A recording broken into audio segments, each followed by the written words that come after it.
Felix Holt the Radical. Introduction. 35 years ago the glory had not yet departed from the old coach roads.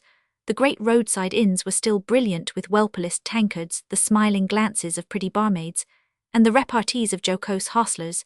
The mail still announced itself by the merry notes of the horn the hedge-cutter, or the rick-thatcher might still know the exact hour by the unfailing yet otherwise meteoric apparition of the pea-green tally-ho, or the yellow independent and elderly gentlemen in pony-chaises quartering nervously to make way for the rolling swinging swiftness, had not ceased to remark that times were finely changed, since they used to see the pack-horses, and hear the tinkling of their bells on this very high.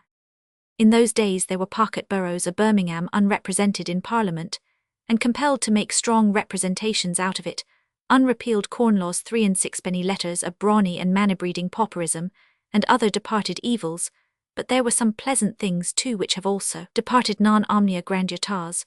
Fugiamus habit, says the wise goddess, you have not the best of it in all things, O youngsters. The elderly man has his enviable memories, and not the least of them is the memory of a long journey in mid-spring or autumn on the outside of a stage-coach. Posterity may be shot like a bullet through a tube by atmospheric pressure from Winchester to Newcastle. That is a fine result to have among our hopes, but the slow old-fashioned way of getting from one end of our country to the other is the better thing to have in the memory.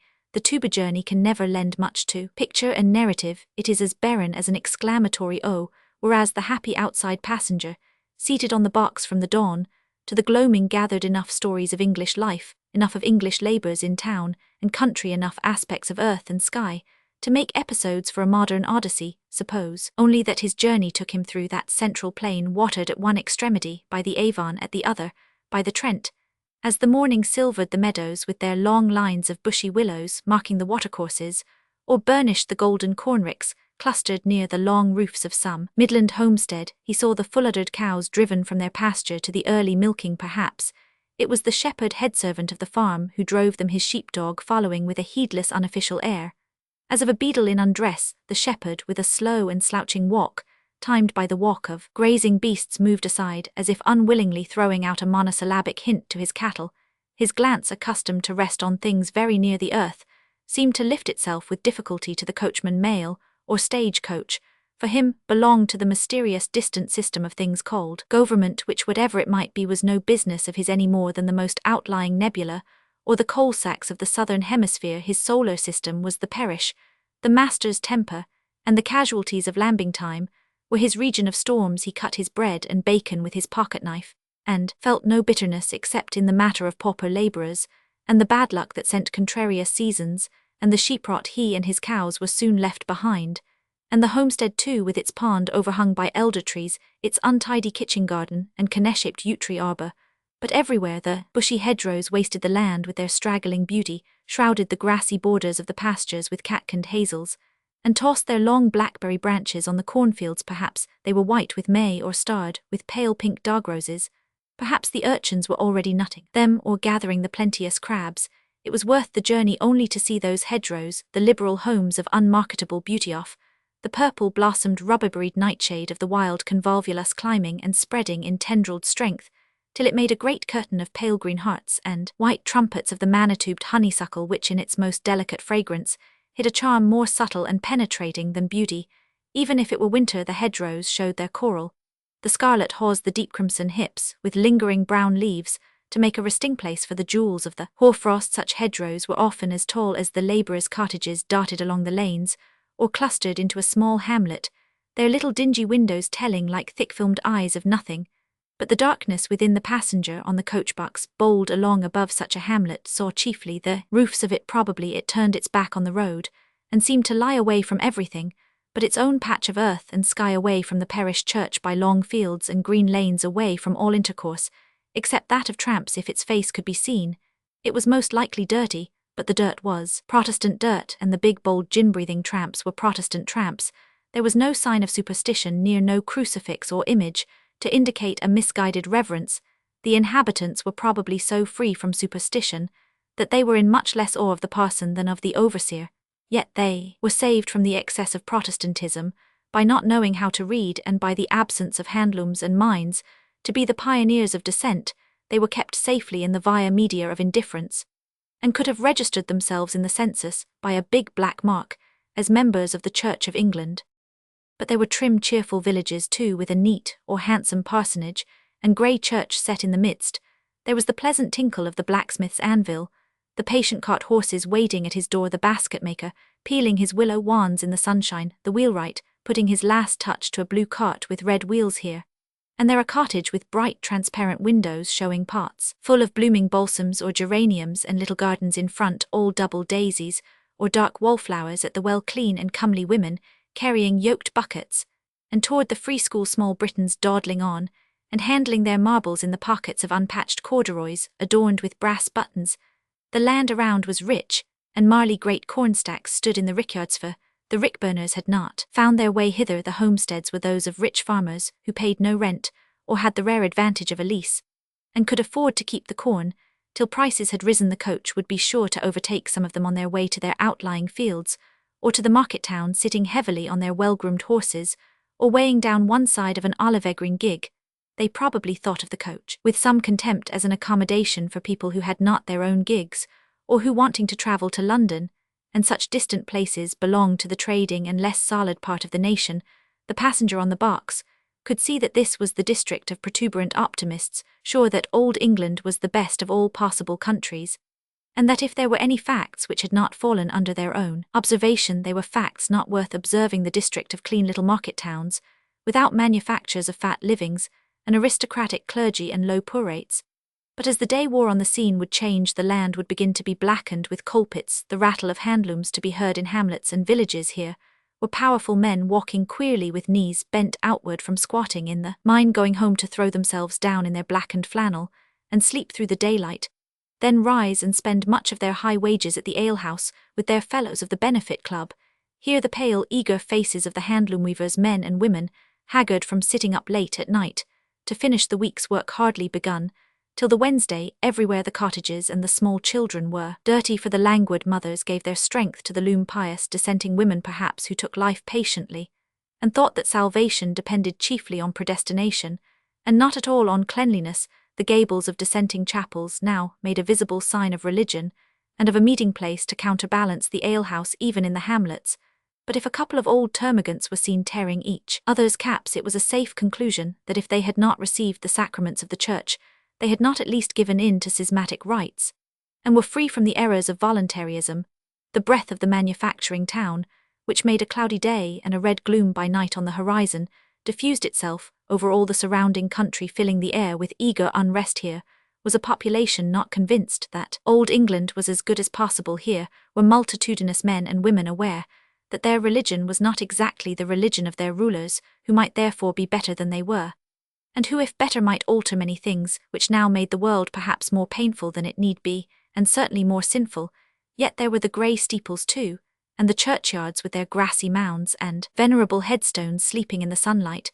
There were broad fields and homesteads, and fine old woods, covering a rising ground, or stretching far by the roadside, allowing only peeps at the park and mansion which they shut in from the working-day world in these Midland districts. The traveller passed rapidly from one phase of English life to another.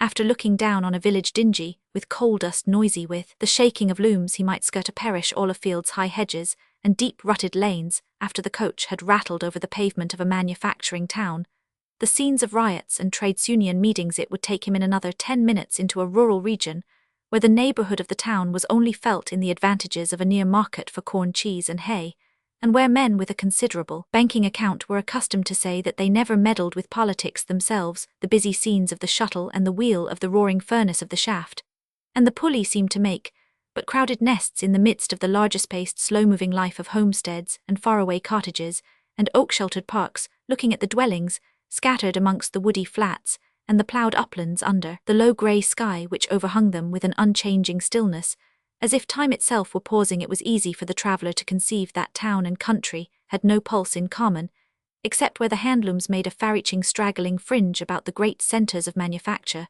that till the agitation about the Catholics in 29 rural Englishmen had hardly known more of Catholics than of the fossil mammals, and that their notion of reform was a confused combination of rickburners, trades unions, Nottingham riots, and in general whatever required the calling out of the yeomanry.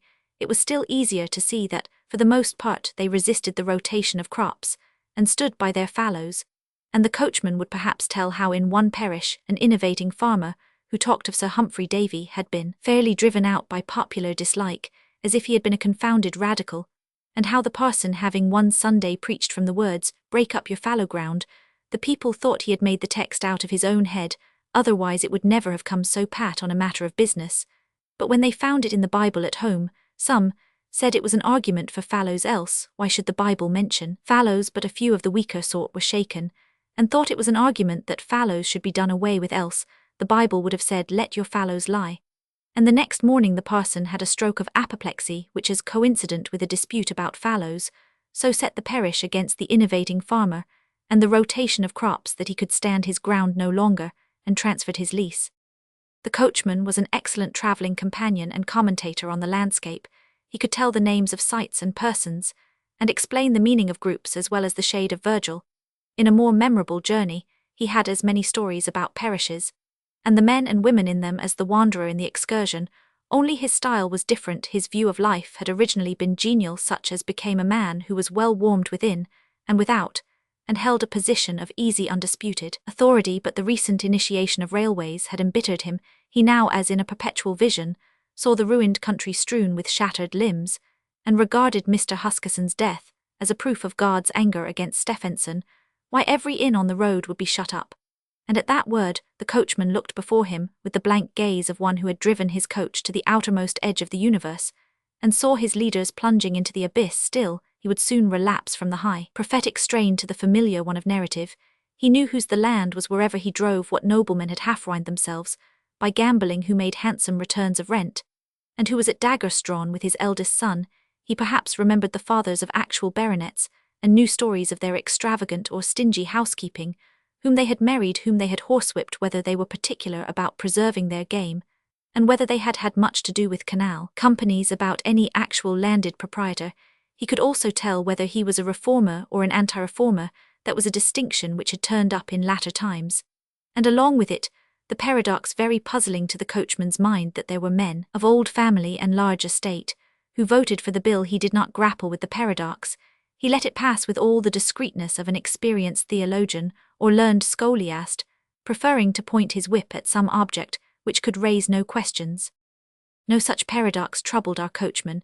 When leaving the town of Trebi Magna behind him, he drove between the hedges for a mile or so, crossed the queer long bridge over the river Lap, and then put his horses to a swift gallop up the hill by the low-nestled village of Little Trebi, till they were on the fine level road, skirted on one side by grand larches, oaks, and wych elms, which sometimes opened so far as to let the traveller see that there was a park behind them. How many times in the year, as the coach rolled past the neglected-looking lodges, which interrupted the screen of trees, and showed the river winding through a finely timbered park, had the coachman answered the same questions, or told the same things without being questioned. That was Transom Court, a place there had been a fine sight of lawsuits about generations back. The heir of the Transom name had somehow bargained away the estate, and it fell to the Durfeys' very distant connections, who only called themselves Transoms because they had got the estate, but the Durfeys' claim had been disputed over and over again, and the coachman, if he had been asked, would have said, though he might have to fall down dead the next minute, that property didn't always get into the right hands. However, the lawyers had found their luck in it, and people who inherited estates that were lawed about often lived in them as poorly as a mouse in a hollow cheese. And by what he could make out, that had been the way with these present Durfeys, or Transoms as they called themselves.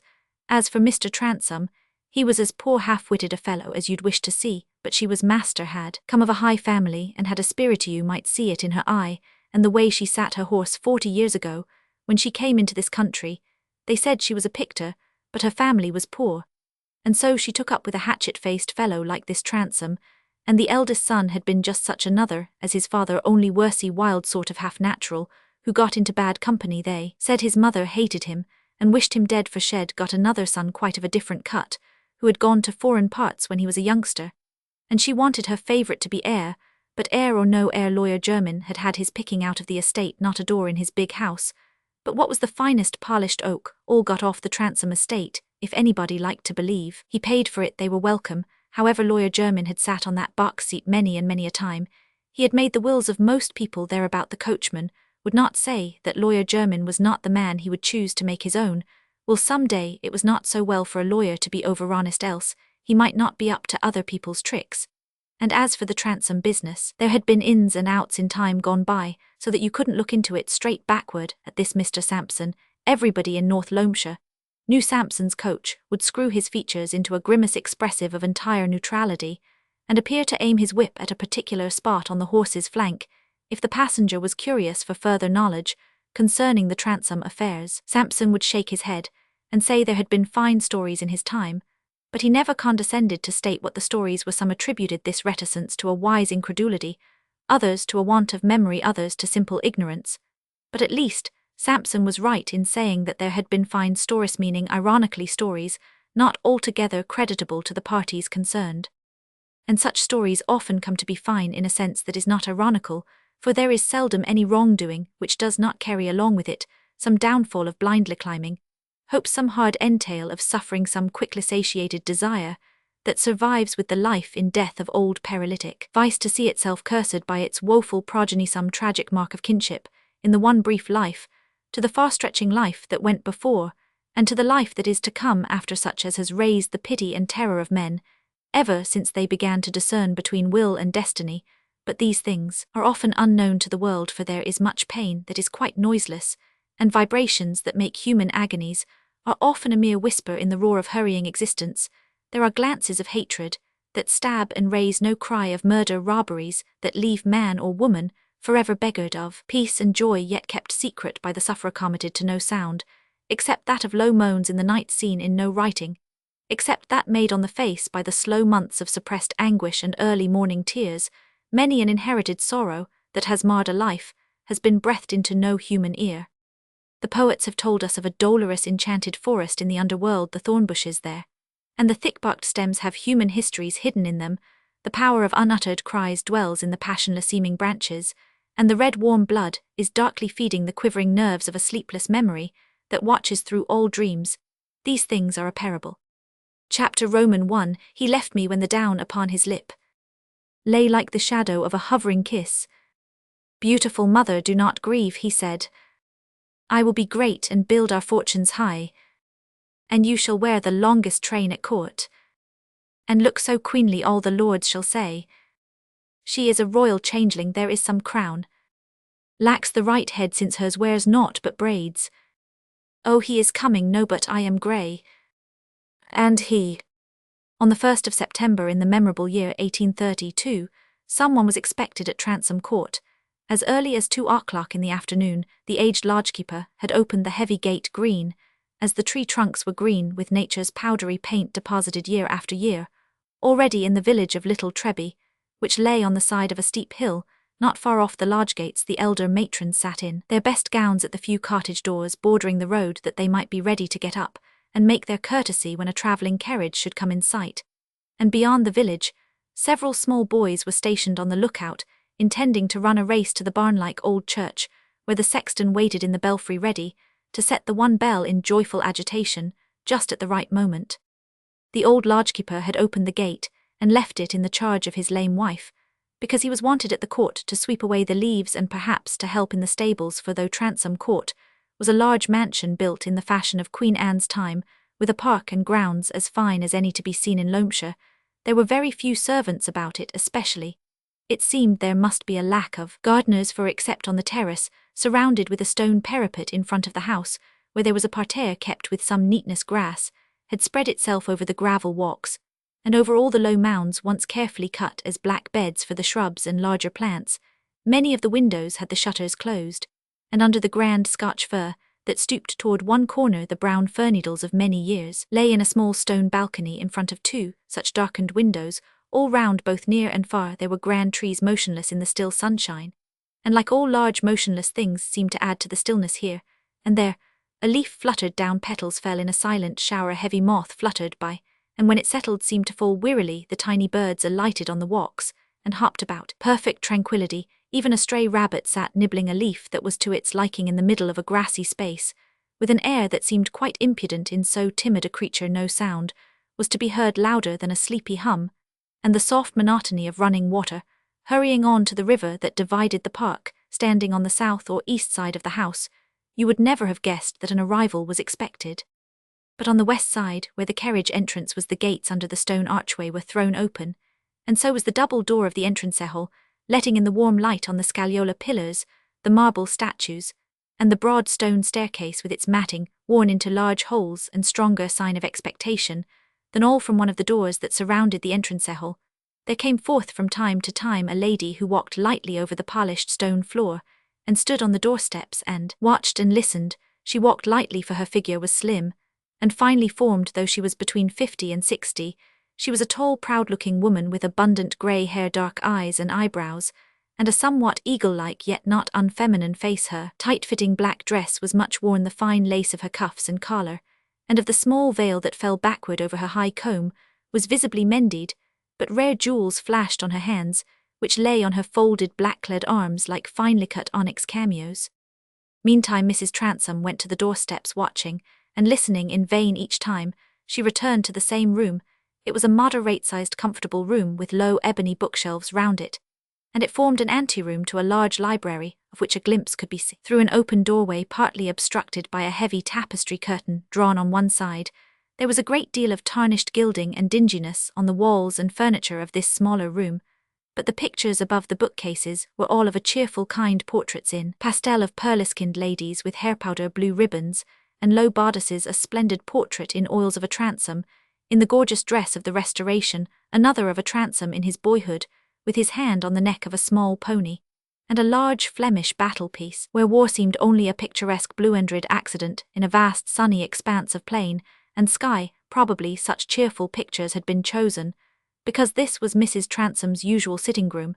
It was certainly for this reason that near the chair in which she seated herself, each time she re-entered, there hung a picture of a youthful face which bore a strong resemblance to her own, a beardless but masculine face, with rich brown hair hanging low on the forehead, and undulating beside each cheek down to the loose white cravat. Near this same chair were her writing table, with vellum-covered account books on it, the cabinet in which she kept her neatly arranged drugs, her basket for her embroidery, a folio volume of architectural engravings, from which she took her embroidery patterns, a number of the North Loamshire Herald, and the cushion for her fat Blenheim, which was too old and sleepy to notice its mistress' restlessness, for just now Mrs. Transome could not abridge the sunny tedium of the day by the feeble interest of her usual indoor occupations. Her consciousness was absorbed by memories and prospects, and except that she walked to the entrance door to look out, she sat motionless with folded arms, involuntarily from time to time turning toward the portrait close by her, and as often when its young brown eyes met hers, turning away again with self-checking resolution. At last, prompted by some sudden thought or by some sound, she rose and went hastily beyond the tapestry curtain into the library. She paused near the door without speaking apparently. She only wished to see that no harm was being done. A man nearer 70 than 60 was in the act of ranging on a large library table a series of shallow drawers, some of them containing dried insects, others mineralogical specimens. His pale mild eyes, receding lower jaw and slight frame, could never have expressed much vigour either bodily or mental, but he had now the unevenness of gait and feebleness of gesture which tell of a past paralytic seizure. His threadbare clothes were thoroughly brushed, his soft white hair was carefully parted and arranged. He was not a neglected-looking old man, and at his side a fine black retriever, also old, sat on its haunches and watched him as he went to and fro. But when Mrs. Transome appeared within the doorway, her husband paused in his work and shrank like a timid animal looked at in a cage where flight was impossible. He was conscious of a troublesome intention, for which he had been rebuked before, that of disturbing all his specimens with a view to a new arrangement. After an interval in which his wife stood perfectly still observing him, he began to put back the drawers in their places in the row of cabinets which extended under the bookshelves at one end of the library. When they were all put back and closed, Mrs. Transome turned away, and the frightened old man seated himself with Nimrod the retriever on an ottoman, peeping at him again a few minutes after she saw that he had his arm round Nimrod's neck, and was uttering his thoughts to the dog in a loud whisper, as little children do to any object near them when they believe themselves unwatched. At last the sound of the church bell reached Mrs. Transome's ear, and she knew that before long the sound of wheels must be within hearing, but she did not at once start up and walk to the entrance door. She sat still, quivering and listening. Her lips became pale, her hands were cold and trembling. Was her son really coming? She was far beyond 50, and since her early gladness in this beloved boy the harvest of her life had been scanty, could it be that when her hair was grey, when sight had become one of the day's fatigues, when her young accomplishments seemed almost ludicrous like the tone of her first harpsichord, and the words of the song long browned with agesh, was going to reap an assured joy, to feel that the doubtful deeds of her life were justified by the result, since a kind providence had sanctioned them to be no longer tacitly pitied by her neighbours for her lack of money, her imbecile husband, her graceless eldest born, and the loneliness of her life, but to have at her side a rich, clever, possibly a tender son. Yes, but there were the 15 years of separation, and all that had happened in that long time, to throw her into the background of her son's memory and affection, and yet did not men sometimes become more filial in their feeling when experience had mellowed them, and they had themselves become fathers still? If Mrs. Transome had expected only her son, she would have trembled less. She expected a little grandson also, and there were reasons why she had not been enraptured when her son had written to her, only when he was on the eve of returning, that he already had an heir born to him. But the facts must be accepted as they stood, and after all the chief thing was to have her son back again. Such pride, such affection, such hopes, as she cherished in this 56th year of her life, must find their gratification in him or nowhere. Once more she glanced at the portrait. The young brown eyes seemed to dwell on her pleasantly, but turning from it with a sort of impatience, and saying aloud, "Of course, he will be altered," she rose almost with difficulty, and walked more slowly than before across the hall to the entrance door. Already the sound of wheels was loud upon the gravel, the momentary surprise of seeing that it was only a post-chaise, without a servant or much luggage, that was passing under the stone archway, and then wheeling round against the flight of stone steps, was at once merged in the sense that there was a dark face under a red travelling cap looking at her from the window. She saw nothing else. She was not even conscious that the small group of her own servants had mustered, or that old Hicks the butler had come forward to open the chaise door. She heard herself called mother, and felt a light kiss on each cheek, but stronger than all that sensation was the consciousness which no previous thought could prepare her for, that this son who had come back to her was a stranger 3 minutes before. She had fancied that, in spite of all changes wrought by 15 years of separation, she should clasp her son again, as she had done at their parting, but in the moment when their eyes met, the sense of strangeness came upon her like a terror. It was not hard to understand that she was agitated, and the son led her across the hall to the sitting-room, closing the door behind them. Then he turned toward her and said, smiling, "You would not have known me, mother?" It was perhaps the truth. If she had seen him in a crowd, she might have looked at him, without recognition, not, however, without startled wonder, for though the likeness to herself was no longer striking, the years had overlaid it with another likeness, which would have arrested her, before she answered him. His eyes, with a keen restlessness, as unlike as possible to the lingering gaze of the portrait, had travelled quickly over the room, alighting on her, as she said, "Everything is changed, Harold. I am an old woman, you see." "But straighter and more upright than some of the young ones," said Harold inwardly, however, feeling that age had made his mother's face very anxious and eager. "The old women at Smyrna are like sacks. You've not got clumsy and shapeless. How is it I have the trick of getting fat?" Here Harold lifted his arm and spread out his plump hand. "I remember my father was as thin as a herring." "How is my father? Where is he?" Mrs. Transome just pointed to the curtained doorway and let her son pass through it alone. She was not given to tears, but now, under the pressure of emotion that could find no other vent, they burst forth. She took care that they should be silent tears, and before Harold came out of the library again, they were dried. Mrs. Transome had not the feminine tendency to seek influence through pathos. She had been used to rule in virtue of acknowledged superiority, the consciousness that she had to make her son's acquaintance, and that her knowledge of the youth of 19 might help her little in interpreting the man of 34, had fallen like lead on her soul. But in this new acquaintance of theirs, she cared especially that her son, who had seen a strange world, should feel that he was come home to a mother who was to be consulted on all things, and who could supply his lack of the local experience necessary to an English landholder.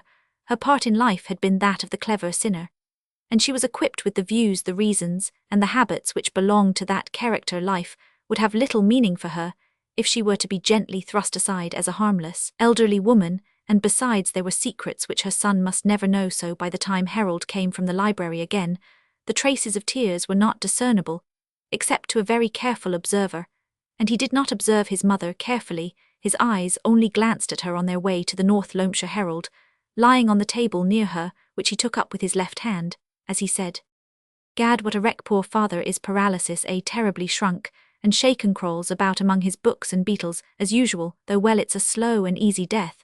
But he's not much over 65, is he?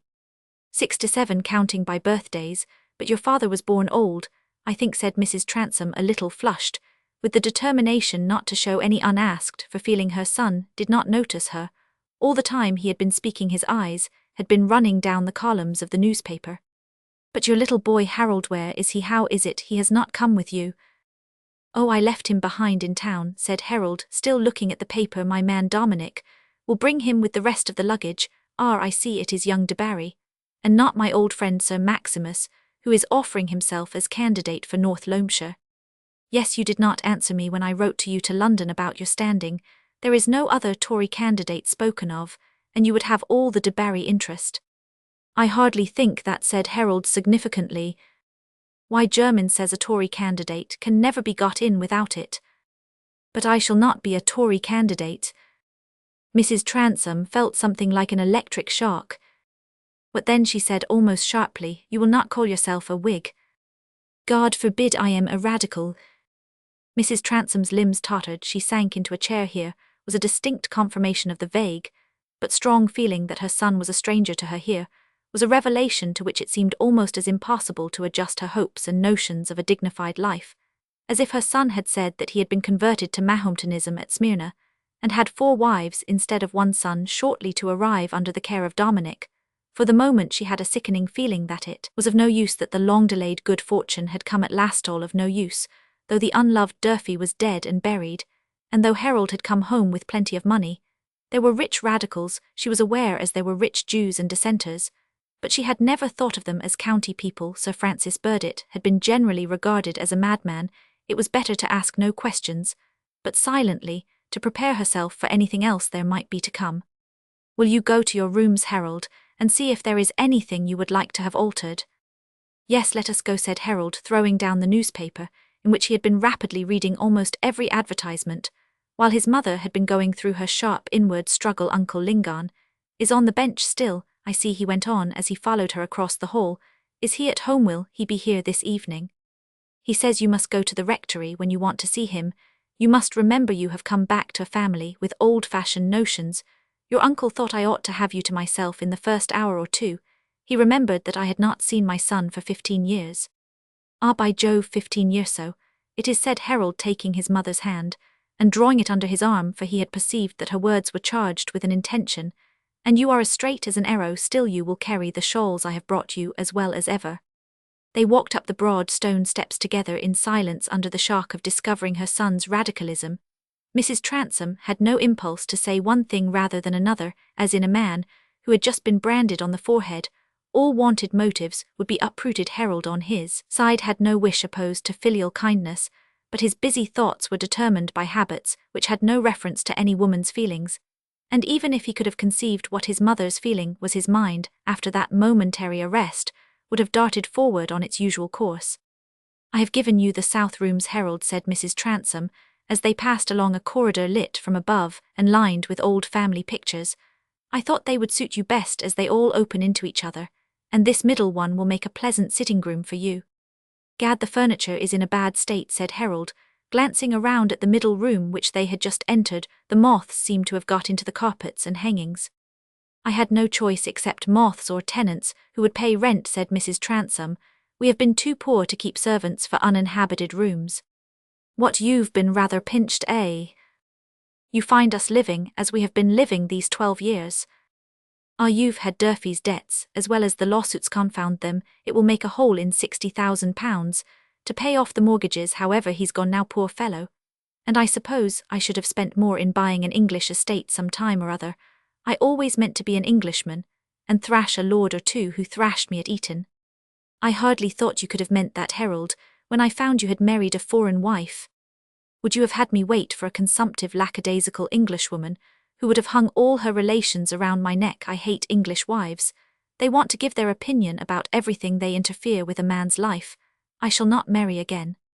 Mrs. Transome bit her lip and turned away to draw up a blind. She would not reply to words which showed how completely any conception of herself and her feelings was excluded from her son's inward world. As she turned round again, She said, I suppose you have been used to great luxury, these rooms look miserable to you, but you can soon make any alterations you like.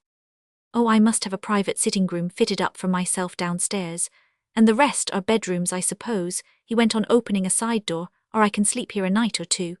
But there's a bedroom downstairs, with an anteroom I remember that would do for my man Dominic, and the little boy, I should like to have that. Your father has slept there for years, he will be like a distracted insect, and never know where to go if you alter the track he has to walk in. That's a pity, I hate going upstairs. There is the steward's room, it is not used, and might be turned into a bedroom. I can't offer you my room, for I sleep upstairs. Mrs. Transom's tongue could be a whip upon occasion, but the lash had not fallen on a sensitive spot. No, I am determined not to sleep upstairs. We'll see about the steward's room tomorrow, and I dare say I shall find a closet of some sort for Dominic. It's a nuisance he had to stay behind, for I shall have nobody to cook for me. Ah, there's the old river I used to fish in. I often thought, when I was at Smyrna, that I would buy a park with a river through it, as much like the lap as possible. Gad, what fine oaks those are opposite. Some of them must come down, though. I've held every tree sacred on the domain. As I told you, Harold, I trusted to your getting the estate some time, and releasing it, and I determined to keep it. Worth releasing. A park without fine timber is no better than a beauty without teeth and hair. Bravo, mother, said Harold, putting his hand on her shoulder. Ah, you've had to worry yourself about things that don't properly belong to a woman. Me father being weakly well set, all that right. You shall have nothing to do now, but to be grandmamma on satin cushions. You must excuse me from the satin cushions, that is a part of the old woman's duty. I am not prepared, for I am used to be chief bailiff, and to sit in the saddle 2 or 3 hours every day. There are 2 farms on our hands besides the home farm. Few German manages the estate badly. Then that will not last under my reign, said Harold, turning on his heel, and feeling in his pockets for the keys of his portmanteaus, which had been brought up. Perhaps when you've been in England a little longer, said Mrs. Transome, colouring, as if she had been a girl, you will understand better the difficulty there is in letting farms these times. I understand the difficulty perfectly, mother. To let farms, a man must have the sense to see what will make them inviting to farmers, and to get sense supplied on demand is just the most difficult transaction I know of. I suppose, if I ring, there's some fellow who can act as valet and learn to attend to my hooker. There is Hicks the butler, and there is Jabez the footman. Those are all the men in the house. They were here when you left. Oh, I remember Jabez was a dolt ill have old Hicks. He was a neat little machine of a butler. His words used to come like the clicks of an engine. He must be an old machine now, though. You seem to remember some things about home wonderfully well, Harold. Never forget places and people, how they look, and what can be done with them. All the country round here lies like a map in my brain. A deuced pretty country too, but the people were a stupid set of old Whigs and Tories. I suppose they are much as they were. I am at least, Harold, you are the first of your family that ever talked of being a radical. I did not think I was taking care of our old oaks, for that I always thought radicals' houses stood staring above poor sticks of young trees and iron hurdles. Yes, but the radical sticks are growing, mother, in half. The Tory oaks are rotting, said Harold with gay carelessness. You've arranged for Jermyn to be early tomorrow. He will be here to breakfast at 9, but I leave you to Hicks now. We dine in an hour. Mrs. Transome went away and shut herself in her own dressing-room. It had come to pass Nathai's meeting with the son, who had been the object of so much longing, whom she had longed for before he was born, for whom she had sinned, from whom she had wrenched herself with pain at their parting, and whose coming again had been the one great hope of her years. The moment was gone by. There had been no ecstasy, no gladness. Even hardly half an hour had passed, and few words had been spoken, yet with that quickness in weaving new futures which belongs to women, whose actions have kept them in habitual fear of consequences, Mrs. Transome thought she saw with all the clearness of demonstration that her son's return had not been a good for her, in the sense of making her any happier. She stood before a tall mirror, going close to it, and looking at her face with hard scrutiny, as if it were unrelated to herself. No elderly face can be handsome looked at in that way. Every little detail is startlingly prominent, and the effect of the whole is lost. She saw the dreed-up complexion and the deep lines of bitter discontent about the mouth.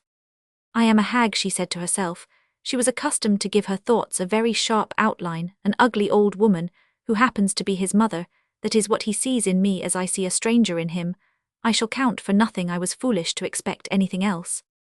She turned away from the mirror and walked up and down her room. What a likeness, she said in a loud whisper. Yet perhaps no one will see it besides me. She threw herself into a chair, and sat with a fixed look, seeing nothing that was actually present, but inwardly seeing with painful vividness what had been present with her a little more than 30 years, Agarth, little round-limbed creature, that had been leaning against her knees and stamping tiny feet. And looking up at her with gurgling laughter, she had thought that the possession of this child would give unity to her life and make some gladness through the changing years that would grow as fruit out of these early maternal caresses.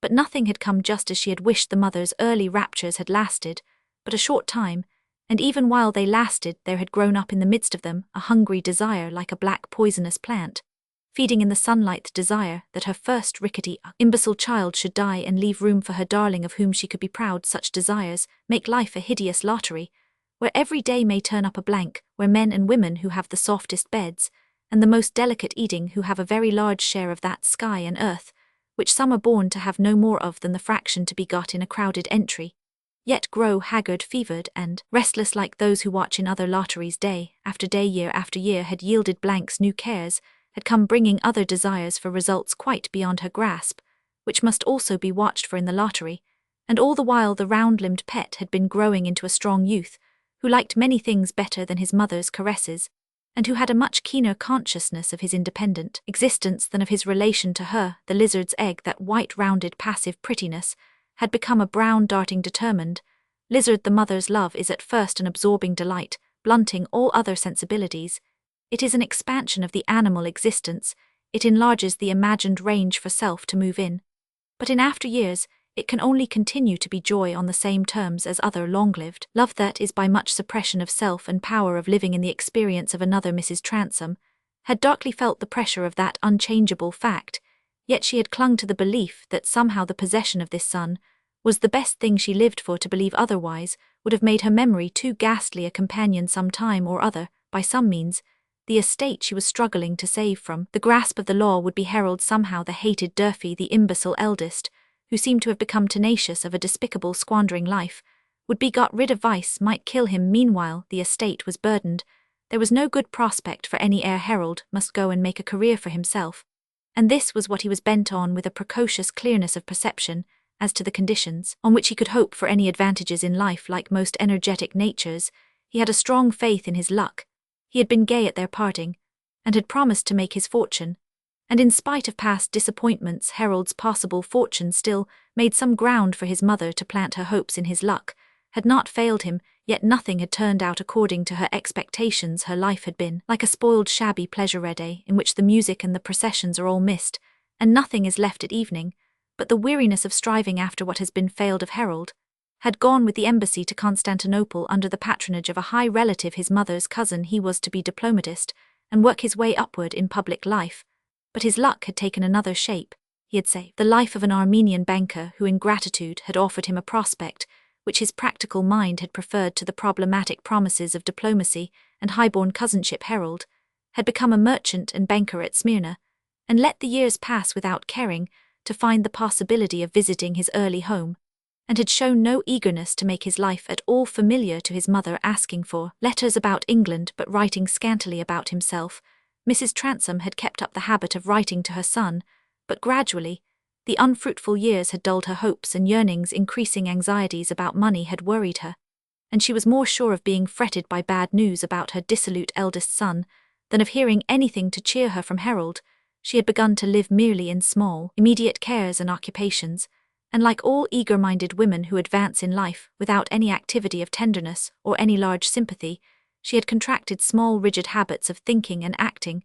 She had her ways which must not be crossed, and had learned to fill up the great void of life with giving small orders to tenants, insisting on medicines for infirm cottagers, winning small triumphs in bargains and personal economies, and parrying ill-natured remarks of Lady Debarry's by lancet-edged epigrams. So her life had gone on till more than a year ago, when that desire which had been so hungry when she was a blooming young mother was at last fulfilled. At last, when her hair was grey and her face looked bitter, restless and unenjoying like her life, the news came from Jersey that Durfee, the imbecile son, was dead. Now Harold was heir to the estate. Now the wealth he had gained could release the land from its burdens. Now he would think it worthwhile to return home.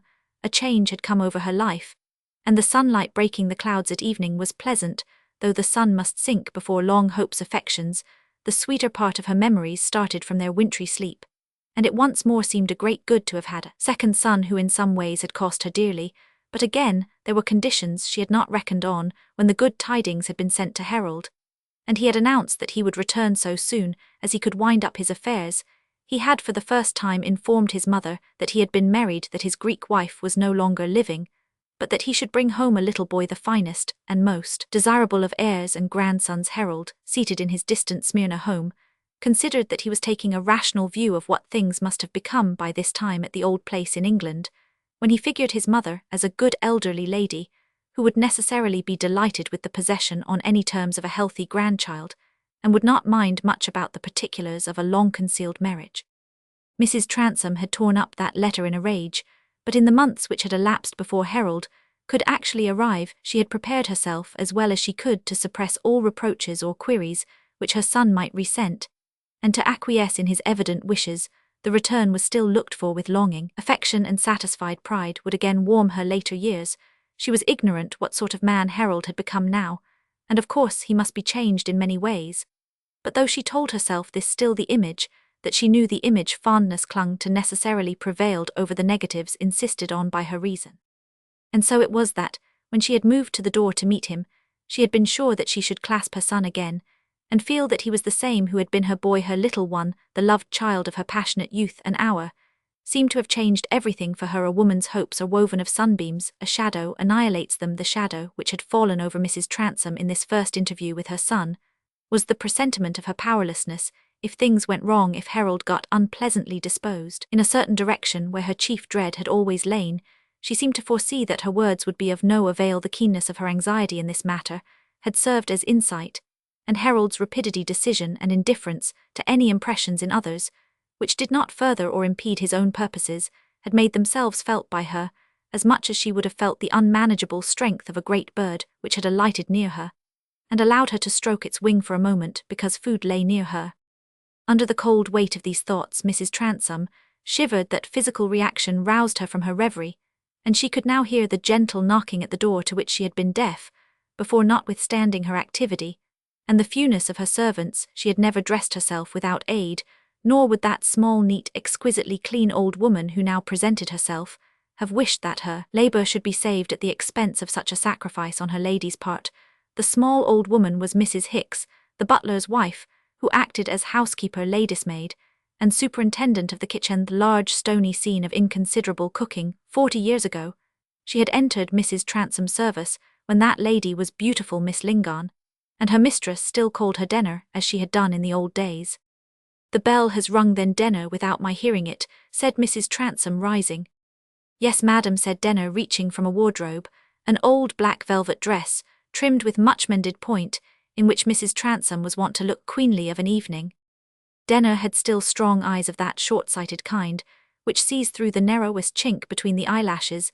The physical contrast between the tall, eagle-faced, dark-eyed lady and the little peering waiting woman, who had been round-featured and of pale mealy complexion from her youth up, had doubtless had a strong influence in determining Denner's feeling toward her mistress, which was of that worshipful sort paid to a goddess in ages when it was not thought necessary or likely that a goddess should be very moral. There were different orders of being so, ran Denner's credend. She belonged to another order than that to which her mistress belonged. She had a mind as sharp as a needle, and would have seen through and through the ridiculous pretensions of a born servant, who did not submissively accept the rigid fate which had given her born superiors. She would have called such pretensions the wrigglings of a worm that tried to walk on its tail.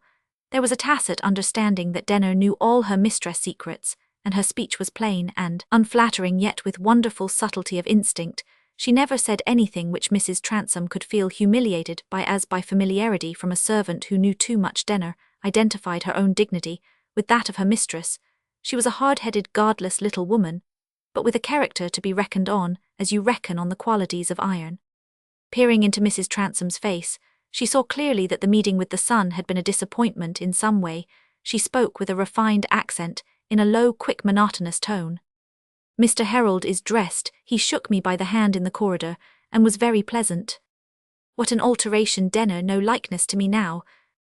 Handsome though spite of his being so brown and stout, there's a fine presence about Mr. Harold. I remember you used to say, Madam, there were some people you would always know were in the room though they stood round a corner, and others you might never see, till you ran against them. That's as true as truth. And, as for likenesses, 35 and 60 are not much alike, only to people's memories. Mrs. Transome knew perfectly that Denner had divined her thoughts. I don't know how things will go on now, but it seems something too good to happen that they will go on well. I am afraid of ever expecting anything good again. That's weakness, madam. Things don't happen because they're a bad or good, else all eggs would be addled or none at all. And at the most it is but 6 to the dozen. There's good chances and bad chances, and nobody's luck is pulled only by one string. What a woman you are, Denner. You talk like a French infidel. It seems to me you are afraid of nothing. I have been full of fears all my life, always seeing something or other hanging over me that I couldn't bear to happen. Well, madam, put a good face on it, and don't seem to be on the lookout for crows, else you'll set other people watching. Here you have a rich son come home, and the debts will all be paid, and you have your health, and can ride about, and you've such a face and figure, and will have, if you live to be 80, that everybody is cap in hand to you before they know you who are. Let me fasten up your veil a little higher. There's a good deal of pleasure in life for you yet. Nonsense, there's no pleasure for old women, unless they get it out of tormenting other people. What are your pleasures, Denner, besides being a slave to me? Oh, there's pleasure in knowing one's not a fool like half the people one sees about, and managing one's husband is some pleasure, and doing all one's business well. Why, if I've only got some orange flowers to candy, I shouldn't like to die till I see them all right. Then there's the sunshine now, and then I like that as the cats do. I look upon it. Life is like our game at whist when Banks and his wife come to the still room of an evening. I don't enjoy the game much, but I like to play my cards well, and see what will be the end of it, and I want to see you make the best of your hand, madam, for your luck has been mine these 40 years now. But I must go and see how Kitty dishes up the dinner, unless you have any more commands. No, Denner, I am going down immediately. As Mrs. Transome descended the stone staircase in her old black velvet, and point her appearance justified Denner's personal compliment, she had that high-born imperious air which would have marked her as an object of hatred and reviling by a revolutionary mob. Her person was too typical of social distinctions to be passed by with indifference by anyone. It would have fitted an empress in her own right, who had had to rule in spite of faction, to dare the violation of treaties and dread retributive invasions, to grasp after new territories, to be defiant in desperate circumstances, and to feel a woman's hunger of the heart forever unsatisfied. Yet Mrs. Transome's cares and occupations had not been at all of an imperial sort. For 30 years she had led the monotonous, narrowing life which used to be the lot of our poorer gentry who never went to town, and were probably not on speaking terms with 2 out of the 5 families whose parks lay within the distance of a drive. When she was young, she had been thought wonderfully clever and accomplished, and had been rather ambitious of intellectual superiority, had secretly picked out for private reading the higher parts of dangerous French authors, and in company had been able to talk of Mr. Burke's style, or of Chateaubriand's eloquence, had laughed at the lyrical ballads, and admired Mr. Southey's Thalaba. She always thought that the dangerous French writers were wicked, and that her reading of them was a sin, but many sinful things were highly agreeable to her, and many things which she did not doubt to be good and true were dull and meaningless.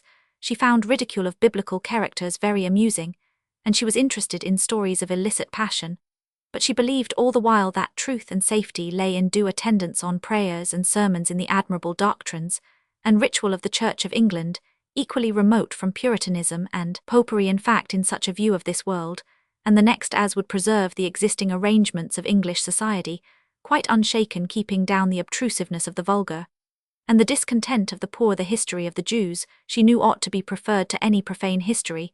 The pagans, of course, were vicious, and their religions quite nonsensical considered as religions, but classical learning came from the pagans. The Greeks were famous for sculpture, the Italians for painting, the Middle Ages were dark and papistical, but now Christianity went hand in hand with civilization, and the providential government of the world, though a little confused and entangled in foreign countries in our favoured land, was clearly seen to be carried forward on Tory and Church of England principles, sustained by the succession of the House of Brunswick, and by sound English divines, for Miss Lingon had had a superior governess, who held that a woman should be able to write a good letter, and to express herself with propriety on general subjects, and it is astonishing how effective this education appeared in a handsome girl who sat supremely well on horseback, sang and played a little, painted small figures in watercolours, had a naughty sparkle in her eyes when she made a daring quotation, and an air of serious dignity when she recited something from her store of correct opinions. But however such a stock of ideas may be made to tell in elegant society, and during a few seasons in town, no amount of bloom and beauty can make them a perennial source of interest in things not personal, and the notion that what is true and in general good for mankind is stupid, and drug-like is not a safe theoretic basis in circumstances of temptation and difficulty. Mrs. Transome had been in her bloom before this century began, and in the long painful years since then, what she had once regarded as her knowledge and accomplishments had become as valueless as old-fashioned stucco ornaments, of which the substance was never worth anything, while the form is no longer to the taste of any living mortal. Crosses, mortifications, Municher's conscious blameworthiness had changed the aspect of the world for her. There was anxiety in the morning sunlight, there was unkind triumph or disapproving pity in the glances of greeting neighbours, there was advancing age and a contracting prospect in the changing seasons, as they came and went, and what could then sweeten the days to a hungry, much-exacting self like Mrs. Transome's, under protracted ill, every living creature will find something that makes a comparative ease, and even when life seems woven of pain, will convert the fainter pang into desire. Mrs. Transome, whose imperious will had availed little to ward off the great evils of her life, found the opiate for her discontent in the exertion of her will about smaller things. She was not cruel, and could not enjoy thoroughly what she called the old woman's pleasure of tormenting, but she liked every little sign of power her lot had left her. She liked that a tenant should stand bareheaded below her as she sat on horseback. She liked to insist that work done without her orders should be undone from beginning to end. She liked to be courtesied and bowed to by all the congregation as she walked up the little barn of a church. She liked to change a labourer's medicine fetched from the doctor, and substitute a prescription of her own if she had only been more haggard and less majestic. Those who had glimpses of her outward life might have said she was a tyrannical griping harridan with a tongue like a razor. No one said exactly that, but they never said anything like the full truth about her, or divined what was hidden under that outward life. A woman's keen sensibility and dread, which lay screened behind all her petty habits and narrow notions, as some quivering thing with eyes and throbbing heart may lie crouching behind withered rubbish. The sensibility and dread had palpitated all the faster in the prospect of her son's return, and now that she had seen him, she said to herself in her bitter way, "It is a lucky eel that escapes skinning. The best happiness I shall ever know will be to escape the worst misery." Chapter Roman 2. A jolly parson of the good old stock, by birth a gentleman yet homely too, suiting his phrase to Hodge and Marjorie, whom he once christened and has married since, a little lax in doctrine and in life, not thinking God was captious in such things as what a man might drink on holidays, but holding true religion was to do, as you be done by which could never me, that he should preach 3 sermons in a week. Harold Transome did not choose to spend the whole evening with his mother. It was his habit to compress a great deal of effective conversation into a short space of time, asking rapidly all the questions he wanted to get answered, and diluting no subject with irrelevancies, paraphrase, or repetitions. He volunteered no information about himself and his past life at Smyrna, but answered pleasantly enough, though briefly, whenever his mother asked for any detail. He was evidently ill-satisfied as to his palate, trying red pepper to everything, then asking if there were any relishing sauces in the house, and when Hicks brought various home-filled bottles, trying several, finding them failures, and finally falling back from his plate in despair. Yet he remained good-humoured, saying something to his father now and then for the sake of being kind, and looking on with a pitying shrug as he saw him watch Hicks cutting his food. Mrs. Transome thought with some bitterness that Harold showed more feeling for her feeble husband, who had never cared in the least about him, than for her, who had given him more than the usual share of mother's love. An hour after dinner, Harold, who had already been turning over the leaves of his mother's account books, said, "I shall just cross the park to the parsonage to see my Uncle Lingon." "Very well, he can answer more questions for you." "Yes," said Harold, quite deaf to the innuendo, and accepting the words as a simple statement of the fact. "I want to hear all about the game, and the North Loamshire hunt. I'm fond of sport. We had a great deal of it at Smyrna, and it keeps down my fat." The Reverend John Lingon became very talkative over his second bottle of port, which was opened on his nephew's arrival. He was not curious about the manners of Smyrna, or about Harold's experience, but he unbosomed himself very freely as to what he himself liked, and disliked which of the farmers he suspected of killing the foxes, what game he had bagged that very morning, what spot he would recommend as a new cover, and the comparative flatness of all existing sport, compared with cockfighting, under which old England had been prosperous and glorious, while so far as he could see, it had gained little by the abolition of a practice which sharpened the faculties of men, gratified the instincts of the fowl, and carried out the designs of heaven in its admirable device of spurs. From these main topics, which made his points of departure and return, he rambled easily enough at any new suggestion or query, so that when Harold got home at a late hour, he was conscious of having gathered from amidst the pompous Fulton triviality of his uncle's chat some impressions which were of practical importance among the rector's dislikes. It appeared was Mr. Matthew Jermyn, a fat-handed glib-tongued fellow with a scented cambric handkerchief, one of your educated low-bred fellows, a foundling who got his Latin for nothing at Christ's Hospital, one of your middle-class upstarts who want to rank with gentlemen, and think they'll do it with kid gloves and new furniture. But since Harold meant to stand for the county, Mr. Lingon was equally emphatic as to the necessity of his not quarrelling with Jermyn.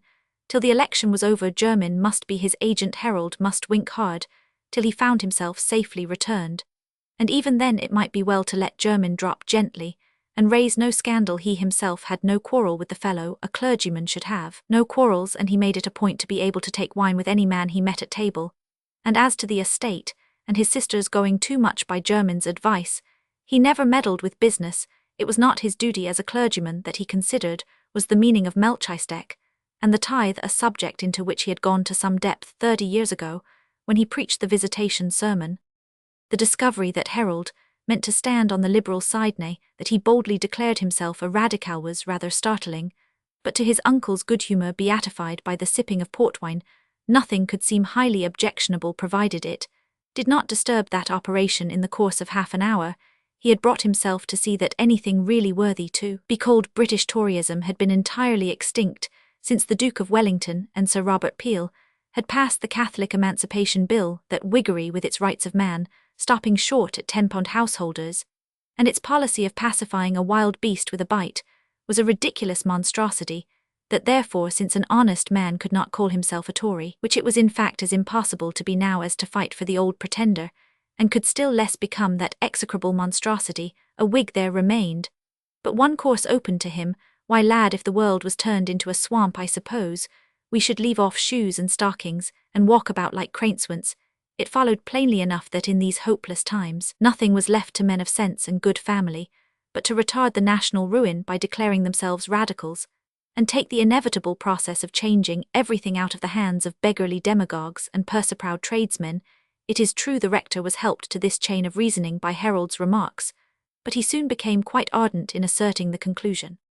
If the mob can't be turned back, a man of family must try and head the mob, and save a few homes and hearths, and keep the country up on its last legs, as long as he can. And you're a man of family, my laddershit, you're a Lingon, whatever else you may be, and ill stand by you. I've no great interest. I am a poor parson. I've been forced to give up hunting. My pointers and a glass of good wine are the only decencies becoming my station that I can allow myself, but ill give you my countenance, ill stick to you, as my nephew. There's no need for me to change sides exactly. I was born a Tory, and I shall never be a bishop, but if anybody says you're in the wrong, I shall say my nephew is in the right. He has turned radical to save his country. If William Pitt had been living now, he'd have done the same. For what did he say when he was dying? Not "Oh, save my party," but "Oh, save my country." Heaven, that was what they dinned in our ears about Peel and the Duke, and now ill turn it round upon them, they shall be hoist with their own petard. Yes, yes, ill stand by you.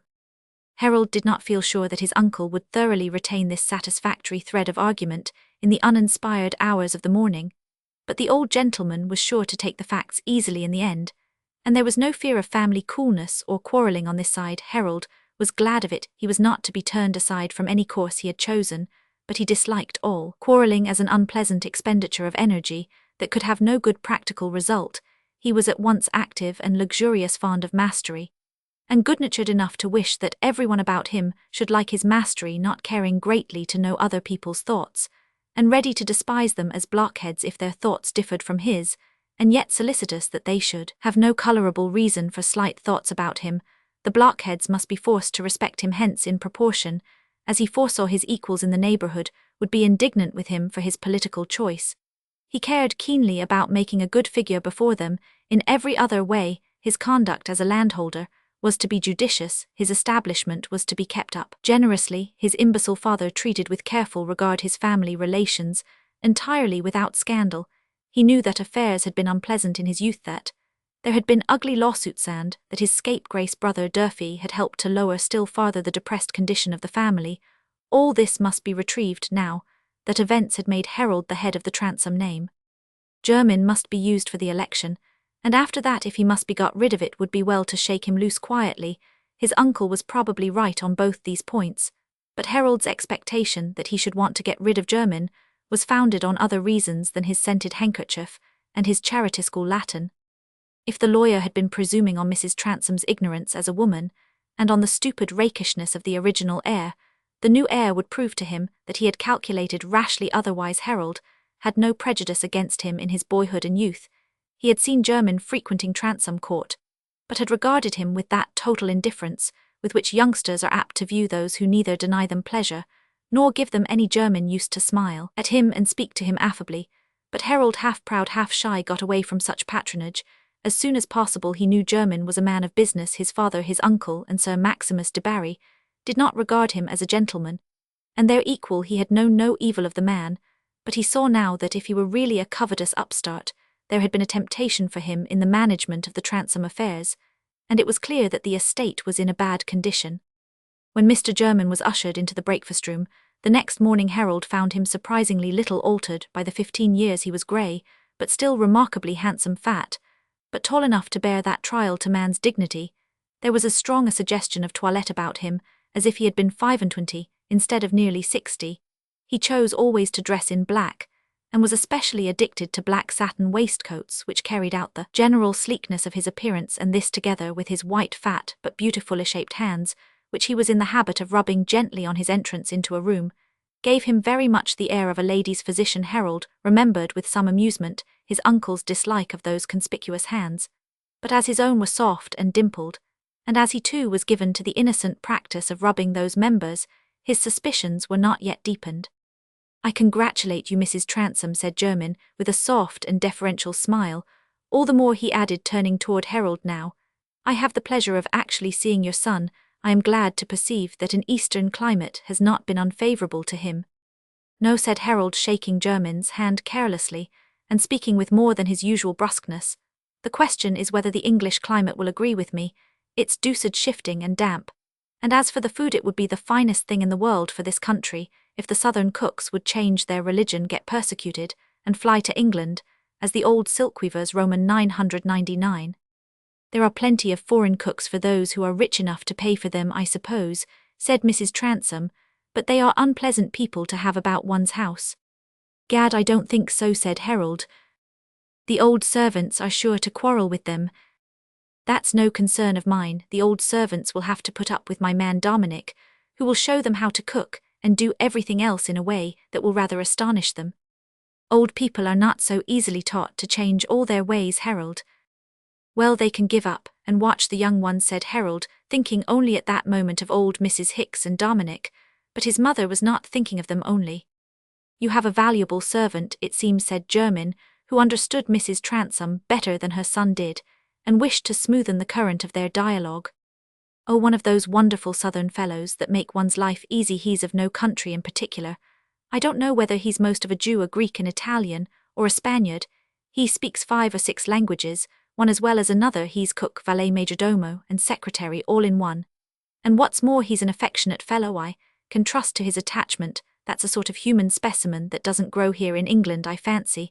I should have been badly off if I could not have brought Dominic." They sat down to breakfast with such slight talk as this going on. Each of the party was preoccupied. An uneasy Harold's mind was busy constructing probabilities about what he should discover of Jermyn's mismanagement or dubious application of funds, and the sort of self-command he must in the worst case exercise in order to use the man as long as he wanted him. Jermyn was closely observing Harold with an unpleasant sense that there was an expression of acuteness and determination about him which would make him formidable. He would certainly have preferred at that moment that there had been no second heir of the Transome name to come back upon him from the east. Mrs. Transome was not observing the two men, rather her hands were cold, and her whole person shaken by their presence. She seemed to hear and see what they said, and did with preternatural acuteness. And yet she was also seeing and hearing what had been said and done many years before, and feeling a dim terror about the future. There were piteous sensibilities in this faded woman who 34 years ago, in the splendor of her bloom, had been imperious to one of these men, and had rapturously pressed the other as an infant to her bosom, and now knew that she was of little consequence to either of them. "Well, what are the prospects about election?" said Harold. "As the breakfast was advancing, there are 2 Whigs and 1 Conservative likely to be in the field. I know what is your opinion of the chances." Mr. Jermyn had a copious supply of words, which often led him into periphrases, but he cultivated a hesitating stammer, which with a handsome impassiveness of face, except when he was smiling at a woman, or when the latent savageness of his nature was thoroughly roused, he had found useful in many relations, especially in business.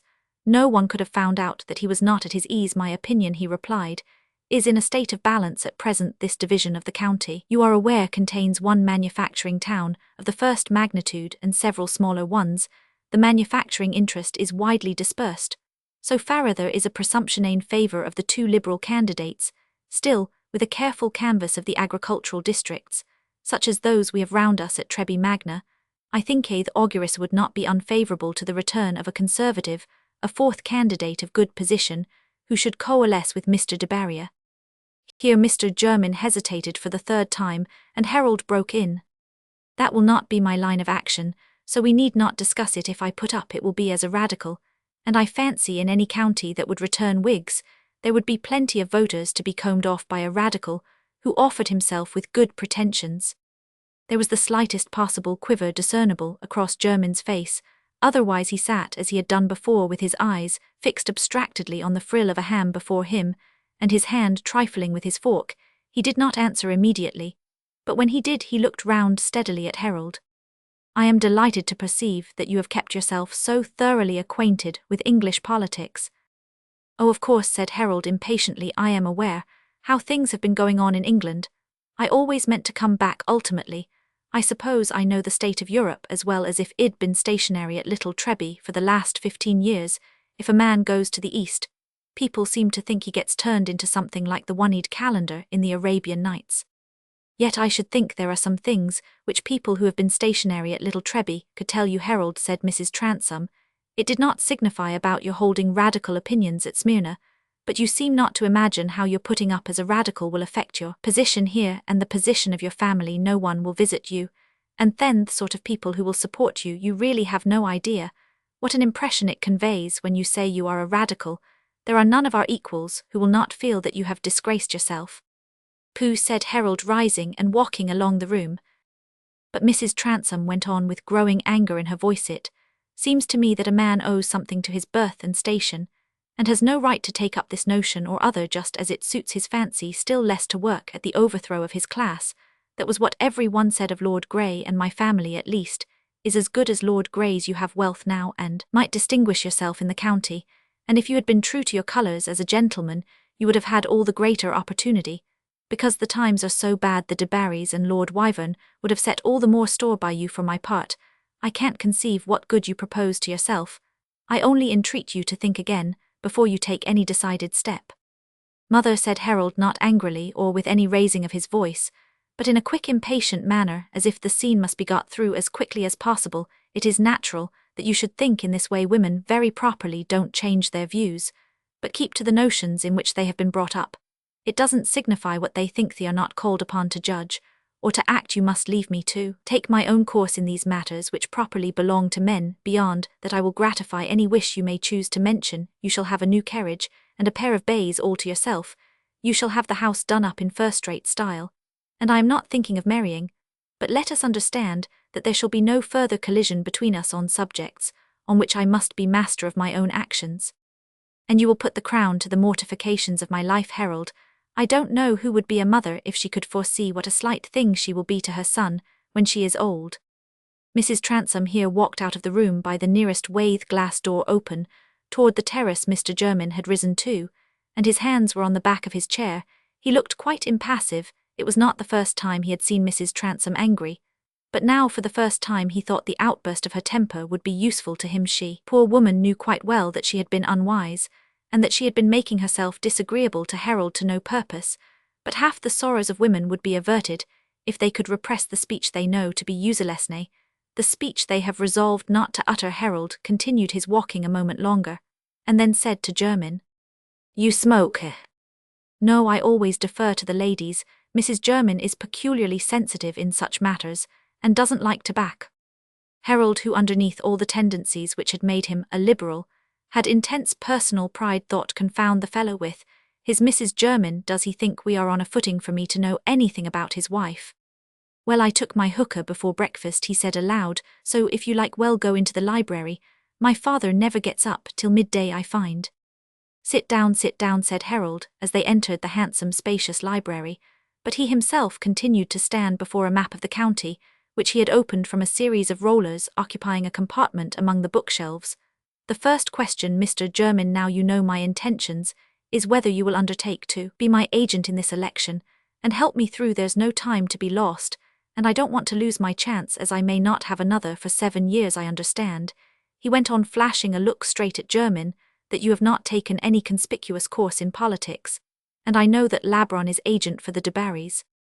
Oh, Hammy dear, sir, a man necessarily has his political convictions, but of what use is it for a professional man of some education to talk of them in a little country town? There really is no comprehension of public questions in such places. Party feeling, indeed, was quite asleep here before the agitation about the Catholic Relief Bill. It is true that I concurred with our incumbent in getting up a petition against the Reform Bill, but I did not state my reasons. The weak points in that bill are too palpable, and I fancy you and I should not differ much on that head. The fact is, when I knew that you were to come back to us, I kept myself in reserve, though I was much pressed by the friends of Sir James Clement, the ministerial candidate, who is. However you will act for me, that's settled," said Harold. "Certainly," said Jermyn, inwardly irritated by Harold's rapid manner of cutting him short. "Which of the liberal candidates, as they call themselves, has the better chance, eh?" "I was going to observe that Sir James Clement has not so good a chance as Mr. Garstin. Supposing that a third liberal candidate presents himself, there are 2 senses in which a politician can be liberal. Mr. Jermyn smiled. "Sir James Clement is a poor baronet hoping for an appointment, and can't be expected to be liberal in that wider sense, which commands majorities." "I wish this man were not so much of a talker," thought Harold. "Hell bore me. We shall see," he said aloud, "what can be done in the way of combination. Come down to your office after 1 o'clock if it will suit you." "Perfectly." "R and Yow'll have all the lists and papers and necessary information ready for me there. I must get up a dinner for the tenants, and we can invite whom we like besides the tenants. Just now, I am going over one of the farms on hand with the bailiff. By the way, that's a desperately bad business, having 3 farms on Lethau. Comes that about?" "That is precisely what I wanted to say a few words about to you. You have observed already how strongly Mrs. Transome takes certain things to heart. You can imagine that she has been severely tried in many ways. Mr. Transome's want of health, Mr. Durfee's habits." Yes. "She is a woman for whom I naturally entertain the highest respect, and she has had hardly any gratification for many years, except the sense of having affairs to a certain extent in her own hands. She objects to changes. She will not have a new style of tenants. She likes the old stock of farmers who milk their own cows and send their younger daughters out to service. All this makes it difficult to do the best with the estate. I am aware things are not as they ought to be, for in point of fact improved agricultural management is a matter in which I take considerable interest, and the farm which I myself hold on the estate you will see I think to be in a superior condition. But Mrs. Transome is a woman of strong feeling, and I would urge you, my dear sir, to make the changes which you have, but which I had not the right to insist on, as little painful to her as possible." "I shall know what to do, sir, never fear," said Harold, much offended. "You will pardon, I hope, a perhaps undue freedom of suggestion from a man of my age who has been so long in a close connection with the family affairs, sir. I have never considered that connection simply in a light of business, sir." "Damn him, ill soon let him know that I do," thought Harold, but in proportion as he found Jermyn's manners annoying, he felt the necessity of controlling himself. He despised all persons who defeated their own projects by the indulgence of momentary impulses. I understand," he said aloud. "You've had more awkward business on your hands than usually falls to the share of a family lawyer. We shall set everything right by degrees. But now as to the canvassing, I've made arrangements with a first-rate man in London, who understands these matters thoroughly, a solicitor of Corsair, has carried no end of men into Parliament. I'll engage him to meet us at Duffieldsay when. The conversation after this was driven carefully clear of all angles, and ended with determined amicableness when Harold, in his ride an hour or two afterward, encountered his uncle shouldering a gun, and followed by one black and one liver-spotted pointer, his muscular person, with its red eagle face, set off by a velveteen jacket and leather leggings. Mr. Lingon's first question was, "Well, lad, how have you got on with Jermyn?" "Oh, I don't think I shall like the fellow. He's a sort of amateur gentleman, but I must make use of him. I expect whatever I get out of him will only be something short of fair pay for what he has got out of us, but I shall see. I use his gun to bring down your game, and after that beat the thief with the butt end. That's wisdom and justice and pleasure, all in one, talking between ourselves as uncle and nephew. But I say, Harold, I was going to tell you now I come to think of it, this is rather a nasty business you're calling yourself a radical. I've been turning it over in after-dinner speeches, but it looks awkward. It's not what people are used to. It wants a good deal of Latin to make it go down. I shall be worried about it at the sessions, and I can think of nothing neat enough to carry about in my pocket by way of answer." "Nonsense, uncle, I remember what a good speechifier you always were. You'll never be at a loss, you only want a few more evenings to think of it. But you'll not be attacking the church and the institutions of the country. You'll not be going those lengths. You'll keep up the bulwarks and so on, eh?" "No, I shan't attack the church, only the incomes of the bishops perhaps, to make them eke out the incomes of the poor clergy." Well, I have no objection to that. Nobody likes our bishop. He's all Greek, and greediness, too proud to dine with his own father. You may pepper the bishops a little, but you'll respect the constitution handed down etkand. You'll rally round the throne and the king, God bless him, and the usual toasts, eh?" Of course, I am a radical only in rooting out abuses." "That's the word I wanted, my lad," said the vicar, slapping Harold's knee. "That's a spool to wind a speech on. Abuses is the very word. And if anybody shows himself offended, hell put the cap on for himself." "I remove the rotten timber," said Harold, inwardly amused, "and substitute fresh oak, that's all." "Well done, my boy. By George, you'll be a speaker. But I say, Harold, I hope you've got a little Latin left. This young de Barry is a tremendous fellow at the classics, and walks on stilts to any length. He's one of the new conservatives. Old Sir Maximus doesn't understand him at all." "That won't do at the hustings," said Harold. "He'll get knocked off his stilts pretty quickly there." "Bless me, it's astonishing how well you're up in the affairs of the country, my boy. But rub up a few quotations, quod terp bonis decebet crispinumend, that sort of thing, just to show de Barry what you could do if you liked. But you want to ride on?" "Yes, I have an appointment at Treby. Goodbye." "He's a cleverish chap," muttered the vicar as Harold rode away when he's had plenty of English exercise, and brought out his knuckle a bit. "Hell be a Lingon again, as he used to be. I must go and see how Arabella takes his being a radical. It's a little awkward, but a clergyman must keep peace in a family. Confound it, I'm not bound to love Toryism better than my own flesh and blood. And the manner I shoot over, that's a heathenish, Brutus-like sort of thing, as if Providence couldn't take care of the country without my quarrelling with my own sister's son." Chapter Roman 3. 'Twas town, yet country too. You felt the warmth of clustering houses in the wintry time, supped with a friend and went by lantern home. Yet from your chamber window you could hear the tiny bleat of newined lambs, or see the children bend beside the hedgerow banks to pluck the primroses. Treby Magna, on which the Reform Bill had thrust the new honour of being a polling place, had been at the beginning of the century quite a typical old market town, lying in pleasant sleepiness among green pastures, with a rush-fringed river meandering through them. Its principal street had various handsome and tall-windowed brick houses with walled gardens behind them, and at the end where it widened into the marketplace, there was the cheerful rough stuccoed front of that excellent in the Marquis of Granby, where the farmers put up their gigs, not only on fair and market days, but on exceptional Sundays when they came to church. And the church was one of those fine old English structures worth travelling to see, standing in a broad churchyard with a line of solemn yew trees beside it, and lifting a majestic tower and spire far above the redan-purple roofs of the town. It was not large enough to hold all the parishioners of a parish which stretched over distant villages and hamlets, but then they were never so unreasonable as to wish to be all in at once, and had never complained that the space of large side chapel was taken up by the tombs of the de Barrys, and shut in by a handsome iron screen, for when the black Benedictines ceased to pray and chant in this church, when the Blessed Virgin and St. Gregory were expelled the Debarrys, as lords of the manor naturally came next to Providence, and took the place of the saints long before that time. Indeed, there had been Sir Maximus de Barry, who had been at the fortifying of the old castle, which now stood in ruins in the midst of the green pastures, and with its sheltering wall toward the north, made an excellent strawyard for the pigs of Wace Co. brewers of the celebrated Trebby beer. Wace Co. did not stand alone in the town as prosperous traders on a large scale, to say nothing of those who had retired from business, and in no country town of the same small size as Trebby was there a larger proportion of families who had handsome sets of china, without handles, hereditary punch bowls, and large silver ladles with a Queen Anne's guinea in the centre.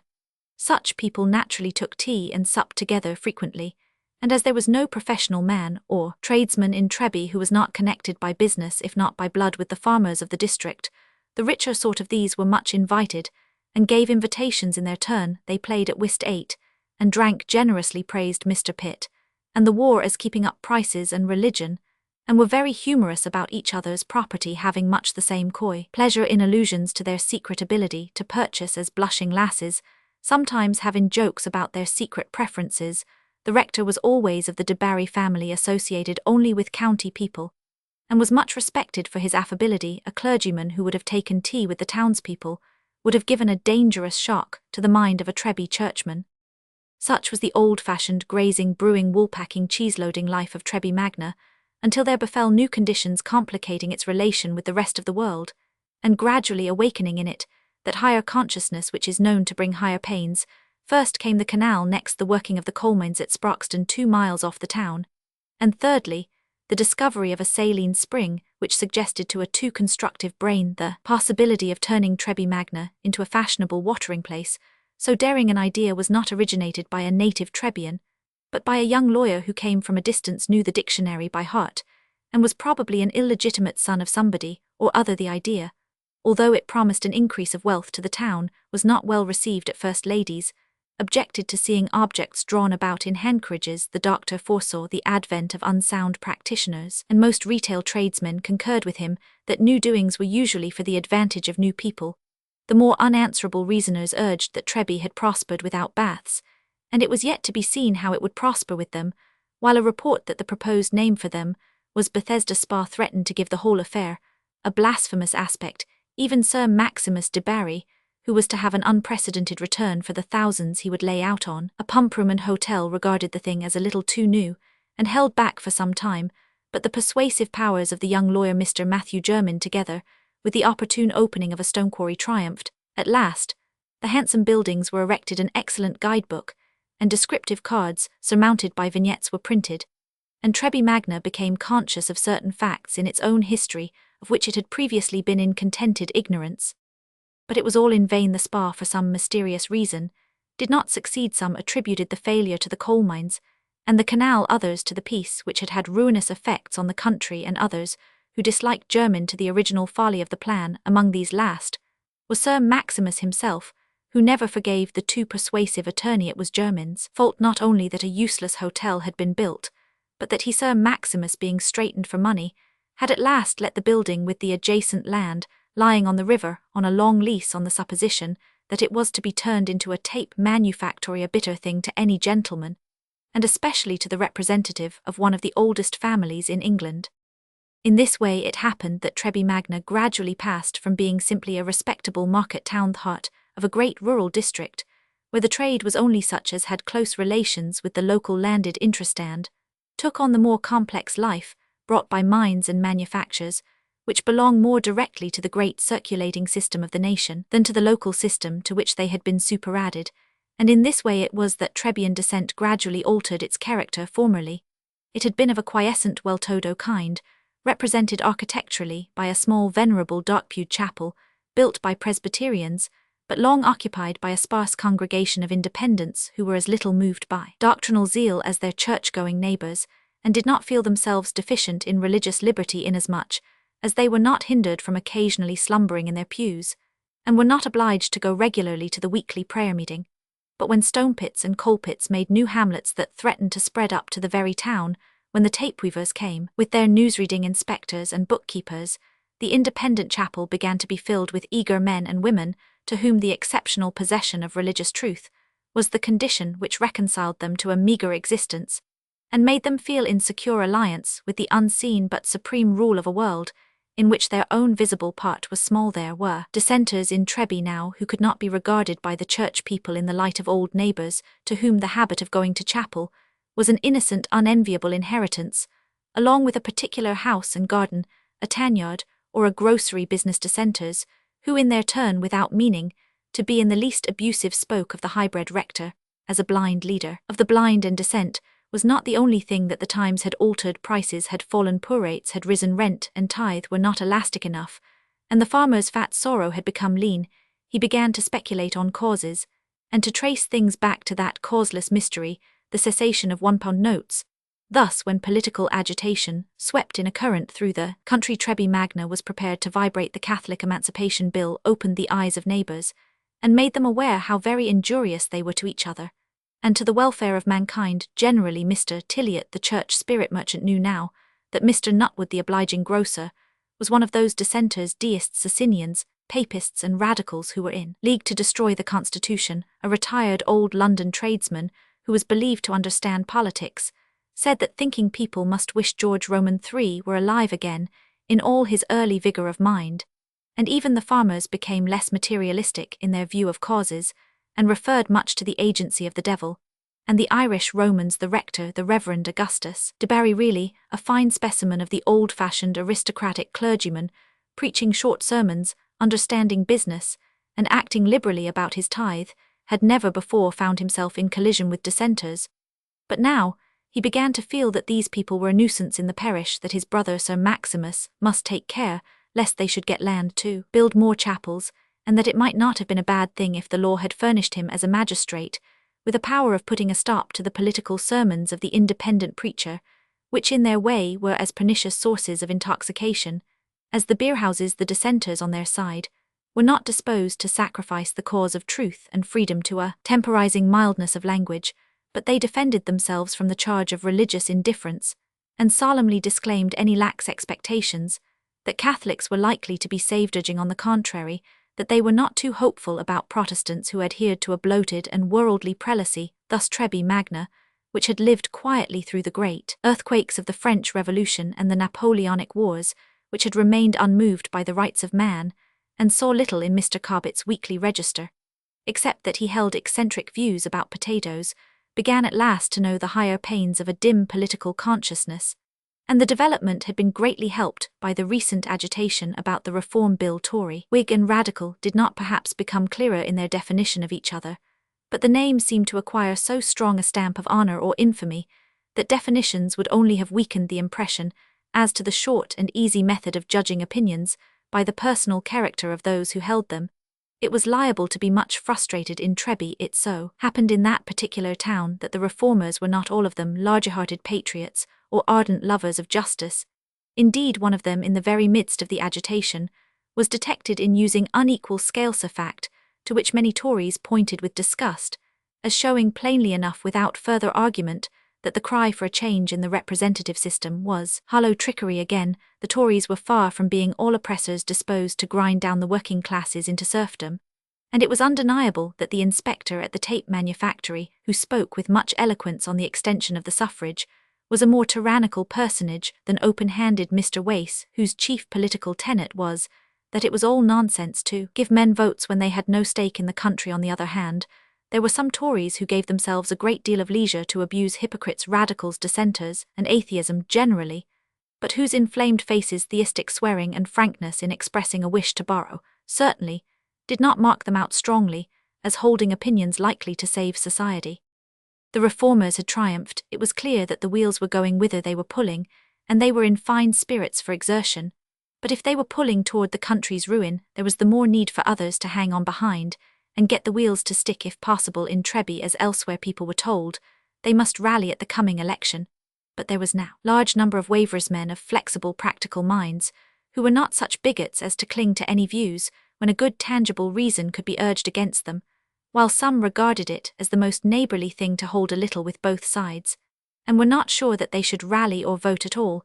It seemed an invidious thing to vote for one gentleman rather than another. These social changes in Treby parish are comparatively public matters, and this history is chiefly concerned with the private lot of a few men and women, but there is no private life which has not been determined by a wider public life, from the time when the primeval milkmaid had to wander with the wanderings of her clan, because the cow she milked was one of a herd which had made the pastures bare, even in that conservatory existence where the fair camellia is sighed for by the noble young pineapple, neither of them needing to care about the frost or rain outside. There is a nether apparatus of hot water pipes, liable to cool down on a strike of the gardeners or a scarcity of coal, and the lives we are about to look back upon do not belong to those conservatory species.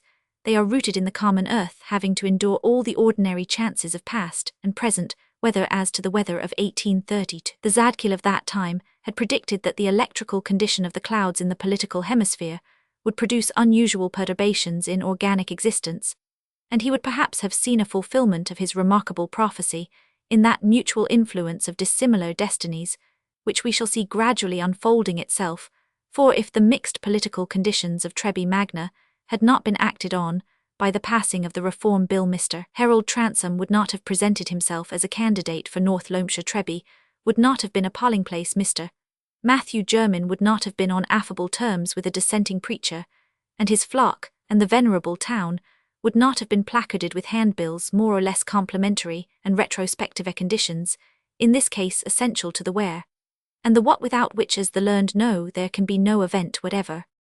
For example, it was through these conditions that a young man named Felix Holt made a considerable difference in the life of Harold Transome, though nature and fortune seemed to have done what they could to keep the lots of the two men quite aloof from each other. Felix was heir to nothing better than a quack medicine. His mother lived up a back street in Trebi Magna, and her sitting room was ornamented with her best tea tray and several framed testimonials to the virtues of Holt's cathartic lozenges and Holt's restorative elixir. There could hardly have been a lot less like Harold Transome's than this of the quack doctor's son, except in the superficial facts that he called himself a radical, that he was the only son of his mother, and that he had lately returned to his home with ideas and resolves not a little disturbing to that mother's mind. But Mrs. Holt, unlike Mrs. Transome, was much disposed to reveal her troubles, and was not without a counsellor into whose ear she could pour them on this 2nd of September, when Mr. Harold Transome had had his first interview with Jermyn, and when the attorney went back to his office with new views of canvassing in his mind. Mrs. Holt had put on her bonnet as early as 9 o'clock in the morning, and had gone to see the Reverend Rufus Lyon, minister of the Independent Chapel, usually spoken of as Malthouse Yard. Chapter Roman 4. A pious and painful preacher. Fuller. Mr. Lyon lived in a small house not quite so good as the parish clerk's adjoining the entry, which led to the chapel yard. The new prosperity of dissent at Trebi had led to an enlargement of the chapel, which absorbed all extra funds, and left none for the enlargement of the minister's income. He sat this morning, as usual, in a low upstairs room called his study, which, by means of a closet capable of holding his bed, served also as a sleeping room.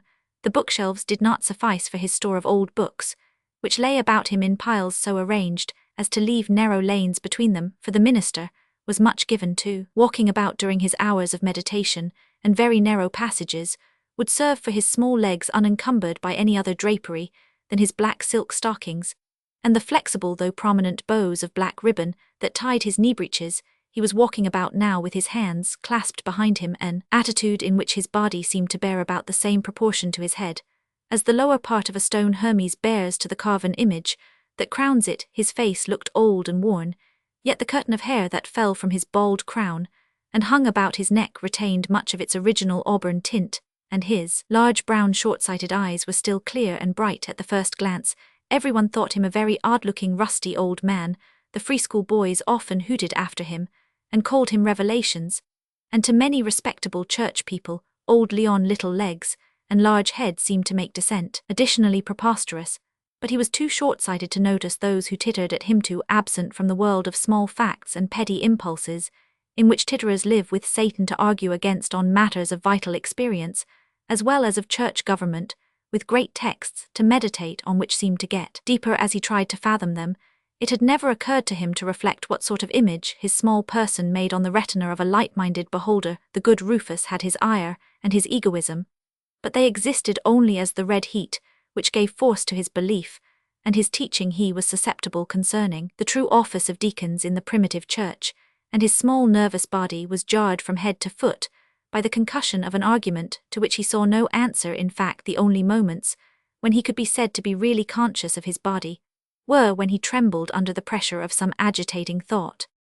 He was meditating on the text for his Sunday morning sermon, and all the people said a mere mustard seed of a text which had split at first only into two divisions what was said, and who said it, but these were growing into a manna-branch discourse, and the preacher's eyes dilated and a smile played about his mouth, till as his manner was when he felt happily inspired, he had begun to utter his thoughts aloud in the varied measure, and cadence habitual to him, changing from a rapid but distinct undertone to a loud emphatic rallentando.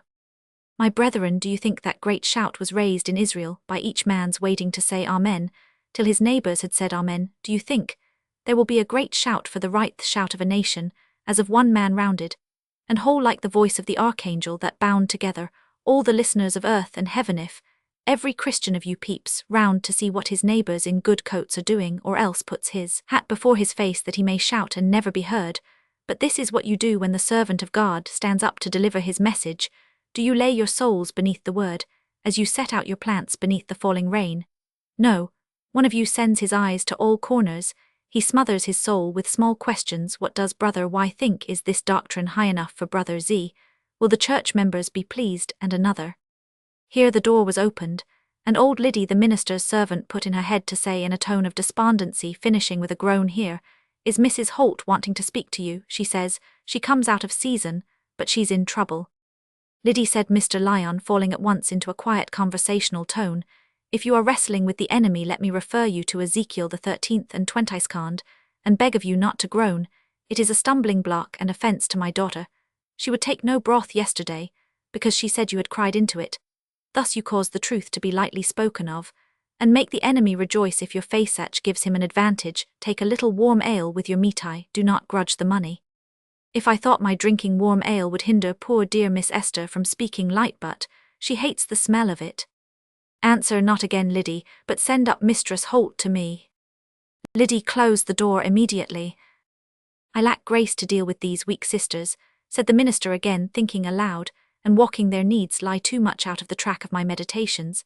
And take me often unawares. Mistress Holt is another who darkens counsel by words without knowledge, and angers the reason of the natural man. Lord, give me patience. My sins were heavier to bear than this woman's folly. Come in, Mrs. Holt, come." He hastened to disencumber a chair of Matthew Henry's commentary, and begged his visitor to be seated. She was a tall, elderly woman dressed in black with a light brown front and a black band over her forehead.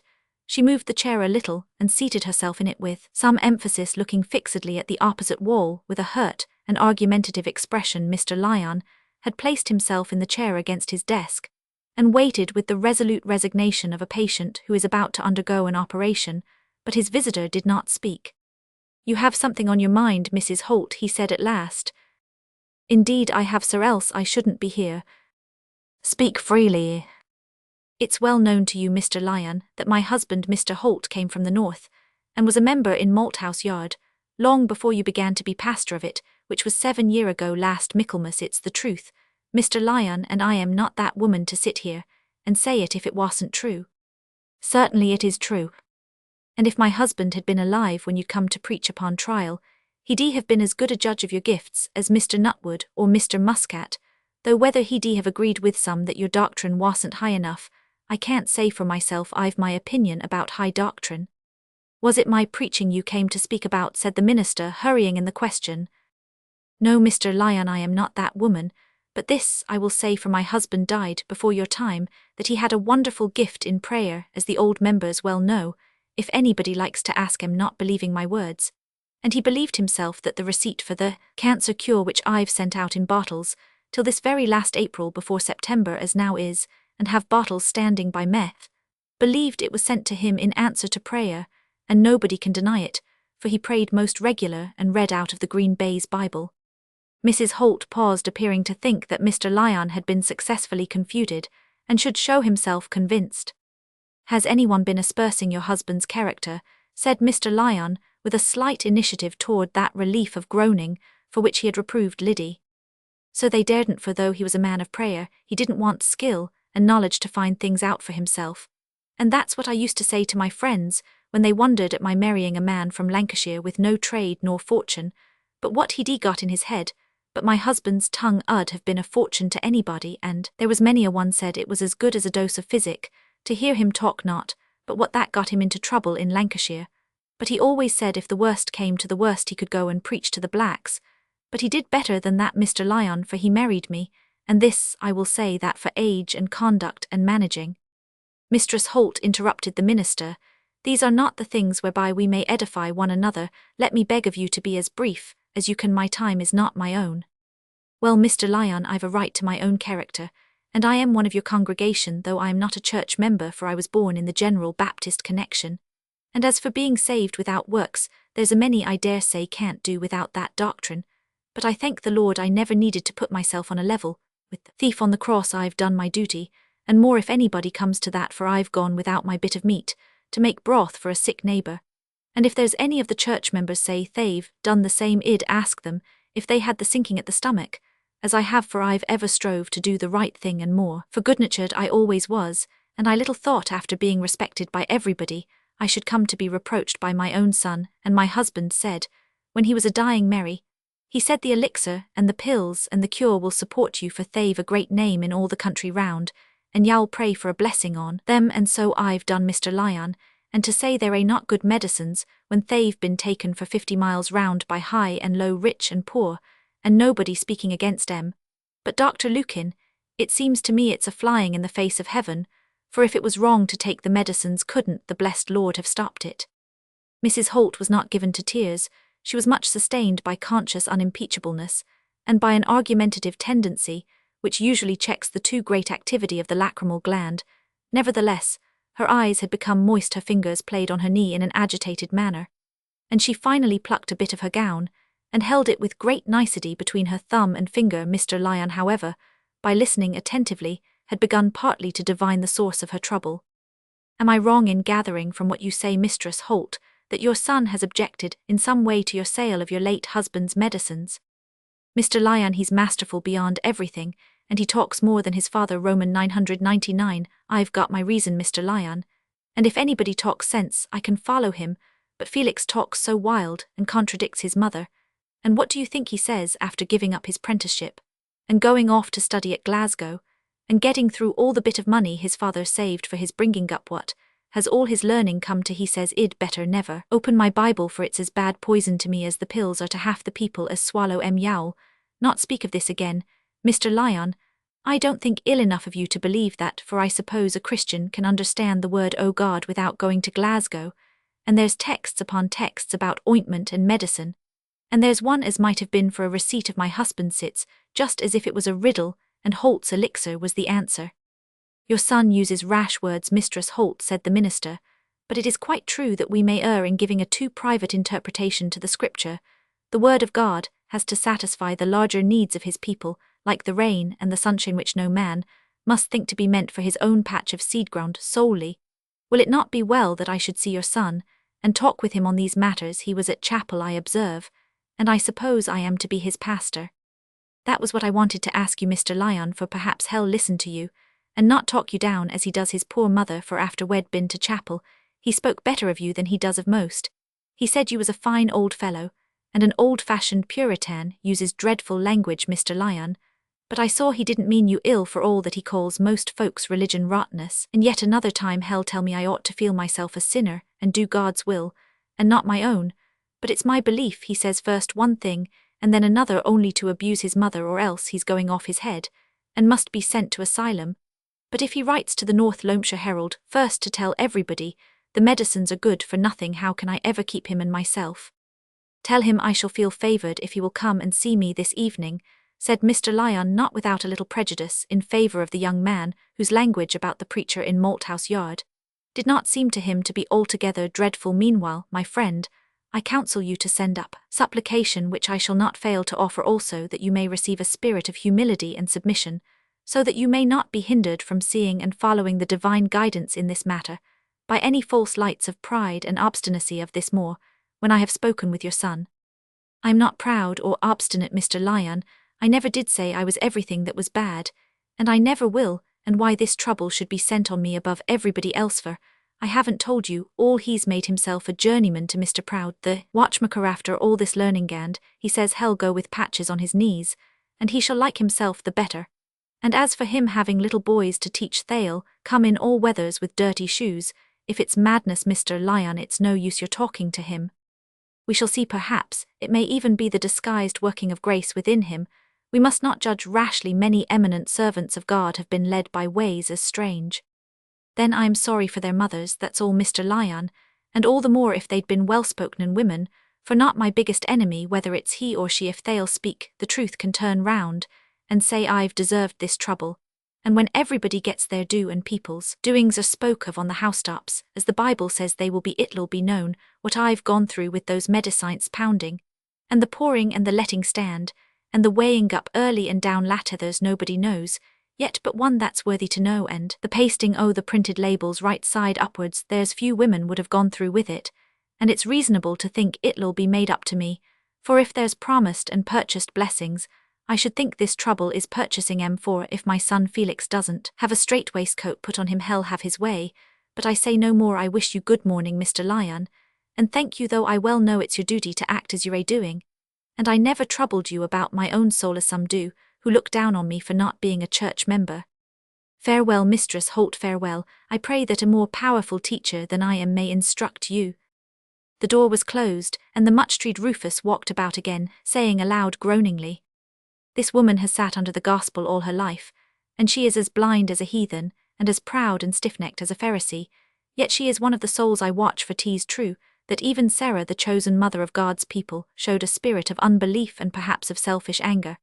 And it is a passage that bears the unmistakable signet doing honour to the wife or woman, as unto the weaker vessel, for therein is the greatest check put on the ready scorn of the natural man. Chapter Roman 5th Citizen, sir, there's a hurry in the veins of youth. That makes a vice of virtue by excess. 2d Citizen, what if the coolness of our tardier veins be loss of virtue? 1st Citizen, all things cool with time. The sun itself, they say, till heat shall find a general level nowhere in excess. 2d Citizen, 'tis a poor climax to my weaker thought, that future middlingness.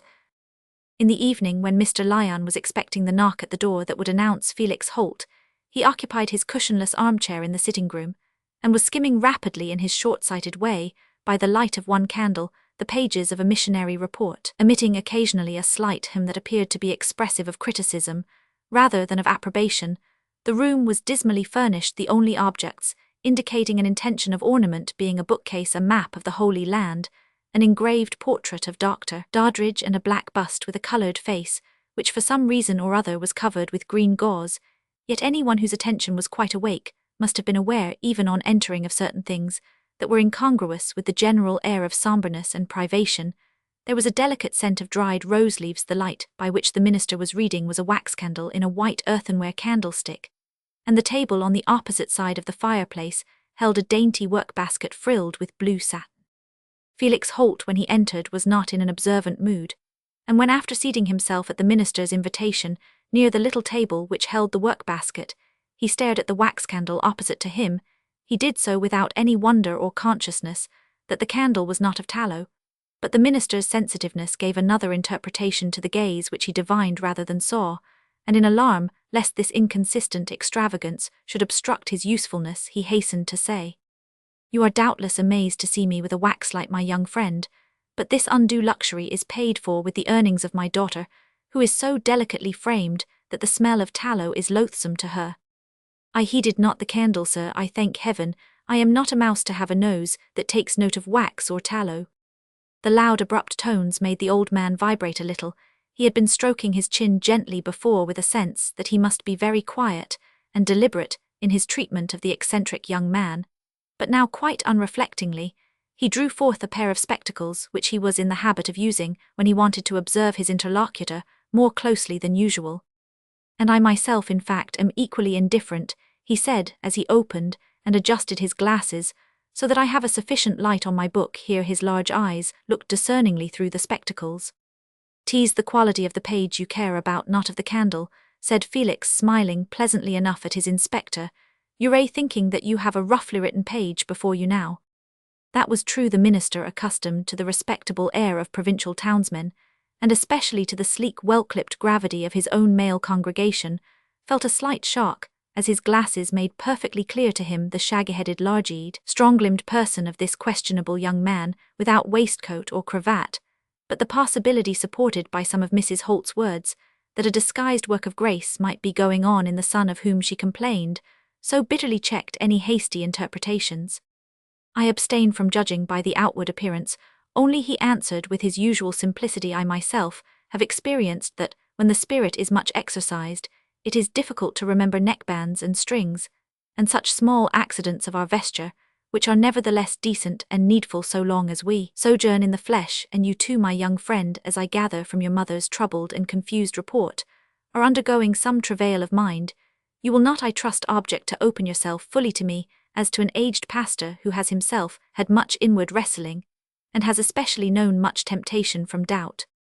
As to doubt, said Felix loudly and brusquely as before, if it is those absurd medicines and gulling advertisements that my mother has been talking of to you, and I suppose it is, I've no more doubt about them than I have about pocket-picking. I know there's a stage of speculation in which a man may doubt whether a pickpocket is blameworthy, but I am not one of your subtle fellows who keep looking at the world through their own legs.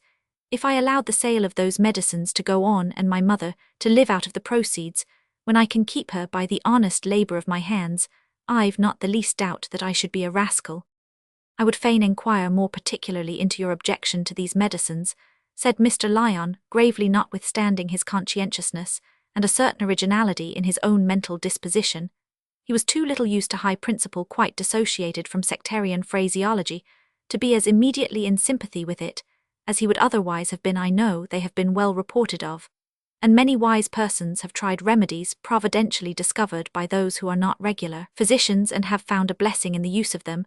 I may mention the eminent Mr. Wesley, who, though I hold not altogether with his Arminian doctrine, nor with the usages of his institutions, was nevertheless a man of God, and the journals of various Christians whose names have left a sweet savour might be cited in the same sense. Moreover, your father, who originally concocted these medicines, and left them as a provision for your mother, was, as I understand, a man whose walk was not unfaithful. My father was ignorant, said Felix bluntly.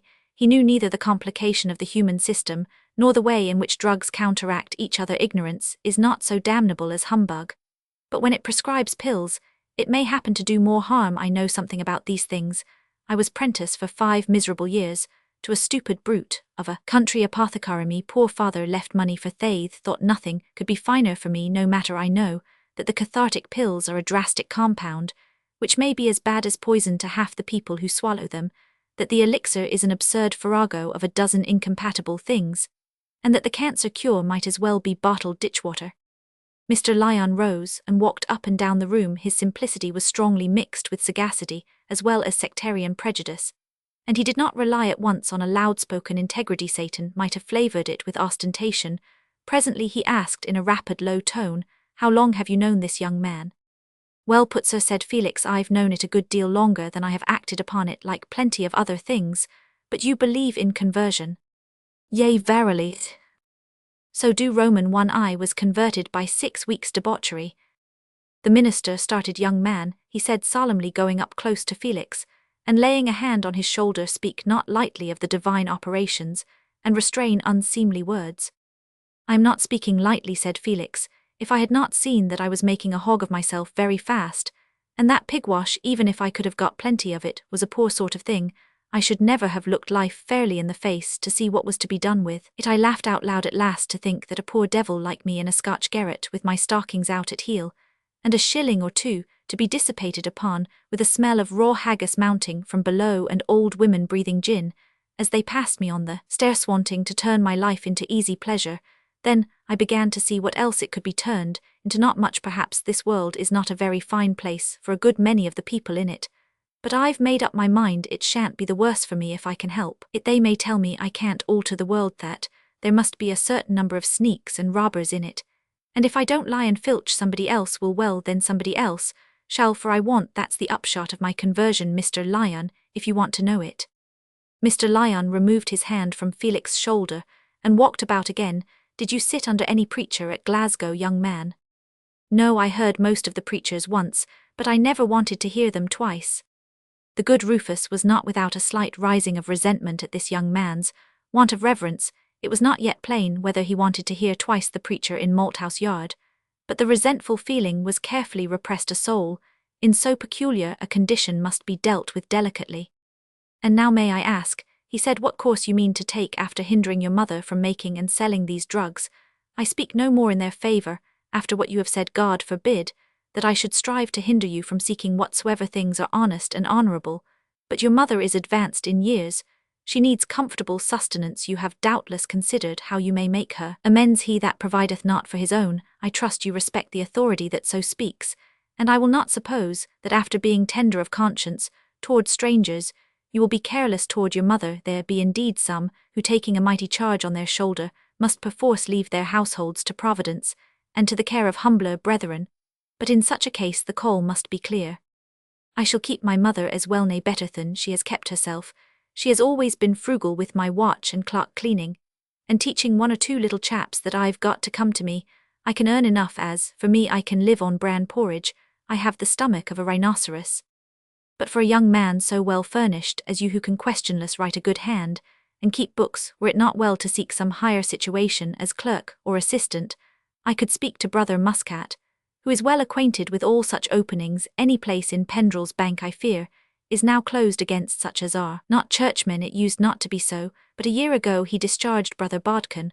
Although he was a valuable servant, still something might be found. There are ranks and degrees, and those who can serve in the higher must not unadvisedly change what seems to be a providential appointment. Your poor mother is not altogether. Excuse me, Mr. Lyon, I've had all that out with my mother, and I may as well save you any trouble by telling you that my mind has been made up about that a long while ago. Take no employment that obliges me to prop up my chin with a high cravat, and wear straps, and pass the livelong day with a set of fellows who spend their spare money on shirt pins. That sort of work is really lower than many handicrafts. It only happens to be paid out of proportion. That's why I set myself to learn the watchmaking trade. My father was a weaver. First of all, it would have been better for him if he had remained a weaver. I came home through Lancashire, and saw an uncle of mine who is a weaver still. I mean to stick to the class I belong to, people who don't follow the fashions. Mr. Lyon was silent a few moments. This dialogue was far from plain sailing. He was not certain of his latitude and longitude. If the despiser of Glasgow preachers had been arguing in favour of gin and Sabbath breaking, Mr. Lyon course would have been clearer. Well, he said deliberately, it is true that St. Paul exercised the trade of tent-making, though he was learned in all the wisdom of the rabbis. St. Paul was a wise man, said Felix. Why should I want to get into the middle class? Because I have some learning. The most of the middle class are as ignorant as the working people about everything that doesn't belong to their own brummagem life. That's how the working men are left to foolish devices, and keep worsening themselves. The best heads among them forsake their boon comrades, and go in for a house with a high doorstep and a brass knocker. Mr. Lyon stroked his mouth and chin, perhaps because he felt some disposition to smile, and it would not be well to smile too readily at what seemed but a weedy resemblance of Christian unworldliness. On the contrary, there might be a dangerous snare in an unsanctified outstepping of average Christian practice. Nevertheless, he observed gravely, it is by such self-advancement that many have been enabled to do good service to the cause of liberty, and to the public well-being. The ring and the robe of Joseph were no objects for a good man's ambition, but they were the signs of that credit which he won by his divinely inspired skill, and which enabled him to act as a saviour to his brethren. Oh yes, your ringed and scented men of the people, I won't be one of them. Let a man once throttle himself with a satin stock, and hell get new wants, and new motives. Metamorphosis will have begun at his neckjoint, and it will go on till it has changed his likings first, and then his reasoning, which will follow his likings, as the feet of a hungry dog follow his nose. I'll have none of your clerkly gentility. I might end by collecting greasy pence from poor men to buy myself a fine coat, and a glutton's dinner, on pretence of serving the poor men. I'd sooner be Paley's fat pigeon than a demagogue all tongue and stomach. Though her Felix changed his voice a little, I should like well enough to be another sort of demagogue, if I could.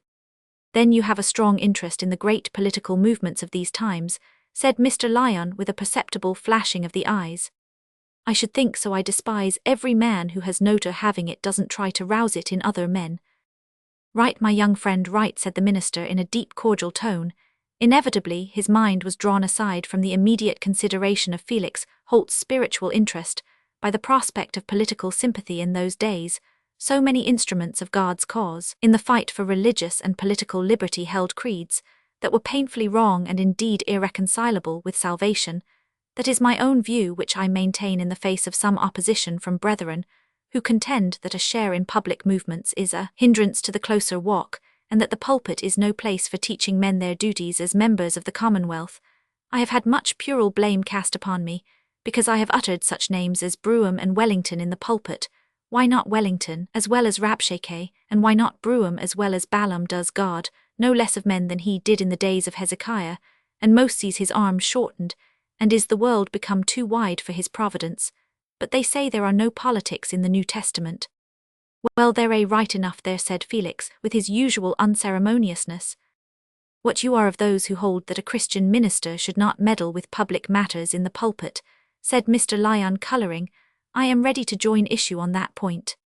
Not I, sir, said Felix. I should say teach any truth you can, whether it's in the Testament or out of it. It's little enough anybody can get hold of, and still less what he can drive into the skulls of a pence-accounting, parcultying generation, such as mostly fill your chapels. Young man, said Mr. Lyon, pausing in front of Felix. He spoke rapidly, as he always did, except when his words were specially weighted with emotion. He overflowed with matter. And in his mind, matter was always completely organized into words. I speak not on my own behalf, for not only have I no desire that any man should think of me above that which he seeth me to be, but I am aware of much that should make me patient under a disesteem resting even on too hasty a construction. I speak not as claiming reverence for my own age and office, not to shame you, but to warn you it is good that you should use plainness of speech. And I am not of those who would enforce a submissive silence on the young, that they themselves, being elders, may be heard at large. But Elihu was the youngest of Job's friends, yet was there a wise rebuke in his words, and the aged Eli was taught by a revelation to the boy Samuel. I have to keep a special watch over myself in this matter, inasmuch as I have need of utterance, which makes the thought within me seem as a pent-up fire, until I have shot it forth as it were in arrowy words, each one hitting its mark. Therefore I pray for a listening spirit, which is a great mark of grace. Nevertheless, my young friend, I am bound, as I said, to warn you the temptations that most beset those who have great natural gifts, and are wise after the flesh, are pride and scorn, more particularly toward those weak things of the world, which have been chosen to confound the things which are mighty. The scornful nostril and the high head gather not the odors that lie on the track of truth. The mind that is too ready at contempt and reprobation is. Here the door opened, and Mr. Lyon paused to look around, but seeing only Liddy with the tea tray, he went on. Is, I may say, as a clenched fist that can give blows, but is shut up from receiving and holding aught that is precious, though it were heaven-sent manna. I understand you, sir, said Felix, good-humouredly putting out his hand to the little man who had come close to him, as he delivered the last sentence with sudden emphasis and slowness, but I am not inclined to clench my fist at you. Well, well, said Mr. Lyon, shaking the proffered hand, we shall see more of each other, and I trust shall have much profitable communing. You will stay and have a dish of tea with us. We take the meal late on Thursdays, because my daughter is detained by giving a lesson in the French tongue, but she is doubtless returned now, and will presently come and pour out tea for us. Thank you, I'll stay, said Felix, not from any curiosity to see the minister's daughter, but from a liking for the society of the minister himself, for his quaint looks and ways, and the transparency of his talk, which gave a charm even to his weakness. The daughter was probably some prim miss, neat, sensible, pious, but all in a small feminine way in which Felix was no more interested than in Dorcas Meading's biographies of devout women, and that amount of ornamental knitting, which was not inconsistent with nonconforming seriousness. I am perhaps a little too fond of banging and smashing. He went on. A phrenologist at Glasgow told me I had large veneration. Another man there who knew me laughed out, and said I was the most blasphemous iconoclast living. That says my phrenologist is because of his large ideality, which prevents him from finding anything perfect enough to be venerated. Of course I put my ears down, and wagged my tail at that, stroking. Yes, yes, I have had my own head explored with somewhat similar results. It is, I fear, but a vain show of fulfilling the heathen precept, know thyself, and too often leads to a self-estimate which will subsist in the absence of that fruit, by which alone the quality of the tree is made evident. Nevertheless, Esther, my dear, this is Mr. Holt, whose acquaintance I have now been making with more than ordinary interest. He will take tea with us. Esther bowed slightly as she walked across the room to fetch the candle, and place it near her tray. Felix rose, and bowed also with an air of indifference, which was perhaps exaggerated by the fact that he was inwardly surprised. The minister's daughter was not the sort of person he expected. She was quite incongruous with his notion of ministers' daughters in general, and though he had expected something nowise delightful, the incongruity repelled him. A very delicate scent, the faint suggestion of a garden, was wafted as she went. He would not observe her, but he had a sense of an elastic walk, the tread of small feet, a long neck, and a high crown of shining brown plaits and curls that floated backward, things, in short, that suggested a fine lady to him, and determined him to notice her as little as possible. A fine lady was always a sort of spunglass affair, not natural, and with no beauty for him as art, but a fine lady, as the daughter of this rusty old Puritan, was especially offensive. Nevertheless, continued Mr. Lyon, who rarely let drop any thread of discourse, that phrenological science is not irreconcilable with the revealed dispensations, and it is undeniable that we have our varying native dispositions, which even grace will not obliterate. I myself from my youth up have been given to question too curiously concerning the truth, to examine and sift the medicine of the soul, rather than to apply it.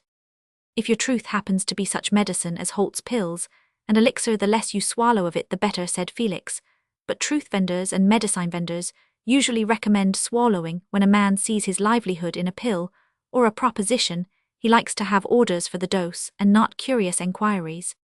This speech verged on rudeness, but it was delivered with a brusque openness that implied the absence of any personal intention. The minister's daughter was now for the first time startled into looking at Felix, but her survey of this unusual speaker was soon made, and she relieved her father from the need to reply by saying, "The tea is poured out, father." That was the signal for Mr. Lyon to advance toward the table, raise his right hand, and ask a blessing at sufficient length for Esther to glance at the visitor again. There seemed to be no danger of his looking at her. He was observing her father. She had time to remark that he was a peculiar-looking person, but not insignificant, which was the quality that most hopelessly consigned a man to perdition. He was massively built. The striking points in his face were large, clear grey eyes and full lips. "Will you draw up to the table, Mr. Holt?" said the minister. In the act of rising, Felix pushed back his chair too suddenly against the rickety table close by him, and down went the blue-frilled work-basket, flying open and dispersing on the floor reels, thimble, muslin work, a small sealed bottle of attar of rose, and something heavier than Thessia duodecimo volume, which fell near him between the table and the fender. "Oh my stars," said Felix, "I beg your pardon." Esther had already started up, and with wonderful quickness had picked up half the small rolling things, while Felix was lifting the basket, and the book this last had opened and had its leaves crushed in falling, and with the instinct of a bookish man, he saw nothing more pressing to be done than to flatten the corners of the leaves. "Byron's poems," he said in a tone of disgust, while Esther was recovering all the other articles. "The dreamed better have been asleep and snoring. What do you stuff your memory with, Byron, Miss Lyon?" Felix on his side was led at last to look straight at Esther, but it was with a strong denunciatory and pedagogic intention. Of course, he saw more clearly than ever that she was a fine lady. She reddened, drew up her long neck, and said as she retreated to her chair again, "I have a great admiration for Byron." Mr. Lyon had paused in the act of drawing his chair to the tea-table, and was looking on at this scene, wrinkling the corners of his eyes with a perplexed smile. Esther would not have wished him to know anything about the volume of Byron, but she was too proud to show any concern. "He is a worldly and vain writer, I fear," said Mr. Lyon. He knew scarcely anything of the poet, whose books embodied the faith and ritual of many young ladies and gentlemen. "A misanthropic debauchee," said Felix, lifting a chair with one hand and holding the book open in the other, whose notion of a hero was that he should disorder his stomach and despise mankind. His corsairs and renegades, his Alps and Manfreds, are the most paltry puppets that were ever pulled by the strings of lust and pride. "Hand the book to me," said Mr. Lyon. "Let me beg of you to put it aside till after tea, father," said Esther. "However objectionable Mr. Holt may find its pages, they would certainly be made worse by being greased with bread and butter." "That is true, my dear," said Mr. Lyon, laying down the book on the small table behind him. He saw that his daughter was angry. "Ho ho," thought Felix, "her father is frightened at her. How came he to have such a nice-stepping long-necked peacock for his daughter? But she shall see that I am not frightened." Then he said aloud, "I should like to know how you will justify your admiration for such a writer, Miss Lyon." I should not attempt it with you, Mr. Holt, said Esther. You have such strong words at command, that they make the smallest argument seem formidable. If I had ever met the giant Cormoran, I should have made a point of agreeing with him in his literary opinions. Esther had that excellent thing in woman, a soft voice with clear fluent utterance. Her sauciness was always charming, because it was without emphasis, and was accompanied with graceful little turns of the head. Felix laughed at her thrust with young heartiness. My daughter is a critic of words, Mr. Holt, said the minister, smiling complacently, and often corrects mine on the ground of niceties which I profess are as dark to me as if they were the reports of a sixth sense, which I possess not. I am an eager seeker for precision, and would fain find language subtle enough to follow the utmost intricacies of the soul's pathways, but I see not why a round word that means some object made and blessed by the Creator should be branded and banished as a malefactor. Oh, your niceties, I know what they are, said Felix in his usual fortissimo thale. Go on, your system of make-believe rottenness may suggest what is unpleasant, so you'd better say sugar plums, or something else such a long way off the fact that nobody is obliged to think of it. Those are your roundabout euphuisms that dress up swindling, till it looks as well as honesty, and shoot with boiled peas instead of bullets. I hate your gentlemanly speakers. Then you would not like Mr. German, I think, said Esther. That reminds me, father, that today when I was giving Miss Louisa German her lesson, Mr. German came in and spoke to me with grand politeness, and asked me at what times you were likely to be disengaged, because he wished to make your better acquaintance, and consult you on matters of importance. He never took the least notice of me before. Can you guess the reason of his sudden ceremoniousness? Nay, child, said the minister ponderingly. Politics, of course, said Felix. He's on some committee. An election is coming, universal peace is declared, and the foxes have a sincere interest in prolonging the lives of the poultry. Mr. Lyon isn't that it? Nay, not so. He is the close ally of the Transome family, who are blind hereditary Tories like the de Barrys, and will drive their tenants to the poll as if they were sheep, and it has even been hinted that the heir who is coming from the east may be another Tory candidate, and coalesce with the younger de Barry. It is said that he has enormous wealth, and could purchase every vote in the county that has a price. He is come, said Esther. I heard Miss German tell her sister that she had seen him going out of her father's room. 'Tis strange, said Mr. Lyon. Something extraordinary must have happened, said Esther, for Mr. German to intend courting us. Miss German said to me only the other day that she could not think how I came to be so well educated and ladylike. She always thought dissenters were ignorant, vulgar people. I said, so they were usually, and church people, also in small towns. She considers herself a judge of what is ladylike, and she is vulgarity personified, with large feet, and the most odious scent on her handkerchief, and a bonnet that looks like the fashion printed in capital letters. One sort of fine ladyism is as good as another, said Felix. No, indeed, pardon me, said Esther. A real fine lady does not wear clothes that flare in people's eyes, or use importunate scents, or make a noise as she moves. She is something refined and graceful and charming, and never obtrusive. Oh yes, said Felix contemptuously, and she reads Byron also, and admires Childe Harold, gentlemen of unspeakable woes, who employ a hairdresser, and look seriously at themselves in the glass. Esther reddened, and gave a little toss. Felix went on triumphantly. A fine lady is a squirrel-headed thing with small airs and small notions, about as applicable to the business of life as a pair of tweezers to the clearing of a forest. Ask your father what those old persecuted emigrant Puritans would have done with fine lady wives and daughters. Oh, there is no danger of such mesalliances, said Esther. Men who are unpleasant companions, and make frights of themselves, are sure to get wives tasteless enough to suit them. Esther, my dear, said Mr. Lyon, let not your playfulness betray you into disrespect. Toward those venerable pilgrims they struggled and endured in order to cherish and plant anew the seeds of a scriptural doctrine, and of a pure discipline. Yes, I know, said Esther, hastily dreading a discourse on the Pilgrim Fathers. Oh, they were an ugly lot. Felix burst in, making Mr. Lyon start. Miss Medora wouldn't have minded if they had all been put into the pillory, and lost their ears. She would have said their ears did stick out, so I shouldn't wonder if that's a bust of one of them. Here Felix, with sudden keenness of observation, nodded at the black bust with the gauze over its coloured face. No, said Mr. Lyon, that is the eminent George Whitfield, who you well know had a gift of oratory, as of one on whom the tongue of flame had rested visibly, but Providence doubtless for wise ends, in relation to the inner man. For I would not inquire too closely into Minudi, which carry too many plausible interpretations for any one of them to be stable Providence. I say ordained that the good man should squint, and my daughter has not yet learned to bear with his infirmity. She has put a veil over it. Suppose you had squinted yourself, said Felix, looking at Esther. Then doubtless you could have been more polite to me, Mr. Holt, said Esther, rising and placing herself at her work-table. You seem to prefer what is unusual and ugly. A peacock, thought Felix. I should like to come and scold her every day and make her cry and cut her fine hair off. Felix rose to go and said, I will not take up any more of your valuable time. Mr. Lyon, I know that you have not many spare evenings. That is true, my young friend, for I now go to Sproxton one evening. In the week I do not despair that we may some day need a chapel there, though the hearers do not multiply save among the women, and there is no work as yet begun among the miners themselves.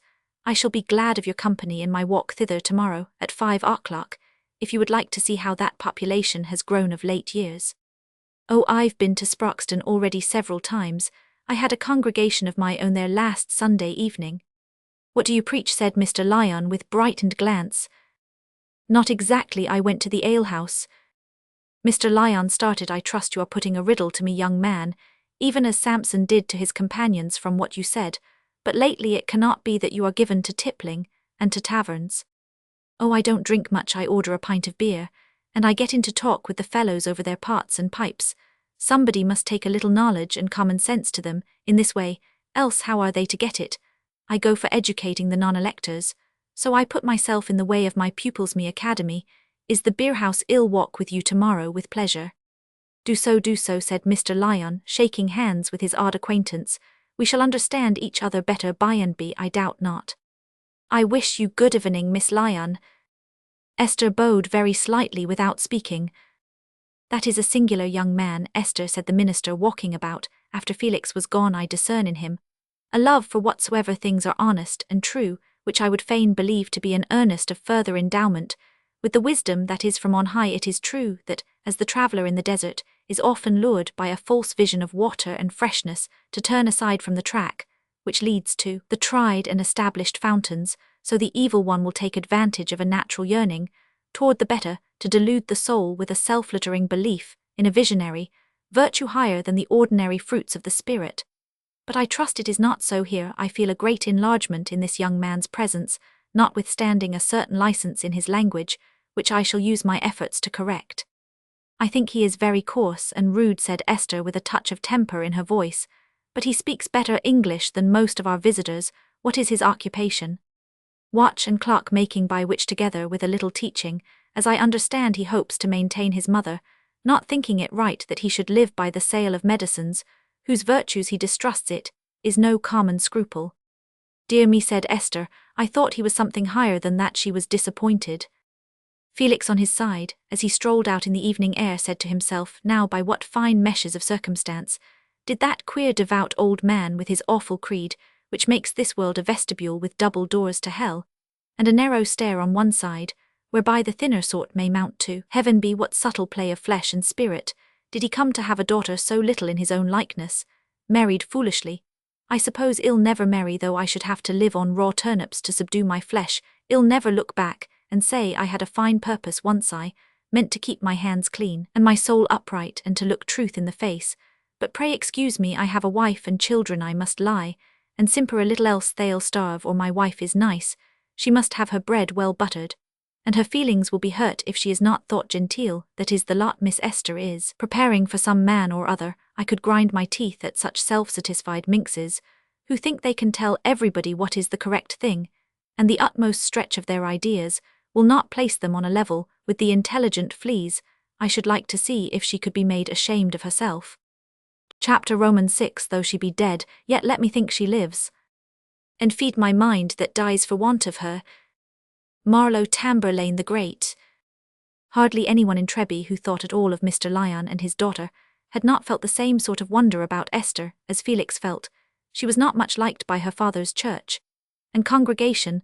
The less serious observed that she had too many airs and graces, and held her head much too high. The stricter sort feared greatly that Mr. Lyon had not been sufficiently careful in placing his daughter among God-fearing people, and that being led astray by the melancholy vanity of giving her exceptional accomplishments, he had sent her to a French school, and allowed her to take situations where she had contracted notions not only above her own rank, but of too worldly a kind to be safe in any rank.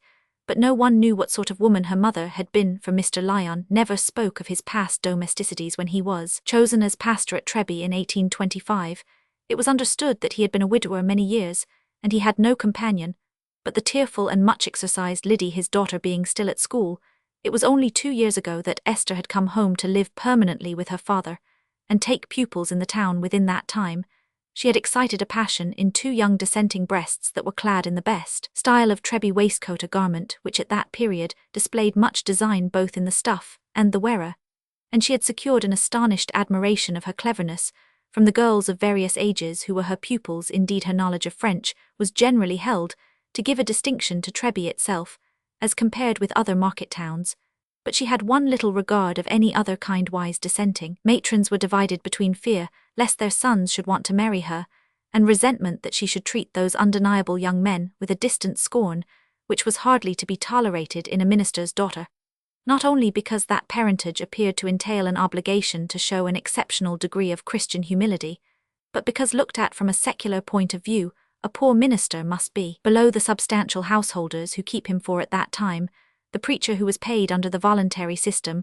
was regarded by his flock with feelings not less mixed than the spiritual person who still took his tithe-pig or his modus. His gifts were admired, and tears were shed under best bonnets at his sermons, but the weaker tea was thought good enough for him, and even when he went to preach a charity sermon in a strange town, he was treated with home-made wine, and the smaller bedroom, as the good churchman's reverence was often mixed with growling, and was apt to be given chiefly to an abstract parson, who was what a parson ought to be. So the good dissenter sometimes mixed his approval of ministerial gifts with considerable criticism and cheapening of the human vessel which contained those treasures. Mrs. Muscat and Mrs. Nutwood applied the principle of Christian equality by remarking that Mr. Lyon had his oddities, and that he ought not to allow his daughter to indulge in such unbecoming expenditure on her gloves, shoes, and hosiery, even if she did pay for them out of her earnings.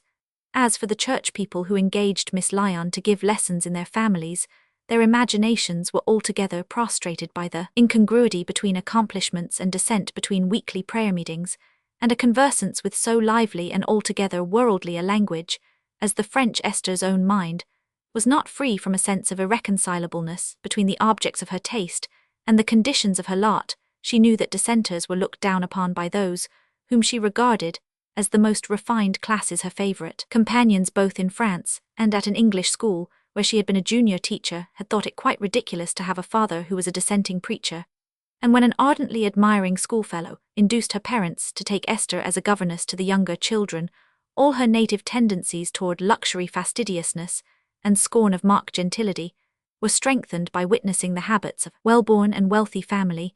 Yet the position of servitude was irksome to her, and she was glad at last to live at home with her father, for though throughout her girlhood she had wished to avoid this lot, a little experience had taught her to prefer its comparative independence. But she was not contented with her life. She seemed to herself to be surrounded with ignoble, uninteresting conditions from which there was no issue, for even if she had been unamiable enough to give her father pain deliberately, it would have been no satisfaction to her to go to Treby Church and visibly turn her back on dissent. It was not religious differences, but social differences that Esther was concerned about, and her ambitious taste would have been no more gratified in the society of the Waces than in that of the Muscats. The Waces spoke imperfect English and played whist. The Muscats spoke the same dialect, and took in the evangelical magazine. Esther liked neither of these amusements. She had one of those exceptional organizations which are quick and sensitive without being in the least morbid. She was alive to the finest shades of manner, to the nicest distinctions of tone and accent. She had a little code of her own about scents and colors, textures and behavior, by which she secretly condemned or sanctioned all things and persons, and she was well satisfied with herself for her fastidious taste, never doubting that hers was the highest standard. She was proud that the best-born and handsomest girls at school had always said that she might be taken for a born lady, her own pretty instep clad in a silk, stocking her little heel, just rising from a kid slipper. Her irreproachable nails and delicate wrist were the objects of delighted consciousness to her, and she felt that it was her superiority which made her unable to use without disgust any but the finest cambric handkerchiefs and freshest gloves. Her money all went in the gratification of these nice tastes, and she saved nothing from her earnings, I cannot say that she had pangs of conscience on this score, for she felt sure that she was generous. She hated all meanness, would empty her purse impulsively on some sudden appeal to her pity, and if she found out that her father had a want, she would supply it with some pretty device of a surprise. But then the good man so seldom had a want except the perpetual desire, which she could never gratify, of seeing her under convictions, and fit to become a member of the church.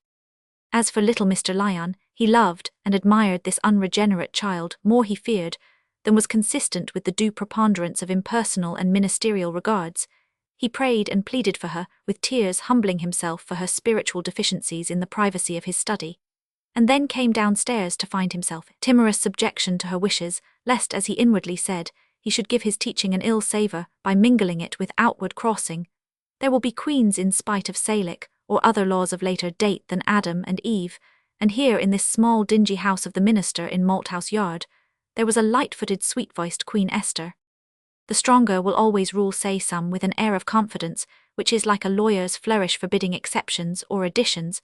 But what is strength? Is it blind wilfulness, that sees no terrors, no manner-linked consequences, no bruises and wounds of those whose cords it tightens? Is it the narrowness of a brain that conceives no needs differing from its own and looks to no results beyond the bargains of today, that tugs with emphasis for every small purpose, and thinks it weakness to exercise the sublime power of resolved renunciation? There is a sort of subjection which is the peculiar heritage of largeness, and of love and strength, is often only another name for willing bondage to irremediable weakness.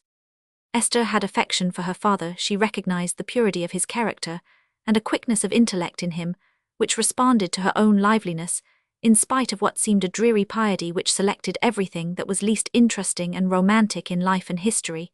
But his old clothes had a smoky odor, and she did not like to walk with him, because when people spoke to him in the street, it was his wont, instead of remarking on the weather and passing on, to pour forth in an absent manner some reflections that were occupying his mind about the traces of the divine government, or about a peculiar incident narrated in the life of the eminent Mr. Richard Baxter. Esther had a horror of appearing ridiculous even in the eyes of vulgar Trebians. She fancied that she should have loved her mother better than she was able to love her father, and she wished she could have remembered that mother more thoroughly.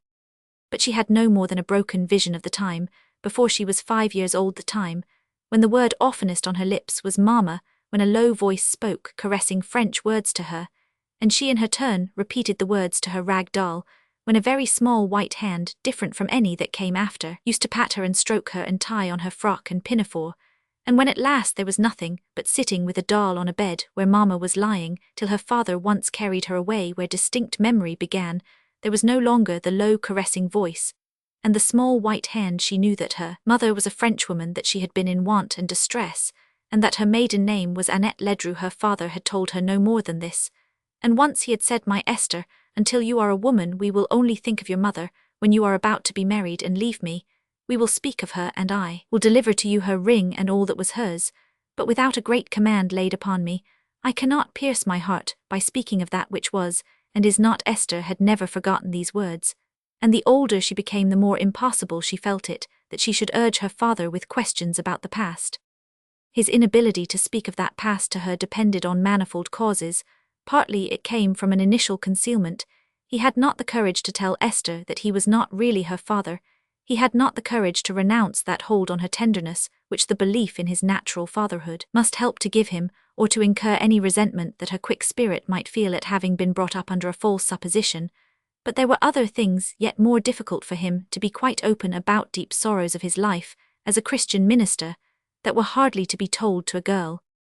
22 years ago, when Rufus Lyon was no more than 36 years old, he was the admired pastor of a large independent congregation in one of our southern seaport towns. He was unmarried, and had met all exhortations of friends who represented to him that a bishop Roman I, the overseer of an independent church and congregation, should be the husband of one wife, by saying that St. Paul meant this particular as a limitation, and not as an injunction that a minister was permitted to have one wife, but that he, Rufus Lyon, did not wish to avail himself of that permission, finding his studies and other labours of his vocation all-absorbing, and seeing that mothers in Israel were sufficiently provided by those who had not been set apart for a more special work. His church and congregation were proud of him. He was put forward on platforms, was made a deputation, and was requested to preach anniversary sermons in far-off towns, wherever noteworthy preachers were discussed. Rufus Lyon was almost sure to be mentioned as one who did honor to the independent body. His sermons were said to be full of fire, and while he had more of human knowledge than many of his brethren, he showed, in an eminent degree, the marks of a true ministerial vocation. But on a sudden this burning and shining light seemed to be quenched. Mr. Lyon voluntarily resigned his charge and withdrew from the town. A terrible crisis had come upon him, a moment in which religious doubt and newly awakened passion had rushed together in a common flood, and had paralyzed his ministerial gifts. His 36 years had been a story of purely religious and studious fervor. His passion had been for doctrines, for argumentative conquest on the side of right. The sins he had chiefly to pray against had been those of personal ambition under such forms as ambition takes in the mind of a man who has chosen the career of an independent preacher, and those of a too restless intellect ceaselessly urging questions concerning the mystery of that which was assuredly revealed, and thus hindering the due nourishment of the soul on the substance of the truth, delivered even at that time of comparative youth. His unworldliness and simplicity in small matters, for he was keenly awake to the larger affairs of this world, gave a certain oddity to his manners and appearance, and though his sensitive face had much beauty, his person altogether seemed so irrelevant to a fashionable view of things that well-dressed ladies and gentlemen usually laughed at him, as they probably did at Mr. John Milton after the Restoration and ribbons had come in, and still more at that apostle of weak bodily presence who preached in the back streets of Ephesus and elsewhere. A new view of a religion that hardly anybody believed in. Rufus Lyon was the singular-looking apostle of the meeting in Skipper's Lane. Was it likely that any romance should befall such a man? Perhaps not, but romance did befall him. One winter's evening in 1812, Mr. Lyon was returning from a village preaching. He walked at his usual rapid rate, with busy thoughts, undisturbed by any sight more distinct than the bushes and the hedgerow trees black beneath a faint moonlight, until something suggested to him that he had perhaps omitted to bring away with him a thin account book in which he recorded certain subscriptions. He paused, unfastened his outer coat, and felt in all his pockets. Then he took off his hat and looked inside it. The book was not to be found, and he was about to walk on when he was startled by hearing a low, sweet voice say with a strong foreign accent, "Have pity on me, sir." Searching with his short-sighted eyes, he perceived someone on a side-bank, and approaching he found a young woman with a baby on her lap. She spoke again more faintly than before. "Sir, I die with hunger. In the name of God, take the little one." There was no distrusting the pale face and the sweet low voice. Without pause, Mr. Lyon took the baby in his arms and said, "Can you walk by my side, young woman?" She rose but seemed tottering. "Lean on me," said Mr. Lyon, and so they walked slowly on, the minister for the first time in his life carrying a baby. Nothing better occurred to him than to take his charge to his own house. It was the simplest way of relieving the woman's wants and finding out how she could be helped further, and he thought of no other possibilities. She was too feeble for more words to be spoken between them till she was seated by his fireside. His elderly servant was not easily amazed at anything her master did in the way of charity, and at once took the baby, while Mr. Lyon unfastened the mother's damp bonnet and shawl, and gave her something warm to drink, then waiting by her till it was time to offer her more. He had nothing to do but to notice the loveliness of her face, which seemed to him as that of an angel, with a benignity in its repose that carried a more assured sweetness than any smile. Gradually she revived, lifted up her delicate hands between her face and the firelight, and looked at the baby, which lay opposite to her on the old servant's lap, taking in spoonfuls with much content, and stretching out naked feet toward the warmth. Then, as her consciousness of relief grew into contrasting memory, she lifted up her eyes to Mr. Lyon, who stood close by her, and said in her pretty broken way, "I knew you had a good heart when you took your hat off. You seemed to me as the image of the by-enemy Saint Jean." The grateful glance of those blue-grey eyes with their long shadow-making eyelashes was a new kind of good to Rufus Lyon.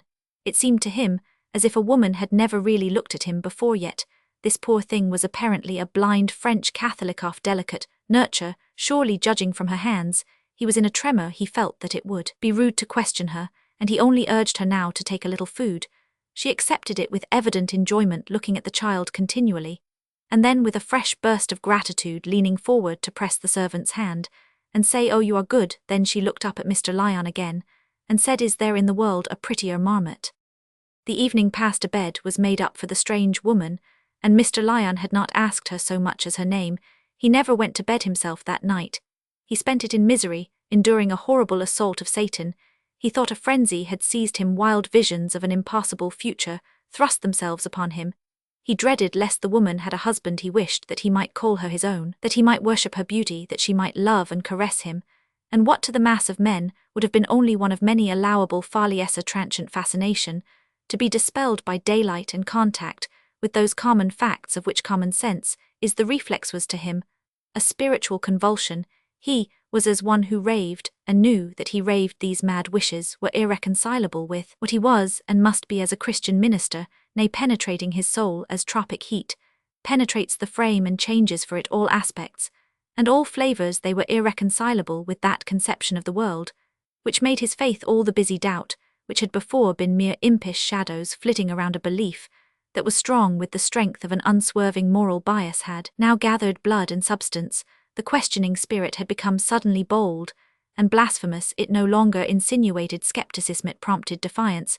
It no longer expressed cool, inquisitive thought, but was the voice of a passionate mood. Yet he never ceased to regard it as the voice of the tempter. The conviction which had been the law of his better life remained within him as a conscience. The struggle of that night was an abridgment of all the struggles that came after. Quick souls have their intensest life in the first anticipatory sketch of what may or will be, and the pursuit of their wish is the pursuit of that paradisiacal vision which only impelled them, and is left farther and farther behind, vanishing forever even out of hope in the moment, which is called success. The next morning Mr. Lyon heard his guest's history. She was the daughter of a French officer of considerable rank who had fallen in the Russian campaign. She had escaped from France to England, with much difficulty, in order to rejoin her husband, a young Englishman, to whom she had become attached during his detention as a prisoner of war on parole at Wesel, where she was living under the charge of some relatives, and to whom she had been married without the consent of her family. Her husband had served in the Hanoverian army, had obtained his discharge in order to visit England on some business, with the nature of which she was not acquainted, and had been taken prisoner as a suspected spy a short time after their marriage. He and his fellow prisoners had been moved to a town nearer the coast, and she had remained in wretched uncertainty about him, until at last a letter had come from him telling her that an exchange of prisoners had occurred, that he was in England, that she must use her utmost effort to follow him, and that on arriving on English ground, she must send him word under a cover which he enclosed bearing an address in London. Fearing the opposition of her friends, she started unknown to them with a very small supply of money, and after enduring much discomfort and many fears in waiting for a passage, which she at last got in a small trading smack, she arrived at Southampton, Roman 99, before she was able to write. Her baby was born, and before her husband's answer came, she had been obliged to pawn some clothes and trinkets. He desired her to travel to London, where he would meet her at the Belle Sauvage, adding that he was himself in distress, and unable to come to her when once she was in London they would take ship and quit the country. Arrived at the Belle Sauvage, the poor thing waited 3 days in vain for her husband. On the 4th, a letter came in a strange hand, saying that in his last moments he had desired this letter to be written to inform her of his death, and recommend her to return to her friends. She could choose no other course, but she had soon been reduced to walking, that she might save her pence to buy bread with, and on the evening when she made her appeal to Mr. Lyon, she had pawned the last thing over and above needful clothing, that she could persuade herself to part with. The things she had not borne to part with were her marriage ring and a locket containing her husband's hair, and bearing his baptismal name.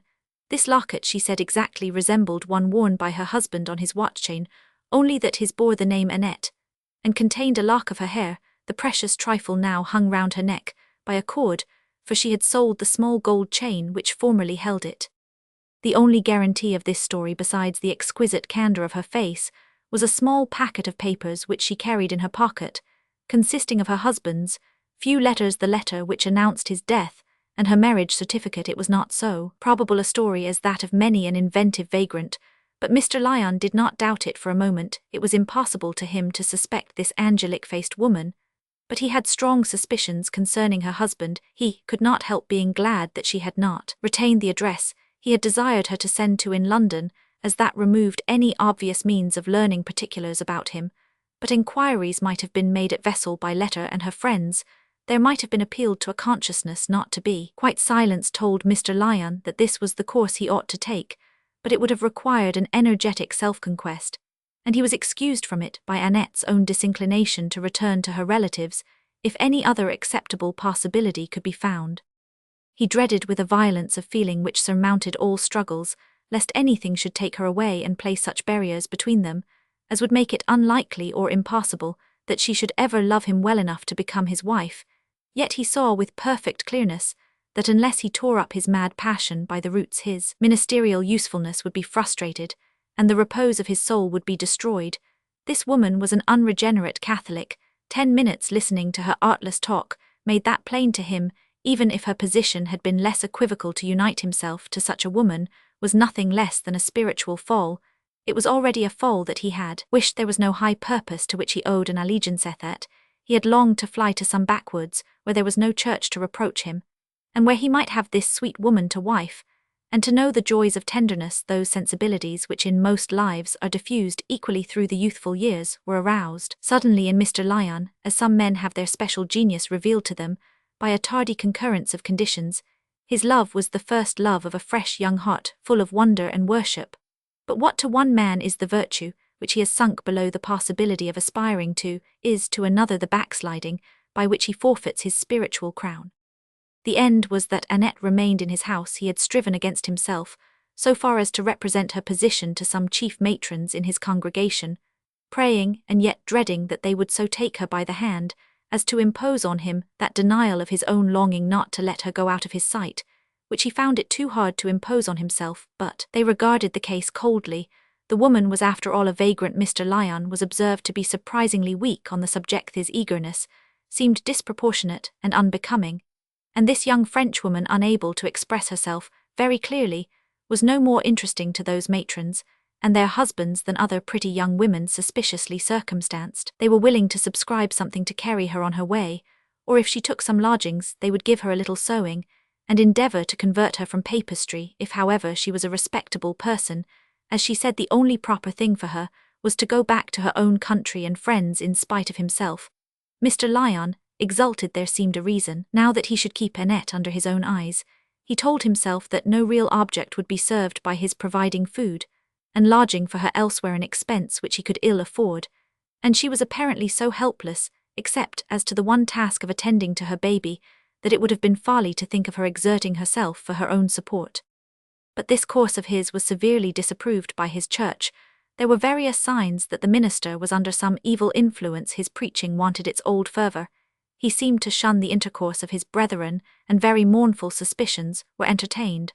A formal remonstrance was presented to him, but he met it as if he had already determined to act in anticipation of it. He admitted that external circumstances, conjoined with a peculiar state of mind, were likely to hinder the fruitful exercise of his ministry, and he resigned it. There was much sorrowing, much expostulation, but he declared that, for the present, he was unable to unfold himself more fully.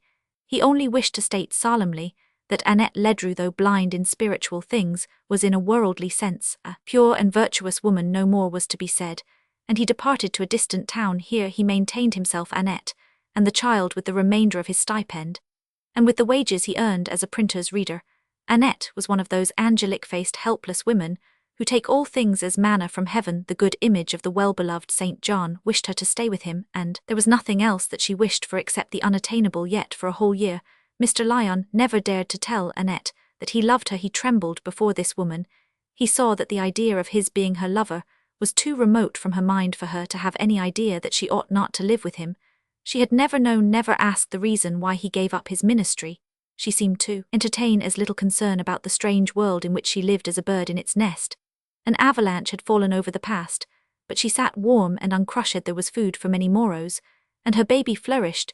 She did not seem even to care about a priest or about having her child baptized, and on the subject of religion Mr. Lyon was as timid and shrank as much from speaking to her as, on the subject of his love, he dreaded anything that might cause her to feel a sudden repulsion toward him. He dreaded disturbing her simple gratitude and content in these days. His religious faith was not slumbering. It was awake and achingly conscious of having fallen in a struggle. He had had a great treasure committed to him, and had flung it away. He held himself a backslider. His unbelieving thoughts never gained the full ear and consent of his soul. His prayers had been stifled by the sense that there was something he preferred to complete obedience. They had ceased to be anything but intermittent cries and confessions, and a submissive presentiment, rising at times even to an entreaty that some great discipline might come, that the dull spiritual sense might be roused. Vision and hearing, as of old, and the supreme facts become again supreme in his soul. Mr. Lyon will perhaps seem a very simple personage with pitiably narrow theories, but none of our theories are quite large enough for all the disclosures of time, and to the end of men's struggles, a penalty will remain for those who sink from the ranks of the heroes into the crowd, for whom the heroes fight and die. One day, however, Annette learned Mr. Lyon's secret. The baby had a tooth coming, and being large and strong now was noisily fretful. Mr. Lyon, though he had been working extra hours, and was much in need of repose, took the child from its mother immediately on entering the house and walked about with it, patting and talking soothingly to it. The stronger grasped the new sensations were a successful anodyne, and baby went to sleep on his shoulder, but fearful lest any movement should disturb it, he sat down, and endured the bondage of holding it still against his shoulder. "You do nurse baby well," said Annette approvingly, "yet you never nursed before I came." "No," said Mr. Lyon, "I had no brothers and sisters." "Why were you not married?" Annette had never thought of asking that question before. "Because I never loved any woman till now. I thought I should never marry. Now I wish to marry." Annette started. She did not see at once that she was the woman he wanted to marry. What had flashed on her mind was that there might be a great change in Mr. Lyon's life. It was as if the lightning had entered into her dream and half awaked her. "Do you think it foolish, Annette, that I should wish to marry?" "I did not expect it," she said doubtfully. "I did not know you thought about it." "You know the woman I should like to marry?" "I know her," she said interrogatively, blushing deeply. "It is you, Annette, whom I have loved better than my duty. I forsook everything for you." Mr. Lyon paused. He was about to do what he felt would be ignoble, to urge what seemed like a claim. "Can you love me, Annette? Will you be my wife?" Annette trembled and looked miserable. "Do not speak, forget it," said Mr. Lyon, rising suddenly, and speaking with loud energy. "No, I do not want it. I do not wish it." The baby awoke as he started up. He gave the child into Annette's arms and left her. His work took him away early the next morning, and the next again. They did not need to speak much to each other. The third day Mr. Lyon was too ill to go to work. His frame had been overwrought. He had been too poor to have sufficiently nourishing food, and under the shattering of his long-deferred hope his health had given away. They had no regular servant, only occasional help from an old woman who lit the fires and put on the kettles. Annette was forced to be the sick nurse, and this sudden demand on her shook away some of her torpor. The illness was a serious one, and the medical man, one day hearing Mr. Lyon in his delirium raving with an astonishing fluency in biblical language, suddenly looked round with increased curiosity at Annette, and asked if she were the sick man's wife or some other relative. "No relation," said Annette, shaking her head. "He has been good to me." "How long have you lived with him?" "More than a year." "Was he a preacher once?" "Yes." "When did he leave off being a preacher?" "Soon after he took care of me." "Is that his child?" "So," said Annette, colouring indignantly. "I am a widow." The doctor, she thought, looked at her oddly, but he asked no more questions. When the sick man was getting better and able to enjoy invalid's food, he observed one day, while he was taking some broth, that Annette was looking at him. He paused to look at her in return, and was struck with a new expression in her face, quite distinct from the merely passive sweetness which usually characterized it. She laid her little hand on his, which was now transparently thin, and said, "I am getting very wise. I have sold some of the books to make money. The doctor told me where, and I have looked into the shops where they sell caps and bonnets and pretty things, and I can do all that and get more money to keep us, and when you are well enough to get up, we will go out and be married. Shall we not see? And la petite," the baby had never been named anything else, "shall call you Papund, then we shall never part." Mr. Lyon trembled. This illness, something else perhaps, had made a great change in Annette. A fortnight after that they were married. The day before he had ventured to ask her if she felt any difficulty about her religion, and if she would consent to have la petite baptized and brought up as a Protestant. She shook her head and said very simply, "No, in France in other days I would have minded, but all is changed. I never was fond of religion, but I knew it was right. Jamais les fleurs, les bals, la musique, et mon mari qui est beau. But all that is gone away. There is nothing of my religion in this country, but the good God must be here, for you are good. I leave all to you." It was clear that Annette regarded her present life as a sort of death to the world, an existence on a remote island where she had been saved from wreck. She was too indolent mentally, too little interested to acquaint herself with any secrets of the isle. The transient energy, the more vivid consciousness, and sympathy which had been stirred in her during Mr. Lyon's illness had soon subsided into the old apathy to everything except her child. She withered like a plant in strange air, and the 3 years of life that remained were but a slow and gentle death. Those 3 years were to Mr. Lyon a period of such self-suppression and life in another as few men know. Strange that the passion for this woman, which he felt to have drawn him aside from the right as much as if he had broken the most solemn vows that only was right to him, which he held the best and highest, the passion for a being who had no glimpse of his thoughts, induced a more thorough renunciation than he had ever known in the time of his complete devotion to his ministerial career. He had no flattery now either from himself or the world. He knew that he had fallen and his world had forgotten him, or shook their heads at his memory. The only satisfaction he had was the satisfaction of his tenderness, which meant untiring work, untiring patience, untiring wakefulness, even to the dumb signs of feeling in a creature whom he alone cared for. The day of parting came, and he was left with little Esther as the one visible sign of that 4 years' break in his life. A year afterward, he entered the ministry again, and lived with the utmost sparingness, that Esther might be so educated as to be able to get her own bread. In case of his death, her probable facility in acquiring French naturally suggested his sending her to a French school, which would give her a special advantage as a teacher. It was a Protestant school, and French Protestantism had the high recommendation of being non-prelatical. It was understood that Esther would contract no papistical superstitions, and this was perfectly true, but she contracted, as we see, a good deal of non-papistical vanity. Mr. Lyon's reputation as a preacher and devoted pastor had revived, but some dissatisfaction beginning to be felt by his congregation at a certain laxity, detected by them in his views, as to the limits of salvation, which he had in one sermon even hinted might extend to unconscious recipients of mercy, he had found it desirable 7 years ago to quit this 10 years' pastorate, and accept a call from the less important church in Malthouse Yard, Treby Magna. This was Rufus Lyon's history at that time, unknown in its fullness to any human being besides himself. We can perhaps guess what memories they were that relaxed the stringency of his doctrine on the point of salvation. In the deepest of all senses his heart said, "Though she be dead, yet let me think she lives, and feed my mind that dies for want of her." Chapter Romans 7 Roman 1000. It was but yesterday you spoke him well. You've changed your mind so soon. And not itis he. That changing to my thought has changed my mind. No man puts rotten apples in his pouch, because their upper side looked fair to him. Constancy in mistake is constant folly. The news that the rich heir of the Transomes was actually come back, and had been seen at Treby, was carried to someone else, who had more reasons for being interested in it than the Reverend Rufus Lyon was yet conscious of having. It was owing to this that, at 3 o'clock 2 days afterward, a carriage, and pair with coachman and footman in crimson and drab, passed through the lodge gates at Transome Court. Inside there was a hale, good-natured, red-looking man of 60 whose hands rested on a knotted stick held between his knees, and a bloid, well-featured lady, fat and middle-aged, a mountain of satin lace and exquisite muslin embroidery. They were not persons of a highly remarkable appearance, but to most Trebians they seemed absolutely unique and likely to be known anywhere.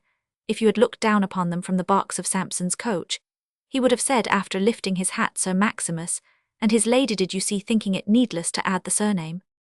"We shall find her greatly elated. Doubtless Lady de Barry was saying she has been in the shade so long." "Ah, poor thing," said Sir Maximus, "a fine woman she was in her bloom. I remember the first county ball she attended. We were all ready to fight for the sake of dancing with her. I always liked her from that time. I never swallowed the scandal about her myself." "If we are to be intimate with her," said Lady de Barry, "I wish you would avoid making such allusions, Sir Maximus. I should not like Selina and Harriet to hear them."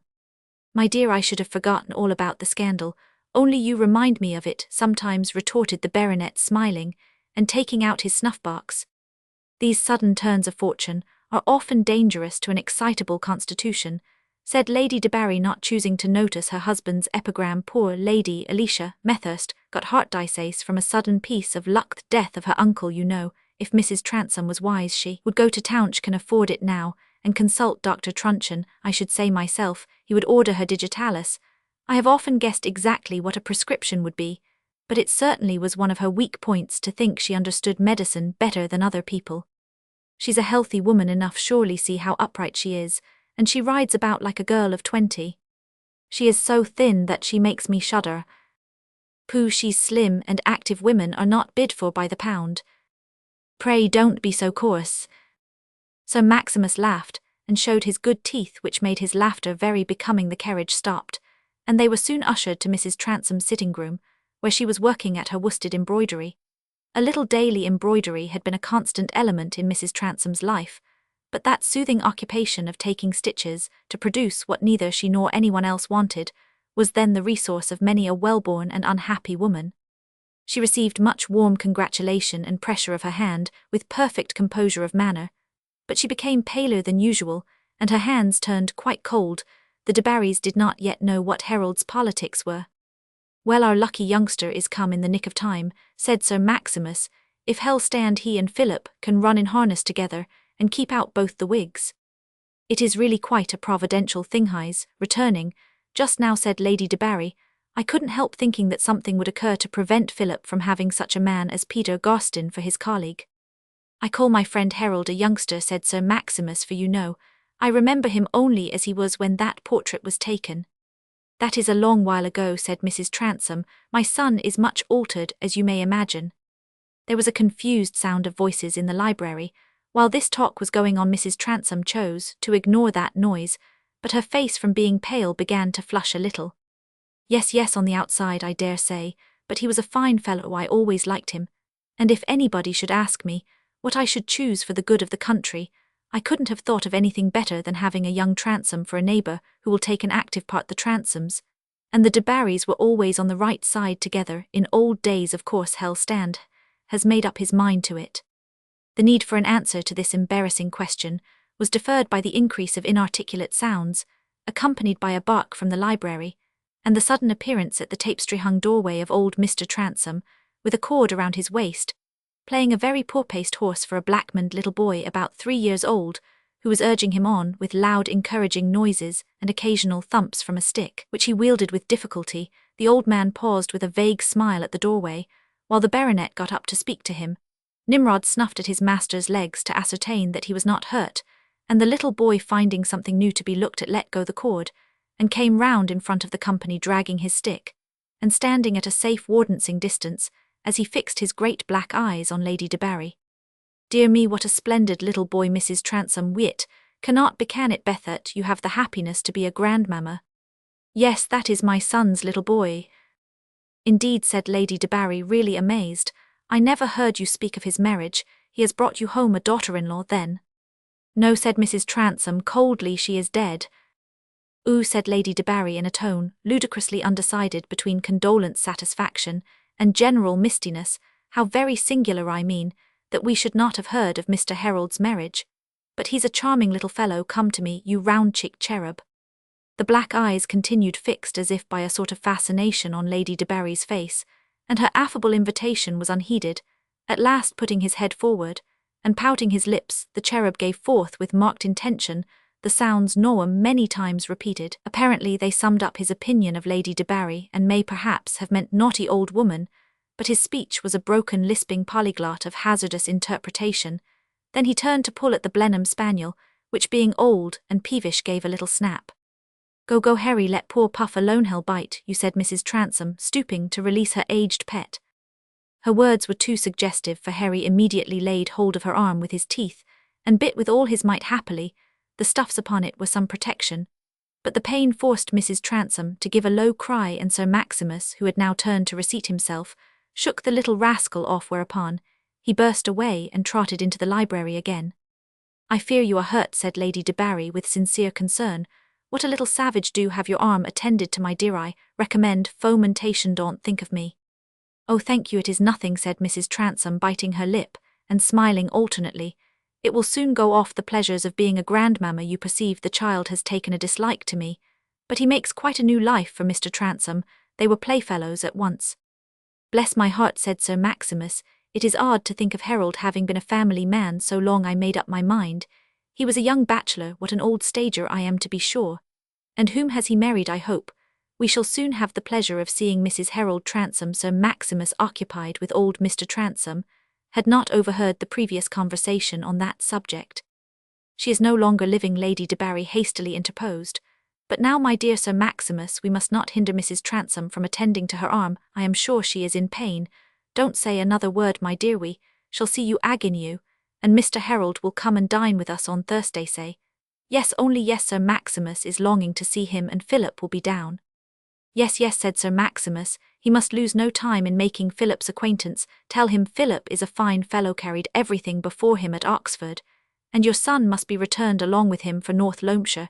You said he meant to stand. I will write and let you know if Harold has any engagement for Thursday. He would of course be happy otherwise, said Mrs. Transome, evading the question. If not Thursday, the next day, the very first day he can. The visitors left, and Mrs. Transome was almost glad of the painful bite, which had saved her from being questioned further about Harold's politics. This is the last visit I shall receive from them, she said to herself, as the door closed behind them, and she rang for dinner. That poor creature is not happy, Sir Maximus, said Lady de Barry, as they drove along. Something annoys her about her son, I hope. There is nothing unpleasant in his character. Either he kept his marriage a secret from her, or she was ashamed of it. He is 34 at least by this time. After living in the East so long, he may have become a sort of person one would not care to be intimate with, and that savage boy doesn't look like a lady's child. Pooh, my dear, said Sir Maximus, women think so much of those minudi in the present state of the country. It is our duty to look at a man's position, and politics. Philip and my brother are both of that opinion, and I think they know what's right. If any man does, we are bound to regard every man of our party as a public instrument, and to pull all together. The Transomes have always been a good Tory family, but it has been a cipher of late years, this young fellow coming back with a fortune to give the family a head, and a position is a clear gain to the county, and with Philip he'll get into the right hands. Of course, he wants guiding, having been out of the country so long. All we have to ask is whether a man's a Tory, and will make a stand for the good of the country. That's the plain English of the matter. And I do beg of you, my dear, to set aside all these gossiping niceties, and exert yourself like a woman of sense and spirit, as you are to bring the right people together. Here Sir Maximus gave a deep cough, took out his snuff-box, and tapped it.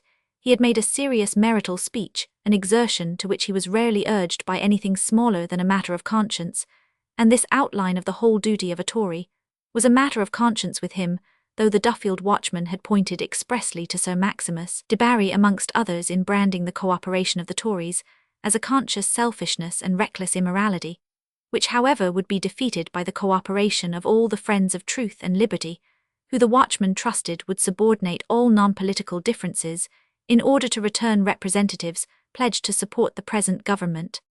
I am sure, Sir Maximus, Lady de Barry answered, you could not have observed that anything was wanting in my manners to Mrs. Transome. No, no, my dear, but I say this by way of caution, never mind what was done at Smyrna, or whether Transome likes to sit with his heels tucked up. We may surely wink at a few things for the sake of the public interest if God Almighty does, and if he didn't I don't know what would have become of the country government, could never have been carried on, and many a good battle would have been lost. That's the philosophy of the matter, and common sense too. Good Sir Maximus gave a deep cough, and tapped his box again inwardly, remarking that if he had not been such a lazy fellow, he might have made as good a figure as his son Philip. But at this point, the carriage, which was rolling by a turn toward Treby Magna, passed a well-dressed man who raised his hat to Sir Maximus and called to the coachman to stop. Excuse me, Sir Maximus, said this personage, standing uncovered at the carriage door, but I have just learned something of importance at Treby, which I thought you would like to know as soon as possible. Ah, what's that? Something about Garstin or Clement, said Sir Maximus, seeing the other draw a poster from his pocket. No, rather worse. I fear you will think a new radical candidate. I got this by a stratagem from the printer's boy. They are not posted yet. A radical, said Sir Maximus in a tone of incredulous disgust, as he took the folded bill. What fool is he? He'll have no chance. They say he's richer than Garstin. Harold Transome, shouted Sir Maximus, as he read the name in 3-inch letters. I don't believe it, it's a trick, it's a squib wiwiwev. Just been to his plassy. Do you know any more? Speak, sir, speak. Don't deal out your story like a damned mountebank who wants to keep people gaping.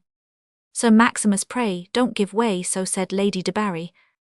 I'm afraid there's no doubt about it, sir, said Christian. After getting the bill I met Mr. Labron's clerk, and he said he had just had the whole story from Jermyn's clerk. The Ram Inn is engaged already, and a committee is being made up. He says Jermyn goes like a steam engine when he has a mind, although he makes such long-winded speeches. German be hanged for a two-faced rascal, tell Mitchell, to drive on, it's of no use to stay chattering here, jump up on the box, and go home with us, I may want you. You see I was right, Sir Maximus, said the baronet's wife, I had an instinct that we should find him an unpleasant person. Fudge, if you had such a fine instinct, why did you let us go to Transome Court and make fools of ourselves? Would you have listened to me? But of course you will not have him to dine with you. Dine with me? I should think not, I'd sooner he should dine off me. I see how it is clearly enough. He has become a regular beast among those Mahomtanches, got neither religion nor morals left. He can't know anything about English politics, hell go, and cut his own nose off as a landholder, and never know however he won't get in hell spend his money for nothing. I fear he is a very licentious man, said Lady de Barry. We know now why his mother seemed so uneasy. I should think she reflects a little, poor creature. It's a confounded nuisance we didn't meet Christian on our way instead of coming back, but better now than later. He's an uncommonly adroit, useful fellow, that factotum of Philip's. I wish Phil would take my man, and give me Christian, I'd make him house steward. He might reduce the accounts a little. Perhaps Sir Maximus would not have been so sanguine as to Mr. Christian's economical virtues, if he had seen that gentleman relaxing himself the same evening among the other distinguished dependents of the family and frequenters of the steward's room.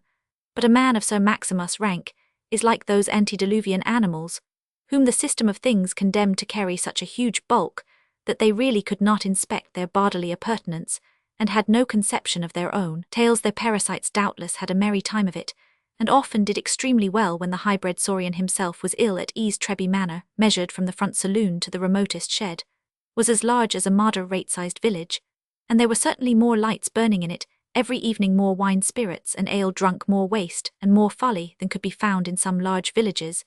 There was fast revelry in the steward's room, and slow revelry in the Scotch bailiff's room, short whist costume and flirtation in the housekeeper's room, and the same at a lower price in the servants' hall, a select Olympian feast in the private apartment of the cook, who was a much grander person than her ladyship, and wore gold and jewellery, to a vast amount of suet, a gambling group in the stables, and the coachman, perhaps the most innocent member of the establishment, tippling in majestic solitude by a fire in the harness-room, for Sir Maximus, as every one said, was a gentleman of the right sort, condescended to no mean enquiries, greeted his head-servants with a good evening, gentlemen, when he met them in the park, and only snarled in a subdued way when he looked over the accounts, willing to endure some personal inconvenience in order to keep up the institutions of the country, to maintain his hereditary establishment, and do his duty in that station of life, the station of the long-tailed Soriento, which it had pleased Providence to call him.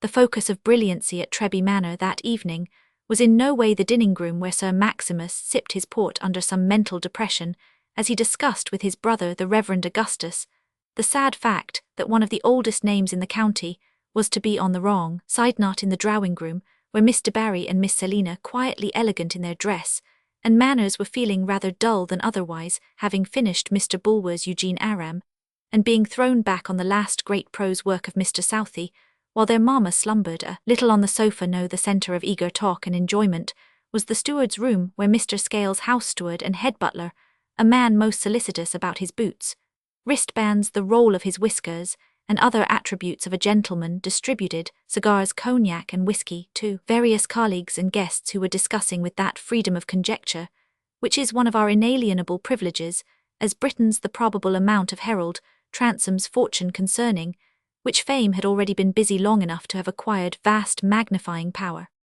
The chief part in this scene was undoubtedly Mr. Christian's, although he had hitherto been comparatively silent, but he occupied two chairs with so much grace, throwing his right leg over the seat of the second, and resting his right hand on the back, he held his cigar, and displayed a splendid seal ring with such becoming nonchalance, and had his grey hair arranged with so much taste that experienced eyes would at once have seen even the great Scales himself to be but a secondary character. Why, said Mr. Crowder, an old respectable tenant, though much in arrear as to his rent, who condescended frequently to drink in the steward's room for the sake of the conversation, why, I suppose they get money so fast in the East, it's wonderful.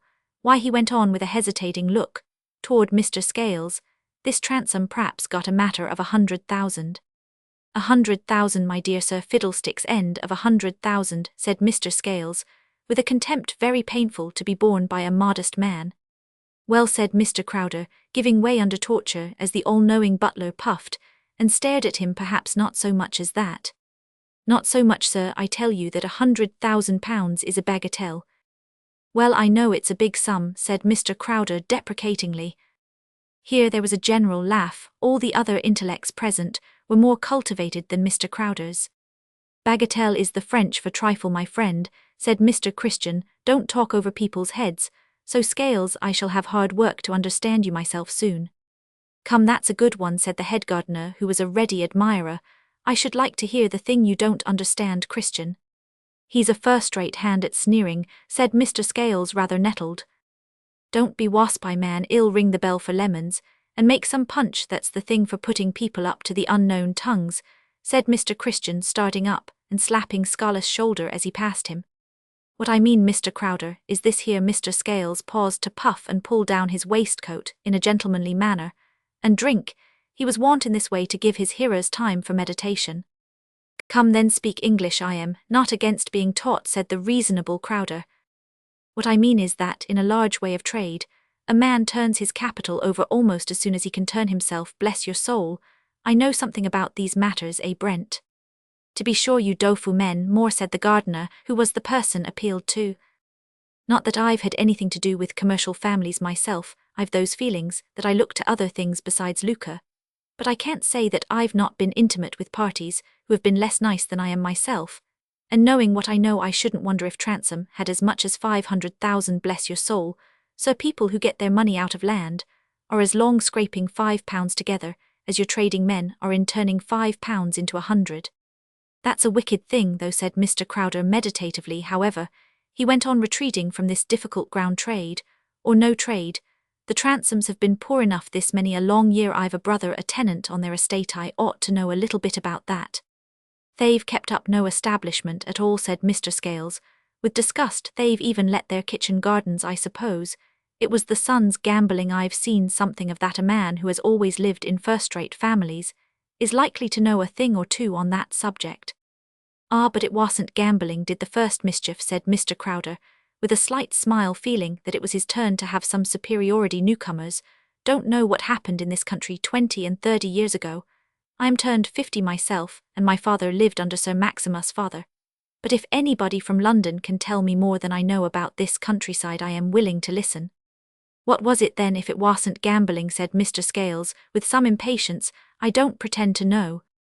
It was lawless, that's what it was not, but what the Transomes always won. And always lost, said the Torridy Scales. Yes, yes, I think we all know the nature of law.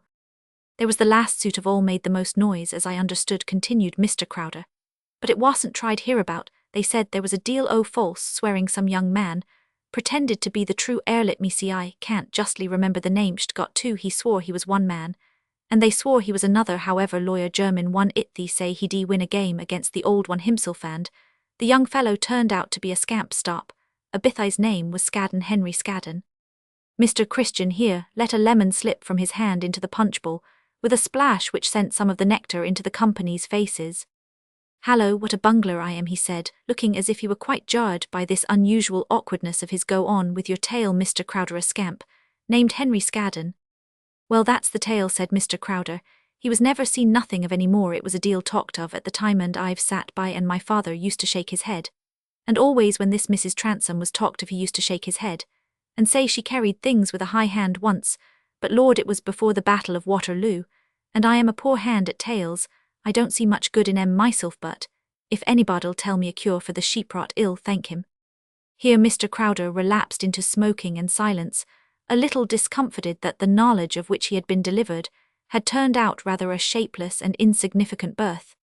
Well, well, bygones should be bygones. There are secrets in most good families, said Mr. Scales, winking, and this young Transome coming back with a fortune to keep up the establishment and have things done in a decent and gentlemanly way, it would all have been right if he'd not been this sort of radical madman. But now he's done for himself. I heard Sir Maximus say at dinner that he would be excommunicated, and that's a pretty strong word, I take it. What does it mean, Scales? Said Mr. Christian, who loved tormenting. What's the meaning? Insisted Mr. Crowder, encouraged by finding that even Christian was in the dark. Well, it's a law term, speaking in a figurative sort of way, meaning that a radical was no gentleman.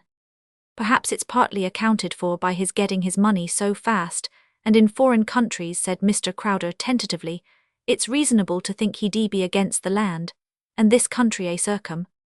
Circum was an eminent miller, who had considerable business transactions at the manor, and appreciated Mr. Scarless' merits, at a handsome percentage on the yearly account.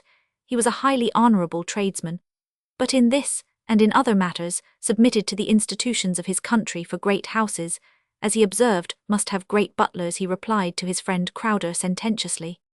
I say nothing before I bring words to market. I should like to see a bit scarcer. There's the land and there's trade I hold with both, I swim with the stream. Heyday, Mr. Circum, that's a radical maxim, said Mr. Christian, who knew that Mr. Circum's last sentence was his favourite formula. I advise you to give it up, else it will injure the quality of your flour. A radical maxim, said Mr. Circum, in a tone of angry astonishment. I should like to hear you prove that it's as old as my grandfather anyhow. I'll prove it in 1 minute, said the glib Christian. Reform has set in by the will of the majority, that's the rabble, you know, and the respectability and good sense of the country, which are in the minority, are afraid of reform running on too fast, so the stream must be running toward reform and radicalism. And if you swim with it, Mr. Circum, you're a reformer and a radical, and your flour is objectionable, and not full weight, and being tried by scales will be found wanting. There was a roar of laughter. This pun upon scales was highly appreciated by everyone except the miller and butler. The latter pulled down his waistcoat, and puffed and stared in rather an excited manner. Mr. Christian's wit in general seemed to him a poor kind of quibbling. What a fellow you are for fence, Christian, said the gardener. Hang me if I don't think you're up to everything. That's a compliment you might pay old Nick, if you come to that, said Mr. Circum, who was in the painful position of a man deprived of his formula. Yes, yes, said Mr. Scales, I'm no fool myself, and could parry a thrust if I liked, but I shouldn't like it to be said of me that I was up to everything. I'll keep a little principle, if you please. To be sure, said Christian, ladling out the punch. What would justice be without scales? The laughter was not quite so full-throated, as before. Such excessive cleverness was a little satanic. A joke's a joke among gentlemen, said the butler, getting exasperated. I think there has been quite liberties enough taken with my name, but if you must talk about names, I've heard of a party before now calling himself a Christian, and being anything but it. Come, that's beyond a joke, said the surgeon's assistant, a fast man whose chief scene of dissipation was the manner. Let it drop, Scales. Yes, I dare say it's beyond a joke. I am not a harlequin to talk nothing, but jokes I leave that to other Christians who are up to everything, and have been everywhere to the hulks for what I know, and more than that they come from nobody knows where, and try to worm themselves into gentlemen's confidence to the prejudice of their betters. There was a stricter sequence in Mr. Scarless' angry eloquence than was apparent, some chief links being confined to his own breast. As is often the case in energetic discourse, the company were in a state of expectation. There was something behind worth knowing, and something before them worth seeing in the general decay of other fine British pugnacious sports. A quarrel between gentlemen was all the more exciting, and though no one would himself have liked to turn on Scales, no one was sorry for the chance of seeing him put down. But the amazing Christian was unmoved. He had taken out his handkerchief, and was rubbing his lips carefully. After a slight pause, he spoke with perfect coolness. I don't intend to quarrel with you, Scales. Such talk as this is not profitable to either of us. It makes you purple in the face. You are apoplectic, you know, and it spoils good company. Better tell a few fibs about me behind my back. It will heat you less, and do me more harm. I'll leave you to it. I shall go and have a game of whist with the ladies. As the door closed behind the questionable Christian, Mr. Scales was in a state of frustration that prevented speech. Everyone was rather embarrassed. That's an uncommon sort o' fellow, said Mr. Crowder in an undertone to his next neighbour, the gardener. Why, Mr. Philip picked him up in foreign parts, didn't he? He was a courier, said the gardener. He's had a deal of experience, and I believe by what I can make out for he's been pretty free with me. Sometimes there was a time when he was in that rank of life that he fought a duel. Ah, that makes him such a cool chap, said Mr. Crowder. He's what I call an overbearing fellow, said Mr. Circum, also sotto voce to his next neighbour, Mr. Fillmore, the surgeon's assistant. He runs you down with a sort of talk that's neither here nor there. He's got a deal too many samples in his pocket for me. All I know is he's a wonderful hand at cards, said Mr. Fillmore, whose whiskers and shirtpin were quite above the average. I wish I could play écarté, as he does. It's beautiful to see him. He can make a man look pretty blue hell empty his pocket for him in no time. That's none to his credit, said Mr. Circum, The conversation had in this way broken up into tete-a-tete, and the hilarity of the evening might be considered a failure. Still, the punch was drunk, the accounts were duly swelled, and notwithstanding the innovating spirit of the time, Sir Maximus de Barry's establishment was kept up in sound hereditary British manner. Chapter Roman 8 Rumour doth double like the voice and eke. Shakespeare. The mind of a man is as a country which was once open to squatters who have bred and multiplied, and become masters of the land, but then happeneth a time when new and hungry comers dispute the land, and there is trial of strength, and the stronger wins. Nevertheless the first squatters be they who have prepared the ground, and the crops to the end will be sequent, though chiefly on the nature of the soil, as of light sand, mixed loam, or heavy clay, yet somewhat on the primal labour and sowing. That talkative maiden Rumour, though in the interest of art, she is figured as a youthful winged beauty, with flowing garments soaring above the heads of men, and breathing world-thrilling news through a graceful curved trumpet, is in fact a very old maid who puckers her silly face by the fireside, and really does no more than chirp a wrong guess or a lame story into the ear of a fellow gossip. All the rest of the work attributed to her is done by the ordinary working of those passions against which men pray in the litany, with the help of a plentiful stupidity, against which we have never yet had any authorized form of prayer. When Mr. Scarless' strong need to make an impressive figure in conversation together with his very slight need of any other premise than his own sense of his wide, general knowledge and probable infallibility, led him to specify 500,000 as the lowest admissible amount of Harold Transom's commercially acquired fortune, it was not fair to put this down to poor old Miss Rumour, who had only told Scales that the fortune was considerable, and again, when the curt Mr. Sercombe found occasion at Treby to mention the 500,000, as a fact that folks seemed pretty sure about this expansion of the butler into folks, was entirely due to Mr. Sercombe's habitual preference for words which could not be laid hold of or give people a handle over him. It was in this simple way that the report of Harold Transom's fortune spread, and was magnified, adding much lustre to his opinion in the eyes of liberals, and compelling even men of the opposite party to admit that it increased his eligibility as a member for North Loamshire. It was observed by a sound thinker in these parts that property was ballast, and when once the aptness of that metaphor had been perceived, it followed that a man was not fit to navigate the sea of politics without a great deal of such ballast, and that rightly understood whatever increased the expense of election inasmuch as it virtually raised the property qualification was an unspeakable boon to the country. Meanwhile the fortune that was getting larger in the imagination of constituents was shrinking a little in the imagination of its owner. It was hardly more than 150,000, and there were not only the heavy mortgages to be paid off, but also a large amount of capital was needed in order to repair the farm buildings all over the estate, to carry out extensive drainage and make allowances to incoming tenants which might remove the difficulties of newly letting the farms in a time of agricultural depression. The farms actually tenanted were held by men who had begged hard to succeed their fathers in getting a little poorer every year on land, which was also getting poorer where the highest rate of increase was in the arrears of rent, and where the master in crushed hat and corduroys looked pitiably lean and careworn by the side of pauper labourers, who showed that superior assimilating power often observed to attend nourishment by the public money. Mr. Goff of Rabbit's End had never had it explained to him that according to the true theory of rent, land must inevitably be given up when it would not yield a profit equal to the ordinary rate of interest, so that from want of knowing what was inevitable and not from a titanic spirit of opposition, he kept on his land. He often said to himself with a melancholy wipe of his sleeve across his brow that he didn't know which way to turn, and he would have been still more at a loss on the subject if he had quitted Rabbit's End with a waggon full of furniture and utensils, a file of receipts, a wife with 5 children, and a shepherd dog in low spirits.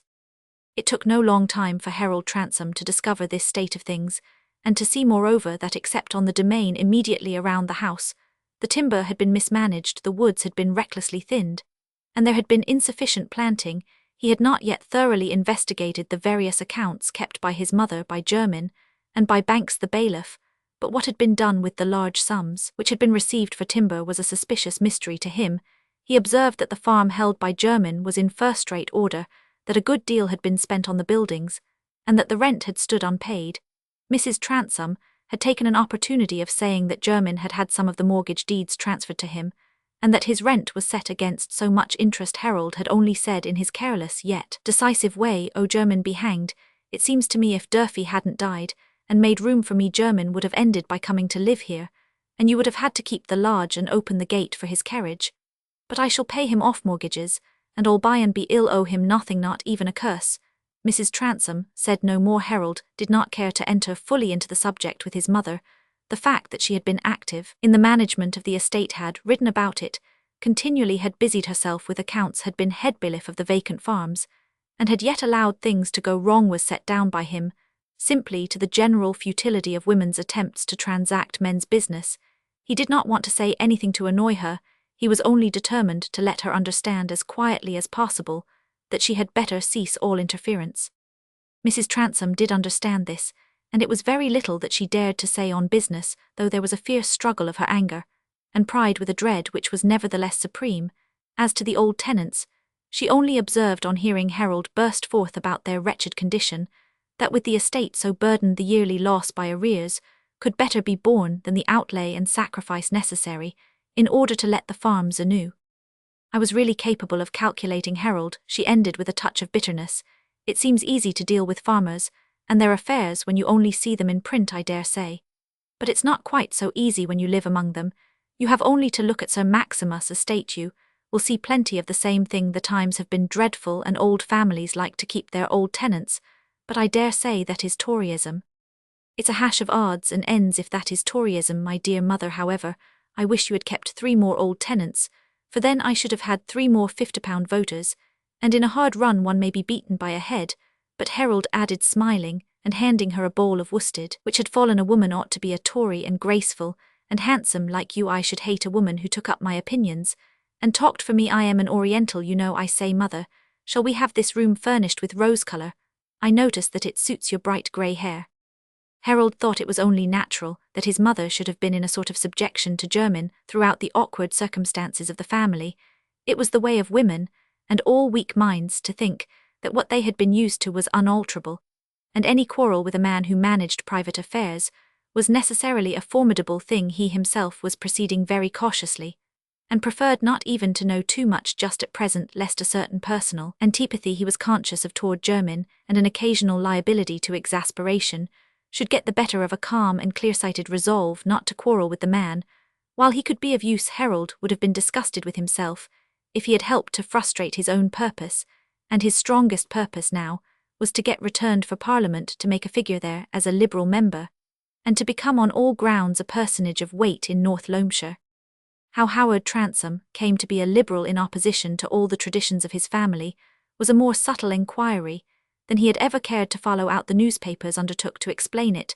The North Loamshire Herald witnessed with a grief and disgust certain to be shared by all persons who were actuated by wholesome British feeling an example of defection in the inheritor of a family name which in times past had been associated with attachment to right principle and with the maintenance of our constitution in church and state, and pointed to it as an additional proof that men who had passed any large portion of their lives beyond the limits of our favoured country usually contracted not only a laxity of feeling toward Protestantism, nay, toward religion itself, a latitudinarian spirit, hardly distinguishable from atheism, but also a levity of disposition, inducing them to tamper with those institutions by which alone Great Britain had risen to her preeminence among the nations.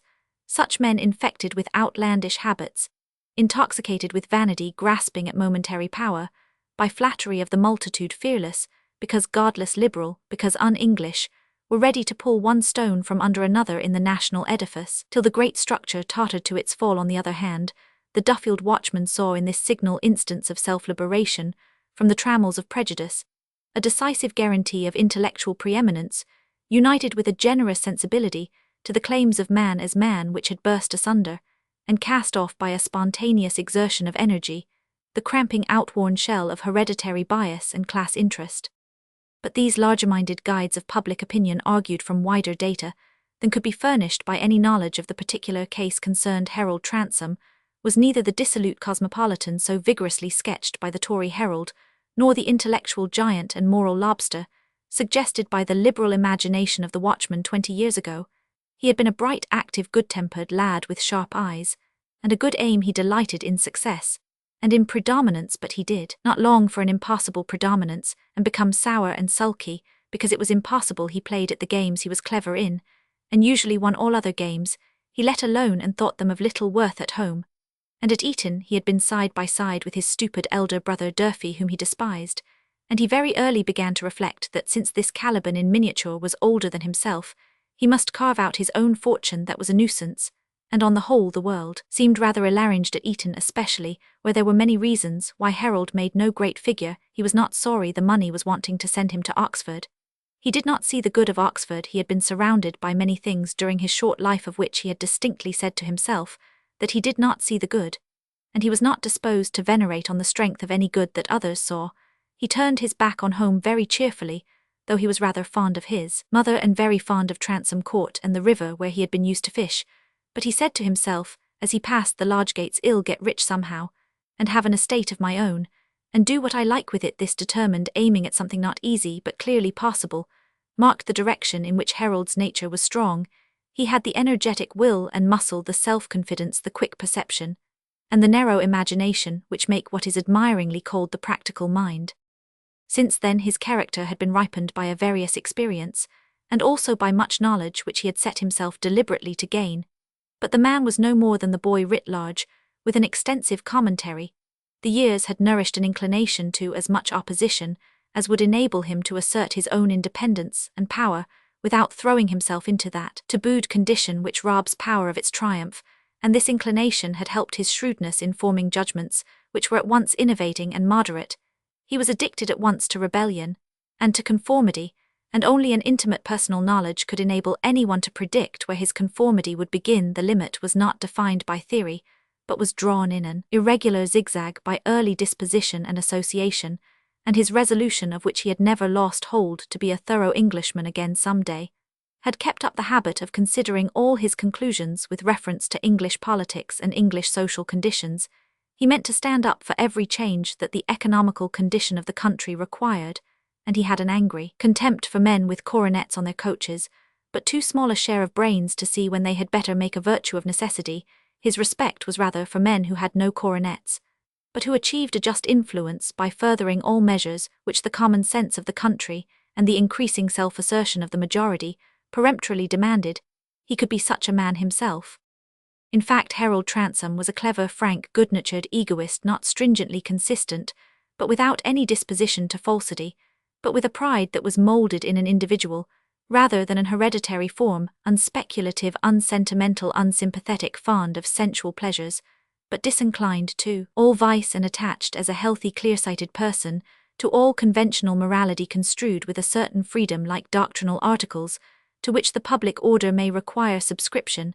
A character is apt to look, but indifferently written out in this way, reduced to a map, our premises seem insignificant, but they make nevertheless a very pretty freehold to live in and walk over. And so if Harold Transome had been among your acquaintances, and you had observed his qualities through the medium of his agreeable person, bright smile, and a certain easy charm which accompanies sensuousness when unsullied by coarseness, through the medium also of the many opportunities in which he would have made himself useful or pleasant to you, would have thought him a good fellow, highly acceptable as a guest, a colleague, or a brother-in-law. Whether all mothers would have liked him as a son is another question. It is a fact perhaps kept a little too much in the background that mothers have a self larger than their maternity, and that when their sons have become taller than themselves, and are gone from them to college or into the world, there are wide spaces of their time which are not filled with praying for their boys, reading old letters, and envying yet blessing those who are attending to their shirt-buttons. Mrs. Transome was certainly not one of those bland, adoring, and gently tearful women, after sharing the common dream, that, when a beautiful manchild was born to her, her cup of happiness would be full. She had travelled through long years apart from that child, to find herself at last in the presence of a son of whom she was afraid, who was utterly unmanageable by her, and to whose sentiments in any given case she possessed no key. Yet Harold was a kind son. He kissed his mother's brow, offered her his arm, let her choose what she liked for the house and garden, asked her whether she would have bays or greys for her new carriage, and was bent on seeing her make as good a figure in the neighbourhood as any other woman of her rank. She trembled under this kindness. It was not enough to satisfy her. Still, if it should ever cease and give place to something else, was too uncertain about Harold's feelings to imagine clearly what that something would be. The finest thread, such as no eye sees if bound cunningly about the sensitive flesh, so that the movement to break them would bring torture, may make a worse bondage than any fetters. Mrs. Transome felt the fatal thread about her, and the bitterness of this helpless bondage mingled itself with the new elegancies of the dining and drawing-rooms, and all the household changes which Harold had ordered to be brought about with magical quickness. Nothing was as she had once expected it would be. If Harold had shown the least care to have her stay in the room with him, if he had really cared for her opinion, if he had been what she had dreamed, he would be in the eyes of those people who had made her world. If all the past could be dissolved and leave no solid trace of itself, mighty ifs that were all impossible, she would have tasted some joy. But now she began to look back with regret to the days when she sat in loneliness among the old drapery, and still longed for something that might happen yet, save in a bitter little speech, or in a deep sigh heard by no one besides Denner. She kept all these things hidden in her heart, and went out in the autumn sunshine to overlook the alterations in the pleasure grounds, very much as a happy woman might have done one day. However, when she was occupied in this way, an occasion came on which she chose to express indirectly a part of her inward care. She was standing on the broad gravel in the afternoon. The long shadows lay on the grass. The light seemed the more glorious because of the reddened and golden trees. The gardeners were busy at their pleasant work. The newly turned soil gave out an agreeable fragrance, and little Harry was playing with Nimrod round old Mr. Transome, who sat placidly on a low garden chair. The scene would have made a charming picture of English domestic life, and the handsome, majestic grey-haired woman, obviously grandmamma, would have been especially admired, but the artist would have felt it requisite to turn her face toward her husband and little grandson, and to have given her an elderly amiability of expression which would have divided remark with his exquisite rendering of her Indian shawl. Mrs. Transome's face was turned the other way, and for this reason she only heard an approaching step, and did not see whose it was. Yet it startled her. It was not quick enough to be her son's step, and besides, Harold was away at Duffield. It was Mr. Jermyn's. Chapter Roman 9. A woman naturally born to fierce King John. Methinks some unborn sorrow ripe in fortune's womb is coming toward me and my inward soul. With nothing trembles King Richard. Roman 2. Matthew Jermyn approached Mrs. Transome, taking off his hat and smiling. She did not smile but said, "You knew Harold was not at home?" "Yes, I came to see you to know if you had any wishes that I could further, since I have not had an opportunity of consulting you since he came home." "Let us walk toward the rookery then." They turned together, Mr. Jermyn still keeping his hat off and holding it behind him. The air was so soft and agreeable that Mrs. Transome had nothing but a large veil over her head. They walked for a little while in silence till they were out of sight under tall trees, and treading noiselessly on falling leaves.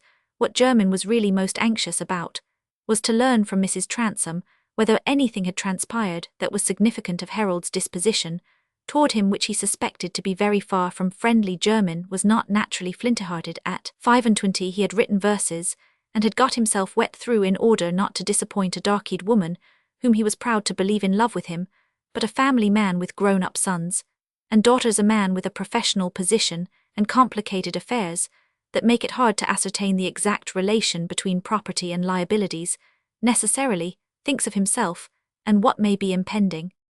Harold is remarkably acute and clever, he began at last, since Mrs. Transome did not speak. If he gets into Parliament, I have no doubt he will distinguish himself. He has a quick eye for business of all kinds.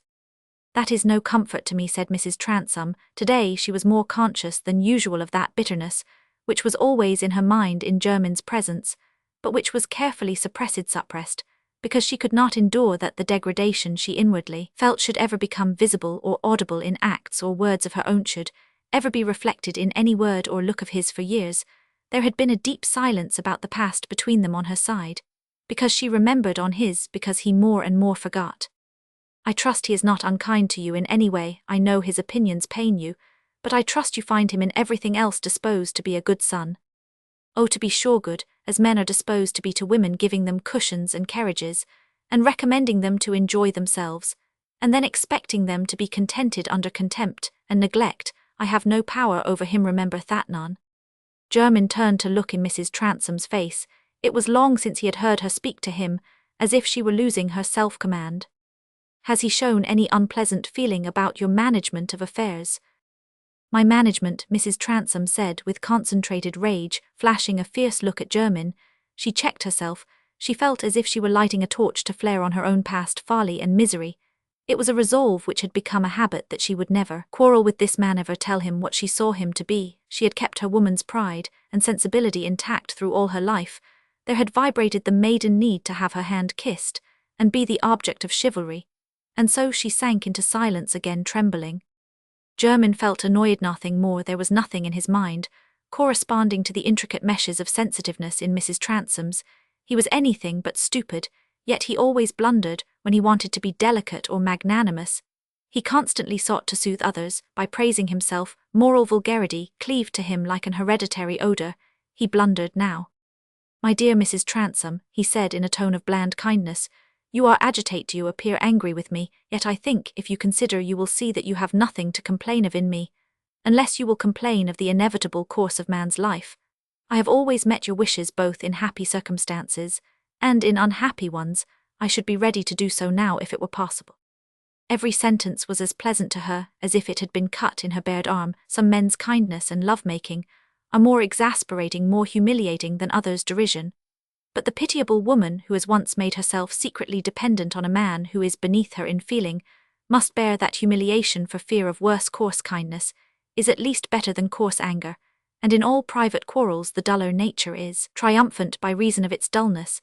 Mrs. Transome knew in her inmost soul that those relations which had sealed her lips on Jermyn's conduct in business matters had been with him a ground for presuming that he should have impunity in any lax dealing into which circumstances had led him. She knew that she herself had endured all the more privation because of his dishonest selfishness, and now Harold's long-deferred heirship and his return, with startlingly unexpected penetration, activity, and assertion of mastery, had placed them both in the full presence of a difficulty which had been prepared by the years of vague uncertainty as to issues in this position, with a great dread hanging over her, which Jermyn knew and ought to have felt that he had caused her. She was inclined to lash him with indignation, to scorch him with the words that were just the fit names for his doings, inclined all the more when he spoke with an insolent blandness, ignoring all that was truly in her heart. But no sooner did the words "you have brought it on me" rise within her, than she heard within also the retort "you brought it on yourself." Not for all the world beside could she bear to hear that retort uttered from without. What did she do? With strange sequence to all that rapid tumult, after a few moments' silence, she said, "Let me take your arm." He gave it immediately, putting on his hat, and wondering for more than 20 years, Mrs. Transome had never chosen to take his arm. "I have but one thing to ask. Make me a promise." "What is it?" "That you will never quarrel with Harold. You must know that it is my wish not to quarrel with him. But make a vow, fix it in your mind, as a thing not to be done. Bear anything from him, rather than quarrel with him." "A man can't make a vow not to quarrel," said Jermyn, who was already a little irritated by the implication that Harold might be disposed to use him roughly. "A man's temper may get the better of him at any moment. I am not prepared to bear anything." "Good God," said Mrs. Transome, taking her hand from his arm, "is it possible you don't feel how horrible it would be?" As she took away her hand, Jermyn let his arm fall, put both his hands in his pockets, and shrugging his shoulders said, "I shall use him as he uses me."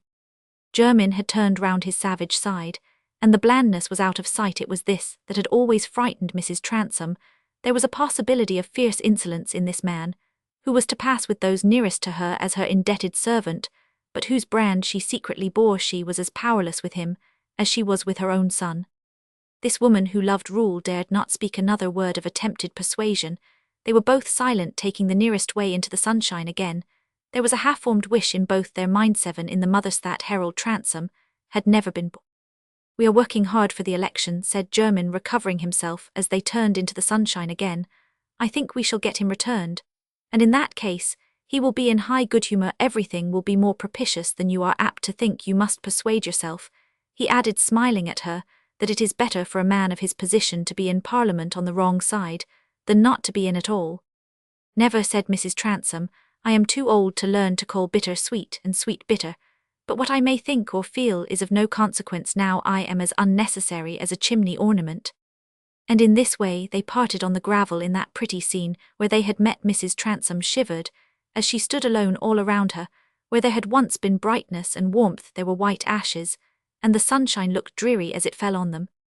Mr. Jermyn's heaviest reflections in riding homeward turned on the possibility of incidents between himself and Harold Transome, which would have disagreeable results, requiring him to raise money, and perhaps causing scandal which in its way might also help to create a monetary deficit, a man of 60 with a wife whose Duffield connections were of the highest respectability, with a family of tall daughters, an expensive establishment, and a large professional business, owed a great deal more to himself as the mainstay of all those solidities than to feelings and ideas which were quite unsubstantial. There were many unfortunate coincidences which placed Mr. Jermyn in an uncomfortable position. Just now he had not been much to blame. He considered if it had not been for a sudden turn of affairs no one would have complained. He defied any man to say that he had intended to wrong people. He was able to refund, to make reprisals, if they could be fairly demanded only. He would certainly have preferred that they should not be demanded. A German poet was entrusted with a particularly fine sausage, which he was to convey to the donor's friend at Paris in the course of a long journey. He smelled the sausage, he got hungry, and desired to taste it. He pared a morsel off, then another, and another in successive moments of temptation, till at last the sausage was, humanly speaking, at an end. The offence had not been premeditated. The poet had never loved meanness, but he loved sausage, and the result was undeniably awkward. So it was with Matthew Jermyn. He was far from liking that ugly abstraction rascality.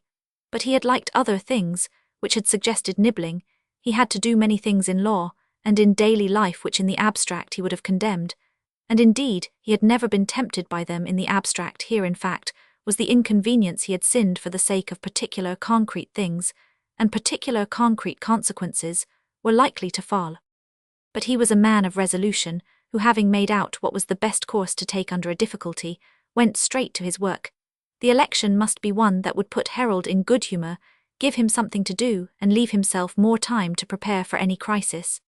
He was in anything but low spirits that evening. It was his eldest daughter's birthday, and the young people had a dance. Papa was delightful, stood up for a quadrille, and a contredanse, told stories at supper, and made humorous quotations from his early readings. If these were Latin, he apologized and translated to the ladies, so that a deaf lady visitor from Duffield kept her trumpet up continually, lest she should lose any of Mr. Jermyn's conversation, and wished that her niece Maria had been present, who was young and had a good memory. Still, the party was smaller than usual, for some families in Treby refused to visit Jermyn now that he was concerned for a radical candidate. Chapter Roman 10. He made love neither with roses nor with apples nor with locks of hair. Theocritus. One Sunday afternoon Felix Holt rapped at the door of Mr. Lyon House. Although he could hear the voice of the minister preaching in the chapel, he stood with a book under his arm, apparently confident that there was someone in the house to open the door for him. In fact, Esther never went to chapel in the afternoon. That exercise made her head ache. In these September weeks Felix had got rather intimate with Mr. Lyon. They shared the same political sympathies, and though to Liberals who had neither freehold nor copyhold nor leasehold the share in a county election consisted chiefly of that prescriptive amusement of the majority known as looking on, there was still something to be said on the occasion. If not to be done, perhaps the most delightful friendships are those in which there is much agreement, much disputation, and yet more personal liking, and the advent of the public-spirited contradictory, yet affectionate Felix into Treby life had made a welcome epoch to the minister. To talk with this young man, who though hopeful had a singularity which some might at once have pronounced heresy, but which Mr. Lyon persisted in regarding as orthodoxy in the making, was like a good bite to strong teeth after a too plentiful allowance of spoon meat.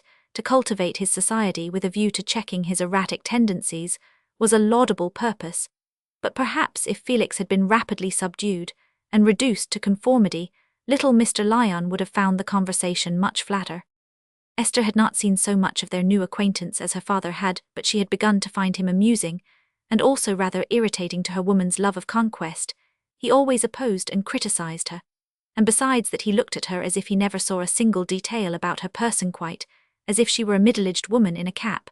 She did not believe that he had ever admired her hands, or her long neck, or her graceful movements, which had made all the girls at school call her Calypso, doubtless from their familiarity with Telemaque. Felix ought properly to have been a little in love with her, never mentioning it, of course, because that would have been disagreeable, and his being a regular lover was out of the question, but it was quite clear that instead of feeling any disadvantage on his own side, he held himself to be immeasurably her superior.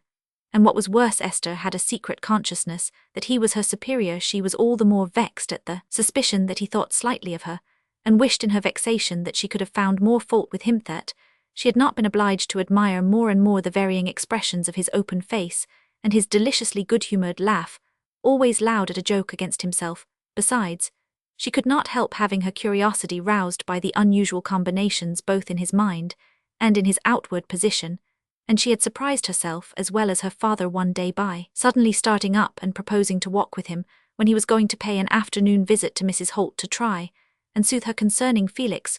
What a mother he has, she said to herself, when they came away again.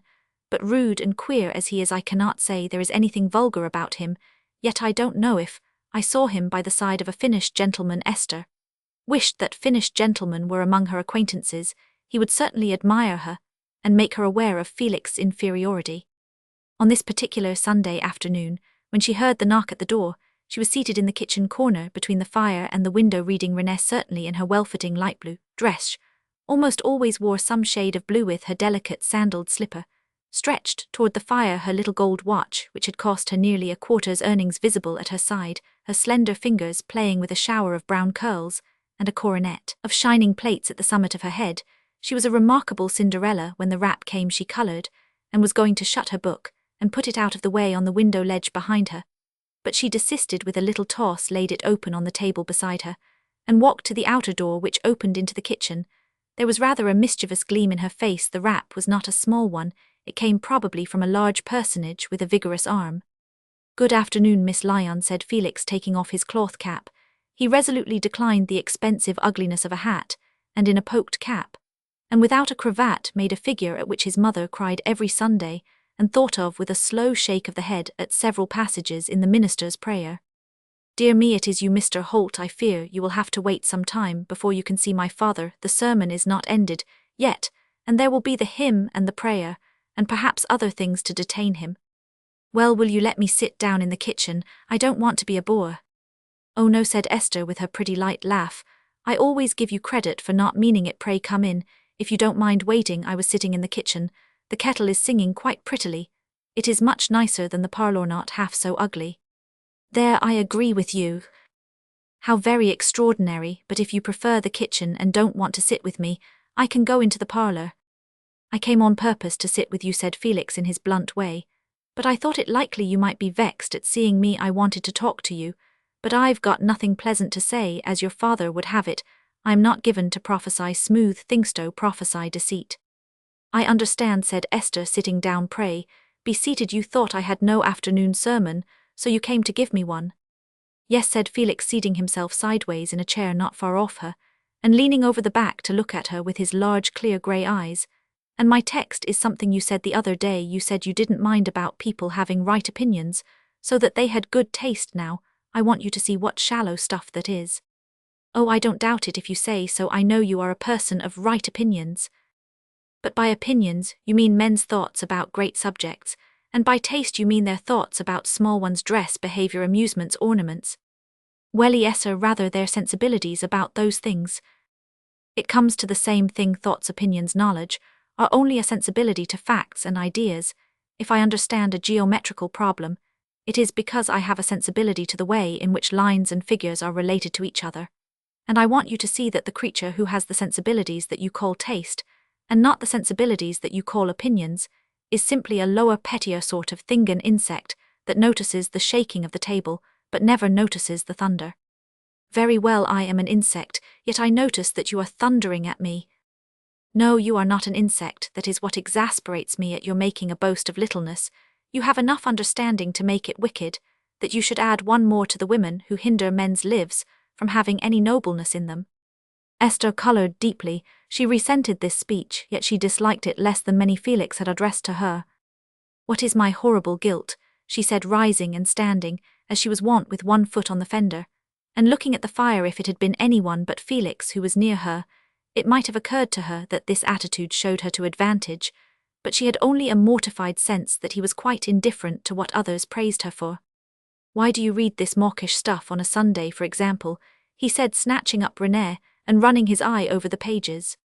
"Why don't you always go to chapel, Mr. Holt, and read Howe's Living Temple, and join the church?" "There's just the difference between us, I know. Why I don't do those things, I distinctly see that I can do something better. I have other principles, and should sink myself by doing what I don't recognize as the best." I understand, said Esther as lightly as she could to conceal her bitterness. I am a lower kind of being, and could not so easily sink myself. Not by entering into your father's ideas. If a woman really believes herself to be a lower kind of being, she should place herself in subjection. She should be ruled by the thoughts of her father, or husband. If not, let her show her power of choosing something better. You must know that your father's principles are greater and worthier than what guides your life. You have no reason, but idle fancy and selfish inclination, for shirking his teaching, and giving your soul up to trifles. You are kind enough to say so, but I am not aware that I have ever confided my reasons to you. Why, what worth calling a reason could make any mortal hang over this trash idiotic immorality, dressed up to look fine with a little bit of doctrine tacked to it, like a hare's foot on a dish, to make believe the mess is not cat's flesh? Look here, ests ma fort cg trouve part out les born cc qui est fini na pour moi aucune valeur. Yes sir, distinctly your fault, because you're an ass. Your dunce who can't do his sums always has a taste for the infinite, sir. Do you know what a rhomboid is? Oh no, I don't value these things with limits. Cependant James, la monotony des sentiments, de la vie et si j'avais encore la folie de croire au bonheur. Oh pray, Mr. Holt, don't go on reading with that dreadful accent. It sets one's teeth on edge. Esther, smarting helplessly under the previous lashes, was relieved by this diversion of criticism. There it is, said Felix, throwing the book on the table, and getting up to walk about. You are only happy when you can spy a tag or a tassel loose to turn the talk, and get rid of any judgment that must carry grave action after it. I think I have borne a great deal of talk without turning it. Not enough, Miss Lionart. All that I came to say. I want you to change. Of course, I am a brute to say so. I ought to say you are perfect. Another man would perhaps, but I say I want you to change. How am I to oblige you? By joining the church? No, but by asking yourself whether life is not as solemn a thing as your father takes it to be, which you may be either a blessing or a curse to many you know. You have never done that. You don't care to be better than a bird, trimming its feathers and pecking about after what pleases it. You are discontented with the world, because you can't get just the small things that suit your pleasure, not because it's a world where myriads of men and women are ground by wrong and misery, and tainted with pollution. Esther felt her heart swelling with mingled indignation at this liberty, wounded pride at this depreciation, and acute consciousness that she could not contradict what Felix said. He was outrageously ill-bred, but she felt that she should be lowering herself by telling him so, and manifesting her anger in that way. She would be confirming his accusation of a littleness that shrank from severe truth, and besides, through all her mortification, there pierced a sense that this exasperation of Felix against her was more complimentary than anything in his previous behavior. She had self-command enough to speak with her usual silvery voice. Pray go on, Mr. Holt, relieve yourself of these burning truths. I am sure they must be troublesome to carry unuttered. Yes, they are, said Felix, pausing, and standing not far off her. I can't bear to see you going the way of the foolish women who spoil men's lives. Men can't help loving them, and so they make themselves slaves to the petty desires of petty creatures. That's the way those who might do better spend their lives for, not get checked in every great effort toil with brain and limb, for things that have no more to do with a manly life than tarts and confectionery. That's what makes women a curse, and life is stunted to suit their littleness. That's why I'll never love if I can help it, and if I love I'll bear it and never marry. The tumult of feeling in Esther's mind, mortification, anger, the sense of a terrible power over her that Felix seemed to have as his angry words vibrated through her, was getting almost too much for her self-control. She felt her lips quivering, but her pride, which feared nothing so much as the betrayal of her emotion, helped her to a desperate effort. She pinched her own hand hard to overcome her tremor, and said in a tone of scorn, I ought to be very much obliged to you for giving me your confidence so freely. Ah, now you are offended with me, and disgusted with me. I expected it would be so. A woman doesn't like a man who tells her the truth. I think you boast a little too much of your truth-telling, Mr. Holt, said Esther, flashing out at last that virtue is apt to be easy to people when they only wound others, and not themselves. Telling the truth often means no more than taking a liberty. Yes, I suppose I should have been taking a liberty if I had tried to drag you back by the skirt when I saw you running into a pit. You should really found a sect. Preaching is your vocation. It is a pity you should ever have an audience of only one. I see I have made a fool of myself. I thought you had a more generous mind, that you might be kindled to a better ambition, but I've set your vanity aflame. Nothing else. I am going. Goodbye. Goodbye, said Esther, not looking at him. He did not open the door immediately. He seemed to be adjusting his cap, and pulling it down. Esther longed to be able to throw a lasso around him and compel him to stay, that she might say what she chose to him. Her very anger made this departure irritating, especially as he had the last word, and that a very bitter one. But soon the latch was lifted, and the door closed behind him. She ran up to her bedroom and burst into tears. Poor maiden! There was a strange contradiction of impulses in her mind in those first moments. She could not bear that Felix should not respect her, yet she could not bear that he should see her bend before his denunciation.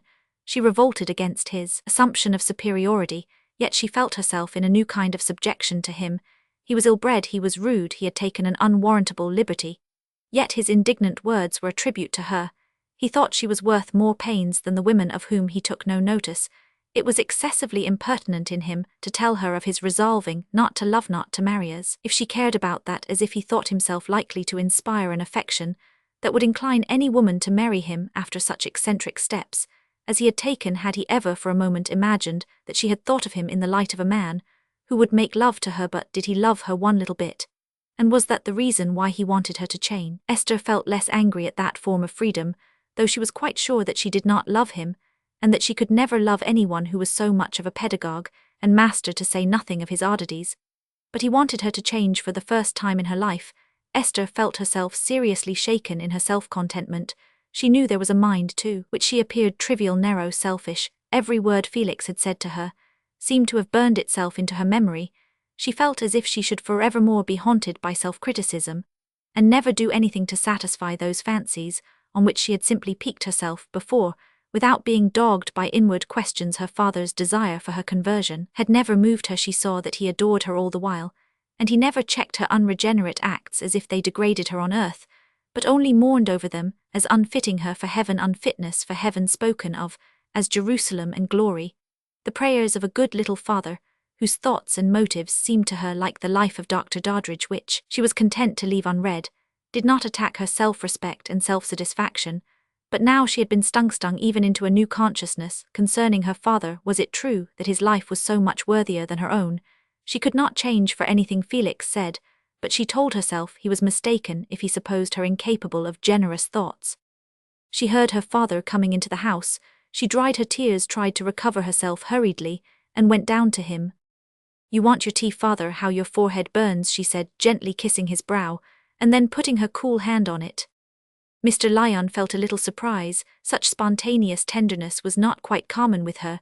It reminded him of her mother.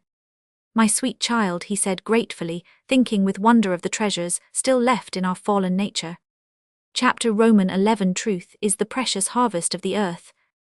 But once when harvest waved upon a land, the noisome cankerworm and caterpillar, locusts and all the swarming foul-born broods, fastened upon it with swift greedy jaws, and turned the harvest into pestilence, until men said, "What profits it to sow?"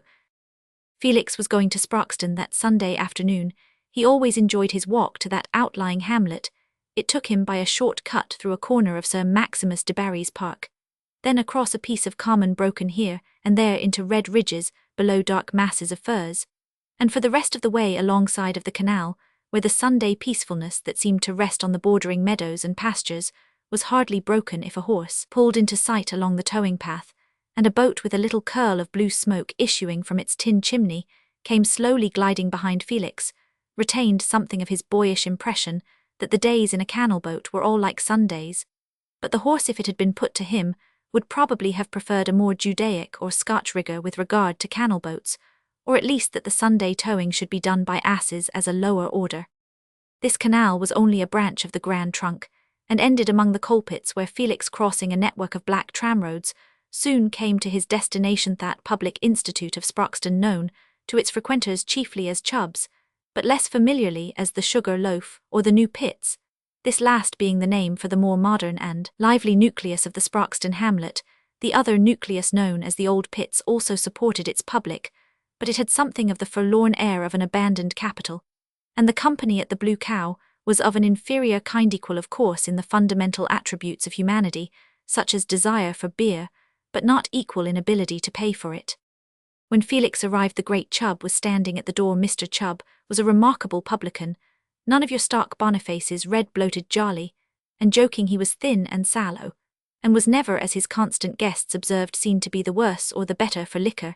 Indeed, as among soldiers, an eminent general was held to have a charmed life. Chubb was held by the members of the benefit club to have a charmed sobriety, a vigilance over his own interest that resisted all narcotics. His very dreams, as stated by himself, had a method in them beyond the waking thoughts of other men. Pharaoh's dream, he observed, was nothing to them, and as lying so much out of ordinary experience, they were held particularly suitable for narration on Sunday evenings, when the listening colliers, well washed, and in their best coats, shook their heads with a sense of peculiar edification, which belongs to the inexplicable. Mr. Chubb's reasons for becoming landlord of the Sugar Loaf were founded on the severest calculation. Having an active mind, and being averse to bodily labour, he had thoroughly considered what calling would yield him the best livelihood with the least possible exertion, and in that sort of line he had seen that a public amongst miners who earned high wages was a fine opening.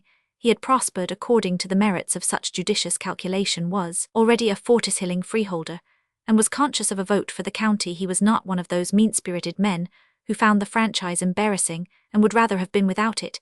He regarded his vote as part of his investment, and meant to make the best of it. He called himself a straightforward man, and at suitable moments expressed his views freely. In fact, he was known to have one fundamental division for all opinion: me, iddy and humber. When Felix approached, Mr. Chubb was standing as usual with his hands nervously busy in his pockets, his eyes glancing around with a detective expression at the black landscape, and his lipless mouth compressed yet in constant movement. On a superficial view it might be supposed that so eager-seeming a personality was unsuited to the publican's business, but in fact it was a great provocative to drinking. Like the shrill, biting talk of a vixenish wife, it would have compelled you to take a little something by way of dulling your sensibility. Hitherto, notwithstanding Felix drank so little ale, the publican treated him with high civility. The coming election was a great opportunity for applying his political iddy, which was that society existed for the sake of the individual, and that the name of that individual was Chubb. Now, for a conjunction of absurd circumstances inconsistent with that idea, it happened that Sproxton here too had been somewhat neglected in the canvass. The head member of the company that worked the mines was Mr. Peter Garstin, and the same company received the rent from the Sugar Loaf. Hence, as the person who had the most power of annoying Mr. Chubb, and being of detriment to him, Mr. Garstin was naturally the candidate for whom he had reserved his vote.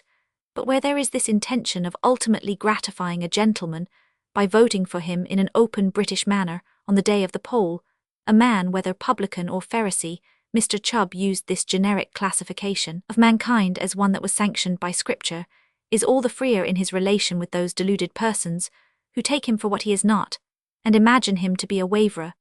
But for some time opportunity had seemed barren. There were but 3 dubious votes besides Mr. Chubb's in the small district of which the Sugar Loaf could be regarded as the centre of intelligence and inspiration.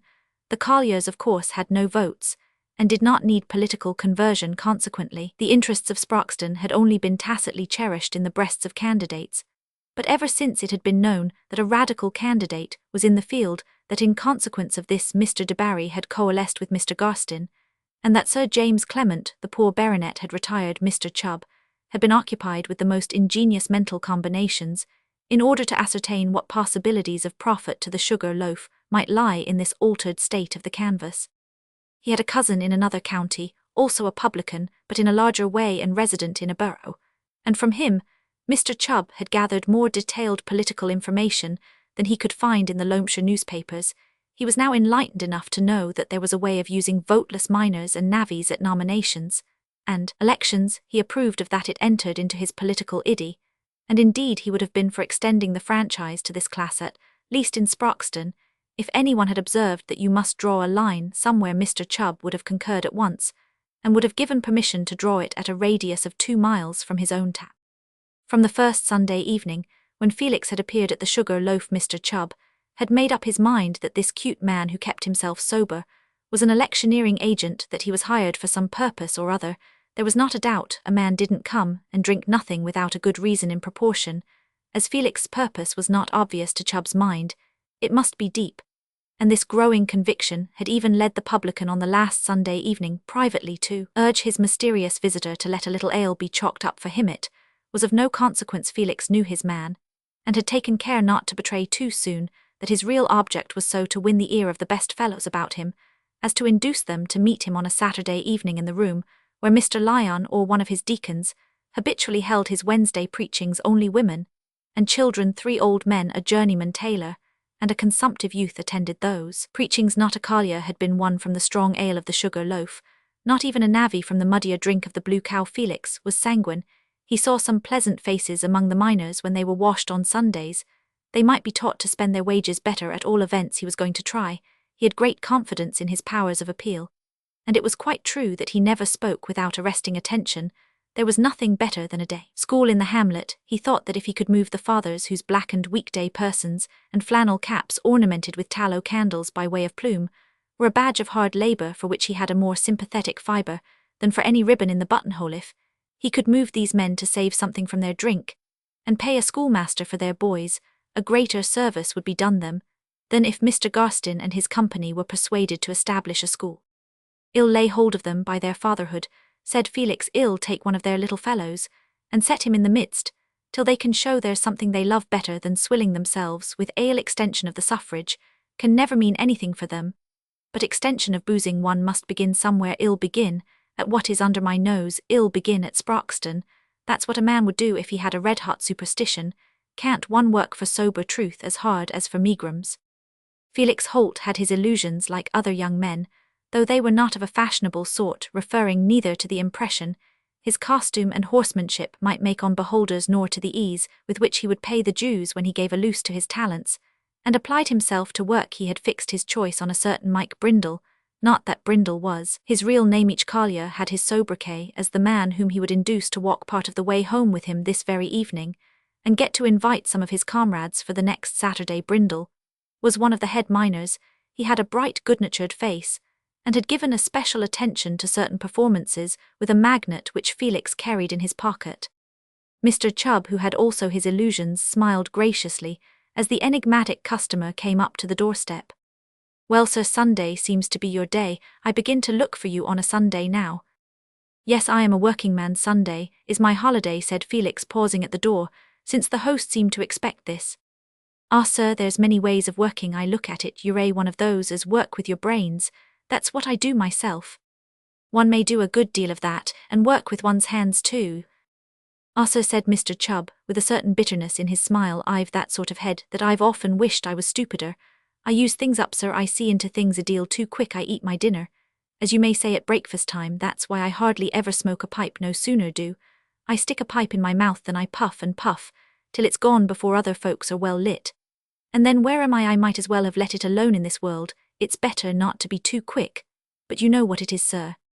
"Not I," said Felix, rubbing the back of his head with a grimace. "I generally feel myself rather a blockhead. The world's a largish place, and I haven't turned everything inside out yet."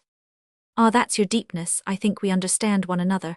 And about this here election, I lay 2 to 1 we should agree if we was to come to talk about it." "Ah," said Felix with an air of caution. "You're none of a Tory, so you won't go to vote for De Barry. That was what I said at the very first goof. Says I, he's no Tory. I think I was right, sire." "Certainly I am no Tory." No, you don't catch me wrong in a hurry. Well, between you and me, I care no more for the De Barrys than I care for Johnny Groats. I live on none o' their land, and not a potsworth did they ever send to the sugar loaf. I'm not frightened at the De Barrys. There's no man more independent than me. Ill plump or ill split for them as treat me the handsomest, and are the most of what I call gentlemen. That's my iddy. And in the way of hatching for any man, them are fools that don't employ me. We mortals sometimes cut a pitiable figure in our attempts at display.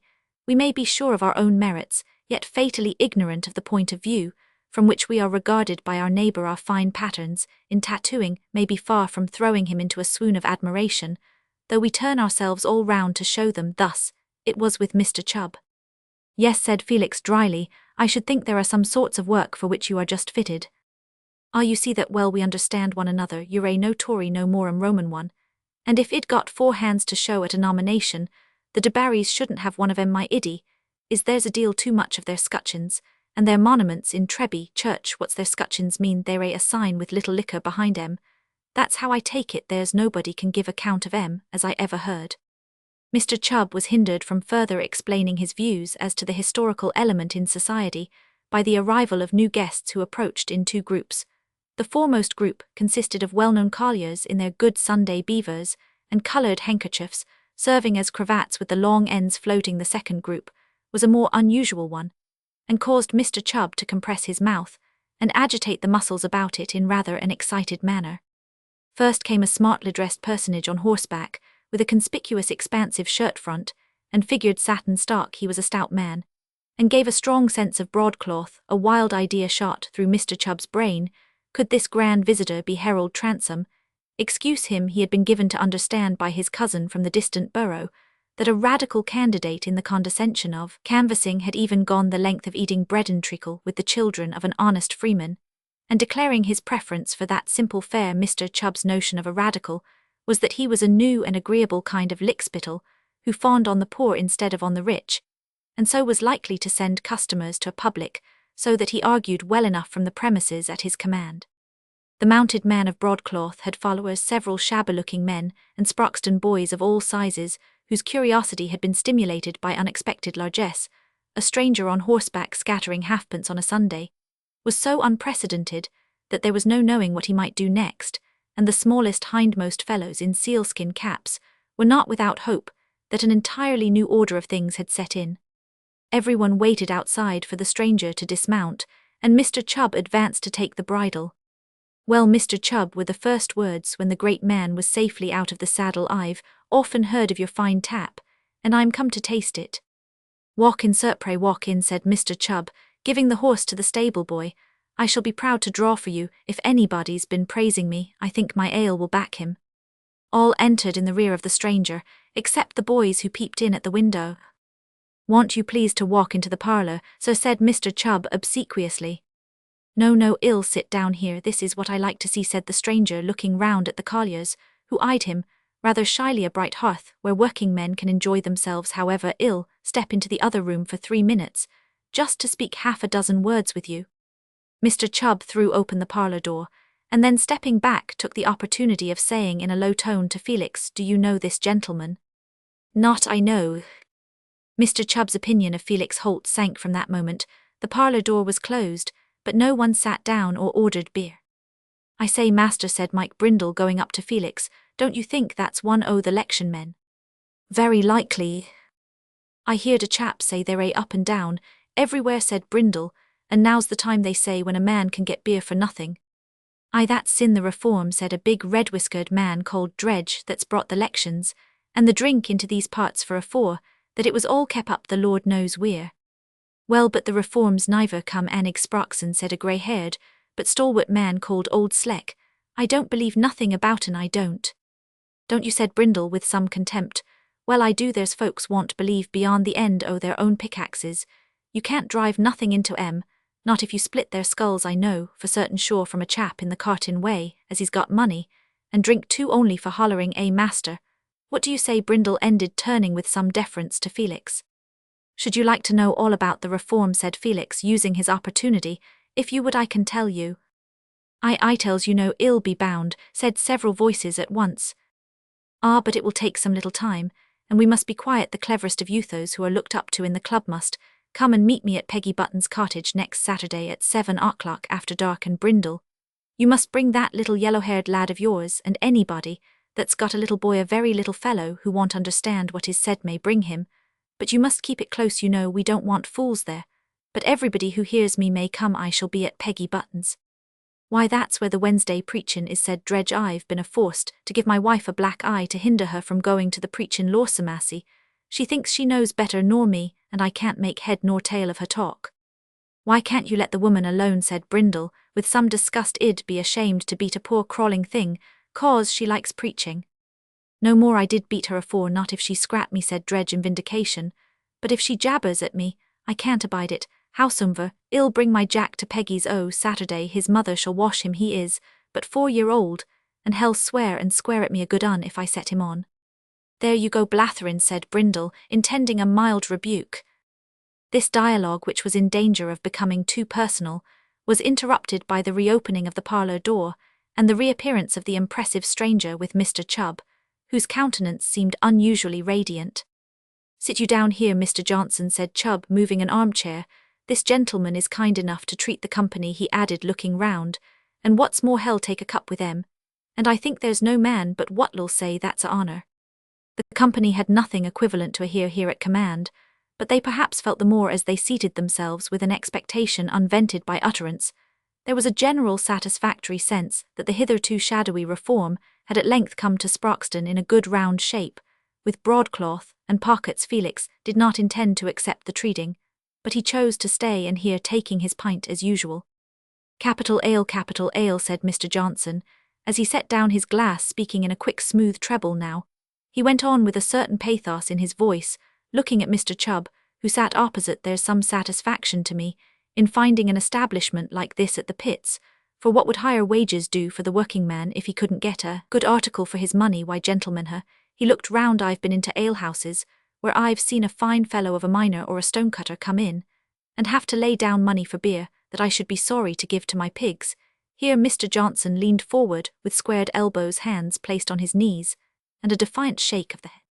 Or like it, the Blue Cow fell in the irrepressible Dredge in a deep bass, but he was rebuked by a severe nudge from Brindle. Yes, you know what it is, my friend, said Mr. Johnson, looking at Dredge, and restoring his self-satisfaction. But it won't last much longer. That's one good thing. Bad liquor will be swept away with other bad articles. Trade will prosper, and what's trade now without steam, and what is steam without coal? And mark you this, gentlemen, there's no man and no government can make coal. A loud haw-haw showed that this fact was appreciated. Nor Freeston neither, said a wide-mouthed, wiry man, called Gills, who wished for an exhaustive treatment of the subject, being a stonecutter. Nor Freestone, as you say, else I think if coal could be made above ground, honest fellows, who are the pith of our population, would not have to bend their backs and sweat in a pit 6 days out of the 7. No, I say, as this country prospers, it has more and more need of you, sirs. It can do without a pack of lazy lords and ladies, but it can never do without brave colliers, and the country will prosper, I pledge you my word. Sirs, this country will rise to the tip-top of everything, and there isn't a man in it but what shall have his joint in the pot, and his spare money jingling in his pocket, if we only exert ourselves to send the right men to Parliament, men who will speak up for the collier and the stonecutter and the navvy. Mr. Johnson waved his hand liberally. And will stand no nonsense. This is a crisis, and we must exert ourselves. We've got reform, gentlemen, but now the thing is to make reform work. It's a crisis, I pledge you my word, it's a crisis. Mr. Johnson threw himself back, as if from the concussion of that great noun. He did not suppose that one of his audience knew what a crisis meant, but he had large experience in the effect of uncomprehended words, and in this case the colliers were thrown into a state of conviction, concerning they did not know which was a fine preparation for hitting out, or any other act carrying a due sequence to such a conviction. Felix felt himself in danger of getting into a rage. There is hardly any mental misery worse than that of having our own serious phrases, our own rooted beliefs, caricatured by a charlatan or a hireling. He began to feel the sharp lower edge of his tin pint measure, and to think it a tempting missile. Mr. Johnson certainly had some qualifications as an orator. After this impressive pause, he leaned forward again, and said in a lowered tone, looking round, I think you all know the good news. There was a movement of shoe soles on the quarried floor, and a scrape of some chair legs, but no other answer. The good news, I mean, is that a first-rate man, Mr. Transome of Transome Court, has offered himself to represent you in Parliament. Sirs, I say you in particular, for what he has at heart is the welfare of the working man off, the brave fellows that wield the pickaxe and the saw and the hammer. He's rich, has more money than Garstin, but he doesn't want to keep it to himself. What he wants is to make a good use of it. Gentlemen, he's come back from foreign parts with his pockets full of gold. He could buy up the Debarrys if they were worth buying, but he's got something better to do with his money. He means to use it for the good of the working men in these parts. I know there are some men who put up for Parliament and talk a little too big. They may say they want to befriend the colliers, for example, but I should like to put a question to them. I should like to ask them what colliers. There are colliers up at Newcastle, and there are colliers down in Wales. Will it do any good to honest Tom, who is hungry in Sproxton, to hear that Jack at Newcastle has his belly full of beef and pudding? It ought to do him good. Felix burst in with his loud, abrupt voice in odd contrast with glib Mr. Johnson's. If he knows it's a bad thing to be hungry and not have enough to eat, he ought to be glad that another fellow who is not idle is not suffering in the same way. Everyone was startled. The audience was much impressed with the grandeur, the knowledge, and the power of Mr. Johnson. His brilliant promises confirmed the impression that reform had at length reached the new pits, and reform, if it were good for anything, must at last resolve itself into spare money, meaning sport and drink. And keeping away from work for several days in the week, these brave men of Sproxton liked Felix as one of themselves, only much more knowing as a working man who had seen many distant parts, but who must be very poor since he never drank more than a pint or so. They were quite inclined to hear what he had got to say on another occasion, but they were rather irritated by his interruption at the present moment. Mr. Johnson was annoyed, but he spoke with the same glib quietness as before, though with an expression of contempt. I call it a poor-spirited thing to take up a man's straightforward words, and twist them. What I meant to say was plain enough, hat. No man can be saved from starving by looking on, while others eat. I think that's common sense, sirs. There was again an approving haw-haw to hear anything said, and understand it was a stimulus that had the effect of wit. Mr. Chubb cast a suspicious and viperous glance at Felix, who felt that he had been a simpleton for his pains. Well then, continued Mr. Johnson, I suppose I may go on, but if there is anyone here better able to inform the company than I am, I give way, I give way. So said Mr. Chubb magisterially, no man shall take the words out of your mouth in this house, and he added, looking pointedly at Felix company, that's got no more orders to give, and wants to turn up rusty to them, that has had better be making room than filling it. Love and harmony's the word on our club's flag, and love and harmony's the meaning of the sugar loaf. William Chubb, folks of a different mind had better seek another house of call. Very good, said Felix, laying down his money, and taking his cap. I am going. He saw clearly enough that if he said more there would be a disturbance which could have no desirable end. When the door had closed behind him, Mr. Johnson said, what is that person's name? Does anybody know it? Said Mr. Chubb. A few no's were heard. I've heard him speak like a downright reformer, else I should have looked a little sharper after him, but you may see he's nothing particular. It looks rather bad that no one knows his name, said Mr. Johnson. He's most likely a Tory in disguise, a Tory spy.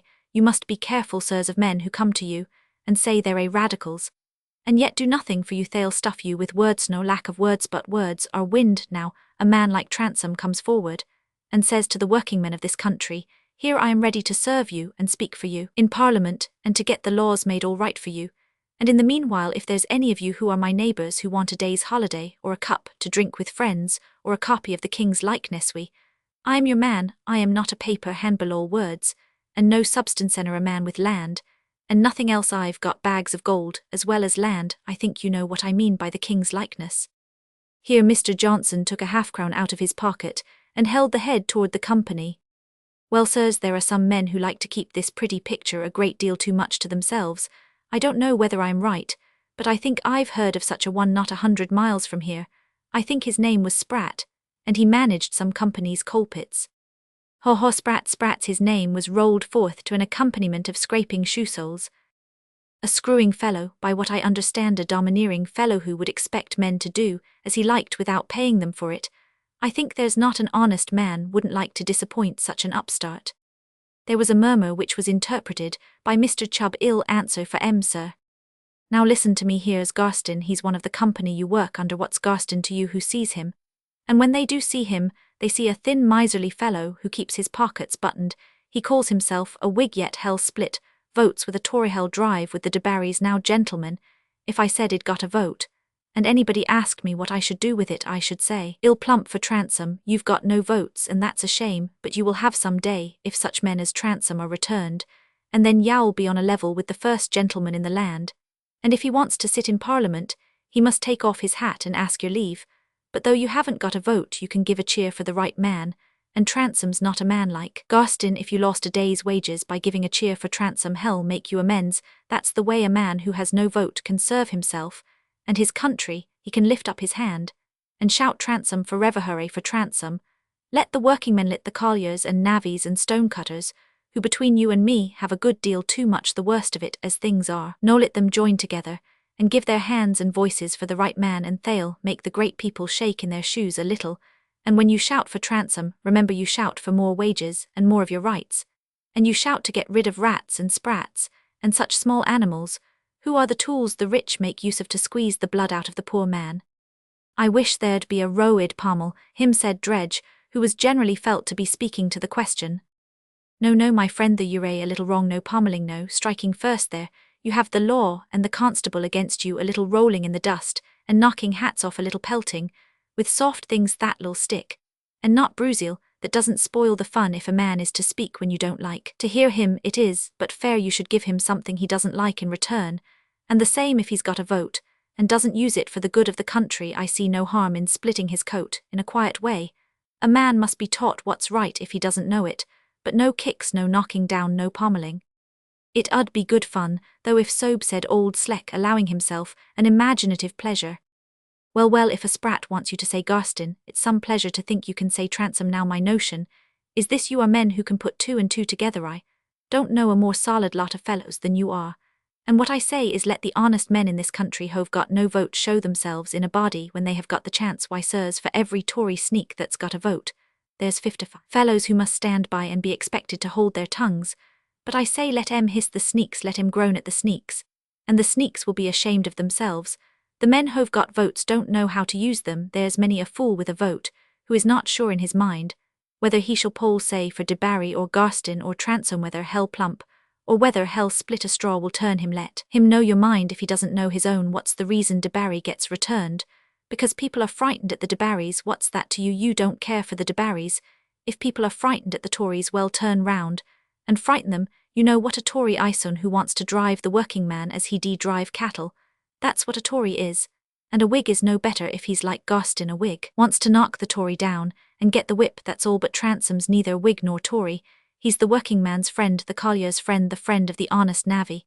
And if he gets into Parliament, let me tell you, it will be better for you. I don't say it will be the better for overlookers and screws and rats and sprats, but it will be the better for every good fellow who takes his part at the sugar loaf.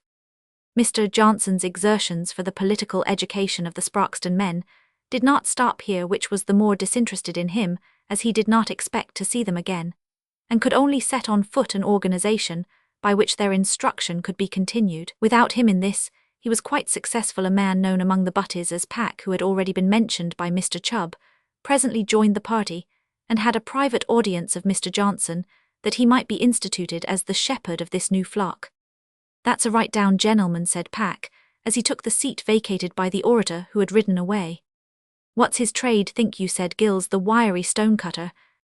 Trade, said Mr. Chubb, he, one of the top sawyers of the country. He works with his head, you may see that. Let's have our pipes then, said old Sleck. I am pretty well tired, oh jaw. So am I, said Dredge. It's wriggling work like following a stoat. It makes a man dry-id as leaf here preaching Arnie. There's naught to be got bite. I shouldn't know which end I stood on if it wasn't for the tickets and the treatin'. Chapter Roman 12.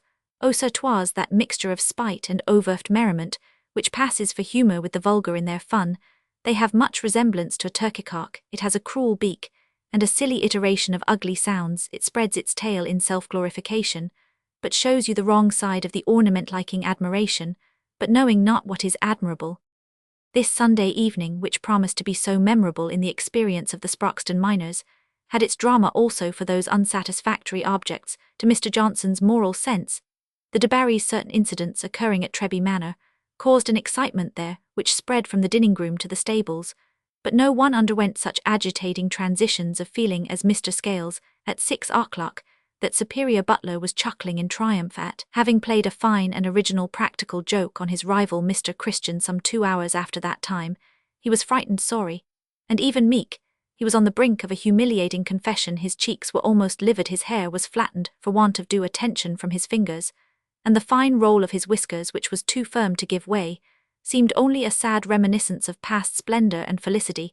His sorrow came about in this wise.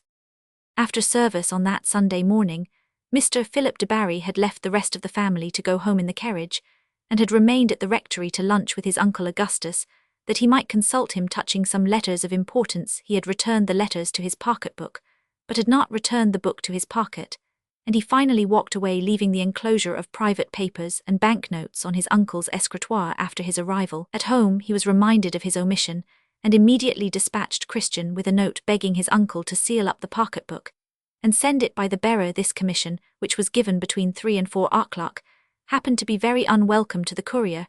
The fact was that Mr. Christian, who had been remarkable through life for that power of adapting himself to circumstances which enables a man to fall safely on all fours in the most hurried expulsions and escapes, was not exempt from bodily suffering. A circumstance to which there is no known way of adapting oneself so as to be perfectly comfortable under it, or to push it off on to other people's shoulders.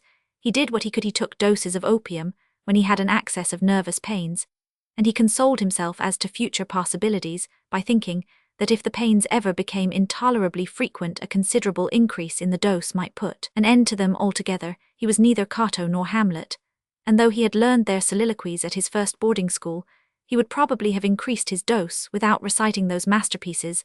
Next to the pain itself, he disliked that anyone should know of it. Defective health diminished a man's market value. He did not like to be the object of the sort of pity he himself gave to a poor devil who was forced to make a wry face or give in altogether. He had felt it expedient to take a slight dose this afternoon, and still he was not altogether relieved at the time he set off for the rectory on returning with the valuable case safely deposited in his hind pocket. He felt increasing bodily uneasiness, and took another dose, thinking it likely that he looked rather pitiable. He chose not to proceed to the house by the carriage road. The servants often walked in the park on a Sunday, and he wished to avoid any meeting. He would make a circuit, get into the house privately, and after delivering his packet to Mr. de Barry, shut himself up till the ringing of the half-hour bell. But when he reached an elbowed seat under some sycamores, he felt so ill at ease that he yielded to the temptation of throwing himself on it to rest. Little he looked at his watch. It was but 5. He had done his errand quickly hitherto, and Mr. de Barry had not urged haste, but in less than 10 minutes he was in a sound sleep. Certain conditions of his system had determined a stronger effect than usual from the opium. As he had expected, there were servants strolling in the park, but they did not all choose the most frequented part. Mr. Scales, in pursuit of a light flirtation with the younger lady's maid, had preferred a more sequestered walk in the company of that agreeable nymph, and it happened to be this pair of all others who alighted on the sleeping Christiana, sight which at the very first moment caused Mr. Scales a vague pleasure, as at an incident that must lead to something clever on his part to play a trick, and make some one or other look foolish, was held the most pointed form of wit throughout the back regions of the manor, and served as a constant substitute for theatrical entertainment. What the farce wanted in costume or make-up it gained in the reality of the mortification, which excited the general laughter. And lo, here was the offensive, the exasperatingly cool and superior Christian, caught comparatively helpless with his head hanging on his shoulder, and one coat-tail hanging out heavily below the elbow of the rustic seat. It was this coat-tail which served as a suggestion to Mr. Scarless Genius, putting his finger up in warning to Mrs. Cherry, and saying, "Hush, quiet, I see." A fine bit of fun. Took a knife from his pocket, stepped behind the unconscious Christian, and quickly cut off the pendant coat-tail. Scales knew nothing of the errand to the rectory, and as he noticed that there was something in the pocket, thought it was probably a large cigar case. So much the better, had no time to pause. He threw the coat-tail as far as he could, and noticed that it fell among the elms under which they had been walking. Then, beckoning to Mrs. Cherry, he hurried away with her toward the more open part of the park, not daring to explode in laughter until it was safe from the chance of waking the sleeper. And then the vision of the graceful, well-appointed Mr. Christian, who sneered at Scales about his get-up, having to walk back to the house with only one tail to his coat, was a source of so much enjoyment to the butler that the fair Cherry began to be quite jealous of the joke. Still, she admitted that it really was funny, tittered intermittently, and pledged herself to secrecy. Mr. Scales explained to her that Christian would try to creep in unobserved, but that this must be made impossible, and he requested her to imagine the figure this interloping fellow would cut when everybody was asking what had happened. "Hallo, Christian, where's your coat-tail?" would become a proverb at the manor, where jokes kept remarkably well without the aid of salt, and Mr. Christian's comb would be cut so effectually that it would take a long time to grow again. Exit Scales laughing, and presenting a fine example of dramatic irony to anyone in the secret of fate. When Christian awoke, he was shocked to find himself in the twilight. He started up, shook himself, missed something, and soon became aware what it was he missed. He did not doubt that he had been robbed, and he at once foresaw that the consequences would be highly unpleasant. In no way could the cause of the accident be so represented to Mr. Philip de Barry as to prevent him from viewing his hitherto unimpeachable factotum in a new and unfavourable light. And though Mr. Christian did not regard his present position as brilliant, he did not see his way to anything better. A man nearly 50, who is not always quite well, is seldom ardently hopeful. He is aware that this is a world in which merit is often overlooked. With the idea of robbery in full possession of his mind, to peer about and search in the dimness, even if it had occurred to him, would have seemed a preposterous waste of time and energy. He knew it was likely that Mr. de Barry's pocketbook had important and valuable contents, and that he should deepen his offence by deferring his announcement of the unfortunate fact, he hastened back to the house, relieved by the obscurity from that mortification of his vanity, on which the butler had counted. Indeed, to Scales himself, the affair had already begun to appear less thoroughly jocose than he had anticipated, for he observed that Christian's non-appearance before dinner had caused Mr. de Barry some consternation, and he had gathered that the courier had been sent on a commission to the rectory. My uncle must have detained him for some reason or other, he heard Mr. Phillips say. But it is odd, if he were less trusty about commissions, or had ever seemed to drink too much, I should be uneasy altogether. The affair was not taking the turn Mr. Scales had intended at last when dinner had been removed, and the butler's chief duties were at an end. It was understood that Christian had entered without his coat-tail, looking serious and even agitated, that he had asked leave at once to speak to Mr. de Barry, and that he was even then in parley with the gentleman in the dining-room. Scales was in alarm. It must have been some property of Mr. de Barry's that had weighted the pocket. He took a lantern, got a groom to accompany him with another lantern, and with the utmost practical speed reached the fatal spot in the park. He searched under the elms, was certain that the pocket had fallen there, and he found the pocket, but he found it empty, and in spite of further search, did not find the contents, though he had first consoled himself with thinking that they had fallen out, and would be lying not far off. He returned with the lanterns, and the coat-tail, and a most uncomfortable consciousness, in that great seat of a butler's emotion. The stomach. He had no sooner re-entered than he was met by Mrs. Cherry, pale and anxious, who drew him aside to say that if he didn't tell everything she would, that the constables were to be sent for, that there had been no end of banknotes and letters and things in Mr. de Barry's pocketbook, which Christian was carrying in that very pocket Scales had cut off, that the rector was sent for, the constable was coming, and they should all be hanged. Mr. Scarlett's own intellect was anything but clear as to the possible issues. Crestfallen, and with the coat-tail in his hands as an attestation that he was innocent of anything more than a joke, he went and made his confession. His story relieved Christian a little, but did not relieve Mr. de Barry, who was more annoyed at the loss of the letters, and the chance of their getting into hands that might make use of them, than at the loss of the banknotes. Nothing could be done for the present, but that the rector, who was a magistrate, should instruct the constables, and that the spot in the park indicated by Scales should again be carefully searched. This was done, but in vain, and many of the family at the manor had disturbed sleep that night. Chapter Roman 13, Give sorrow leave a while to tutor me. To this submission Richard Roman 2, meanwhile Felix Holt, had been making his way back from Sproxton to Treby, in some irritation and bitterness of spirit. For a little while, he walked slowly along the direct road, hoping that Mr. Johnson would overtake him, in which case he would have the pleasure of quarrelling with him, and telling him what he thought of his intentions in coming to cant at the Sugar Loaf. But he presently checked himself in this folly, and turned off again toward the canal, that he might avoid the temptation of getting into a passion to no purpose. Where's the good, he thought, of pulling at such a tangled skein as this electioneering trickery, as long as 3/4 of the men in this country see nothing in an election but self-interest, and nothing in self-interest but some form of greed? One might as well try to purify the proceedings of the fishes, and say to a hungry codfish, my good friend, abstain, don't gargle your eyes so, or show such a stupid gluttonous mouth, or think the little fishes are worth nothing except in relation to your own inside. He'd be open to no argument short of crimping him. I should get into a rage with this fellow, and perhaps end by thrashing him. There's some reason in me as long as I keep my temper, but my rash humour is drunkenness without wine. I shouldn't wonder if he upsets all my plans with these colliers. Of course, he's going to treat them for the sake of getting up a posse at the nomination and speechifyings. They'll drink double, and never come near me on a Saturday evening. I don't know what sort of man Transome really is. It's no use my speaking to anybody else, but if I could get at him, he might put a veto on this thing, though when once the men have been promised and set a-going, the mischief is likely to be past mending. Hang the liberal codfish, I shouldn't have minded so much if he'd been a Tory. Felix went along in the twilight, struggling in this way with the intricacies of life, which would certainly be greatly simplified if corrupt practices were the invariable mark of wrong opinions.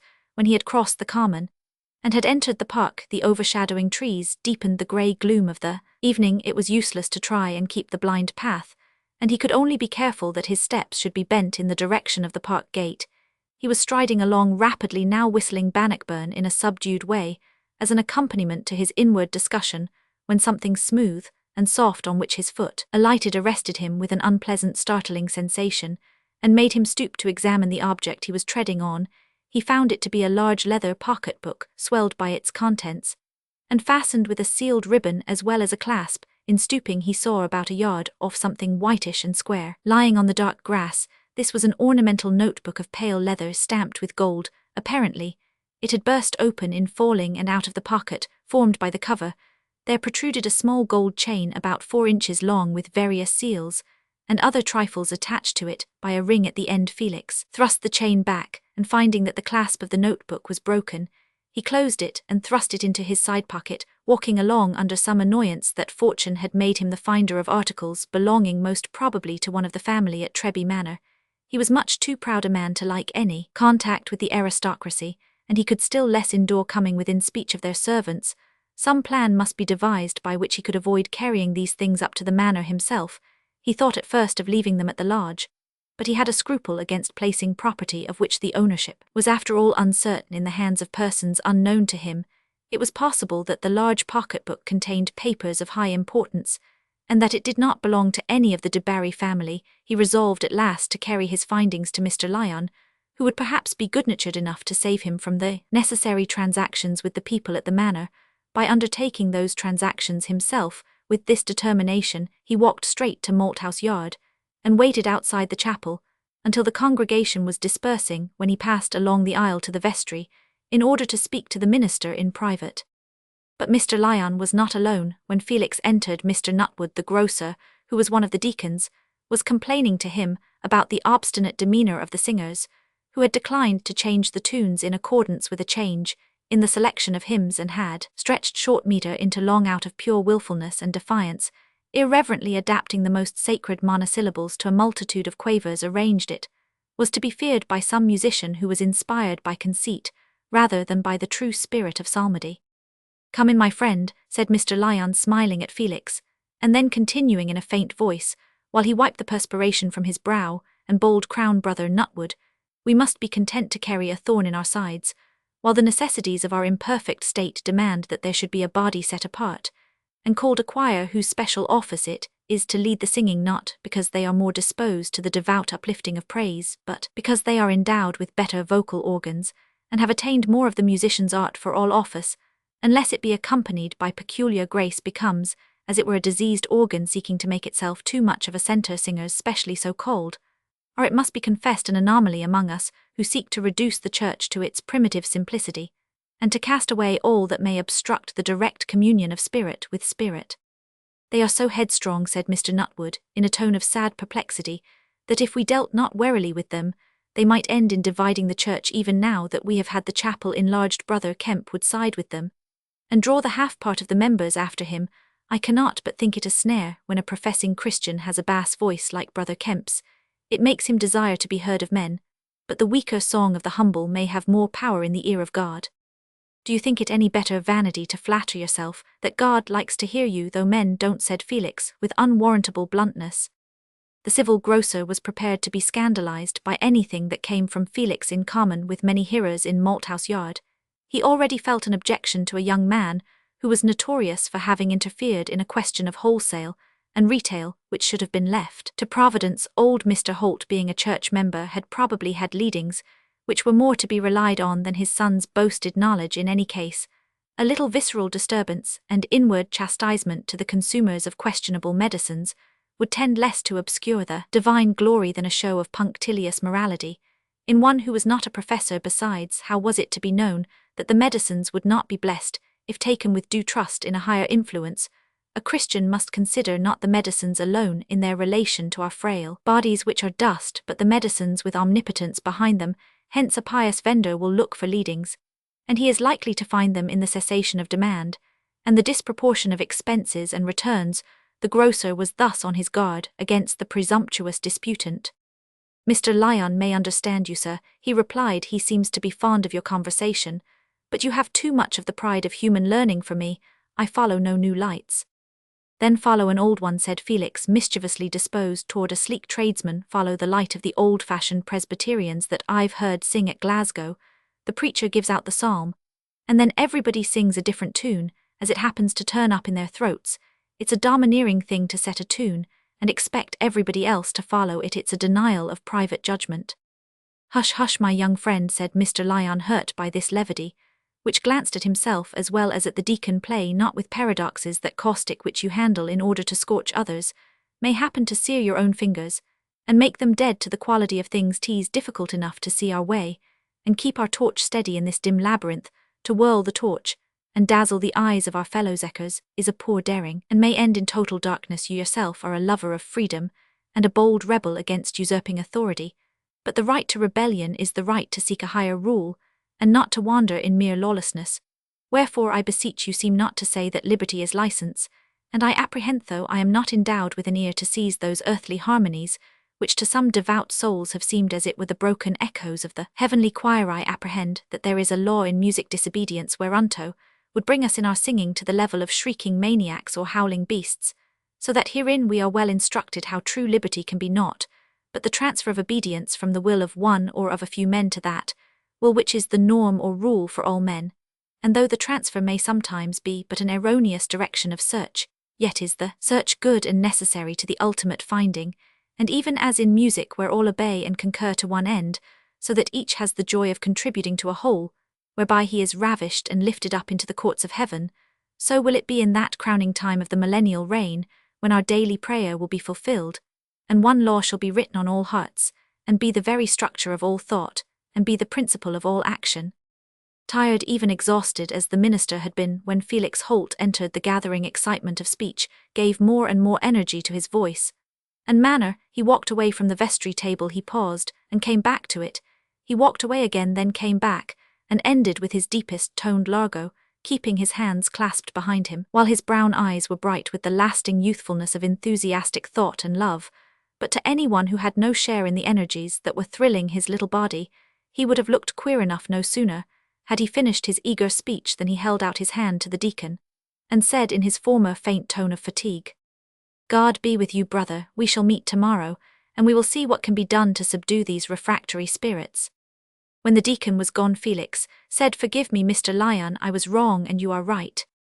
Yes, yes, my friend, you have that mark of grace within you, that you are ready to acknowledge the justice of a rebuke. Sit down, you have something to say, some packet there." They sat down at a corner of the small table, and Felix drew the notebook from his pocket to lay it down with the pocketbook, saying, "I've had the luck to be the finder of these things in the de Barry's park. Most likely they belong to one of the family at the manor, or to some grandee who is staying there. I hate having anything to do with such people. They'll think me a poor rascal, and offer me money. You are a known man, and I thought you would be kind enough to relieve me by taking charge of these things, and writing to de Barry, not mentioning me, and asking him to send someone for them. I found them on the grass in the park this evening about 7:30 in the corner we cross going to Sproxton." "Stay," said Mr. Lyon, "this little book is open. We may venture to look in it for some sign of ownership. There be others who possess property, and might be crossing that end of the park besides the de Barrys." As he lifted the notebook close to his eyes, the chain again slipped out. He arrested it, and held it in his hand, while he examined some writing, which appeared to be a name on the inner leather. He looked long as if he were trying to decipher something that was partly rubbed out, and his hands began to tremble noticeably. He made a movement in an agitated manner, as if he were going to examine the chain and seals which he held in his hand, but he checked himself, closed his hand again, and rested it on the table, while with the other hand he pressed the sides of the notebook together. Felix observed his agitation, and was much surprised, but with a delicacy of which he was capable under all his abruptness, he said, "You are overcome with fatigue, sir. I was thoughtless to tease you with these matters at the end of Sunday, when you have been preaching 3 sermons.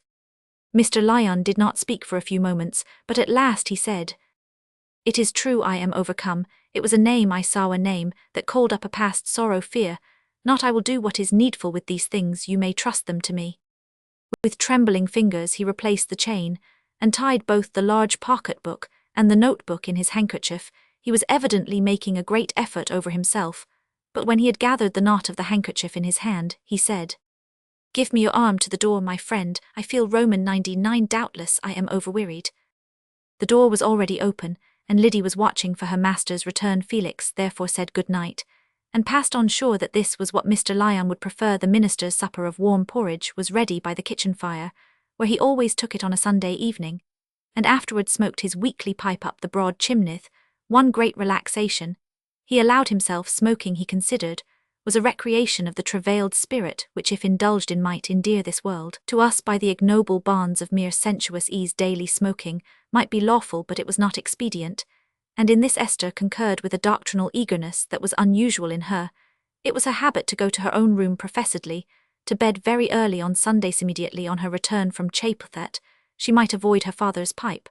But this evening she had remained at home under a true plea of not feeling well, and when she heard him enter she ran out of the parlour to meet him.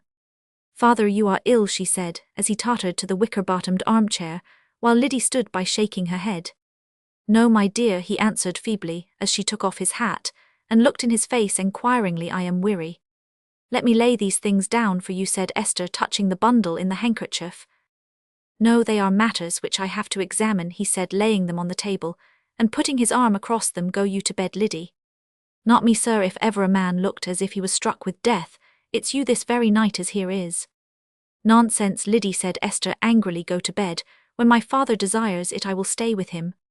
Liddy was electrified by surprise at this new behaviour of Miss Esther's. She took her candle silently and went. "Go you too, my dear," said Mr. Lyon, tenderly giving his hand to Esther when Liddy was gone. "It is your wont to go early. Why are you up?" "Let me lift your porridge from before the fire, and stay with you, father.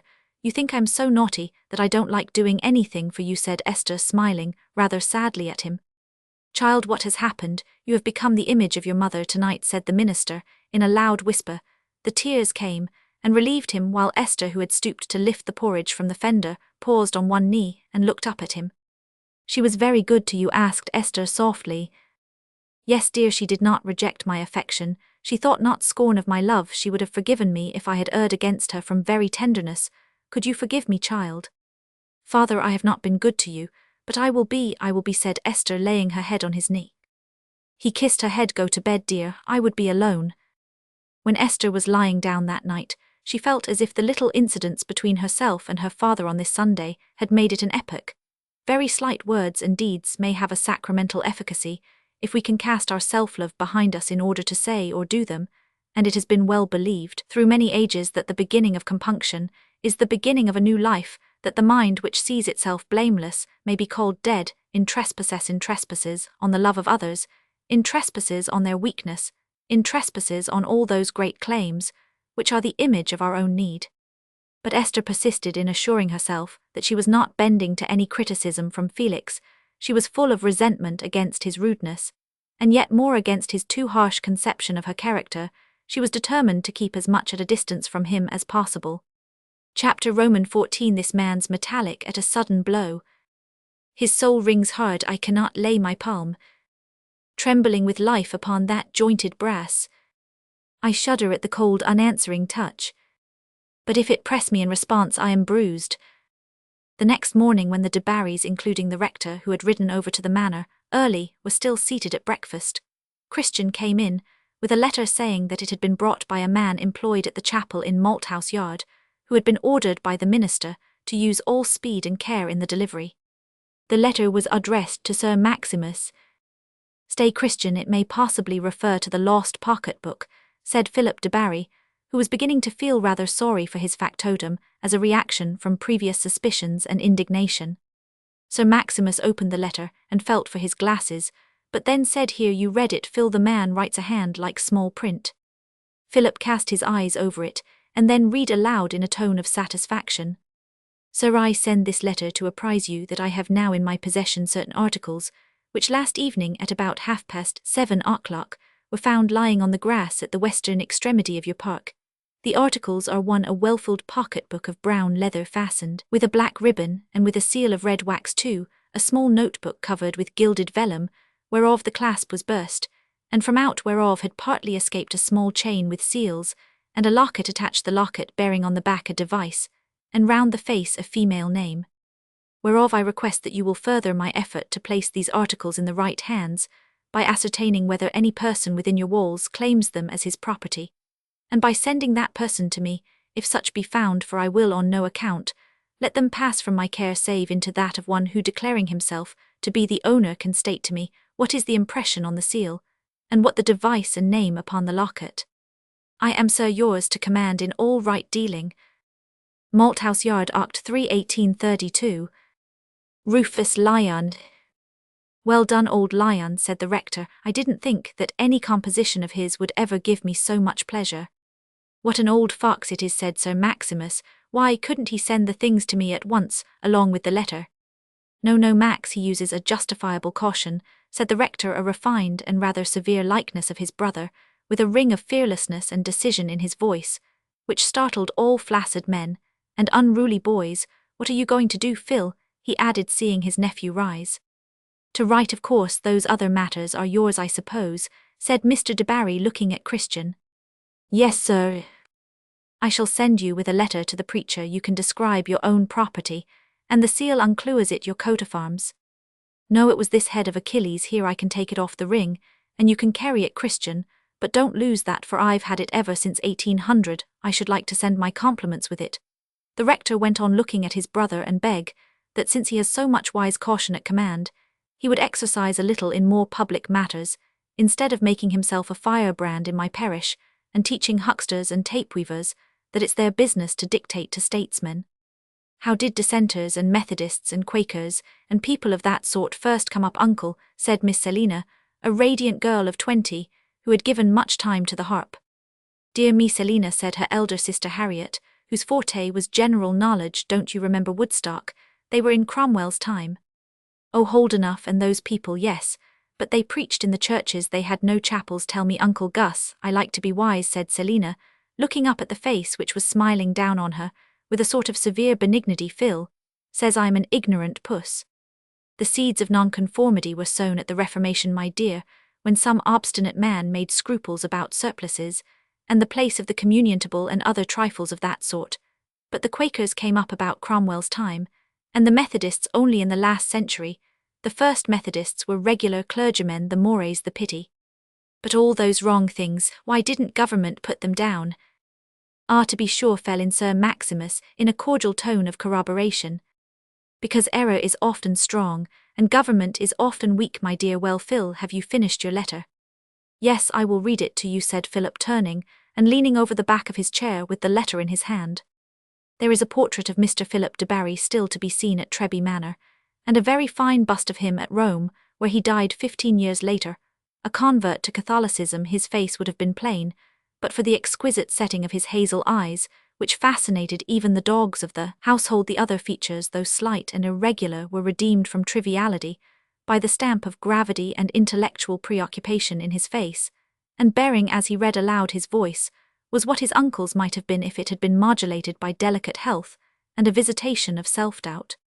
Sir, in reply to the letter with which you have favoured me this morning, I beg to state that the articles you describe were lost from the pocket of my servant, who is the bearer of this letter to you, and is the claimant of the vellum notebook, and the gold chain. The large leathern pocketbook is my own property, and the impression on the wax, a helmeted head of Achilles, was made by my uncle, the Reverend Augustus de Barry, who allows me to forward this seal to you in proof that I am not making a mistaken claim. I feel myself under deep obligation to you, sir, for the care and trouble you have taken in order to restore to its right owner a piece of property, which happens to be of particular importance to me. And I shall consider myself doubly fortunate if at any time you can point out to me some method by which I may procure you as lively a satisfaction as I am now feeling in that full and speedy relief from anxiety which I owe to your considerate conduct. I remain, sir, your obliged and faithful servant, Philip de Barry. You know best, Phil, of course, said Sir Maximus, pushing his plate from him by way of interjection.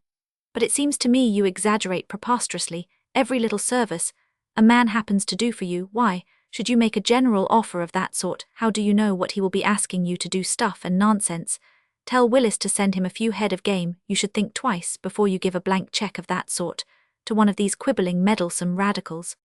You are afraid of my committing myself to the bottomless perjury of an etc., said Philip, smiling, as he turned to fold his letter. But I think I am not doing any mischief. At all events, I could not be content to say less, and I have a notion that he would regard a present of game just now as an insult. I should in his place. Yes, but you don't make yourself a measure of dissenting preachers, I hope, said Sir Maximus rather wrathfully. What do you say, Gus? Phil is right, said the rector in an absolute tone. I would not deal with a dissenter, or put profits into the pocket of a radical, which I might put into the pocket of a good churchman and a quiet subject, but if the greatest scoundrel in the world made way for me or picked my hat up, I would thank him, so would you, Max. Pooh, I didn't mean that one shouldn't behave like a gentleman, said Sir Maximus. In some vexation, he had great pride in his son's superiority even to himself, but he did not quite trust the dim vision opened by Phil's new words and new notions. He could only submit in silence, while the letter was delivered to Christian with the order to start for Malthouse Yard immediately. Meanwhile, in that somewhat dim locality, the possible claimant of the notebook and the chain was thought of, and expected with palpitating agitation. Mr. Lyon was seated in his study looking haggard, and already aged from a sleepless night.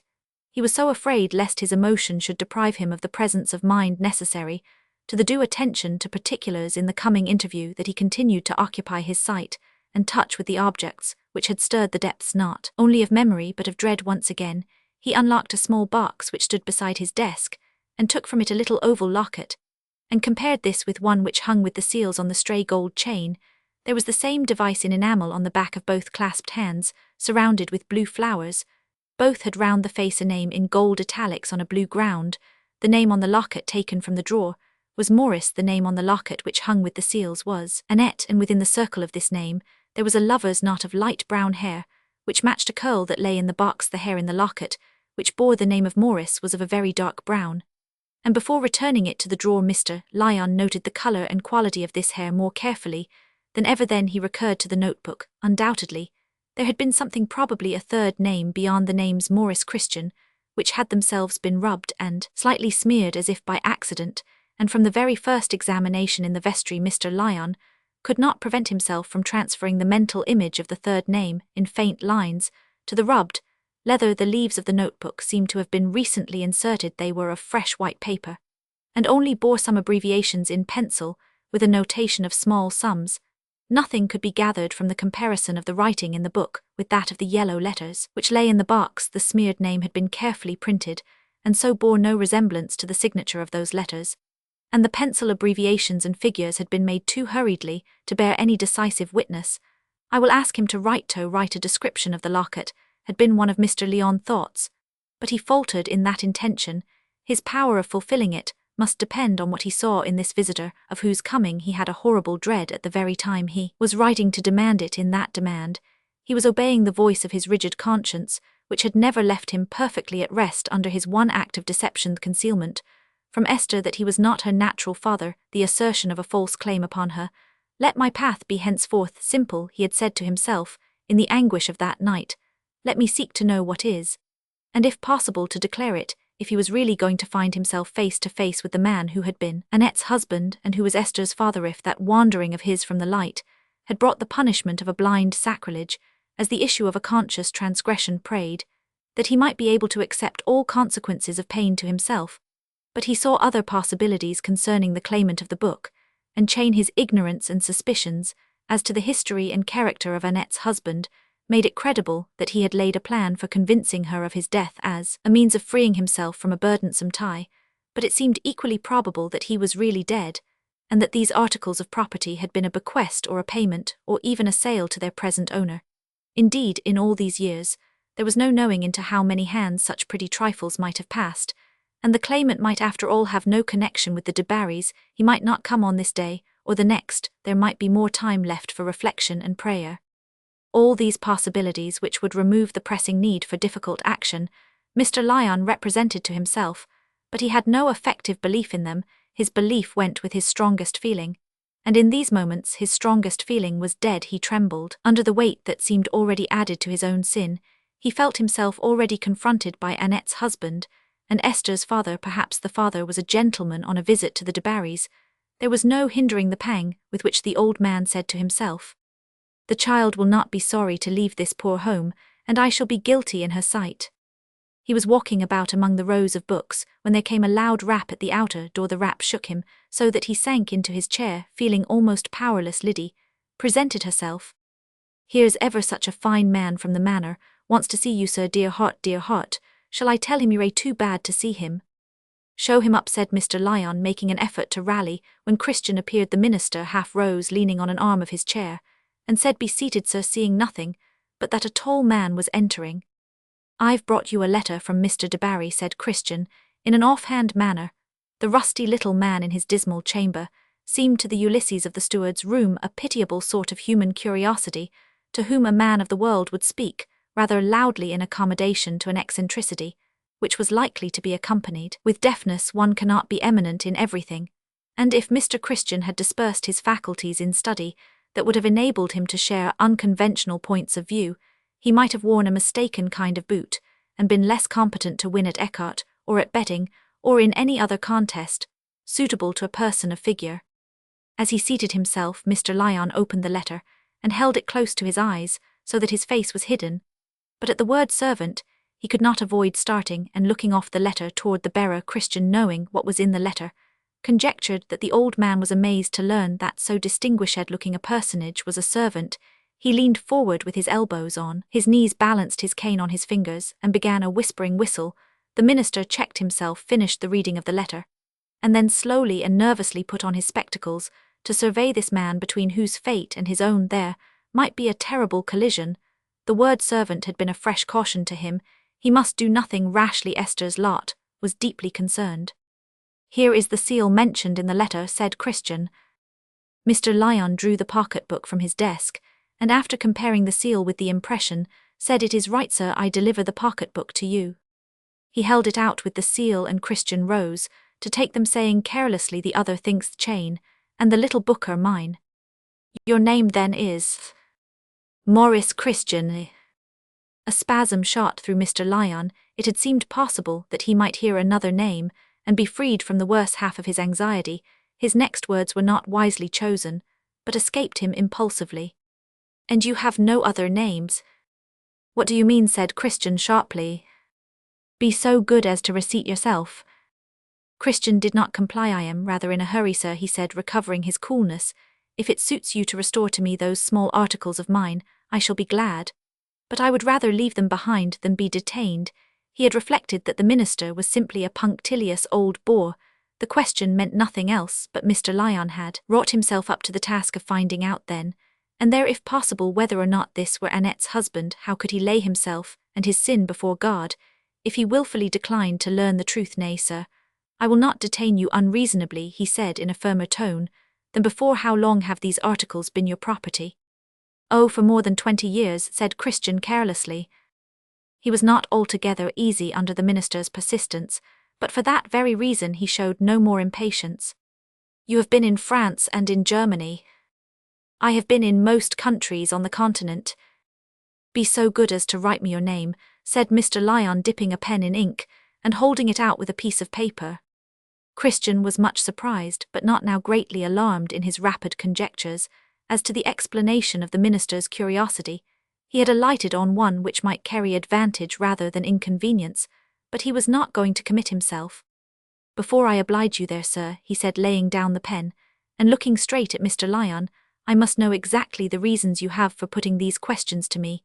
You are a stranger to me, an excellent person, I dare say, but I have no concern about you farther than to get from you those small articles. Do you still doubt that they are mine? You wished, I think, that I should tell you what the locket is like. It has a pair of hands and blue flowers on one side, and the name Annette round the hair on the other side. That is all I have to say. If you wish for anything more from me, you will be good enough to tell me why you wish it now. Then, sir, what is your concern with me?" The cool stare, the hard, challenging voice with which these words were uttered, made them fall like the beating, cutting chill of heavy hail on Mr. Lyon. He sank back in his chair in utter irresolution and helplessness. How was it possible to lay bare the sad and sacred past in answer to such a call as this? The dread with which he had thought of this man's coming, the strongly confirmed suspicion that he was really Annette's husband, intensified the antipathy created by his gestures and glances. The sensitive little minister knew instinctively that words which would cost him efforts as painful as the obedient footsteps of a wounded, bleeding hound, that was a foreseen throw, would fall on this man, as the pressure of tender fingers falls on a brazen glove. And Estherif, this man was her father. Every additional word might help to bring down irrevocable, perhaps cruel consequences on her. A thick mist seemed to have fallen where Mr. Lyon was looking for the track of duty. The difficult question how far he was to care for consequences in seeking and avowing the truth seemed anew obscured. All these things, like the vision of a coming calamity, were compressed into a moment of consciousness. Nothing could be done today, everything must be deferred, he answered Christian in a low, apologetic tone. It is true, sir, you have told me all I can demand. I have no sufficient reason for detaining your property further. He handed the notebook and chain to Christian, who had been observing him narrowly, and now said in a tone of indifference as he pocketed the articles, "Very good, sir, I wish you a good morning." "Good morning," said Mr. Lyon, feeling, while the door closed behind his guest, that mixture of uneasiness and relief, which all procrastination of difficulty produces in minds capable of strong forecast. The work was still to be done, he had still before him the task of learning everything that could be learned about this man's relation to himself and Esther. Christian, as he made his way back along Malthouse Lane, was thinking, this old fellow has got some secret in his head. It's not likely he can know anything about me, it must be about Bycliffe, but Bycliffe was a gentleman, how should he ever have had anything to do with such a seedy old ranter as that? Chapter Roman 15, and doubt shall be as lead upon the feet of thy most anxious will. Mr. Lyon was careful to look in at Felix as soon as possible after Christian's departure to tell him that his trust was discharged during the rest of the day. He was somewhat relieved from agitating reflections by the necessity of attending to his ministerial duties, the rebuke of rebellious singers being one of them. And on his return from the Monday evening prayer meeting, he was so overcome with weariness that he went to bed, without taking note of any objects in study. But when he rose the next morning, his mind, once more eagerly active, was arrested by Philip de Barry's letter, which still lay open on his desk, and was arrested by precisely that portion which had been unheeded the day before. I shall consider myself doubly fortunate if at any time you can point out to me some method by which I may procure you as lively a satisfaction as I am now feeling in that full and speedy relief from anxiety which I owe to your considerate conduct. To understand how these words could carry the suggestion they actually had for the minister in a crisis of peculiar personal anxiety and struggle, we must bear in mind that for many years he had walked through life with the sense of having for a space been unfaithful to what he esteemed the highest trust ever committed to man's ministerial vocation in a mind of any nobleness, a lapse into transgression against an object still regarded as supreme issues in a new and purer devotedness, chastised by humility, and watched over by a passionate regret. So it was with that ardent spirit which animated the little body of Rufus Lyon once in his life. He had been blinded, defeated, hurried along by rebellious impulse. He had gone astray after his own desires, and had let the fire die out on the altar, and as the true penitent, hating his self-besotted error, asks from all coming life duty, instead of joy and service, instead of ease, so Rufus was perpetually on the watch lest he should ever again postpone to some private affection a great public opportunity which to him was equivalent to a command. Now here was an opportunity brought by a combination of that unexpected, incalculable kind, which might be regarded as the divine emphasis invoking a special attention to trivial events, an opportunity of securing what Rufus Lyon had often wished for as a means of honoring truth and exhibiting error, in the character of a stammering, halting, short-breathed usurper of office and dignity, what was more exasperating to a zealous preacher with whom copious speech was not a difficulty, but a relief, who never lacked argument, but only combatants and listeners, than to reflect that there were thousands on thousands of pulpits in this kingdom, supplied with handsome sounding boards, and occupying an advantageous position in buildings far larger than the chapel in Malthouse Yard, buildings sure to be places of resort, even as the markets were, if only from habit and interest, and that these pulpits were filled, or rather made vacuous, by men whose privileged education in the ancient centres of instruction issued in 20 minutes formal reading of tepid exhortation, or probably infirm deductions from premises based on rotten scaffolding. And it is in the nature of exasperation gradually to concentrate itself.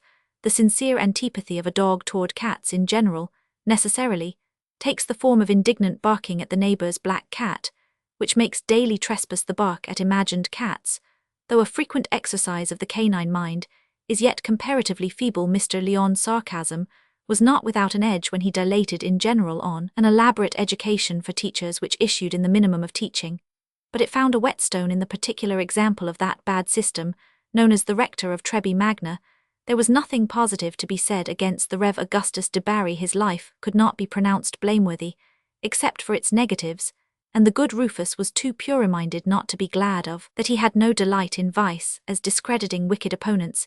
He shrank from dwelling on the images of cruelty or grossness, and his indignation was habitually inspired only by those moral and intellectual mistakes which darken the soul, but do not injure or degrade the temple of the body. If the rector had been a less respectable man, Rufus would have more reluctantly made him an object of antagonism, but as an incarnation of soul-destroying error dissociated from those baser sins, which have no good repute even with the worldly, it would be an argumentative luxury to get into close quarters with him, and fight with a dialectic short-sword in the eyes of the Trebby world, sending also a written account thereof to the chief organs of dissenting opinion. Vice was essentially stupid, a deaf and eyeless monster, insusceptible to demonstration. The spirit might work on it by unseen ways, and the unstudied sallies of sermons were often as the arrows which pierced and awakened the brutified conscience, but illuminated thought, finely divided speech, were the choicer weapons of the divine armory, which whoso could wield must be careful not to leave idle.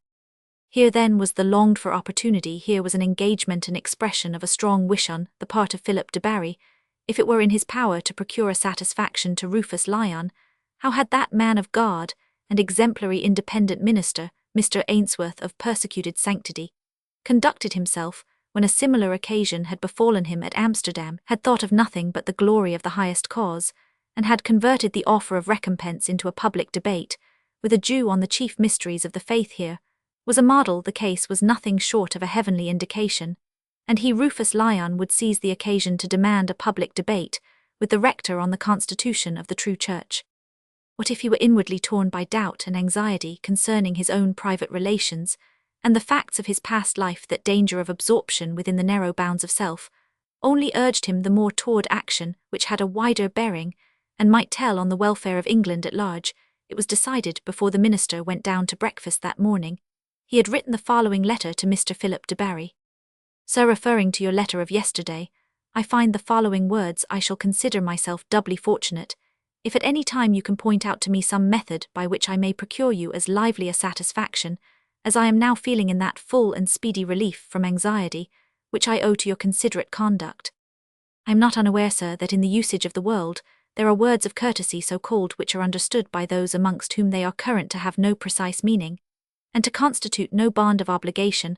I will not now insist that this is an abuse of language wherein our fallible nature requires the strictest safeguards against laxity and misapplication, for I do not apprehend that in writing the words I have above quoted you were open to the reproach of using phrases which, while seeming to carry a specific meaning, were really no more than what is called a polite form. I believe, sir, that you used these words advisedly, sincerely, and with an honourable intention of acting on them as a pledge, should such action be demanded. No other supposition on my part would correspond to the character you bear as a young man who aspires, albeit mistakenly, to engraft the finest fruits of public virtue on a creed and institutions whereof the sap is composed rather of human self-seeking than of everlasting truth. Wherefore I act on this my belief in the integrity of your written word. I beg you to procure for me, as it is doubtless in your power, that I may be allowed a public discussion with your near relative, the rector of this parish, the Reverend Augustus de Barry, to be held in the large room of the Free School, or in the assembly room of the Marquis of Granby, these being the largest covered spaces at our command, for I presume he would neither allow me to speak within his church nor would consent himself to speak within my chapel, and the probable inclemency of the approaching season forbids an assured expectation that we could discourse in the open ere the subjects I desire to discuss are first the constitution of the true church, and secondly, the bearing thereupon of the English Reformation, confidently expecting that you will comply with this request, which is the sequence of your expressed desire. I remain, sir, yours with the respect offered to a sincere withstander, Rufus Lyon, Malthouse Yard. After writing this letter, the good Rufus felt that serenity and elevation of mind which is infallibly brought by a preoccupation with the wider relations of things already. He was beginning to sketch the course his argument might most judiciously take in the coming debate. His thoughts were running into sentences and marking off careful exceptions in parentheses, and he had come down and seated himself at the breakfastable quite automatically, without expectation of toast or coffee, when Esther's voice and touch recalled to him an inward debate of another kind in which he felt himself much weaker. Again there arose before him the image of that cool-hearted worldly man who might be this dear child's father, and one against whose rights he had himself grievously offended always, as the image recurred to him, Mr. Leonhardt sent forth a prayer for guidance, but no definite guidance had yet made itself visible for him. It could not be guidance, it was a temptation that said, "Let the matter rest, seek to know no more, know only what is thrust upon you," the remembrance that in his time of wandering, he had willfully remained in ignorance of facts which he might have inquired after deepened the impression that it was now an imperative duty to seek the fullest attainable knowledge, and the enquiry might possibly issue in a blessed repose, by putting a negative on all his suspicions, but the more vividly all the circumstances became present to him, the more unfit he felt himself to set about any investigation concerning this man who called himself Morris Christian. He could seek no confidant or helper among the brethren. He was obliged to admit to himself that the members of his church with whom he hoped to go to heaven were not easy to converse with on earth touching the deeper secrets of his experience, and were still less able to advise him as to the wisest procedure in a case of high delicacy with a worldling who had a carefully trimmed whisker and a fashionable costume for the first time in his life. It occurred to the minister that he should be glad of an adviser who had more worldly than spiritual experience, and that it might not be inconsistent with his principles to seek some light from one who had studied human law. But it was a thought to be paused upon, and not followed out rashly. Some other guidance might intervene. Esther noticed that her father was in a fit of abstraction, that he seemed to swallow his coffee and toast quite unconsciously, and that he vented from time to time a low guttural interjection which was habitual with him when he was absorbed by an inward discussion. She did not disturb him by remarks, and only wondered whether anything unusual had occurred on Sunday evening. But at last she thought it needful to say, "You recollect what I told you yesterday, father?" "Nay, child, what?" said Mr. Lyon, rousing himself. "That Mr. German asked me if you would probably be at home this morning before 1 o'clock. Esther was surprised to see her father start and change colour, as if he had been shaken by some sudden collision, before he answered, "Assuredly, I do not intend to move from my study after I have once been out to hand this letter to Zachary. Shall I tell Liddy to take him up at once to your study if he comes? If not, I shall have to stay in my own room, because I shall be at home all this morning, and it is rather cold now to sit without a fire." "Yes, my dear, let him come up to me, unless indeed he should bring a second person, which might happen, seeing that in all likelihood he is coming as hitherto on electioneering business, and I could not well accommodate 2 visitors upstairs." When Mr. Lyon went out to Zachary the Pupiner to give him a second time the commission of carrying a letter to Treby Manor, Esther gave her injunction to Liddy that if one gentleman came, he was to be shown upstairs; if 2, they were to be shown into the parlour. But she had to resolve several questions before Liddy clearly saw what was before hers, that if it was the gentleman as came on Thursday in the pepper and salt coat, was he to be shown upstairs, and the gentleman from the manor yesterday as went out whistling, had Miss Esther heard about him, there seemed no end of these great folks coming to Malthouse Yard, since there was talk of the election, but they might be poor lost creatures the most of 'em. Whereupon Liddy shook her head and groaned under an edifying despair as to the future lot of gentlemen callers. Esther always avoided asking questions of Liddy, who found an answer, as she found a key, by pouring out a pocketful of miscellanies. But she had remarked so many indications that something had happened to cause her father unusual excitement and mental preoccupation, that she could not help connecting with them the fact of this visit from the manor, which he had not mentioned to her. She sat down in the dull parlour and took up her netting, for since Sunday she had felt unable to read, when she was alone, being obliged, in spite of herself, to think of Felix Holt, imagine what he would like her to be, and what sort of views he took of life, so as to make it seem valuable in the absence of all elegance, luxury, gaiety, or romance. Had he yet reflected that he had behaved very rudely to her on Sunday? Perhaps not. Perhaps he had dismissed her from his mind with contempt, and at that thought Esther's eyes smarted unpleasantly. She was fond of netting, because it showed to advantage both her hand and her foot, and across this image of Felix Holt's indifference and contempt there passed the vaguer image of a possible somebody who would admire her hands and feet and delight in looking at their beauty, and long yet not dare to kiss them. Life would be much easier in the presence of such a love, but it was precisely this longing after her own satisfaction that Felix had reproached her with. Did he want her to be heroic? That seemed impossible without some great occasion. Her life was a heap of fragments, and so were her thoughts. Some great energy was needed to bind them together. Esther was beginning to lose her complacency at her own wit and criticism, to lose the sense of superiority in an awakening need of reliance on one whose vision was wider, whose nature was purer and stronger than her own. But then she said to herself that one must be tender to her, not rude, and predominating in his manners, a man with any chivalry in him could never adopt a scolding tone toward a woman that is toward a charming woman, but Felix had no chivalry in him. He loved lecturing, and opinion too well ever to love any woman. In this way Esther strove to see that Felix was thoroughly in the wrong, at least if he did not come again expressly to show that he was sorry. Chapter Romans 16, True Blue. These men have no votes, why should I court them? Grey Fox. No votes but power.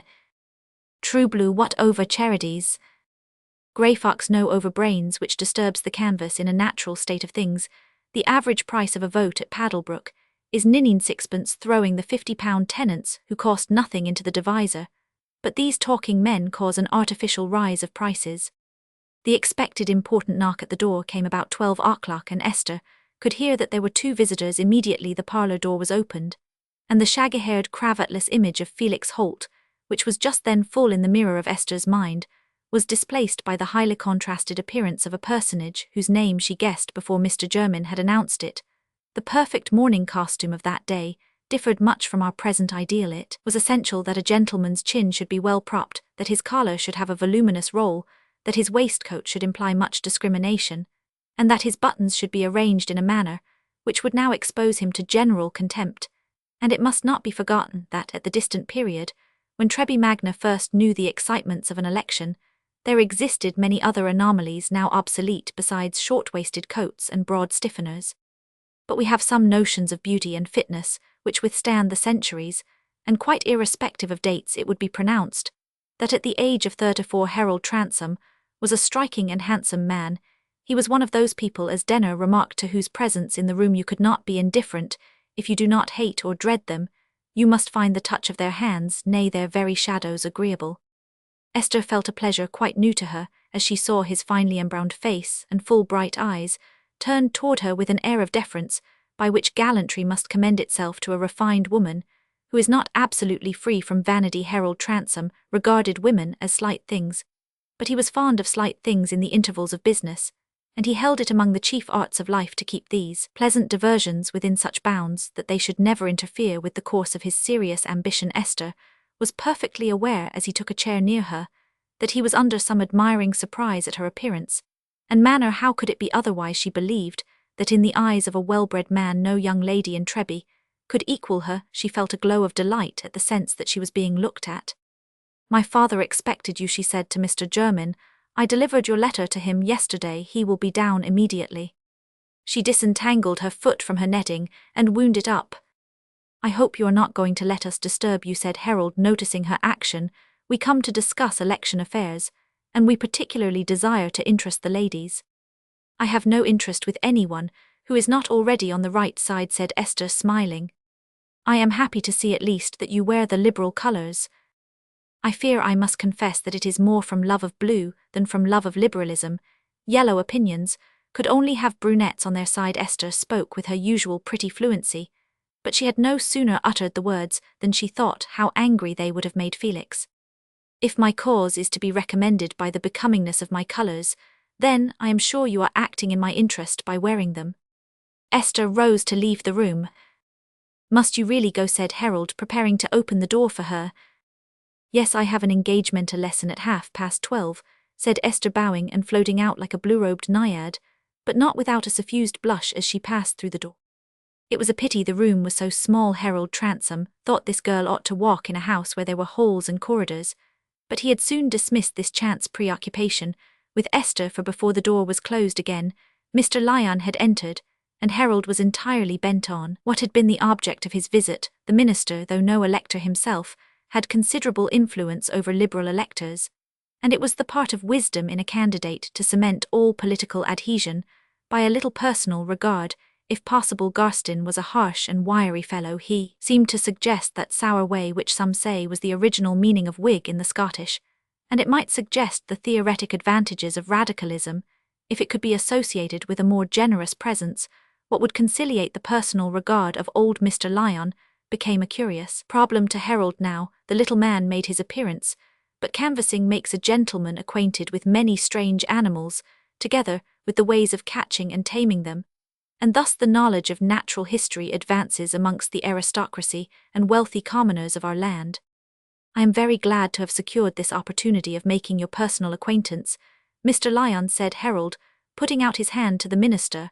When Jermyn had mentioned his name, I am to address the electors here in the marketplace tomorrow, and I should have been sorry to do so, without first paying my respects privately to my chief friends, as there may be points on which they particularly wish me to explain myself. You speak civilly, sir, and reasonably, said Mr. Lyon, with a vague, short-sighted gaze in which a candidate's appearance evidently went for nothing. Pray be seated, gentlemen. It is my habit to stand. He placed himself at a right angle with his visitors, his worn look of intellectual eagerness, slight frame, and rusty attire, making an odd contrast with their flourishing persons, unblemished costume, and comfortable freedom. From excitement, the group was fairly typical of the difference between the men who are animated by ideas and the men who are expected to apply them. Then he drew forth his spectacles, and began to rub them with the thin end of his coat tail. He was inwardly exercising great self-mastery, suppressing the thought of his personal needs, which Jermyn's presence tended to suggest in order that he might be equal to the larger duties of this occasion. I am aware Mr. Jermyn has told me, said Harold, what good service you have done me already, Mr. Lyon. The fact is, a man of intellect, like you, is especially needed. In my case, the race I am running is really against Garstin, only who calls himself a liberal, though he cares for nothing, and understands nothing except the interests of the wealthy traders, and you have been able to explain the difference between liberal and liberal, which, as you and I know, is something like the difference between fish and fish. Your comparison is not unapt, sir, said Mr. Lyon, still holding his spectacles in his hand at this epoch, when the mind of the nation has been strained on the passing of one measure, where a great weight has to be moved.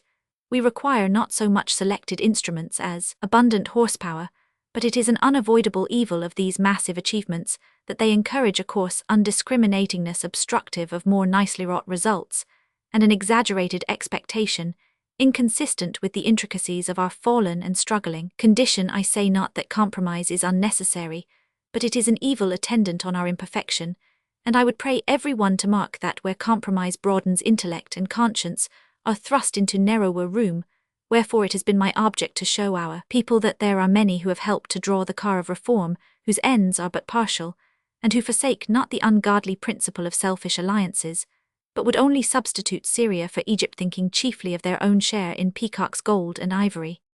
Just so, said Harold, who was quick at new languages, and still quicker at translating other men's generalities into his own special and immediate purposes. Men who will be satisfied if they can only bring in a plutocracy, buy up the land, and stick the old crests on their new gateways. Now the practical point to secure against these false liberals at present is that our electors should not divide their votes, as it appears that many who vote for Debarry are likely to split their votes in favour of Garstin. It is of the first consequence that my voters should give me plumpers if they divide their votes. They can't keep out Debarry, and they may help to keep out me. I feel some confidence in asking you to use your influence in this direction, Mr. Lyon.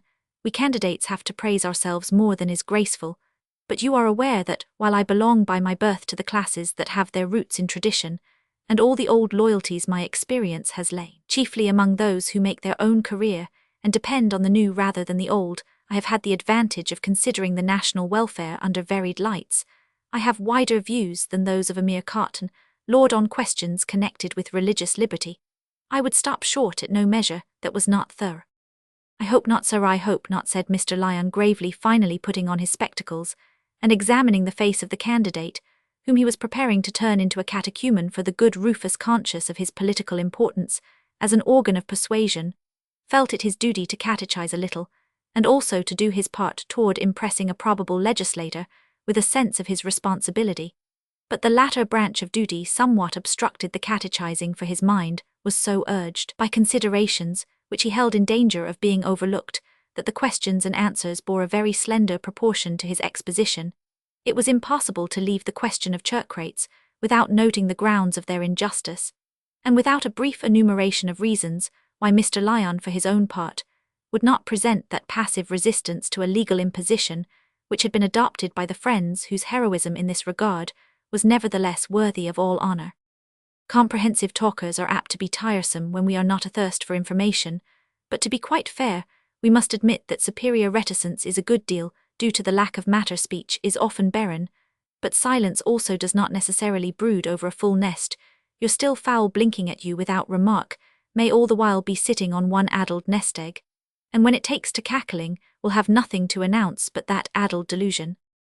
Harold Transome was not at all a patient man, but in matters of business he was quite awake to his cue, and in this case it was perhaps easier to listen than to answer questions, but Jermyn, who had plenty of work on his hands, took an opportunity of rising and saying as he looked at his watch, "I must really be at the office in 5 minutes. You will find me there, Mr. Transome. You have probably still many things to say to Mr. Lyon." "I beseech you, sir," said the minister, changing colour, and by a quick movement laying his hand on Jermyn's arm, "I beseech you to favour me with an interview on some private business this evening, if it were possible."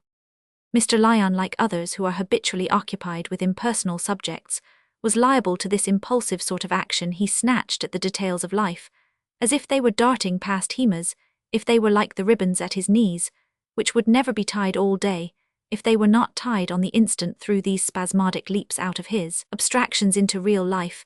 It constantly happened that he suddenly took a course which had been the subject of too much doubt with him, ever to have been determined on by continuous thought. And if Jermyn had not startled him by threatening to vanish just when he was plunged in politics, he might never have made up his mind to confide in a worldly attorney. An odd man as Mrs. Muscat, observed to have such a gift in the pulpit, but there's one knows better than we do which in a lady who rarely felt her judgment at a loss was a concession that showed much piety. Jermyn was surprised at the little man's eagerness. "By all means," he answered quite cordially. "Could you come to my office at 8 o'clock? For several reasons I must beg you to come to me." "Oh, very good. I'll walk out and see you this evening if possible. I shall have much pleasure in being of any use to you." Jermyn felt that in the eyes of Harold he was appearing all the more valuable when his services were thus in request. He went out, and Mr. Lyon easily relapsed into politics, for he had been on the brink of a favourite subject on which he was at issue with his fellow Liberals. At that time, when faith in the efficacy of political change was at fever heat in ardent reformers, many measures, which men are still discussing with little confidence on either side, were then talked about and disposed of like property in near reversion, crying abuses, bloated paupers, bloated pluralists, and other corruptions hindering men from being wise and happy, had to be fought against and slain. Such a time is a time of hope afterward, when the corpses of those monsters have been held up to the public wonder and abhorrence, and yet wisdom and happiness do not follow, but rather a more abundant breeding of the foolish and unhappy comes. A time of doubt and despondency, but in the great reform year hope was mighty. The prospect of reform had even served the voters instead of drink, and in one place at least there had been a dry election, and now the speakers at reform banquets were exuberant in congratulation, and promise liberal clergymen of the establishment toasted liberal Catholic clergymen, without any allusion to scarlet and Catholic clergymen, replied with a like tender reserve. Some dwelt on the abolition of all abuses, and on millennial blessedness.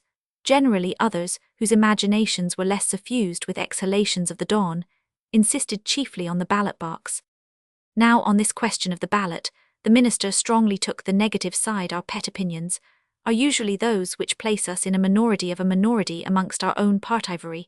Happily else those poor opinions born with no silver spoon in their mouth, show would they get nourished and fed. So it was with Mr. Lyon and his objection to the ballot, but he had thrown out a remark on the subject which was not quite clear to his hearer, who interpreted it according to his best calculation of probabilities.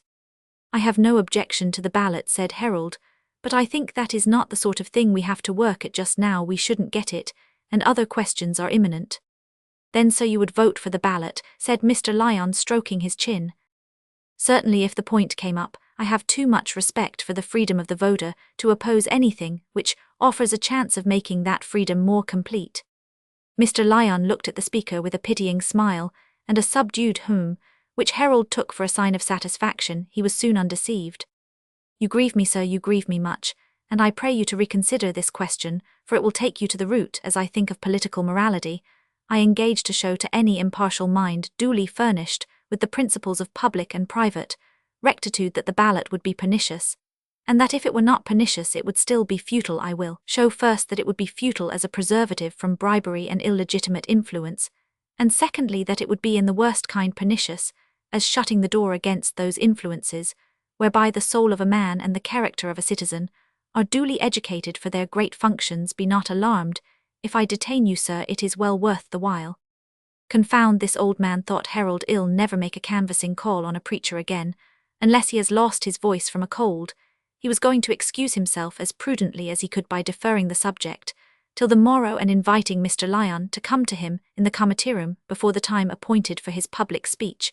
But he was relieved by the opening of the door. Liddy put in her head to say, "If you please, sir, here's Mr. Holt wants to know if he may come in and speak to the gentleman.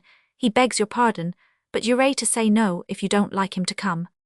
"Nay, show him in at once, Liddy, a young man," Mr. Lyon went on, speaking to Herald, whom a representative ought to know no voter, but a man of ideas and study. "He is thoroughly welcome," said Herald, truthfully enough, though he felt little interest in the voteless man of ideas. Except as a diversion from the subject of the ballot, he had been standing for the last minute or two, feeling less of a victim in that attitude, and more able to calculate on means of escape. "Mr. Holt, sir," said the minister as Felix entered, "is a young friend of mine, whose opinions on some points I hope to see altered, but who has a zeal for public justice, which I trust he will never lose." "I am glad to see Mr. Holt," said Herald, bowing. He perceived from the way in which Felix bowed to him, and turned to the most distant spot in the room, that the candidate's shake of the hand would not be welcome here. A formidable fellow, he thought, capable of mounting a cart in the marketplace tomorrow, and cross-examining me if I say anything that doesn't please him. "Mr. Lyon," said Felix, "I have taken a liberty with you in asking to see Mr. Transome when he is engaged with you, but I have to speak to him on a matter which I shouldn't care to make public at present, and it is one on which I am sure you will back me. I heard that Mr. Transome was here, so I ventured to come. I hope you will both excuse me, as my business refers to some electioneering measures which are being taken by Mr. Transome's agents." "Pray go on," said Herald, expecting something unpleasant. "I'm not going to speak against treating voters," said Felix. "I suppose buttered ale and grease of that sort, to make the wheels go, belong to the necessary humbug of representation. But I wish to ask you, Mr. Transome, whether it is with your knowledge that agents of yours are bribing rough fellows, who are no voters, colliers and navvies at Sproxton, with the chance of extra drunkenness, that they may make a posse on your side at the nomination and polling?" "Certainly not," said Herald. "You are aware, my dear sir, that a candidate is very much at the mercy of his agents, as to the means by which he is returned, especially when many years' absence has made him a stranger to the men actually conducting business. But are you sure of your facts?" "As sure as my senses can make me," said Felix, who then briefly described what had happened on Sunday. "I believed that you were ignorant of all this, Mr. Transome," he ended, "and that was why I thought some good might be done by speaking to you. If not, I should be tempted to expose the whole affair as a disgrace to the Radical party. I am a Radical myself, and mean to work all my life long against privilege, monopoly and oppression. But I would rather be a livery servant proud of my master's title, than I would seem to make common cause with scoundrels who turn the best hopes of men into bywords for cant and dishonesty." "Your energetic protest is needless here, sir," said Herald, offended at what sounded like a threat, and was certainly premature enough to be in bad taste. In fact, this error of behavior in Felix proceeded from a repulsion which was mutual. It was a constant source of irritation to him that the public men on his side were on the whole not conspicuously better than the public men on the other side, that the spirit of innovation, which with him was a part of religion, was in many of its mouthpieces no more of a religion than the faith in rotten boroughs, and he was thus predisposed to distrust Herald Transome. Herald, in his turn, disliked impracticable notions of loftiness, and purity disliked all enthusiasm, and he thought he saw a very troublesome vigorous incorporation of that nonsense in Felix, but it would be foolish to exasperate him in any way. "If you choose to accompany me to Jermyn's office," he went on, "the matter shall be enquired into in your presence. I think you will agree with me, Mr. Lyon, that this will be the most satisfactory course." "Doubtless," said the minister, who liked the candidate very well, and believed that he would be amenable to argument, "and I would caution my young friend against a too great hastiness of words and action. David's cause against Saul was a righteous one, nevertheless not all who clave unto David were righteous men." "The more was the pity, sir," said Felix, "especially if he winked at their malpractices." Mr. Lyon smiled, shook his head, and stroked his favourite's arm deprecatingly. "It is rather too much for any man to keep the consciences of all his party," said Herald. "If you had lived in the East, as I have, you would be more tolerant, for example, of an active, industrious selfishness, such as we have here. Though it may not always be quite scrupulous, you would see how much better it is than an idle selfishness. I have heard it said a bridge is a good thing worth helping to make, though half the men who worked at it were rogues." "Oh yes," said Felix scornfully, "give me a handful of generalities and analogies, and ill undertake to justify Burke and Hare, and prove them benefactors of their species, ill tolerate no nuisances, but such as I can't help, and the question now is not whether we can do away with all the nuisances in the world, but with a particular nuisance under our noses." "Then we had better cut the matter short, as I propose, by going at once to Jermyn," said Harold. "In that case, I must bid you good morning, Mr. Lyon." "I would fain," said the minister, looking uneasy, "I would fain have had a further opportunity of considering that question of the ballot with you. The reasons against it need not be urged lengthily. They only require complete enumeration to prevent any seeming hiatus where an opposing fallacy might thrust itself in." "Never fear, sir," said Harold, shaking Mr. Lyon's hand cordially. "There will be opportunities. Shall I not see you in the committee room tomorrow?" "I think not," said Mr. Lyon, rubbing his brow with a sad remembrance of his personal anxieties, "but I will send you, if you will permit me, a brief writing on which you can meditate at your leisure." "I shall be delighted. Goodbye." Harold and Felix went out together, and the minister, going up to his dull study, asked himself whether, under the pressure of conflicting experience, he had faithfully discharged the duties of the past interview. If a cynical sprite were present riding on one of the motes in that dusty room, he may have made himself merry at the illusions of the little minister, who brought so much conscience to bear on the production of so slight an effect. I confess to smiling myself, being sceptical as to the effect of ardent appeals and nice distinctions on gentlemen who are got up both inside and out as candidates in the style of the period. But I never smiled at Mr. Lyon's trustful energy, without falling to penitence and veneration, immediately after, for what we call illusions are often in truth a wider vision of past and recent reality, as a willing movement of a man's soul, with the larger sweep of the world's force as a movement toward a more assured end than the chances of a single life. We see human heroism broken into units, and say this unit did little, might as well not have been, but in this way we might break up a great army into units. In this way we might break the sunlight into fragments, and think that this and the other might be cheaply parted with. Let us rather raise a monument to the soldiers whose brave hearts only kept the ranks unbroken, and met death; a monument to the faithful who were not famous, and who are precious as the continuity of the sunbeams is precious, though some of them fall unseen and on barrenness. At present, looking back on that day at Treby, it seemed to me that the sadder illusion lay with Harold Transome, who was trusting in his own skill to shape the success of his own morrows, ignorant of what many yesterdays had determined for him beforehand. Chapter Romans 17. It is a good and soothfast saw. Half-roasted never will be raw. No dough is dried once more to meal. No crock newshapen by the wheel. You can't turn curds to milk again, nor now by wishing back to then.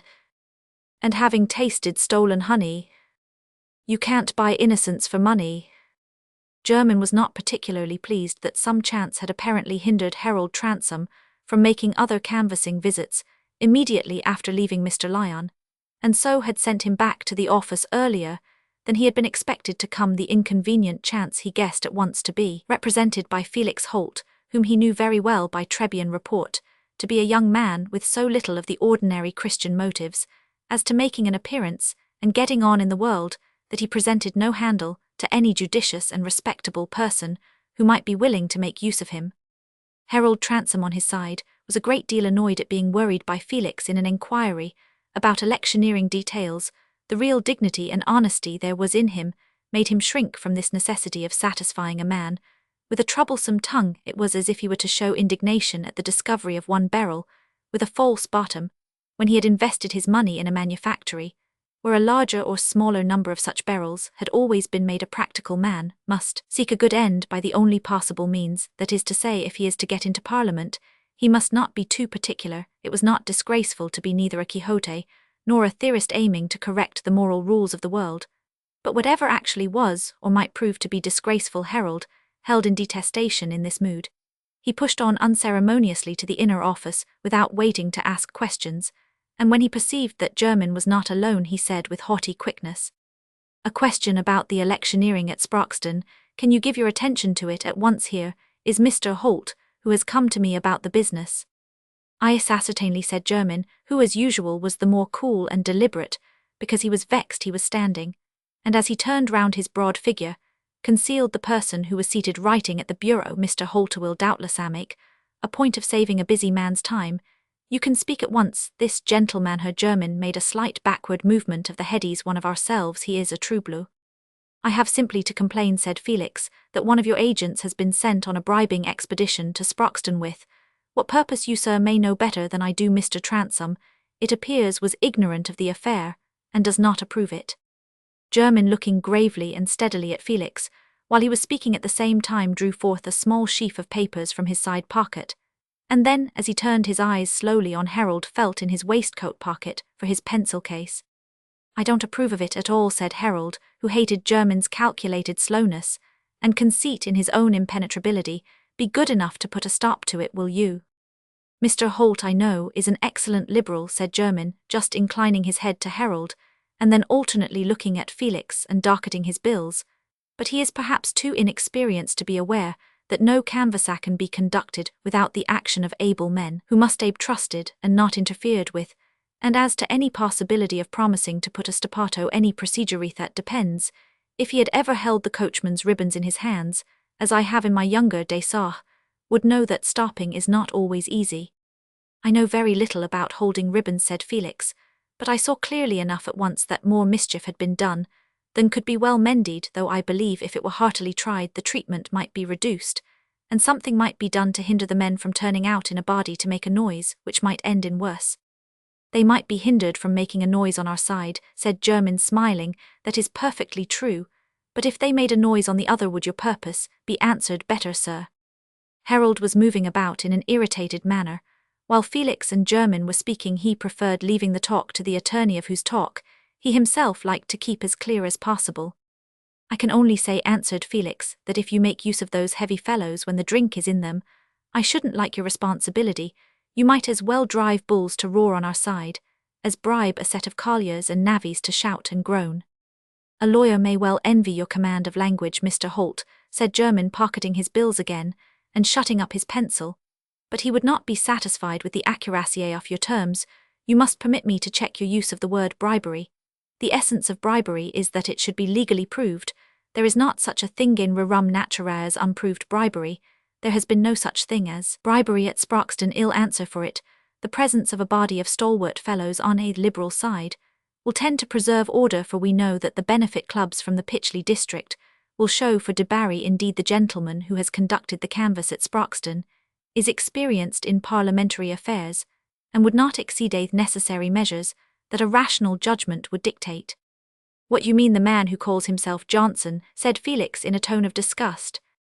Before German chose to answer, Harold broke in, saying quickly and peremptorily, the long and short of it is this, Mr. Holt, I shall desire and insist that whatever can be done by way of remedy shall be done. Will that satisfy you? You see now some of the candidate's difficulties, said Harold, breaking into his most agreeable smile. I hope you will have some pity for me.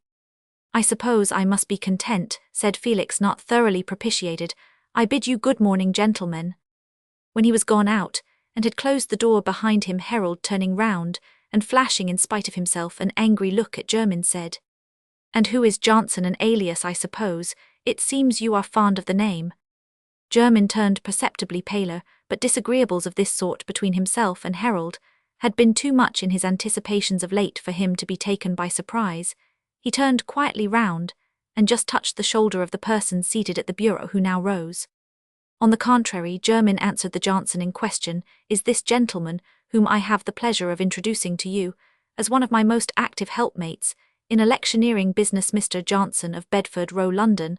I am comparatively a novice in these matters, but he was engaged with James Putty in 2 hardly contested elections, and there could scarcely be a better initiation. Putty is one of the first men of the country, as an agent town, the Liberal sidey Johnson. I think Makepeace is not altogether a match for him, not quite of the same calibre hod consimile ingenio in tactics and in experience. Makepeace is a wonderful man, and so is Putty, said the glib Johnson, too vain not to be pleased with an opportunity of speaking, even when the situation was rather awkward. Makepeace for scheming, but Putty for management. Putty knows men, sir.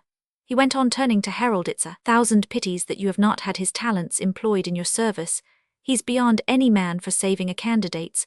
Munido's half the work with his tongue. Hell talk of anything from the Areopagus, and that sort of thing, down to the joke About where are you going, Paddy, you? Know what I mean, sir, back again, says Paddy, an excellent electioneering joke putty, understands these things he has said to me. Johnson, bear in mind, there are two ways of speaking. An audience will always like. One is to tell them what they don't understand, and the other is to tell them what they're used to. I shall never be the man to deny that I owe a great deal to Putty. I always say it was a most providential thing in the Mugham election last year that Putty was not on the Tory side. He managed the women, and if you'll believe me, sir, 1/4 of them would never have voted if their wives hadn't driven them to it for the good of their families. And as for speaking, it's currently reported in our London circles that Putty writes regularly for the Times. He has that kind of language, and I needn't tell you, Mr. Transome, that it's the apex, which I take it means the tip to pan. Nobody can get higher than that. I think I've belonged to a political debating society myself. I've heard a little language in my time. But when Mr. Jermyn first spoke to me about having the honour to assist in your canvass of North Loamshire, Johnson played with his watch seals and balanced himself a moment on his toes. Very first thing I said was, and there's Garstin has got Putty. No Whig could stand against a Whig, I said, who had Putty on his side. I hope Mr. Transome goes in for something of a deeper colour. I don't say that as a general rule opinions go for much in a return, Mr. Transome. It depends on who are in the field before you and on the skill of your agents. But as a radical, and a moneyed radical, you are in a fine position, sir, and with care and judgment, with care and judgment. It had been impossible to interrupt Johnson before without the most impolitic rudeness. Jermyn was not sorry that he should talk even if he made a fool of himself, for in that solid shape, exhibiting the average amount of human foibles, he seemed less of the alias which Harold had insinuated him to be, and had all the additional plausibility of a lie with a circumstance. Harold had thrown himself with contemptuous resignation into a chair, had drawn off one of his buff gloves, and was looking at his hand, but when Johnson gave his iteration with a slightly slackened pace, Harold looked up at him and broke in. Well then, Mr. Johnson, I shall be glad if you will use your care and judgment in putting an end, as well as you can, to this Sproxton affair, else it may turn out an ugly business. Excuse me, sir, I must beg you to look at the matter a little more closely. You will see that it is impossible to take a single step backward at Sproxton. It was a matter of necessity to get the Sproxton men, else I know to a certainty the other side would have laid hold of them first, and now I've undermined Garstin's people. They'll use their authority and give a little shabby treating, but I've taken all the wind out of their sails. But if by your orders I or Mr. Jermyn here were to break promise with the honest fellows, and offend Chubb, the publican, what would come of it? Chubb would leave no stone unturned against you, sir. He would egg on his customers against you. The colliers and navvies would be at the nomination and the election all the same, or rather not all the same, for they would be there against us, and instead of hustling people good-humouredly by way of a joke and counterbalancing Debarry's cheers, they'd help to kick the cheering and voting out of our men, and instead of being, let us say, 6 ahead of Garstin, you'd be 6 behind him. That's all. I speak plain English to you, Mr. Transome, though I've the highest respect for you as a gentleman of first-rate talents and position.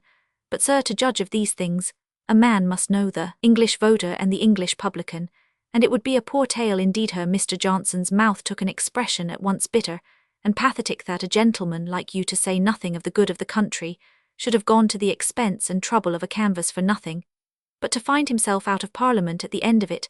I've seen it again. And again, it looks bad in the cleverest man to have to sing small. Mr. Johnson's argument was not the less stringent because his idioms were vulgar.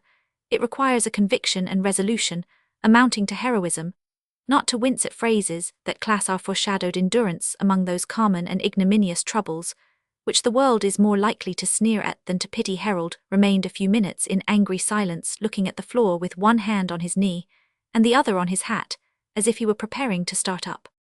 As to undoing anything that's been done down there, said Johnson, throwing in this observation as something into the bargain, I must wash my hands of it, sir.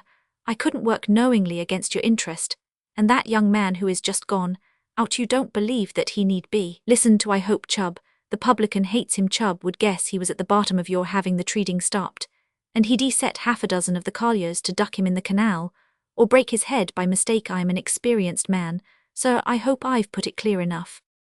Certainly the exposition befits the subject, said Harold scornfully, his dislike of the man Johnson's personality being stimulated by causes which Jermyn more than conjectured. It's a damned unpleasant ravelled business that you and Mr. Jermyn have knit up between you. I've no more to say. Then, sir, if you've no more commands, I don't wish to intrude. "I shall wish you good morning, sir," said Johnson, passing out quickly. Harold knew that he was indulging his temper, and he would probably have restrained it as a foolish move if he had thought there was great danger in it. But he was beginning to drop much of his caution and self-mastery, where Jermyn was concerned under the growing conviction that the attorney had very strong reasons for being afraid of him, reasons which would only be reinforced by any action hostile to the Transome interest. As for a sneak like this, Johnson, a gentleman, had to pay him not to please him. Harold had smiles at command in the right place, but he was not going to smile when it was neither necessary nor agreeable. He was one of those good-humoured yet energetic men who have the gift of anger, hatred, and scorn upon occasion, though they are too healthy and self-contented for such feelings to get generated in them without external occasion. And in relation to Jermyn, the gift was coming into fine exercise. "Pardon me, Mr. Harold," said Jermyn, speaking as soon as Johnson went out, "but I am sorry you should behave disobligingly to a man who has it in his power to do much service, who, in fact, holds many threads in his hands. I admit that nemo mortalium omnibus horis sapit, as we say." "Speak for yourself," said Harold. "I don't talk in tags of Latin, which might be learned by a schoolmaster's footboy. I find the King's English expresses my meaning better." "In the King's English, then," said Jermyn, who could be idiomatic enough when he was stung. "A candidate should keep his kicks till he's a member." "Oh, I suppose Johnson will bear a kick if you bid him. You're his principal, I believe." "Certainly. Thus Farrar is my London agent, but he is a man of substance, and I shall know what he is if it's necessary, I dare say. But I must jump into the carriage again. I've no time to lose. I must go to Hawkins at the factory. Will you go?" When Harold was gone, Jermyn's handsome face gathered blackness. He hardly ever wore his worst expression in the presence of others, and but seldom when he was alone, for he was not given to believe that any game would ultimately go against him. His luck had been good. New conditions might always turn up to give him new chances, and if affairs threatened to come to an extremity between Harold and himself, he trusted to finding some sure resource. "He means to see to the bottom of everything, if he can, that's quite plain," said Jermyn to himself. "I believe he has been getting another opinion.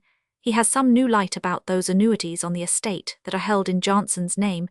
He has inherited a deuced faculty for business, there's no denying that, but I shall beg leave to tell him that I've propped up the family. I don't know where they would have been without me, and if it comes to balancing, I know into which scale the gratitude ought to go. Not that he's likely to feel any, but he can feel something else, and if he makes signs of setting the dogs on me, I shall make him feel it. The people named Transome owe me a good deal more than I owe them." In this way, Mr. Jermyn inwardly appealed against an unjust construction, which he foresaw that his old acquaintance the law might put on certain items in his history. "I have known persons who have been suspected of undervaluing gratitude and excluding it from the list of virtues, but on closer observation, it has been seen that if they have never felt grateful, it has been for want of an opportunity, and that far from despising gratitude, they regard it as the virtue most of all incumbent on others toward them." Chapter Roman 18, the little nameless unremembered acts of kindness and of love. Wordsworth, Tintern Abbey. Jermyn did not forget to pay his visit to the minister in Malthouse Yard that evening. The mingled irritation, dread and defiance which he was feeling toward Harold Transome in the middle of the day depended on too many and far-stretching causes to be dissipated by 8 o'clock. But when he left Mr. Lyon House, he was in a state of comparative triumph in the belief that he and he alone was now in possession of facts which, once grouped together, made a secret that gave him new power over Harold. Mr. Lyon, in his need for help from one who had that wisdom of the serpent which he argued is not forbidden, but is only of hard acquirement to dove-like innocence, had been gradually led to pour out to the attorney all the reasons which made him desire to know the truth about the man who called himself Morris Christian. He had shown all the precious relics, the locket, the letters, and the marriage certificate, and Jermyn had comforted him by confidently promising to ascertain without scandal or premature betrayals whether this man were really Annette's husband or Morris Christian Bycliffe. Jermyn was not rash in making this promise, since he had excellent reasons for believing that he had already come to a true conclusion on the subject, but he wished both to know a little more of this man himself, and to keep Mr. Lyon in ignorance, not a difficult precaution in an affair which it cost the minister so much pain to speak of. An easy opportunity of getting an interview with Christian was sure to offer itself before long, might even offer itself tomorrow. Jermyn had seen him more than once, though hitherto without any reason for observing him with interest. He had heard that Philip de Barry's courier was often busy in the town, and it seemed specially likely that he would be seen there when the market was to be agitated by politics, and the new candidate was to show his paces. The world of which Trebi Magna was the centre was naturally curious to see the young transom who had come from the East, was as rich as a Jew, and called himself a radical characteristics, all equally vague, in the minds of various excellent ratepayers who drove to market in their taxed carts, or in their hereditary gigs. Places at convenient windows had been secured beforehand for a few best bonnets, but in general a radical candidate excited no ardent feminine partisanship, even among the dissenters in Trebi. If they were of the prosperous and long-resident class, some chapel-going ladies were fond of remembering that their family had been church. Others objected to politics altogether, as having spoiled old neighbourliness and sundered friends who had kindred views as to cowslip wine and Michaelmas cleaning. Others of the melancholy sort said it would be well if people would think less of reforming Parliament and more of pleasing God. Irreproachable dissenting matrons like Mrs. Muscat, whose youth had been passed in a short-waisted bodice and tight skirt, had never been animated by the struggle for liberty and had a timid suspicion that religion was desecrated by being applied to the things of this world. Since Mr. Lyon had been in Malthouse Yard, there had been far too much mixing up of politics with religion, but at any rate these ladies had never yet been to hear speechifying in the marketplace, and they were not going to begin that practice. Esther, however, had heard some of her feminine acquaintances say that they intended to sit at the druggist's upper window, and she was inclined to ask her father if he could think of a suitable place where she also might see and hear. Two inconsistent motives urged her. She knew that Felix cared earnestly for public questions, and she supposed that he held it one of her deficiencies not to care about them. Well, she would try to learn the secret of this ardour which was so strong in him that it animated what she thought the dullest form of life. She was not too stupid to find it out, but this self-correcting motive was presently displaced by a motive of a different sort. It had been a pleasant variety in her monotonous days to see a man like Harold Transome, with a distinguished appearance and polished manners, and she would like to see him again. He suggested to her that brighter and more luxurious life on which her imagination dwelt, without the painful effort it required to conceive the mental condition which would place her in complete sympathy with Felix Holt. It was this less unaccustomed prompting of which she was chiefly conscious when she awaited her father's coming down to breakfast. Why indeed should she trouble herself so much about Felix? Mr. Lyon, more serene now that he had unbosomed his anxieties and obtained a promise of help, was already swimming so happily in the deep water of polemics, in expectation of Philip de Barry's answer to his challenge, that in the occupation of making a few notes lest certain felicitous inspirations should be wasted, he had forgotten to come down to breakfast. Esther, suspecting his abstraction, went up to his study, and found him at his desk, looking up with wonder at her interruption. "Come, father, you have forgotten your breakfast." "It is true, child, I will come," he said, lingering to make some final strokes. "Oh, you naughty father," said Esther, as he got up from his chair, "your coat collar is twisted, your waistcoat is buttoned all wrong, and you have not brushed your hair. Sit down, and let me brush it again, as I did yesterday." He sat down obediently, while Esther took a towel which she threw over his shoulders, and then brushed the thick long fringe of soft auburn hair. This very trifling act, which she had brought herself to, for the first time yesterday, meant a great deal in Esther's little history. It had been her habit to leave the mending of her father's clothes to Liddy. She had not liked even to touch his cloth garments, still less had it seemed a thing she would willingly undertake to correct his toilette and use a brush for him, but having once done this under her new sense of faulty omission, the affectionateness that was in her flowed so pleasantly, as she saw how much her father was moved by what he thought a great act of tenderness, that she quite longed to repeat it this morning. As he sat under her hands, his face had such a calm delight in it, that she could not help kissing the top of his bald head, and afterward, when they were seated at breakfast, she said merrily, "Father, I shall make a petit maître of you by and by. Your hair looks so pretty and silken when it is well brushed." "Nay, child, I trust that while I would willingly depart from my evil habit of a somewhat slovenly forgetfulness in my attire, I shall never arrive at the opposite extreme, for though there is that in apparel which pleases the eye, and I deny not that your neat gown and the colour thereof, which is that of certain little flowers that spread themselves in the hedgerows, and make a blueness there, as of the sky when it is deepened in the water, I deny not, I say, that these minor strivings after a perfection which is as it were an irrecoverable yet haunting memory are a good in their proportion. Nevertheless, the brevity of our life, and the hurry and crush of the great battle with error and sin, often oblige us to an advised neglect of what is less momentous. This, I conceive, is the principle on which my friend Felix Holt acts, and I cannot but think the light comes from the true fount, though it shines through obstructions. You have not seen Mr. Holt since Sunday, have you, father? Yes, he was here yesterday. He sought Mr. Transome, having a matter of some importance to speak upon with him, and I saw him afterward in the street, when he agreed that I should call for him this morning, before I go into the marketplace.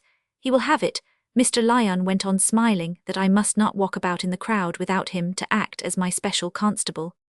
Esther felt vexed with herself, that her heart was suddenly beating with unusual quickness, and that her last resolution not to trouble herself about what Felix thought had transformed itself with magic swiftness into mortification, that he evidently avoided coming to the house. When she was there, though he used to come on the slightest occasion, he knew that she was always at home until the afternoon on market days. That was the reason why he would not call for her father. Of course it was because he attributed such littleness to her, that he supposed she would retain nothing else than a feeling of offence toward him for what he had said to her. Such distrust of any good in others, such arrogance of immeasurable superiority, was extremely ungenerous. But presently she said, "I should have liked to hear Mr. Transome speak, but I suppose it is too late to get a place now." "I am not sure I would fain have you go if you desire it, my dear," said Mr. Lyon, who could not bear to deny Esther any lawful wish. "Walk with me to Mrs. Holt's, and we will learn from Felix, who will doubtless already have been out, whether or not he could lead you in safety to friend Lambert's." Esther was glad of the proposal, because if it answered no other purpose it would be an easy way of obliging Felix to see her, and of showing him that it was not she who cherished offence. But when later in the morning she was walking toward Mrs. Holt's with her father, they met Mr. Jermyn, who stopped them to ask in his most affable manner whether Miss Lyon intended to hear the candidate, and whether she had secured a suitable place, and he ended by insisting that his daughters, who were presently coming in an open carriage, should call for her, if she would permit them. It was impossible to refuse this civility, and Esther turned back to await the carriage, pleased with the certainty of hearing, and seeing yet sorry to miss Felix. There was another day for her to think of him with unsatisfied resentment, mixed with some longings for a better understanding. And in our springtime every day has its hidden growths in the mind, as it has in the earth when the little folded blades are getting ready to pierce the ground. Chapter Roman 19. Consistency. I never changed my mind, which is and always was to live at ease. It was only in the time of summer fairs that the marketplace had ever looked more animated than it did under that autumn midday sun. There were plenty of blue cockades and streamers' faces at all the windows, and a crushing buzzing crowd, urging each other backward and forward round the small hustings in front of the Ram Inn, which showed its more plebeian sign at right angles with the venerable Marquis of Granby. Sometimes there were scornful shouts, sometimes a rolling cascade of cheers, sometimes the shriek of a penny whistle, but above all these fitful and feeble sounds, the fine old church tower, which looked down from above the trees on the other side of the narrow stream, sent vibrating at every quarter the sonorous tones of its great bell, the good Queen Bess. 2 carriages with blue ribbons on the harness were conspicuous near the hustings. One was Jermyn's, filled with the brilliantly attired daughters, accompanied by Esther, whose quieter dress helped to mark her out for attention as the most striking of the group. The other was Harold Transome's, but in this there was no Lady Anley, the Olivescan Dominic, whose acute yet mild face was brightened by the occupation of amusing little Harry, and rescuing from his tyrannies a King Charles puppy with big eyes much after the pattern of the boys. This Trebian crowd did not count for much in the political force of the nation, but it was not the less determined as to lending or not lending its ears. No man was permitted to speak from the platform, except Harold and his uncle Lingon, though in the interval of expectation several Liberals had come forward. Among these ill-advised persons, the one whose attempt met the most emphatic resistance was Rufus Lyon. This might have been taken for resentment at the unreasonableness of the cloth, that, not content with pulpits from whence to tyrannize over the ears of men, wishes to have the larger share of the platforms. But it was not so, for Mr. Lingon was heard with much cheering, and would have been welcomed again. The rector of Little Treby had been a favourite in the neighbourhood since the beginning of the century. A clergyman thoroughly unclerical in his habits had a piquancy about him which made him a sort of practical joke. He had always been called Jack Lingon, or Parson Jack sometimes in older and less serious days, even cockfighting Jack. He swore a little when the point of a joke seemed to demand it, and was fond of wearing a coloured bandana tied loosely over his cravat together with large brown leather leggings. He spoke in a pithy familiar way that people could understand, and had none of that frigid mincingness called dignity, which some have thought a peculiar clerical disease. In fact, he was a character, something cheerful to think of, not entirely out of connection with Sunday and sermons, and it seemed in keeping that he should have turned sharp round in politics, his opinions being only part of the excellent joke called Parson Jack. When his red eagle face and white hair were seen on the platform, the dissenters hardly cheered this questionable radical. But to make amends, all the Tory farmers gave him a friendly hooray. "Let's hear what old Jack will say for himself," was the predominant feeling among them. "Hell, have something funny to say, ill bet a penny." It was only Lawyer Labron's young clerks and their hangerson who were sufficiently dead to Trebian traditions to assail the parson with various sharp-edged interjections, such as broken shells and cries of cock-a-doodle-doo. "Come now, my lads," he began in his full pompous, yet jovial tones, thrusting his hands into the stuffed-out pockets of his greatcoat. "I'll tell you what, I am a parson, you know I ought to return good for evil, so here are some good nuts for you to crack in return for your shells." There was a roar of laughter and cheering as he threw handfuls of nuts and filberts among the crowd. "Come now, y'all say I used to be a Tory, and some of you whose faces I know as well as I know the head of my own crapstick will say that's why I'm a good fellow. But now I'll tell you something else. It's for that very reason that I used to be a Tory, and am a good fellow, that I go along with my nephew here, who is a thoroughgoing Liberal. For will anybody here come forward and say a good fellow has no need to tack about and change his road? No, there's not one of you. Such a tomnoddy, what's good for one time is bad for another. If anybody contradicts that, ask him to eat pickled pork when he's thirsty, and to bathe in the lap there when the spikes of ice are shooting. And that's the reason why the men who are the best Liberals now are the very men who used to be the best Tories. There isn't a nastier horse than your horse that'll jib and back and turn round, when there is but one road for him to go, and that's the road before him. And my nephew here comes of a Tory breed, you know. He'll answer for the Lingans in the old Tory times. There was never a pup belonged to a Lingan, but would howl if a Whig came near him. The Lingan blood is good, rich old Tory blood, like good rich milk, and that's why when the right time comes it throws up a Liberal cream. The best sort of Tory turns to the best sort of Radical. There's plenty of Radical scum, I say, beware of the scum and look but for the cream, and here's my nephew some of the cream, if there is any. None of your wigs, none of your painted water that looks as if it ran, and it's standing still all the while, none of your spinning jenny fellows a gentleman, but up to all sorts of business. I am no fool myself. I am forced to wink a good deal for fear of seeing too much, for a neighbourly man must let himself be cheated a little. But though I've never been out of my own country, I know less about it than my nephew does. You may tell what he is, and only look at him. There's one sort of fellow sees nothing but the end of his own nose, and another sort that sees nothing but the hinder side of the moon. But my nephew Harold is of another sort. He sees everything. That's at hitting distance, and he's not one to miss his mark. A good-looking man in his prime, not a greenhorn, not a shriveled old fellow who'll come to speak to you, and find he's left his teeth at home, by mistake. Harold Transome will do you credit if anybody says the Radicals are a set of sneaks, brummagem halfpenny scamps who want to play pitch and toss with the property of the country. You can say, look at the member for North Loamshire, and mind what y'all hear him say. Hell go in for making everything right, poor laws and charities, and church. He wants to reform 'em all. Perhaps y'all say there's that Parson Lingan talking about church reform. He belongs to the church himself. He wants reforming too. Well, wait a bit, and y'all hear by and be that old Parson Lingan is reformed. Shoots no more, cracks his joke, no more has drunk his last bottle. The dogs, the old pointers, will be sorry, but y'all hear that the parson at Little Treby is a new man. That's what church reform is sure to come to before long. So now here are some more nuts for you lads, and I leave you to listen to your candidate here. He is give him a good hooray. Wave your hats and I'll begin. Hooray. Harold had not been quite confident beforehand as to the good effect of his uncle's introduction, but he was soon reassured.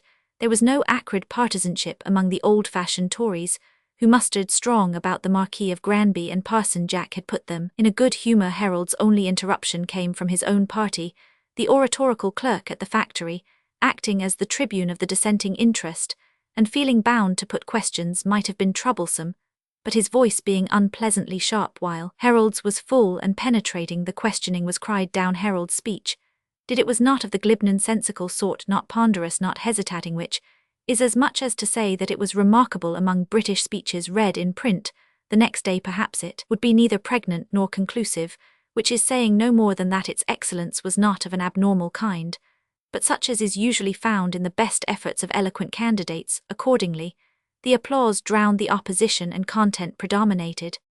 But perhaps the moment of most diffusive pleasure from public speaking is that in which the speech ceases and the audience can turn to commenting on it, the one speech sometimes uttered under great responsibility, as to missiles and other consequences, has given a text to 20 speakers who are under no responsibility even in the days of duelling a man, was not challenged for being a bore, nor does this quality apparently hinder him from being much invited to dinner, which is the great index of social responsibility, in a less barbarous age. Certainly the crowd in the marketplace seemed to experience this culminating enjoyment when the speaking on the platform in front of the Ram had ceased, and there were no less than 3 orators holding forth from the elevation of chance vehicles, not at all to the prejudice of the talking among those who were on a level with their neighbours. There was little ill humour among the listeners, for Queen Bess was striking the last quarter before 2, and a savoury smell from the inn kitchens inspired them with an agreeable consciousness that the speakers were helping to trifle away the brief time before dinner. 2 or 3 of Harold's committee had lingered talking to each other on the platform, instead of re-entering, and Jermyn, after coming out to speak to one of them, had turned to the corner near which the carriages were standing, that he might tell the Transome's coachman to drive round to the side door, and signal to his own coachman to follow, but a dialogue which was going on below induced him to pause, and instead of giving the order to assume the air of a careless gazer, Christian, whom the attorney had already observed looking out of a window at the Marquis of Granby, was talking to Dominic. The meeting appeared to be one of new recognition, for Christian was saying, "You've not got grey as I have, Mr. Lenoni, you're not a day older for the 16 years, but no wonder you didn't know me, I am bleached like a dried bone. Not so, it is true, I was confused a minute, I could put your face nowhere, but after that Naples came behind it, and I said, Mr. Christian, and so you reside at the manor, and I am at Transome Court. It's 1,000 pities you're not on our side, else we might have dined together at the Marquis," said Christian. Could you manage it?" he added languidly, knowing there was no chance of a yes. "Na much obliged, couldn't leave the leetle boy ahi a rye pinch, not poor Moro." While Dominic was answering, Christian had stared about him as his manner was when he was being spoken to, and had had his eyes arrested by Esther, who was leaning forward to look at Mr. Harold, Transome's extraordinary little gypsy of a son, but happening to meet Christian's stare, she felt annoyed, drew back, and turned away her head, colouring. "Who are those ladies?" said Christian, in a low tone to Dominic, as if he had been startled into a sudden wish for this information. "They are Mr. Jermyn's daughters," said Dominic, who knew nothing either of the lawyer's family or of Esther. Christian looked puzzled a moment or two and was silent. "Oh well, au revoir," he said, kissing the tips of his fingers, as the coachman, having had Jermyn's order, began to urge on the horses. "Does he see some likeness in the girl?" thought Jermyn as he turned away. "I wish I hadn't invited her to come in the carriage, as it happens." Chapter Roman 20, good earthenware pitchers, Siroff, an excellent quaint pattern and sober colour. The market dinner at the Marquis was in high repute in Treby, and its neighbourhood. The frequenters of this 3 and 6penny ordinary like to allude to it, as men allude to anything which implies that they move in good society and habitually converse with those who are in the secret of the highest affairs. The guests were not only such rural residents as had driven to market, but some of the most substantial townsmen who had always assured their wives that business required this weekly sacrifice of domestic pleasure, the poorer farmers who put up at the Ram or the 7 Stars, where there was no fish, felt their disadvantage, bearing it modestly or bitterly, as the case might be, and although the Marquis was a Tory house devoted to Debarry, it was too much to expect that such tenants of the Transomes as had always been used to dine there should consent to eat a worse dinner, and sit with worse company, because they suddenly found themselves under a radical landlord, opposed to the political party known as Sir Maxim's. Hence the recent political divisions had not reduced the handsome length of the table at the Marquis, and the many gradations of dignity from Mr. Wace the brewer to the rich butcher from Leek Malton, who always modestly took the lowest seat, though without the reward of being asked to come up higher, had not been abbreviated by any secessions. Today there was an extra table spread for expected supernumeraries, and it was at this that Christian took his place with some of the younger farmers who had almost a sense of dissipation in talking to a man of his questionable station and unknown experience. The provision was especially liberal, and on the whole the presence of a minority destined to vote for Transome was a ground for joking, which added to the good humour of the chief talkers. A respectable old acquaintance turned radical rather against his will was rallied with even greater gusto than if his wife had had twins twice over. The best Trebian Tories were far too sweet-blooded to turn against such old friends, and to make no distinction between them and the radical dissenting papistical, deistical set with whom they never dined and probably never saw except in their imagination, but the talk was necessarily in abeyance until the more serious business of dinner was ended, and the wine, spirits, and tobacco raised mere satisfaction into beatitude. Among the frequent though not regular guests whom everyone was glad to see was Mr. Nolan, the retired London hosier, a wiry old gentleman, past 70, whose square tight forehead, with its rigid hedge of grey hair, whose bushy eyebrows, sharp dark eyes, and remarkable hooked nose gave a handsome distinction to his face in the midst of rural physiognomies. He had married a Miss Pendrell early in life, when he was a poor young Londoner, and the match had been thought as bad as ruin by her family, but 15 years ago he had had the satisfaction of bringing his wife to settle amongst her own friends, and of being received with pride as a brother-in-law retired from business, possessed of unknown thousands, and of a most agreeable talent for anecdote and conversation. Generally, no question had ever been raised as to Mr. Nolan's extraction on the strength of his hooked nose or of his name being Baroque. Hebrew names ran in the best Saxon families, the Bible accounted for them, and no one among the uplands and hedgerows of that district was suspected of having an Oriental origin, unless he carried a peddler's jewel box. Certainly, whatever genealogical research might have discovered, the worthy Baruch Nolan was so free from any distinctive marks of religious persuasion, went to church with so ordinary an irregularity, and so often grumbled at the sermon that there was no ground for classing him otherwise than with good Trebian churchmen. He was generally regarded as a good-looking old gentleman, and a certain thin eagerness in his aspect was attributed to the life of the metropolis, where narrow space had the same sort of effect on men as on thickly planted trees. Mr. Nolan always ordered his pint of port, which after he had sipped it a little was wont to animate his recollections of the royal family, and the various ministries which had been contemporary with the successive stages of his prosperity. He was always listened to with interest, a man who had been born in the year when good old King George came to the throne, who had been acquainted with the nude leg of the Prince Regent, and hinted at private reasons for believing that the Princess Charlotte ought not to have had conversational matter as special to his auditors as Marco Polo could have had on his return from his Asiatic travel. "My good sir," he said to Mr. Wace as he crossed his knees and spread his silk handkerchief over them, "Transome may be returned, or he may not be returned. That's a question for North Loamshire. But it makes little difference to the kingdom.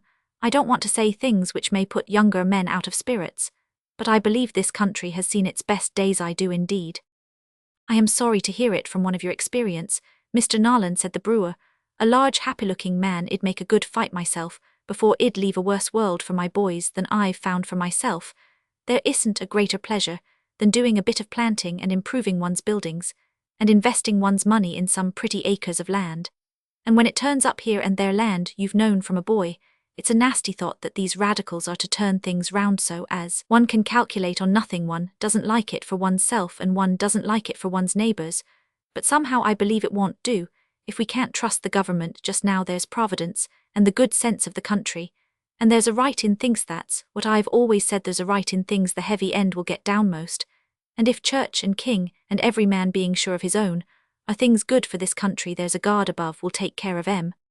"It won't do, my dear sir," said Mr. Nolan. "It won't do. When Peel and the Duke turned round about the Catholics in 29, I saw it was all over with us. We could never trust ministers any more. It was to keep off a rebellion, they said, but I say it was to keep their places. They're a monstrously fond of place, both of them, that I know." Here Mr. Nolan changed the crossing of his legs and gave a deep cough, conscious of having made a point. Then he went on, "What we want is a king with a good will of his own. If we'd had that, we shouldn't have heard what we've heard today. Reform would never have come to this pass. When our good old King George Roman III heard his ministers talking about Catholic emancipation, he boxed their ears all round, our poor soul. He did indeed, gentlemen," ended Mr. Nolan, shaken by a deep laugh of admiration. "Well, now that's something like a king," said Mr. Crowder, who was an eager listener. "It was uncivil, though. How did they take it?" said Mr. Timothy Rose, a gentleman farmer from Leek Moulton, against whose independent position nature had provided the safeguard of a spontaneous civility, his large porcine cheeks, round, twinkling eyes and thumbs habitually twirling, expressed a concentrated effort not to get into trouble, and to speak everybody fair, except when they were safely out of hearing. "Take it, they'd be obliged to take it," said the impetuous young Joyce, a farmer of superior information. "Have you ever heard of the king's prerogative?" I don't say but what I have said Rose, retreating. I've nothing against it, nothing at all. No, but the radicals have said, young Joyce, winking, the prerogative is what they want to clip close. They want us to be governed by delegates from the trades unions who are to dictate to everybody and make everything square to their mastery. They're a pretty set now, these delegates, said Mr. Wace, with disgust. I once heard two of 'em spouting away they're a sort of fellow I'd never employ in my brewery, or anywhere else. I've seen it again and again. If a man takes to tongue work, it's all over with him. Everything's wrong, says he, that's a big text. But does he want to make everything right? Not he. He'd lose his text. We want every man's good, say they. Why, they never knew yet what a man's good is. How should they? It's working for his victual, not getting a slice of other people's. I said young Joyce cordially.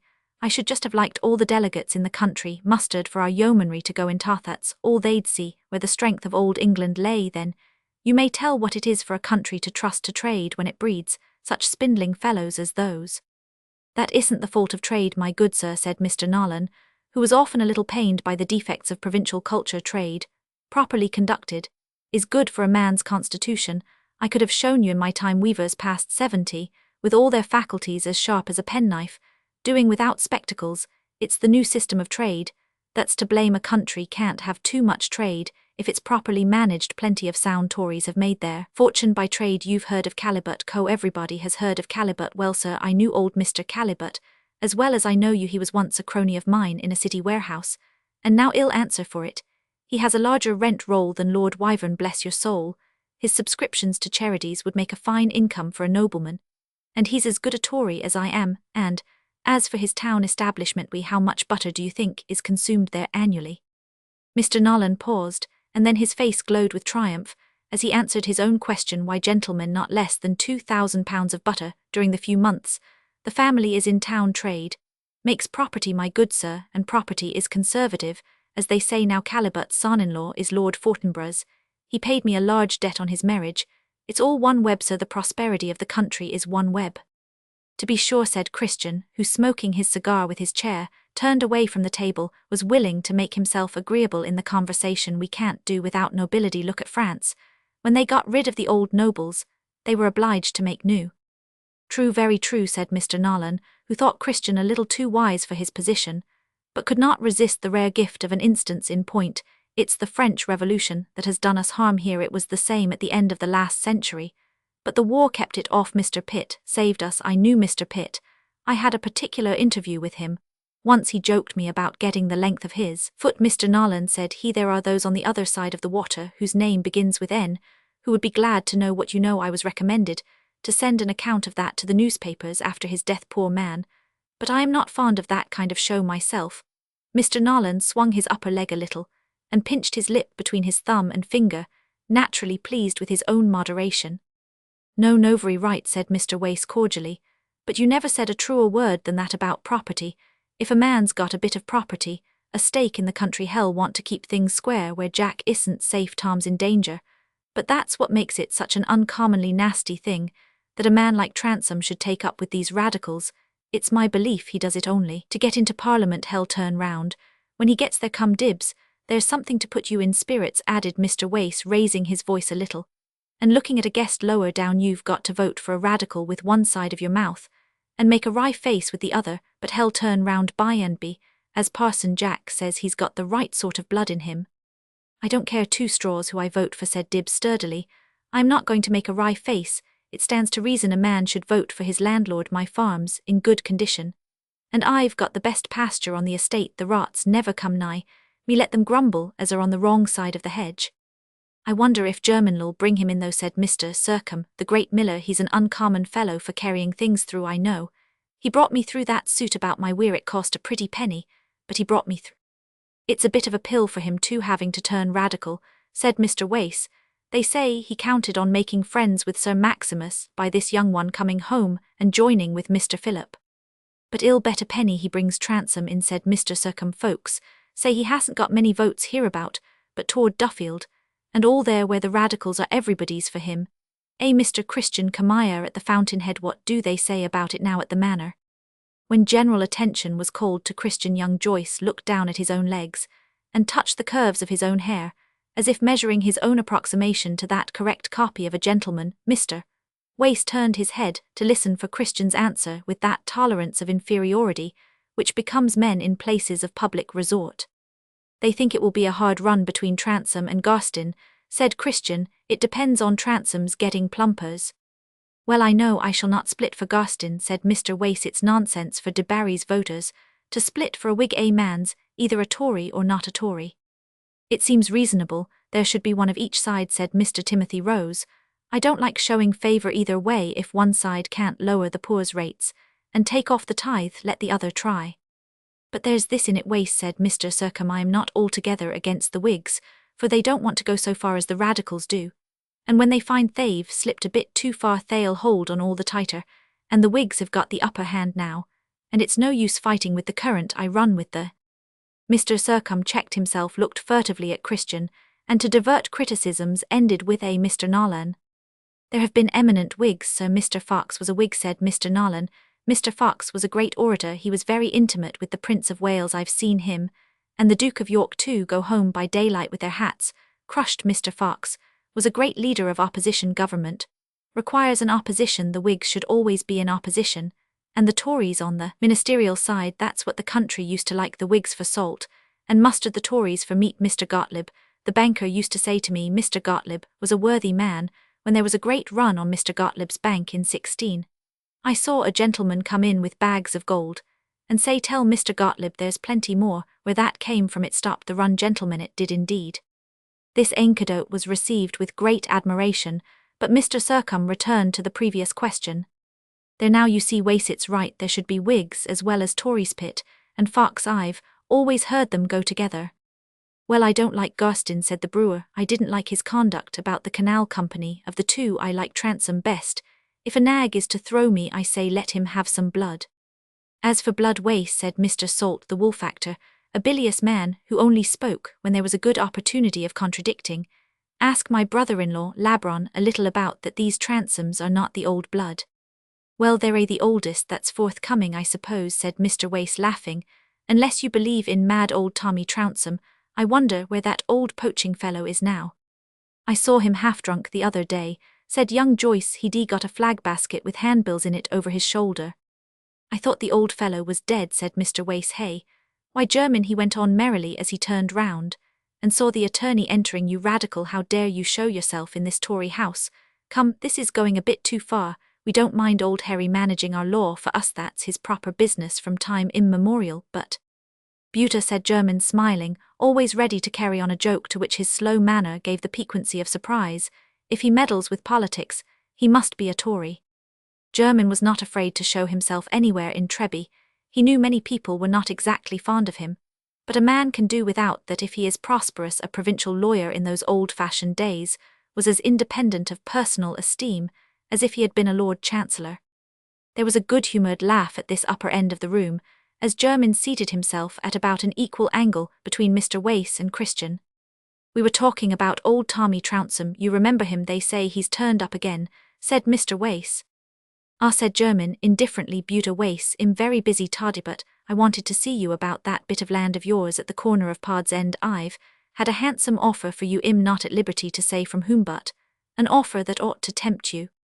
It won't tempt me, said Mr. Wace peremptorily. If I've got a bit of land, I'll keep it. It's hard enough to get hereabouts. Then I am to understand that you refuse all negotiation, said German, who had ordered a glass of sherry, and was looking around slowly as he sipped it, till his eyes seemed to rest for the first time on Christian, though he had seen him at once on entering the room. Unless one of the confounded railways should come, but then I'll stand out and make bleed for it. There was a murmur of approbation. The railways were a public wrong much denunciated in Treby. Mr. Philip de Barry at the Manor now, said German, suddenly questioning Christian in a haughty tone of superiority, which he often chose to. No, said Christian, he is expected tomorrow morning. Our German paused a moment or two, and then said, you are sufficiently in his confidence, I think, to carry a message to him with a small document. Mr. de Barry has often trusted me so far, said Christian with much coolness, but if the business is yours, you can probably find someone you know better. There was a little winking and grimacing among those of the company who heard this answer. Atrua, said German, not showing any offence if you decline, but I think if you will do me the favour to step round to my residence on your way back, and learn the business you will prefer carrying it yourself at my residence, if you please not my office. Oh, very well, said Christian, I shall be very happy. Christian never allowed himself to be treated as a servant by anyone, but his master and his master treated a servant more deferentially than an equal. Will it be 5 o'clock? What hour shall we say? Said German. Christian looked at his watch and said about 5. I can be there. Very good, said German, finishing his sherry. Well, away Sasso, you will hear nothing about Pod's End. Not Roman want. A mere pocket handkerchief, not enough to swear by. Here German's face broke into a smile without a magnifying glass. Never mind, it's mine into the bowels of the earth, and up to the sky. I can build the Tower of Babel on it, if I licky Mr. Nolan. A bad investment, my good sir, said Mr. Nolan, who enjoyed a certain flavour of infidelity in this smart reply, and laughed much at it in his inward way. See now how blind you Tories are, said German, rising. If I had been your lawyer, I'd have had you make another Fortishilling freeholder with that land, and all in time for this election. Butaeth verbum sapientibus comes a little too late now. German was moving away as he finished speaking, but Mr. Wace called out after him, We're not so badly off for votes, as you arrogant sound votes that'll stand the revising barrister de Barry at the top of the poll. The lawyer was already out of the doorway. Chapter Roman 21. 'Tis grievous that with all amplification of travel, both by sea and land, a man can never separate himself from his past history. Mr. German's handsome house stood a little way out of the town, surrounded by garden and lawn and plantations of hopeful trees. As Christian approached it, he was in a perfectly easy state of mind. The business he was going on was none of his otherwise than as he was well satisfied with any opportunity of making himself valuable to Mr. Philip de Barry. As he looked at German's length of wall and iron railing, he said to himself, These lawyers are the fellows for getting on in the world with the least expense of civility, with this cursed conjuring secret of theirs.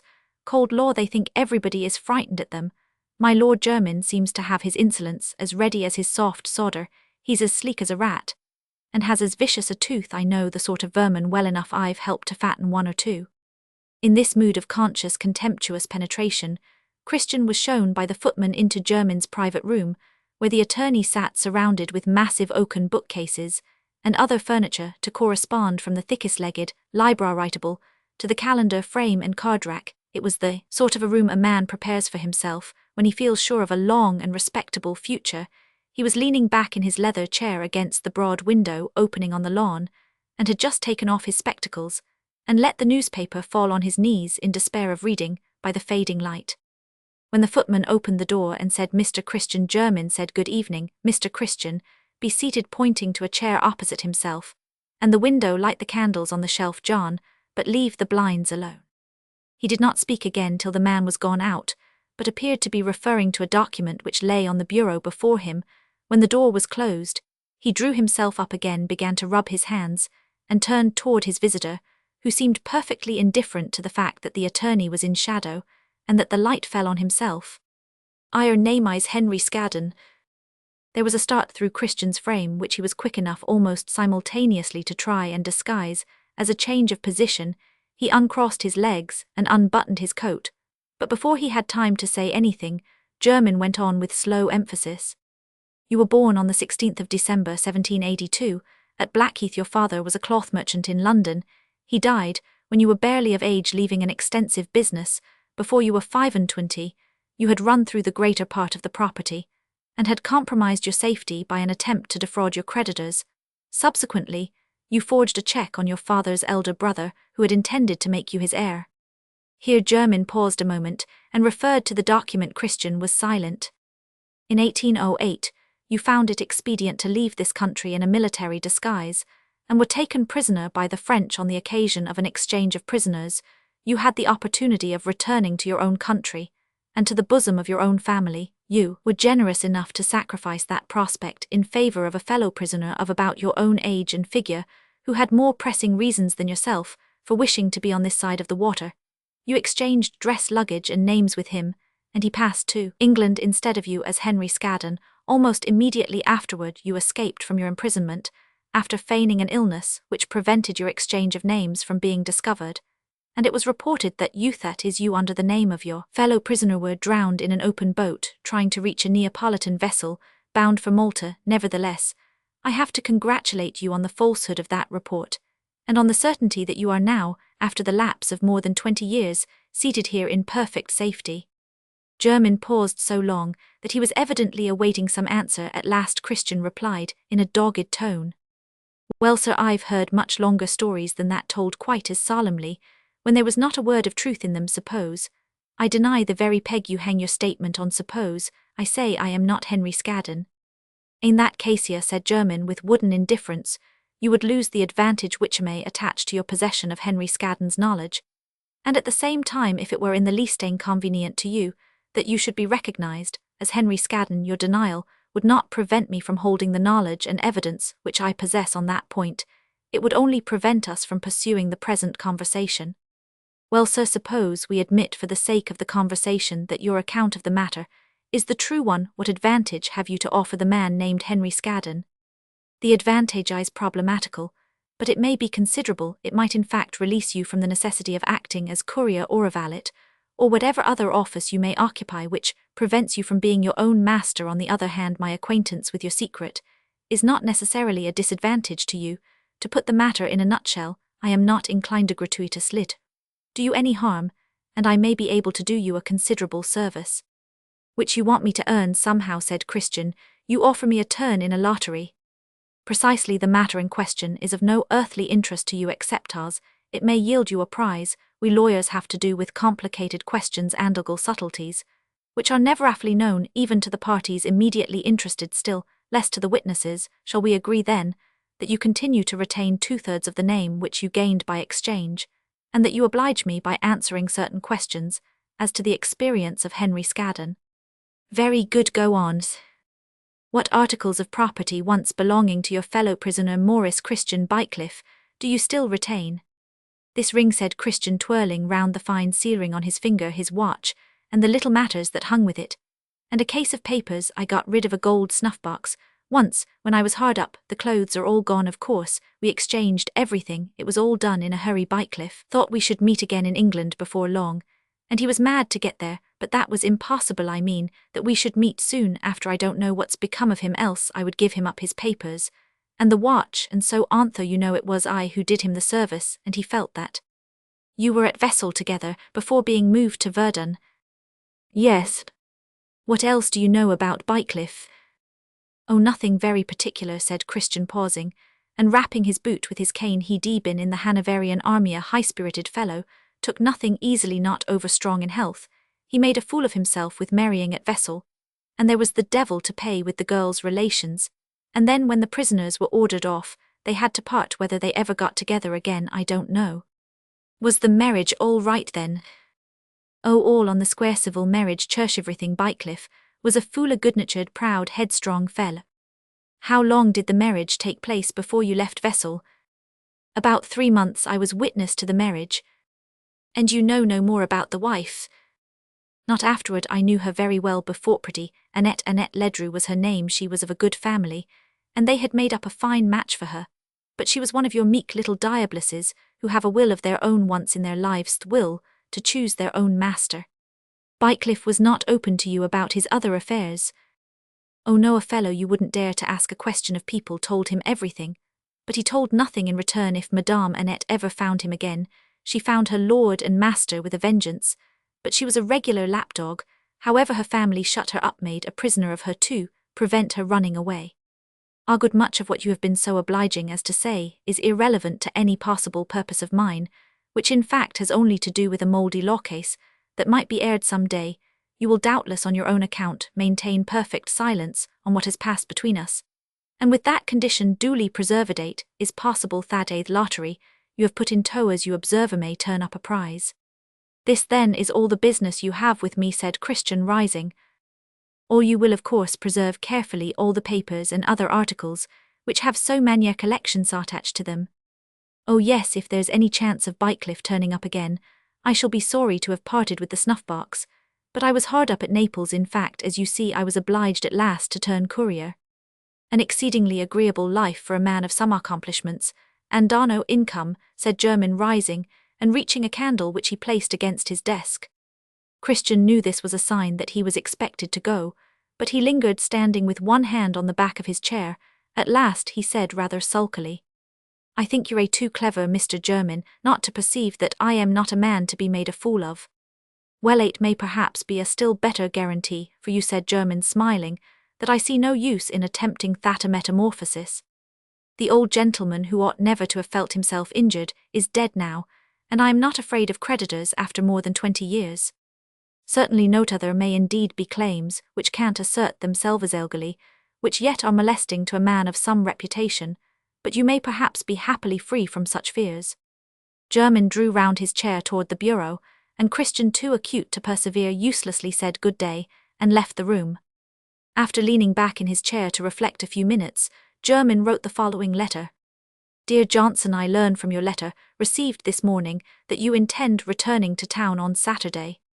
While you are there, be so good as to see Medwin, who used to be with Bat Cowley, and ascertain from him, indirectly, and in the course of conversation on other topics, whether in that old business in 181,011 Scadden alias Bycliffe, or Bycliffe alias Scadden, before his imprisonment, gave Bat Cowley any reason to believe that he was married and expected to have a child. The question, as you know, is of no practical importance, but I wish to draw up an abstract of the Bycliffe case, and the exact position in which it stood before the suit was closed by the death of the plaintiff, in order that if Mr. Harold Transome desires it, he may see how the failure of the last claim has secured the Durfee Transome title, and whether there is a hair's breadth of chance that another claim should be set up.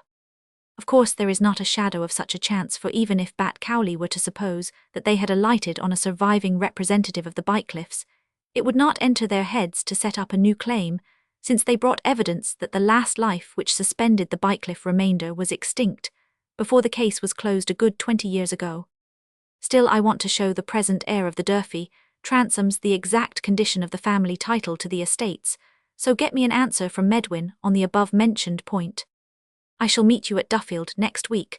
We must get Transome returned, never mind his having been a little rough the other day, but go on doing what you know is necessary for his interest. His interest is mine, which I need not say is John Johnson's. Yours faithfully, Matthew Jermyn." When the attorney had sealed this letter and leaned back in his chair again, he was inwardly saying, "Now, Mr. Harold, I shall shut up this affair in a private drawer, till you choose to take any extreme measures which will force me to bring it out. I have the matter entirely in my own power.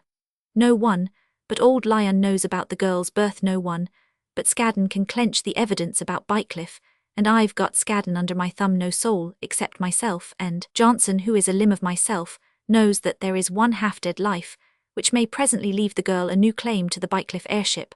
I shall learn through Methurst whether Bat Cowley knew through Bycliffe of this woman having come to England. I shall hold all the threads between my thumb and finger.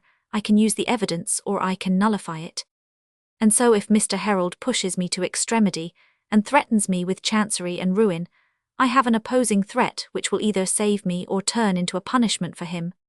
He rose, put out his candles, and stood with his back to the fire, looking out on the dim lawn with its black twilight fringe of shrubs, still meditating. Quick thought was gleaming over 35 years, filled with devices more or less clever, more or less desirable to be avowed. Those which might be avowed with impunity were not always to be distinguished as innocent by comparison with those which it was advisable to conceal. In a profession where much that is noxious may be done without disgrace, is a conscience likely to be without balm, when circumstances have urged a man to overstep the line where his good technical information makes him aware that with discovery disgrace is likely to begin? With regard to the Transome affairs, the family had been in pressing need of money, and it had lain with him to get it for them. Was it to be expected that he would not consider his own advantage where he had rendered services such as are never fully paid if it came to a question of right and wrong instead of law? The least justifiable things he had ever done had been done on behalf of the Transomes. It had been a deucedly unpleasant thing for him to get Bycliffe arrested and thrown into prison as Henry Scadden, perhaps hastening the man's death in that way. But if it had not been done by dint of his Jermyn's exertions and tact, he would like to know where the Durfee Transomes might have been by this time. As for right or wrong, if the truth were known, the very possession of the estate by the Durfee Transomes was owing to lot tricks that took place nearly a century ago, when the original old Durfee got his base fee. But inward argument of this sort now, as always, was merged in anger, in exasperation that Harold Transome should have turned out to be the probable instrument of a visitation, which would be bad luck, not justice, for is there any justice where 99 out of every 100 escape? He felt himself beginning to hate Harold as he had never. Just then German's third daughter, a tall, slim girl, wrapped in a white woolen shawl, which she had hung over her blanket-wise, skipped across the lawn, toward the greenhouse to get a flower. German was startled, and did not identify the figure, or rather he identified it falsely with another tall white-wrapped figure which had sometimes set his heart beating quickly more than 30 years before. For a moment, he was fully back in those distant years, when he and another bright-eyed person had seen no reason why they should not indulge their passion and their vanity and determine for themselves how their lives should be made delightful in spite of unalterable external conditions.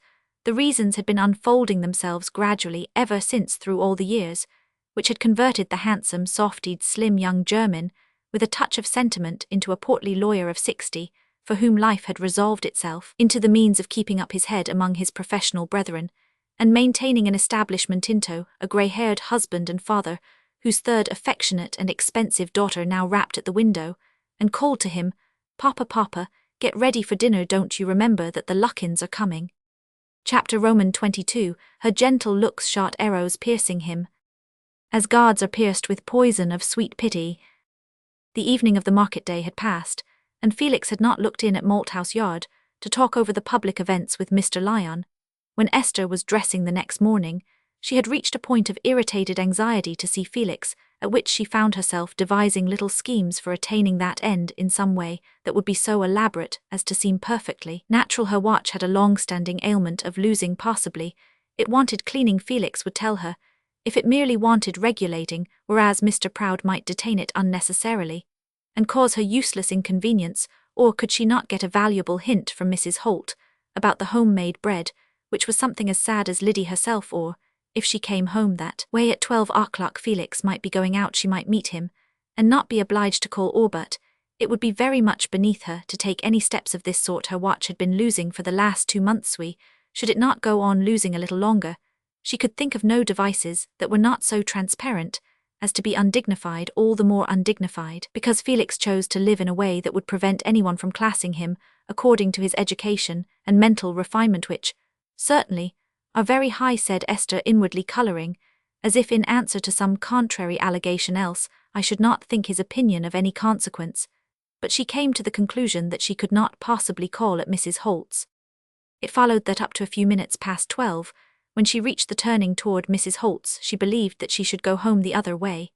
But at the last moment, there is always a reason not existing before, namely, the impossibility of further vacillation. Esther turned the corner without any visible pause, and in another minute was knocking at Mrs. Holt's door, not without an inward flutter, which she was bent on disguising. "It's never you, Miss Lyon, who'd have thought of seeing you at this time. Is the minister ill? I thought he looked creechy. If you want help, I'll put my bonnet on." "Don't keep Miss Lyon at the door, mother, ask her to come in," said the ringing voice of Felix, surmounting various small shufflings and babbling voices within. "It's my wish for her to come in, I am sure," said Mrs. Holt, making way. "But what is there for her to come in to a floor worse than any public? But step in, pray, if you're so inclined, when I've been forced to take my bit of carpet up, and have benches. I don't see why I need mind nothing no more." "I only came to ask Mr. Holt if he would look at my watch for me," said Esther, entering, and blushing a general rose colour. "He'll do that fast enough," said Mrs. Holt with emphasis. "That's one of the things he will do." "Excuse my rising, Miss Lyon," said Felix, "I am binding up Job's finger."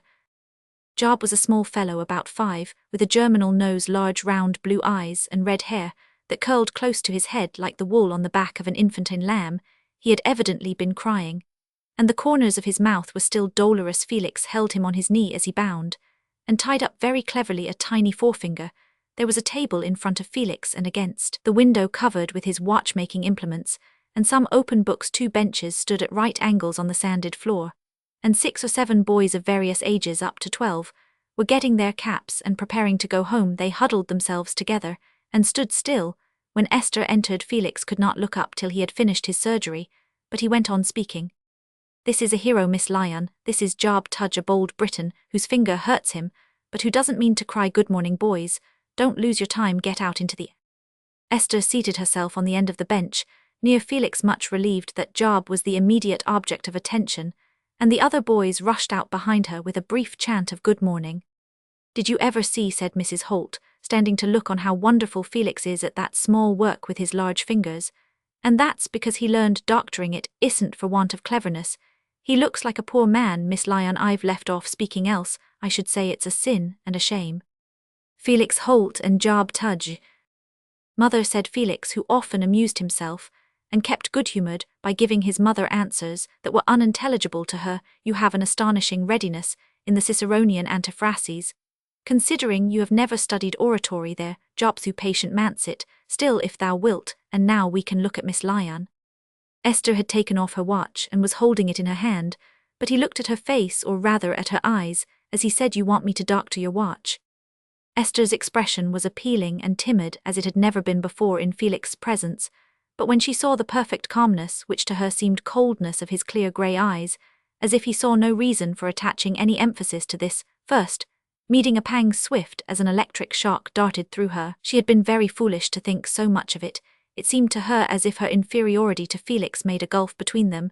She could not at once rally her pride and self-command, but let her glance fall on her watch, and said rather tremulously, "It loses, it is very troublesome. It has been losing a long while." Felix took the watch from her hand, then looking round and seeing that his mother was gone out of the room, he said very gently, "You look distressed, Miss Lyon. I hope there is no trouble at home." Felix was thinking of the minister's agitation on the previous Sunday, "but I ought perhaps to beg your pardon for saying so much." Poor Esther was quite helpless. The mortification, which had come like a bruise to all the sensibilities that had been in keen activity, insisted on some relief. Her eyes filled instantly, and a great tear rolled down, while she said in a loud sort of whisper, as involuntary as her tears, "I wanted to tell you that I was not offended, that I am not ungenerous. I thought you might think, but you have not thought of it. Was there ever more awkward speaking, or any behaviour less like that of the graceful, self-possessed Miss Lyon, whose phrases were usually so well turned, and whose repartees were so ready?" For a moment there was silence. Esther had her two little delicately gloved hands clasped on the table. The next moment she felt one hand of Felix covering them both and pressing them firmly. But he did not speak. The tears were both on her cheeks now, and she could look up at him. His eyes had an expression of sadness in them quite new to her. Suddenly little Job, who had his mental exercises on the occasion, called out impatiently, "She's tut her finger." Felix and Esther laughed and drew their hands away, and as Esther took her handkerchief to wipe the tears from her cheeks, she said, "You see, Job, I am a naughty coward. I can't help crying when I've hurt myself." "Zu student Kai," said Job, energetically, being much impressed with a moral doctrine which had come to him after a sufficient transgression of it. "Job is like me," said Felix, fonder of preaching than of practice. "But let us look at this same watch," he went on, opening and examining it. "These little Geneva toys are cleverly constructed to go always a little wrong, but if you wind them up and set them regularly, every night you may know at least that it's not noon when the hand points there." Felix chatted that Esther might recover herself, but now Mrs. Holt came back and apologized. "You'll excuse my going away, I know, Miss Lyon, but there were the dumplings to see to, and what little I've got left on my hands now, I like to do well not. But what I've more cleaning to do than ever I had in my life before, as you may tell soon enough if you look at this floor. But when you've been used to doing things, and they've been taken away from you, it's as if your hands had been cut off, and you felt the fingers as are of no use to you." "That's a great image, Mother," said Felix, as he snapped the watch together, and handed it to Esther. "I never heard you use such an image before." "Yes, I know you've always some fault to find with what your mother says, but if ever there was a woman could talk with the open Bible before her, and not be afraid, it's me. I never did tell stories, and I never will, though I know it's done, Miss Lyon, and by church members too when they have candles to sell, as I could bring you to the proof.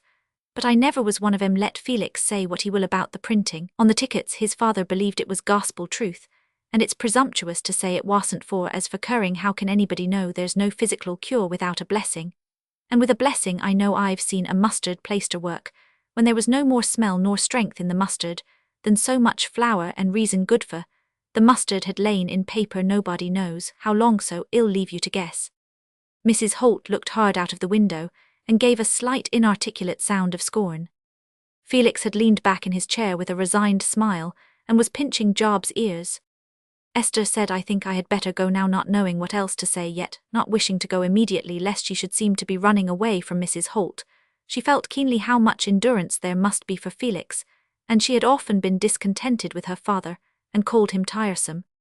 "Where does Job Tudge live?" she said, still sitting, and looking at the droll little figure, set off by a ragged jacket, with a tail about 2 inches deep, sticking out above the funniest of corduroys.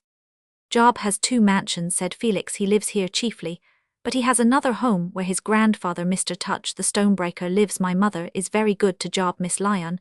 She has made him a little bed in a cupboard, and she gives him sweetened porridge." The exquisite goodness implied in these words of Felix impressed Esther the more, because in her hearing his talk had usually been pungent and denunciatory. Looking at Mrs. Holt, she saw that her eyes had lost their bleak northeasterly expression, and were shining with some mildness on little Job, who had turned round toward her, propping his head against Felix. "Well, why shouldn't I be motherly to the child, Miss Lyon?" said Mrs. Holt, whose strong powers of argument required the file of an imagined contradiction. "If there were no real one at hand, I never was hard-hearted, and I never will be. It was Felix picked the child up and took to him, you may be sure, for there's nobody else master where he is, but I wasn't going to beat the orphan child, and abuse him because of that, and him as straight as an arrow when he's stripped, and me so fond of children, and only had one of my own to live id 3 babies, Miss Lyon, but the blessed Lord only spared Felix, and him the masterfulest and brownest of 'em all. But I did my duty by him, and I said he'll have more schooling than his father, and he'll grow up a doctor, and marry a woman with money to furnishes. I was myself spoons, and everything, and I shall have the grandchildren to look up to me and be drove out in the gig sometimes like old Mrs. Luckin. And you see what it's all come to, Miss Lyon. Here's Felix made a common man of himself, and says he'll never be married, which is the most unreasonable thing, and him never easy, but when he's got the child on his lap, or when—" Stop, mother," Felix burst in. "Pray don't use that limping argument against that a man should marry because he's fond of children. That's a reason for not marrying. A bachelor's children are always young, they're immortal children, always lisping, waddling, helpless, and with a chance of turning out good. The Lord above may know what you mean, and haven't other folks' children a chance of turning out good?" "Oh, they grow out of it very fast. Here's Job Tudge now," said Felix, turning the little one round on his knee, and holding his head by the back. "Job's limbs will get lanky. This little fist that looks like a puffball, and can hide nothing bigger than a gooseberry, will get large and bony, and perhaps want to clutch more than its share. These wide blue eyes, that tell me more truth than Job knows, will narrow and try to hide truth. That Job would be better without knowing. This little negative nose will become long and self-asserting, and this little tongue, put out thy tongue, Job." Job, awestruck under this ceremony, put out a little red tongue, very timid. His tongue, hardly bigger than a rose-leaf, will get large and thick, wag out of season, do mischief, brag, and can't for gain or vanity, and cut as cruelly for all its clumsiness as if it were a sharp-edged blade. Big Job will perhaps be naughty, as Felix, speaking with the loud emphatic distinctness habitual to him, brought out this terribly familiar word. Job's sense of mystification became too painful. He hung his lip and began to cry. "See here," said Mrs. Holt, "you're frightening the innocent child with such talk, and it's enough to frighten them that think themselves the safest." "Look here, Job, my man," said Felix, setting the boy down, and turning him toward Esther. "Go to Miss Lyon, ask her to smile at you, and that will dry up your tears like the sunshine."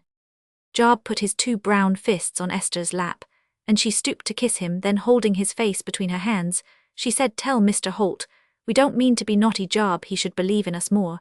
But now I must really go home." Esther rose and held out her hand to Mrs. Holt, who kept it while she said a little to Esther's confusion, "I'm very glad it's took your fancy to come here sometimes, Miss Lyon. I know you're thought to hold your head high, but I speak of people as I find 'em, and I'm sure anybody had need be humble that comes where there's a floor like this, for I've put by my best teatrays. They're so out of all character I must look above for comfort now, but I don't say I'm not worthy to be called on for all that." Felix had risen and moved toward the door that he might open it and shield Esther from more last words on his mother's part. "Goodbye, Mr. Holt. Will Mr. Lyon like for me to sit with him an hour this evening, do you think?" "Why not? He always likes to see you." "Then I will come. Goodbye." "She's a very straight figure," said Mrs. Holt, "how she carries herself, but I doubt there's some truth in what our people say. If she won't look at young Muscat, it's the better for him. He need have a big fortune that marries her." "That's true, mother," said Felix, sitting down, snatching up little Job, and finding a vent for some unspeakable feeling in the pretense of worrying him. Esther was rather melancholy as she went home, yet happier withal than she had been for many days, before she thought, "I need not mind having shown so much anxiety about his opinion.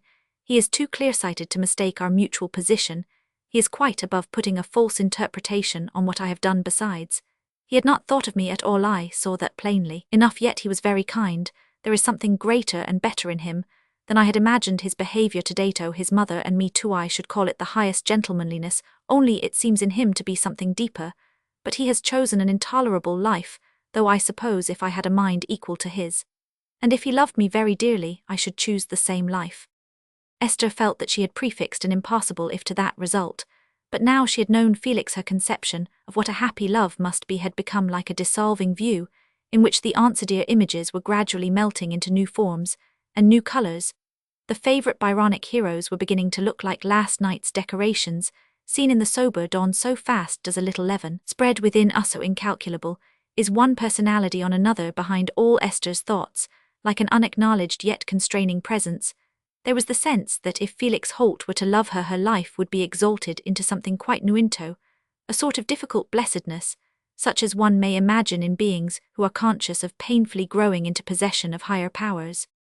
It was quite true that Felix had not thought the more of Esther, because of that Sunday afternoon's interview, which had shaken her mind to the very roots. He had avoided intruding on Mr. Lyon without special reason, because he believed the minister to be preoccupied with some private care. He had thought a great deal of Esther with a mixture of strong disapproval and strong liking, which both together made a feeling the reverse of indifference. But he was not going to let her have any influence on his life. Even if his determination had not been fixed, he would have believed that she would utterly scorn him in any other light than that of an acquaintance, and the emotion she had shown today did not change that belief.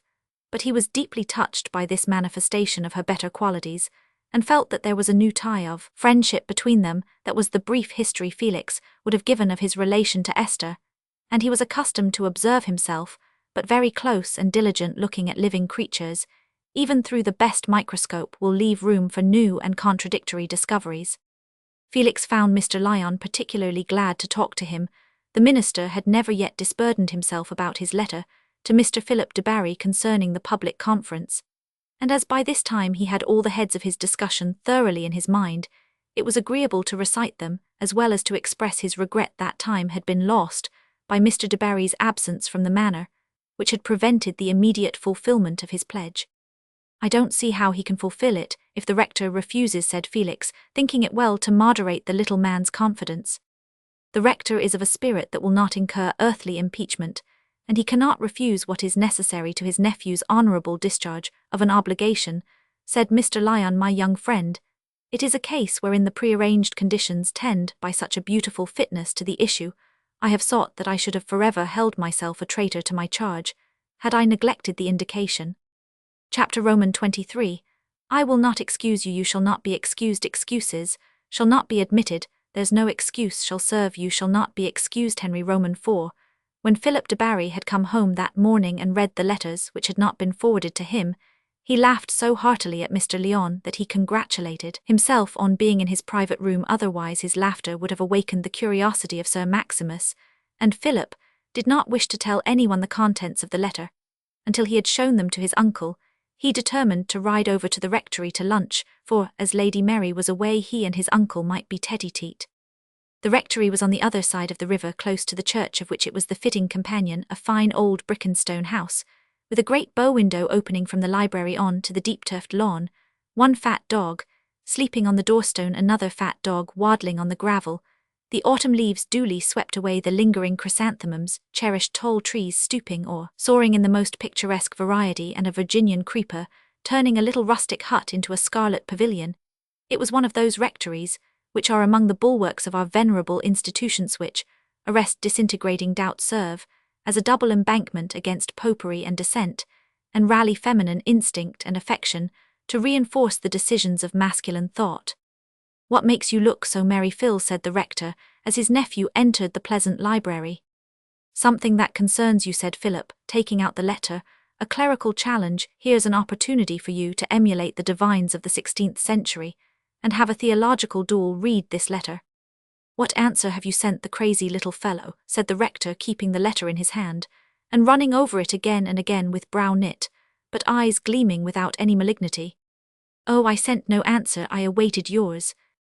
Mine, said the rector, throwing down the letter on the table. You don't suppose I am going to hold a public debate with a schismatic of that sort? I should have an infidel shoemaker next expecting me to answer blasphemies delivered in bad grammar. But you see how he puts it, said Philip, with all his gravity of nature. He could not resist a slightly mischievous prompting, though he had a serious feeling that he should not like to be regarded as failing to fulfill his pledge. I think if you refuse I shall be obliged to offer myself. Nonsense, tell him he is himself acting a dishonourable part in interpreting your words as a pledge to do any preposterous thing that suits his fancy. Suppose he had asked you to give him land to build a chapel on, doubtless that would have given him a lively satisfaction. A man who puts a non-natural strained sense on a promise is no better than a robber. But he has not asked for land, I dare say. He thinks you won't object to his proposal. I confess there's a simplicity and quaintness about the letter that rather pleases me. Let me tell you, Phil, he's a crazy little firefly that does a great deal of harm in my parish. He inflames the dissenters' minds on politics. There's no end to the mischief done by these busy prating men. They make the ignorant multitude the judges of the largest questions, both political and religious, till we shall soon have no institution left that is not on a level with the comprehension of a huckster or a drayman. There can be nothing more retrograde, losing all the results of civilization, all the lessons of providentialism, the windlass run down, after men have been turning at it painfully for generations. If the instructed are not to judge for the uninstructed, why, let us set Dick Stubbs to make our almanacs, and have a president of the Royal Society elected by universal suffrage. The rector had risen, placed himself with his back to the fire, and thrust his hands in his pockets, ready to insist further on this wide argument. Philip sat nursing one leg, listening respectfully, as he always did, though often listening to the sonorous echo of his own statements, which suited his uncle's needs so exactly that he did not distinguish them from his own impressions. True, said Philip, but in special cases we have to do with special conditions. You know I defend the casuists, and it may happen that for the honour of the church in Treby, and a little also for my honour, circumstances may demand a concession, even to some notions of a dissenting preacher. Not at all. I should be making a figure which my brother clergy might well take as an affront to themselves. The character of the establishment has suffered enough already through the evangelicals with their extempore incoherence, and their pipe-smoking piety. Look at Wimple, the man who is vicar of Shuttleton without his gown, and bans anybody would take him for a grocer in mourning. Well, I shall cut a still worse figure, and so will you, in the dissenting magazines and newspapers. It will go the round of the kingdom. There will be a paragraph headed Tory falsehood and clerical cowardice, or else the meanness of the aristocracy, and the incompetence of the beneficed clergy. There would be a worse paragraph if I were to consent to the debate. Of course, it would be said that I was beaten hollow, and that now the question had been cleared up at Treba Magna. The church had not a sound leg to stand on. Besides, the rector went on frowning and smiling. It's all very well for you to talk, Phil, but this debating is not so easy when a man's close upon 60. What one writes or says must be something good and scholarly. And after all had been done, this little lion would buzz about one like a wasp and cross-question, and rejoin, let me tell you a plain truth, may be so worried and mauled by fallacies as to get the worst of it. There's no such thing as tiring a talking machine like lion. Then you absolutely refuse? Yes, I do. You remember that, when I wrote my letter of thanks to Lion, you approved my offer to serve him if possible. Certainly I remember it, but suppose he had asked you to vote for civil marriage, or to go and hear him preach every Sunday. But he has not asked that. Something as unreasonable, though. Well, said Philip, taking up Mr. Lyon's letter, and looking graver-looking, even vexed. It is rather an unpleasant business for me. I really felt obliged to him. I think there's a sort of worth in the man beyond his class. Whatever may be the reason of the case, I shall disappoint him, instead of doing him the service I offered. Well, that's a misfortune, we can't help it.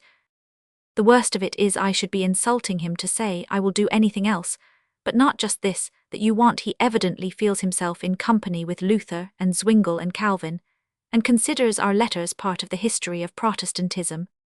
Yes, I know it's rather an unpleasant thing, Phil. You are aware that I would have done anything in reason to prevent you from becoming unpopular here. I consider your character a possession to all of us. I think I must call on him forthwith and explain and apologize. No, sit still, I've thought of something, said the rector, with a sudden revival of spirits. I've just seen Sherlock coming in. He is to lunch with me today. It would do no harm for him to hold the debatia curate, and a young man he'll gain by it, and it would release you from any awkwardness. Phil, Sherlock is not going to stay here long, you know. He'll soon have his title. Ill put the thing to him, he won't object. If I wish it, it's a capital idea, it will do Sherlock good, he's a clever fellow, but he wants confidence. Philip had not time to object before Mr. Sherlock appeared, a young divine of good birth and figure, of sallow complexion and bashful address. Sherlock, you have come in most opportunely, said the rector. A case has turned up in the parish, in which you can be of eminent use. I know that is what you have desired, ever since you have been with me. But I am about so much myself, that there really has not been sphere enough for you. You are a studious man. I know, I dare say, you have all the necessary matter prepared at your finger ends, if not on paper. Mr. Sherlock smiled with rather a trembling lip, willing to distinguish himself, but hoping that the rector only alluded to a dialogue on baptism by aspersion, or some other pamphlet, suited to the purposes of the Christian Knowledge Society. But as the rector proceeded to unfold the circumstances under which his eminent service was to be rendered, he grew more and more nervous. You'll oblige me very much, Sherlock, the rector ended by going into this thing zealously. Can you guess what time you will require, because it will rest with us to fix the day? I should be rejoiced to oblige you, Mr. de Barry, but I really think I am not competent to. That's your modesty, Sherlock, don't let me hear any more of that. I know Fillmore of Corpus said you might be a first-rate man if your diffidence didn't do you injustice, and you can refer anything to me. You know, come, you will set about the thing at once. But Phil, you must tell the preacher to send a scheme of the debate, all the different heads, and he must agree to keep rigidly within the scheme. There, sit down at my desk, and write the letter now. Thomas shall carry it. Philip sat down to write, and the rector with his firm ringing voice went on at his ease, giving indications to his agitated curate. But you can begin at once preparing a good, cogent, clear statement, and considering the probable points of assault, you can look into Jewel Hall, Hooker, Whitgift, and the rest. You'll find them all here. My library wants nothing in English divinity sketch, the lower ground taken by Usher and those men, but bring all your force to bear on marking out the true high church doctrine, expose the wretched cavils of the nonconformists, and the noisy futility that belongs to schismatics generally. I will give you a telling passage from Burke on the dissenters, and some good quotations, which I brought together in 2 sermons of my own, on the position of the English Church in Christendom. How long do you think it will take you to bring your thoughts together? You can throw them afterward into the form of an essay. Well, have the thing printed, it will do you good with the bishop. With all Mr. Sherlock's timidity, there was fascination for him in this distinction. He reflected that he could take coffee and sit up late, and perhaps produce something rather fine.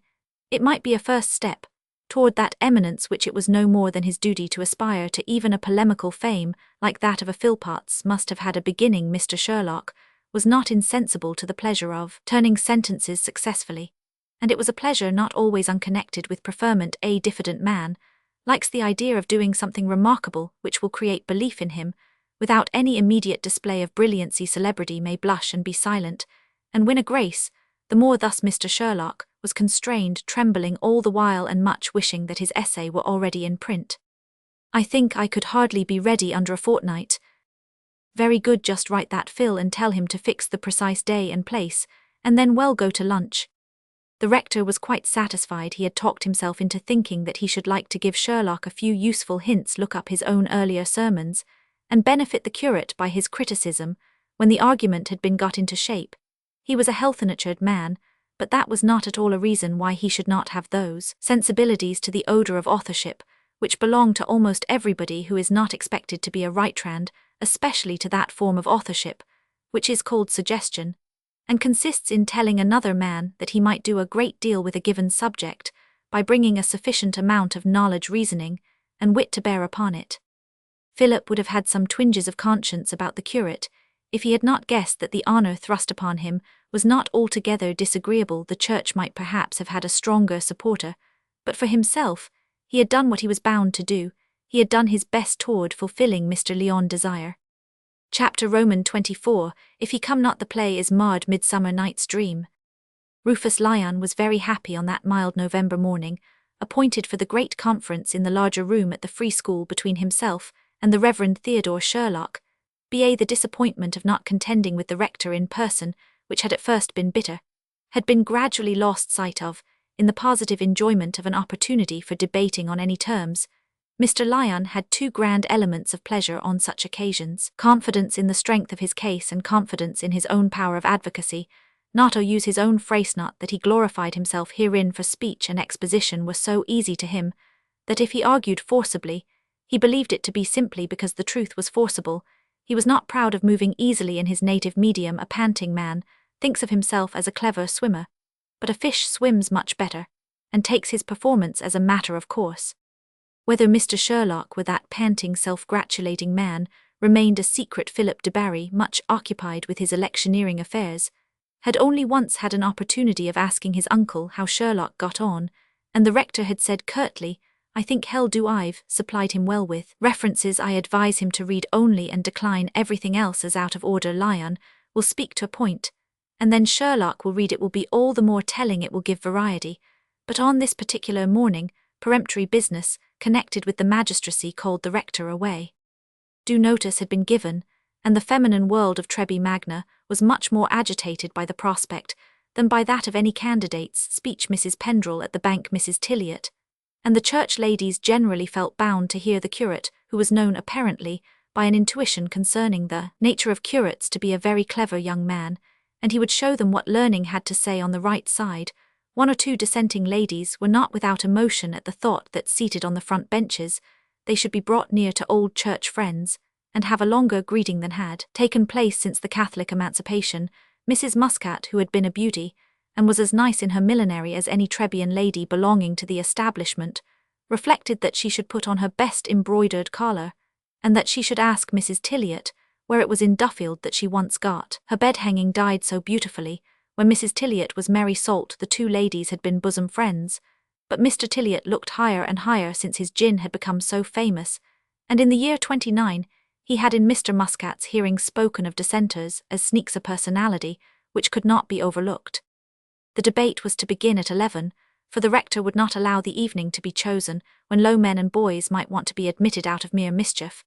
This was one reason why the female part of the audience outnumbered the males, but some chief Trebians were there, even men whose means made them as independent of theory as Mr. Pendrell and Mr. Wace, encouraged by reflecting that they were not in a place of worship, and would not be obliged to stay longer than they chose. There was a muster of old dissenters who could spare the morning time, and on the back benches were all the aged churchwomen who shared the remnants of the sacrament wine, and who were humbly anxious to neglect nothing ecclesiastical or connected with going to a better place. At 11 the arrival of listeners seemed to have ceased. Mr. Lyon was seated on the school tribune, or dais, at his particular round table. Another round table, with a chair, awaited the curate, with whose superior position it was quite in keeping that he should not be the first on the ground.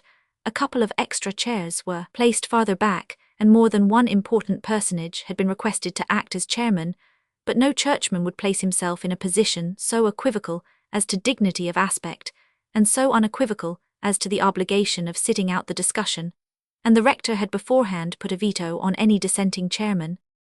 Mr. Lyon sat patiently absorbed in his thoughts, with his notes in minute handwriting lying before him, seeming to look at the audience, but not seeing them. Everyone else was contented that there should be an interval in which there could be a little neighbourly talk.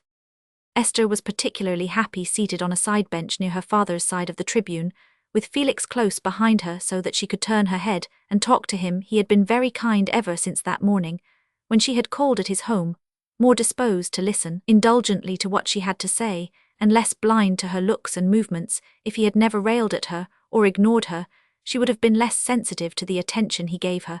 But as it was the prospect of seeing him seemed to light up her life, and to disperse the old dullness, she looked unusually charming today, from the very fact that she was not vividly conscious of anything, but of having a mind near her that asked her to be something better than she actually was. The consciousness of her own superiority amongst the people around her was superseded, and even a few brief weeks had given a softened expression to her eyes, a more feminine beseechingness, and self-doubt to her manners. Perhaps, however, a little new defiance was rising in place of the old contempt defiance of the Trebian views about Felix Holt. "What a very nice-looking young woman your minister's daughter is," said Mrs. Eliot, in an undertone to Mrs. Muscat, who, as she had hoped, had found a seat next her quondam friend. "Quite the lady." "Rather too much so considering," said Mrs. Muscat. "She's thought proud, and that is not pretty in a girl, even if there was anything to back it up. But now, she seems to be encouraging that young Holt who scoffs at everything, as you may judge by his appearance. She has despised his betters before now. But I leave you to judge whether a young man who has taken to low ways of getting a living can pay for fine cambric handkerchiefs and light kid gloves." Mrs. Muscat lowered her blonde eyelashes and swayed her neat head just perceptibly from side to side, with a sincere desire to be moderate in her expressions, notwithstanding any shock that facts might have given her.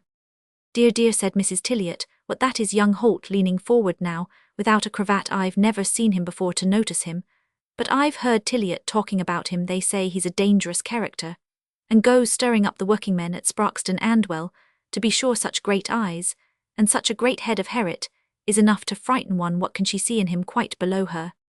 "Yes, and brought up a governess," said Mrs. Muscat. "You'd have thought she'd knowed better how to choose, but the minister has let her get the upper hand, sadly, too much. It's a pity in a man of God. I don't deny he's that." "Well, I am sorry," said Mrs. Eliot, "for I meant her to give my girls lessons when they came from school." Mr. Wace and Mr. Pendrell, meanwhile, were standing up and looking round at the audience, nodding to their fellow townspeople with the affability due from men in their position. "It's time he came now," said Mr. Wace, looking at his watch, and comparing it with the schoolroom clock. "This debating is a new-fangled sort of thing, but the rector would never have given in to it if there hadn't been good reasons." Nolan said. "He wouldn't come. He says this debating is an atheistical sort of thing. The atheists are very fond of it. Theirs is a bad book to take a leaf out of. However, we shall hear nothing but what's good from Mr. Sherlock. He preaches a capital sermon for such a young man." "Well, it was our duty to support him, not to leave him alone among the dissenters," said Mr. Pendrell. "You see, everybody hasn't felt that Labron might have shown himself if not Luckin. I could have alleged business myself if I had thought proper." "Here he comes, I think," said Mr. Wace, turning round on hearing a movement near the small door, on a level with the platform. "By George, it's Mr. de Barry come now. This is handsome." Mr. Wace and Mr. Pendrell clapped their hands, and the example was followed even by most of the dissenters. Philip was aware that he was doing a popular thing of a kind that Treby was not used to from the elder de Barrys, but his appearance had not been long premeditated. He was driving through the town toward an engagement at some distance, but on calling at Labron's office, he had found that the affair which demanded his presence had been deferred, and so had driven round to the free school. Christian came in behind him. Mr. Lyon was now roused from his abstraction, and stepping from his slight elevation begged Mr. de Barry to act as moderator or president on the occasion. "With all my heart," said Philip, "but Mr. Sherlock has not arrived apparently." "He tarries somewhat unduly," said Mr. Lyon. "Nevertheless, there may be a reason of which we know not. Shall I collect the thoughts of the assembly by a brief introductory address in the interval?" No, no, no," said Mr. Wace, who saw a limit to his powers of endurance. "Mr. Sherlock is sure to be here in a minute or two." "Christian," said Philip de Barry, who felt a slight misgiving, "just be so good but stay. I'll go myself. Excuse me, gentlemen, I'll drive round to Mr. Sherlock's lodgings. He may be under a little mistake as to the time. Studious men are sometimes rather absent-minded. You needn't come with me, Christian." As Mr. de Barry went out, Rufus Lyon stepped on to the tribune again. In rather an uneasy state of mind, a few ideas had occurred to him, eminently fitted to engage the audience profitably, and so to wrest some edification out of an unforeseen delay. But his native delicacy made him feel that in this assembly the church people might fairly decline any deliverance on his part, which exceeded the programme, and Mr. Wace's negative had been energetic. But the little man suffered from imprisoned ideas, and was as restless as a racer held in. He could not sit down again, but walked backward and forward, stroking his chin, emitting his low guttural interjections under the pressure of clauses and sentences which he longed to utter aloud, as he would have done in his own study. There was a low buzz in the room, which helped to deepen the minister's sense that the thoughts within him were as divine messengers, unheeded or rejected by a trivial generation.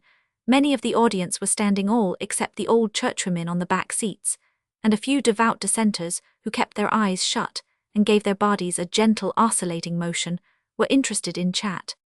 "Your father is uneasy," said Felix to Esther.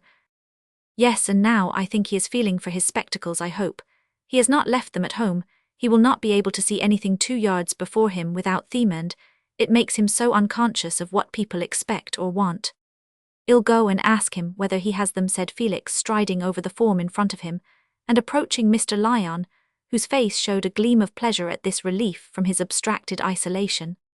Miss Lyon is afraid that you are at a loss for your spectacles, so said Felix.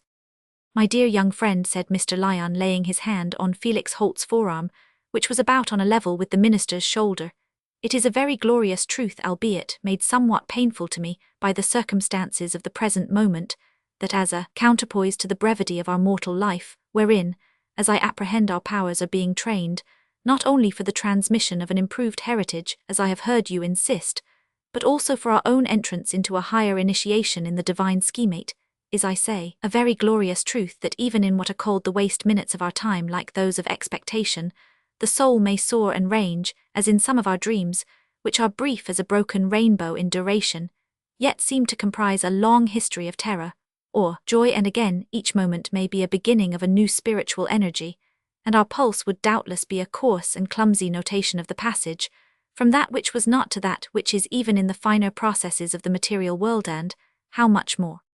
Esther was watching her father and Felix, and though she was not within hearing of what was being said, she guessed the actual state of the case, that the inquiry about the spectacles had been unheeded, and that her father was losing himself and embarrassing Felix in the intricacies of a dissertation. There was not the stillness around her that would have made a movement on her part seem conspicuous, and she was impelled by her anxiety to step on the tribune and walk up to her father, who paused a little startled. Pray see whether you have forgotten your spectacles, father. If so, I will go home at once and look for them. Mr. Lyon was automatically obedient to Esther, and he began immediately to feel in his pockets. How is it that Miss Jermyn is so friendly with the dissenting parson? Said Christian to Quorlen, the Tory printer, who was an intimate of his. Those grand Germans are not dissenters, surely. What Miss Jermyn? Why don't you see that fine girl who is talking to him? Miss Jermyn, why that's the little parson's daughter.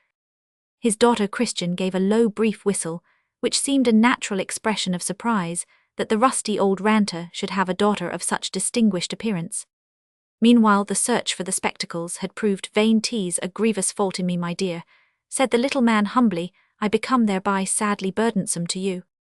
I will go at once, said Esther, refusing to let Felix go instead of her, but she had scarcely stepped off the tribune when Mr. de Barry re-entered, and there was a commotion which made her wait. After a low-toned conversation with Mr. Pendrell and Mr. Wace, Philip de Barry stepped on to the tribune with his hat in his hand, and said with an air of much concern and annoyance, I am sorry to have to tell you, ladies and gentlemen, that doubtless owing to some accidental cause, which I trust will soon be explained, as nothing serious, Mr. Sherlock is absent from his residence, and is not to be found. He went out early. His landlady informs me to refresh himself by a walk on this agreeable morning, as is his habit, she tells me, when he has been kept up late by study and he has not returned. Do not let us be too anxious. I shall cause enquiry to be made in the direction of his walk. It is easy to imagine many accidents not of a grave character, by which he might nevertheless be absolutely detained against his. Well, under these circumstances, Mr. Lyon, continued Philip, turning to the minister, I presume that the debate must be adjourned. The debate doubtless, began Mr. Lyon, but his farther speech was drowned by a general rising of the church people from their seats, many of them feeling that even if the cause were lamentable, the adjournment was not altogether disagreeable. Good gracious me, said Mrs. Eliot, as she took her husband's arm, I hope the poor young man hasn't fallen into the river or broken his leg. But some of the more acrid dissenters, whose temper was not controlled by the habits of retail business, had begun to hiss, implying that, in their interpretation, the curate's absence had not depended on any injury to life or limb. He's turned tail sure enough, said Mr. Muscat to the neighbour behind him, lifting his eyebrows and shoulders, and laughing in a way that showed that deacon as he was, he looked at the affair in an entirely secular light. But Mrs. Muscat thought it would be nothing but right to have all the waters dragged, agreeing in this with the majority of the church ladies. I regret sincerely, Mr. Lyon, said Philip de Barry, addressing the minister with politeness, that I must say good morning to you, with the sense that I have not been able at present to contribute to your satisfaction as I had wished. Speak not of it in the way of apology, so said Mr. Lyon, in a tone of depression. I doubt not that you yourself have acted in good faith, nor will I open any door of egress to constructions such as anger often deems ingenious, but which the disclosure of the simple truth may expose as erroneous and uncharitable fabrications. I wish you good morning, sir. When the room was cleared of the church people, Mr. Lyon wished to soothe his own spirit, and that of his flock, by a few reflections introductory to a parting prayer, but there was a general resistance to this effort. The men mustered round the minister, and declared their opinion that the whole thing was disgraceful to the church. Some said that the curate's absence had been contrived from the first, others more than hinted that it had been a folly in Mr. Lyon to set on foot any procedure in common with Tories and clergymen, who if they ever aped civility to dissenters would never do anything but laugh at them in their sleeves. Brother Kemp urged in his heavy bass that Mr. Lyon should lose no time in sending an account of the affair to the Patriot, and Brother Hawkins in his high tenor observed that it was an occasion on which some stinging things might be said with all the extra effect of an apropos. The position of receiving a manner-voiced lecture from the members of his church was familiar to Mr. Lyon, but now he felt weary, frustrated, and doubtful of his own temper. Felix, who stood by, and saw that this man of sensitive fibre was suffering from talkers whose noisy superficiality cost them nothing, got exasperated. It seems to me, sirs, he burst in with his predominant voice, that Mr. Lyon has hitherto had the hard part of the business, while you of his congregation have had the easy one. Punish the church clergy, if you like, they can take care of themselves. But don't punish your own minister, it's no business of mine, perhaps except so far as fair play is everybody's business. But it seems to me the time to ask Mr. Lyon to take a little rest, instead of setting on him like so many wasps. By this speech Felix raised a displeasure which fell on the minister as well as on himself, but he gained his immediate end. The talkers dropped off after a slight show of persistence, and Mr. Lyon quitted the field of no combat with a small group of his less imperious friends, to whom he confided his intention of committing his argument fully to paper and forwarding it to a discriminating editor. But regarding personalities, he added, I have not the same clear showing for say that this young man was pusillanimous. I were but ill provided with arguments if I took my stand even for a moment on so poor an irrelevancy as that, because one curate is ill furnished, therefore episcopacy is false. If I held up anyone to just obloquy, it would be the well-designated incumbent of this parish, who, calling himself one of the church militant, sends a young and weak-kneed substitute to take his place in the fight. Mr. Philip de Barry did not neglect to make industrious enquiry concerning the accidents which had detained the Reverend Theodore Sherlock on his morning walk. That well-intentioned young divine was seen no more in Trebi Magna, but the river was not dragged for by the evening coach. The rector received an explanatory letter. The Reverend Theodore's agitation had increased so much during his walk that the passing coach had been a means of deliverance not to be resisted, and literally at the 11th hour he had hailed and mounted the cheerful tally-ho, and carried away his portion of the debate in his pocket. But the rector had subsequently the satisfaction of receiving Mr. Sherlock's painstaking production in print, with a dedication to the Reverend Augustus de Barry, a motto from St. Chrysostom, and other additions, the fruit of ripening leisure. He was sorry for poor Sherlock, who wanted confidence, but he was convinced that for his own part he had taken the course which under the circumstances was the least compromising to the church. Sir Maximus, however, observed to his son and brother that he had been right, and they had been wrong as to the danger of vague, enormous expressions of gratitude to a dissenting preacher, and on any differences of opinion seldom failed to remind them of that precedent. Chapter Roman 25, Your fellowmen divide the epithet. Say rather Ure the fellow, he the man. When Christian quitted the free school with the discovery that the young lady whose appearance had first startled him with an indefinable impression in the marketplace was the daughter of the old dissenting preacher, who had shown so much agitated curiosity about his name, he felt very much like an uninitiated chess player who sees that the pieces are in a peculiar position on the board, and might open the way for him to give checkmate if he only knew how. Ever since his interview with Jermyn his mind had been occupied with the charade it offered to his ingenuity. What was the real meaning of the lawyer's interest in him and in his relations with Morris Christian Bycliffe? Here was a secret, and secrets were often a source of profit of that agreeable kind which involved little labour. Jermyn had hinted at profit which might possibly come through him, but Christian said inwardly, with well-satisfied self-esteem, that he was not so pitiable a nincompoop as to trust Jermyn. On the contrary, the only problem before him was to find out by what combination of independent knowledge He could outwit German, elude any purchase the attorney had on him through his past history, and get a handsome bonus, by which a somewhat shattered man of pleasure might live well, without a master Christian having early exhausted the more impulsive delights of life, had become a sober calculator, and he had made up his mind that for a man who had long ago run through his own money servitude in a great family was the best kind of retirement after that of a pensioner. But if a better chance offered, a person of talent must not let it slip through his fingers. He held various ends of threads, but there was danger of pulling at them too impatiently. He had not forgotten the surprise which had made him drop the punch ladle, when Mr. Crowder, talking in the steward's room, had said that a scamp named Henry Scadden had been concerned in a lawsuit about the Transome estate again. Jermyn was the family lawyer of the Transomes. He knew of the exchange of names between Scadden and Bycliffe. He clearly wanted to know as much as he could about Bycliffe's history. The conclusion was not remote that Bycliffe had had some claim on the Transome property, and that a difficulty had arisen from his being confounded with Henry Scadden. But hitherto, the other incident which had been apparently connected with the interchange of names, Mr. Lyon demanded that he should write down the name Morris Christian, accompanied with the question whether that were his whole name, had no visible link with the inferences arrived at through Crowder and Jermyn.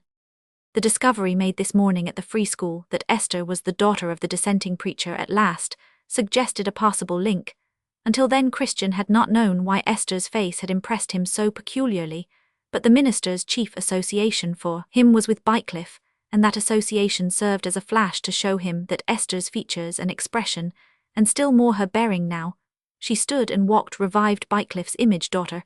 There were various ways of being a daughter. Suppose this were a case of adoption. Suppose Bycliffe were known to be dead, or thought to be dead. Begad, if the old parson had fancied the original father was come to life again, it was enough to frighten him a little. Slow and steady Christian said to himself, "I'll get some talk with the old man again. He's safe enough, one can handle him without cutting oneself. I'll tell him I knew Bycliffe, and was his fellow prisoner. I'll worm out the truth about this daughter. Could pretty Annette have married again, and married this little scarecrow?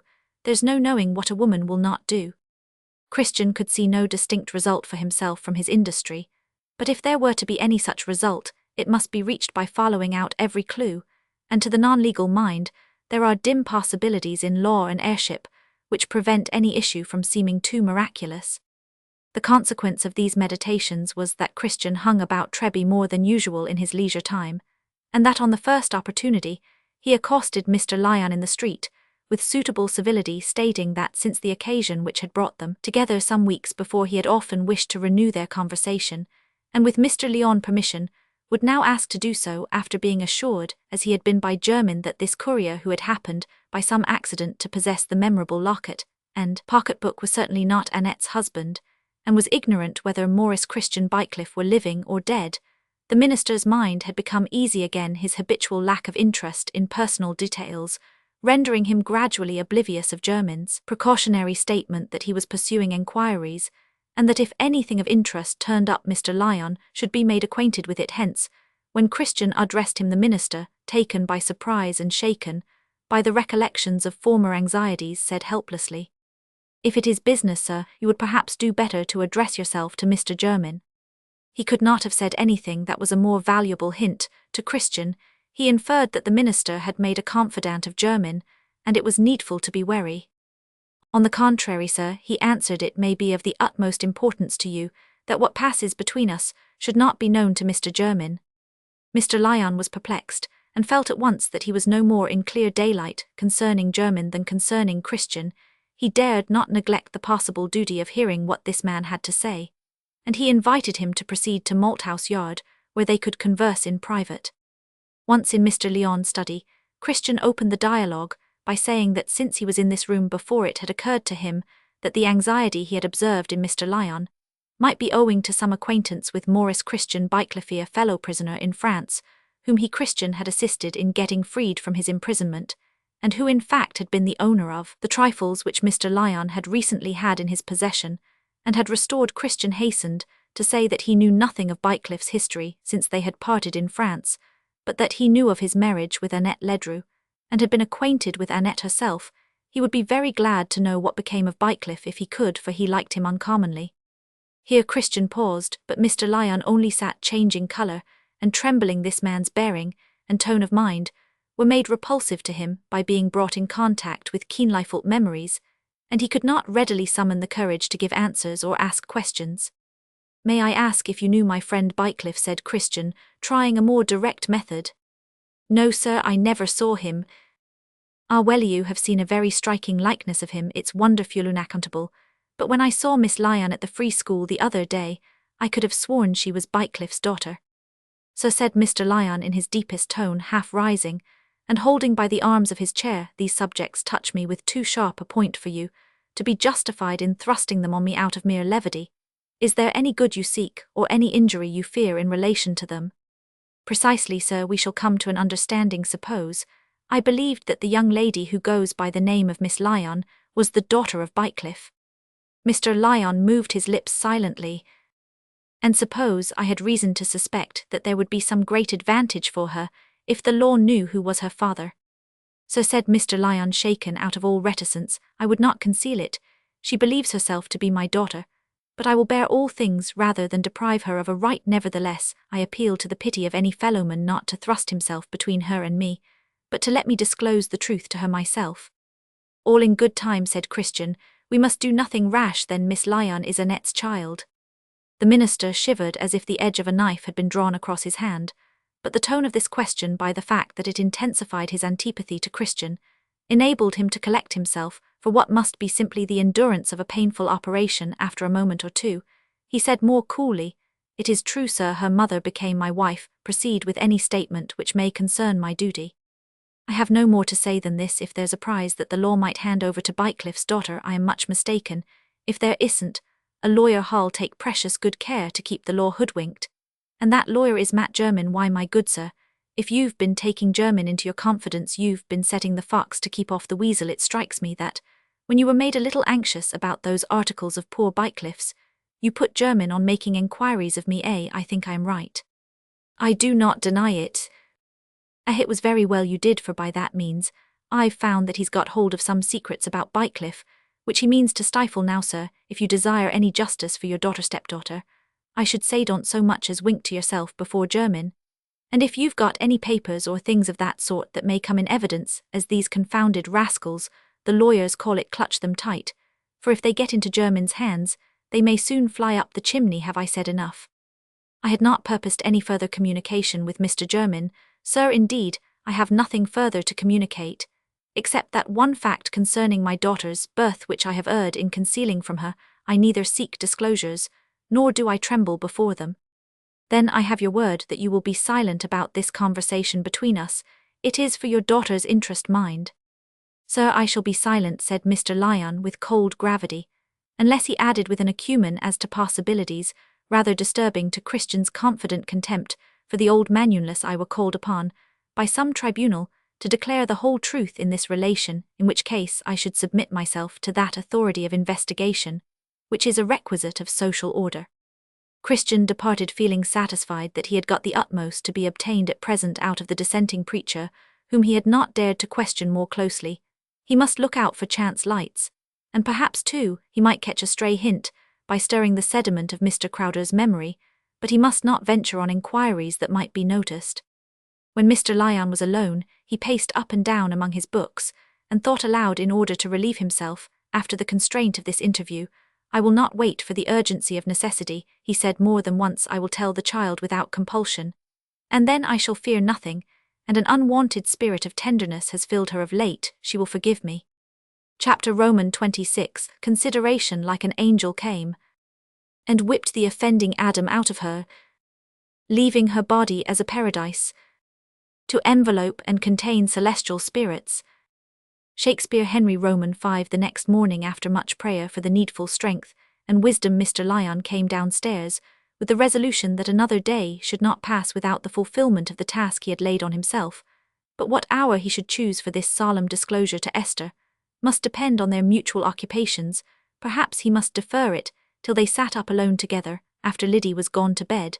But at breakfast Esther said, "Today is a holiday, father. My pupils are all going to Duffield to see the wild beasts. What have you got to do today? Come, you are eating no breakfast. Oh, Liddy, Liddy, the eggs are hard again. I wish you would not read Alan's alarm before breakfast. It makes you cry, and forget the eggs." They are hard, and that's the truth, but there's hearts as are harder, Miss Esther, said Liddy. I think not, said Esther. This is leathery enough for the heart of the most obdurate Jew. Pray give it little Zachary for a football. Dear, dear, don't you be so light, miss. We may all be dead before night. You speak out of season, my good Liddy, said Mr. Lyon, wearily. Depart into the kitchen. What have you got to do today, father, persisted Esther. I have a holiday. Mr. Lyon felt as if this were a fresh summons not to delay. I have something of great moment to do, my dear, and since you are not otherwise demanded, I will ask you to come and sit with me upstairs.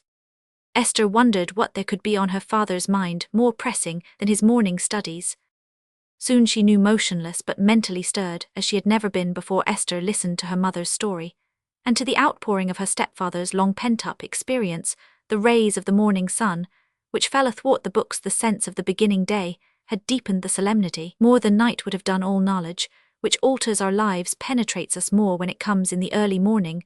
The day that has to be travelled with something new, and perhaps forever sad in its light, is an image of the life that spreads beyond. But at night the time of rest is near. Mr. Lyon regarded his narrative as a confession, as a revelation to this beloved child of his own miserable weakness and error.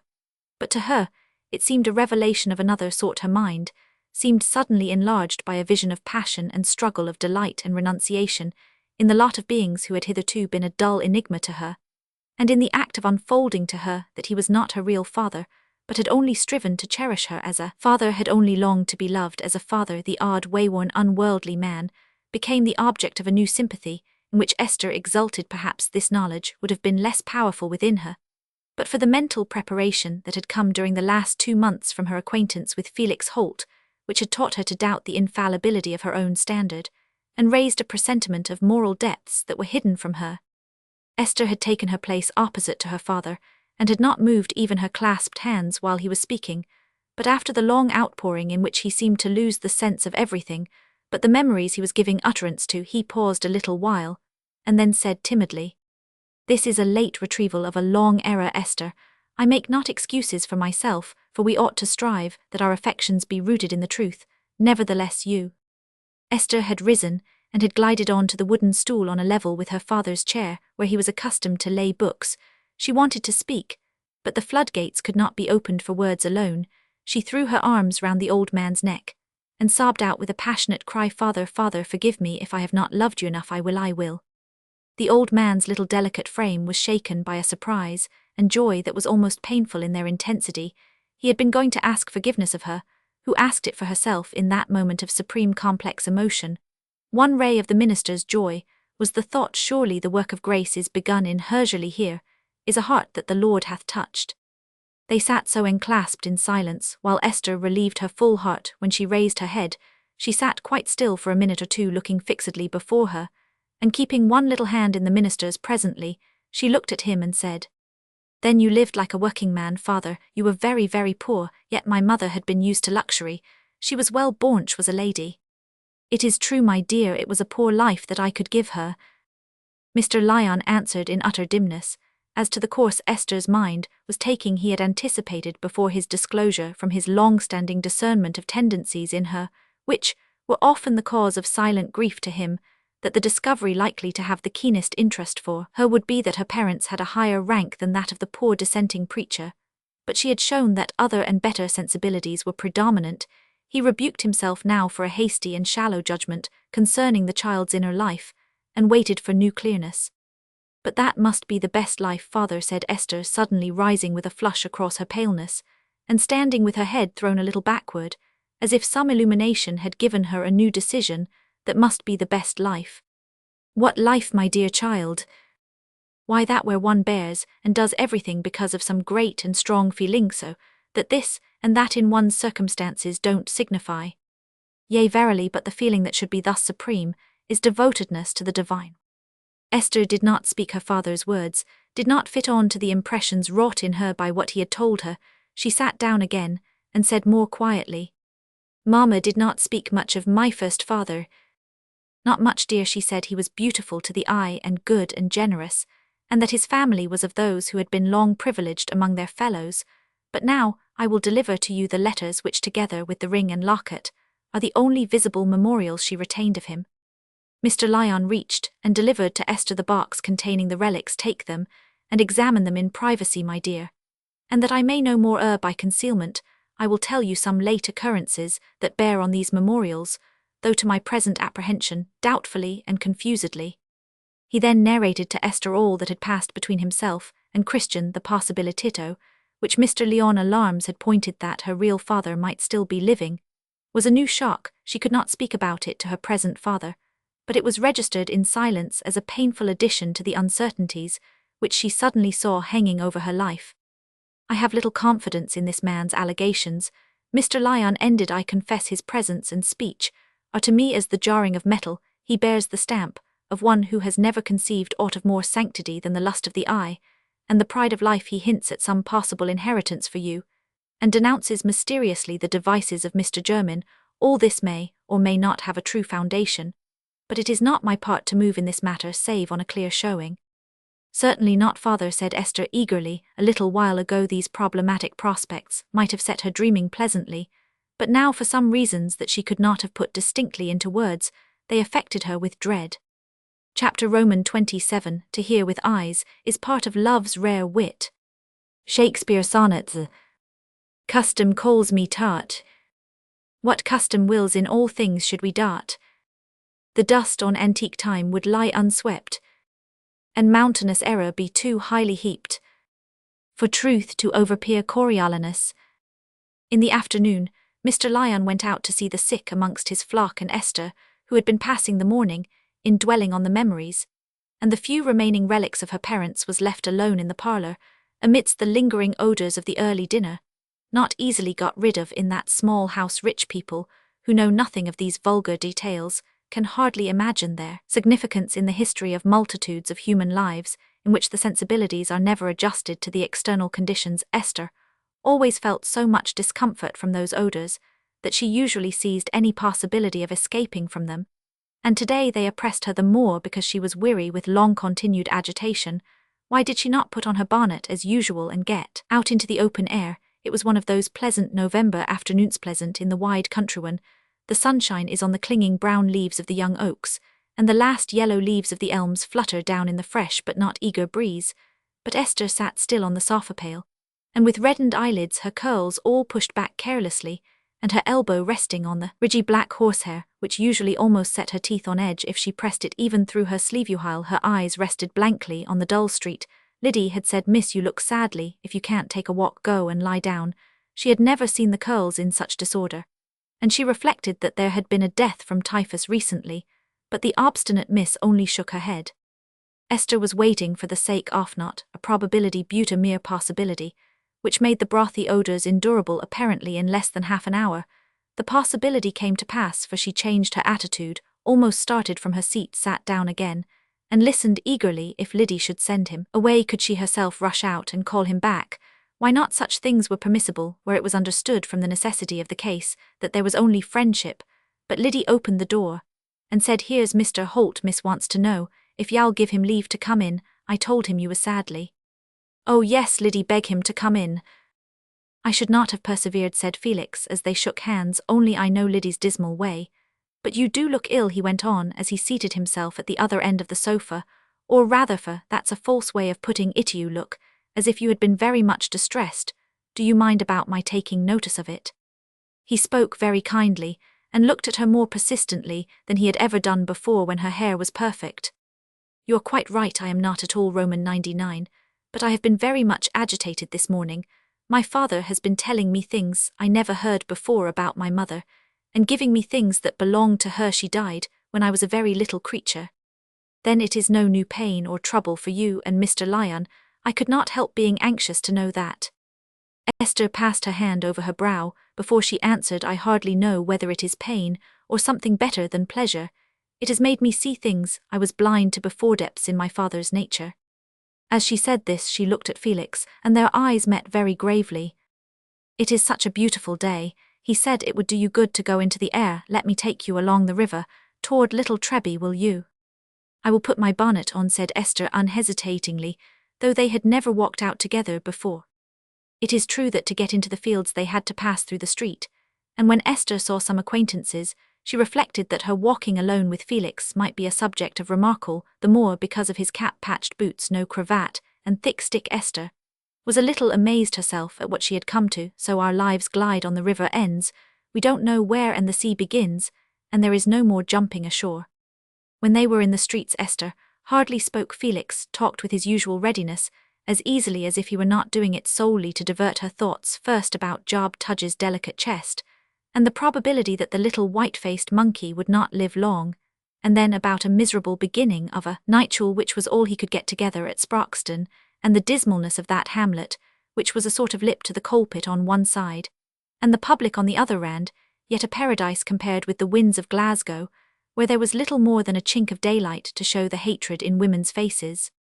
But soon they got into the fields, where there was a right-of-way toward Little Treby, now following the course of the river, now crossing toward a lane, and now turning into a cart-track through a plantation.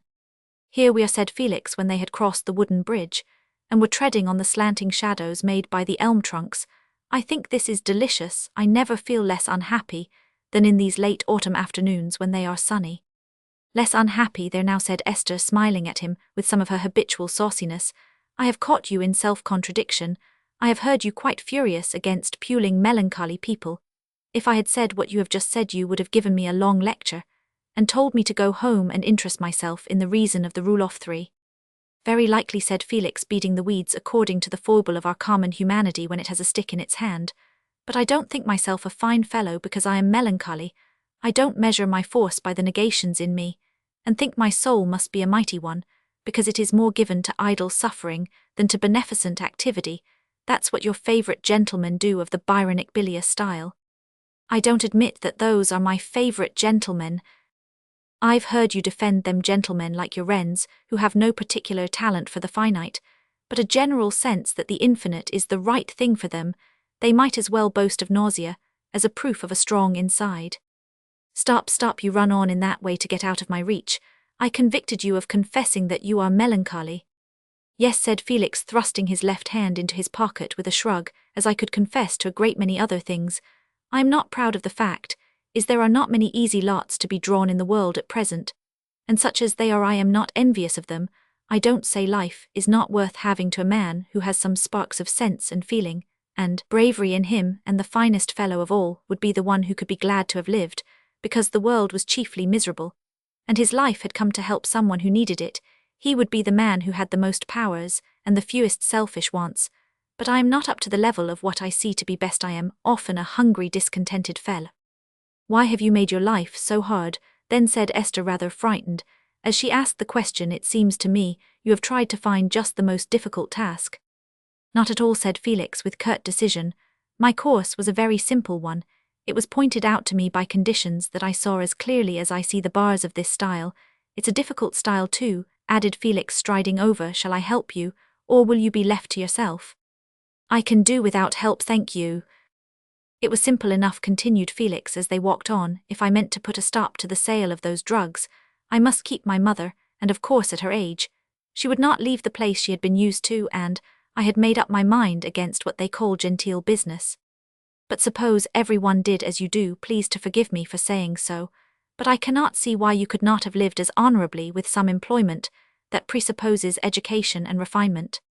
Because you can't see my history or my nature, said Felix bluntly. I have to determine for myself, and not for other men. I don't blame them, or think I am better than they. Their circumstances are different.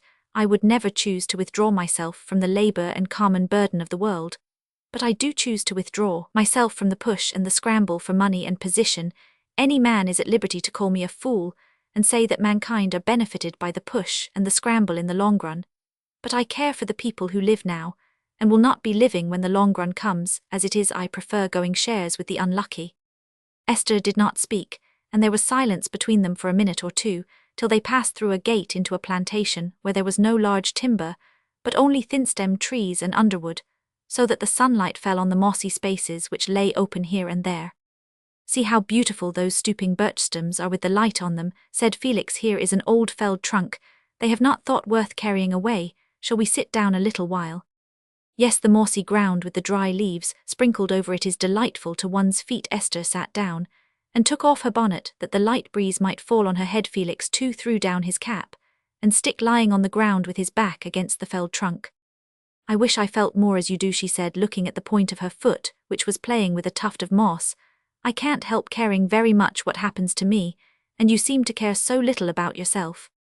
"You are thoroughly mistaken," said Felix. "It is just because I am a very ambitious fellow, with very hungry passions, wanting a great deal to satisfy me, that I have chosen to give up what people call worldly good. At least, that has been one determining reason.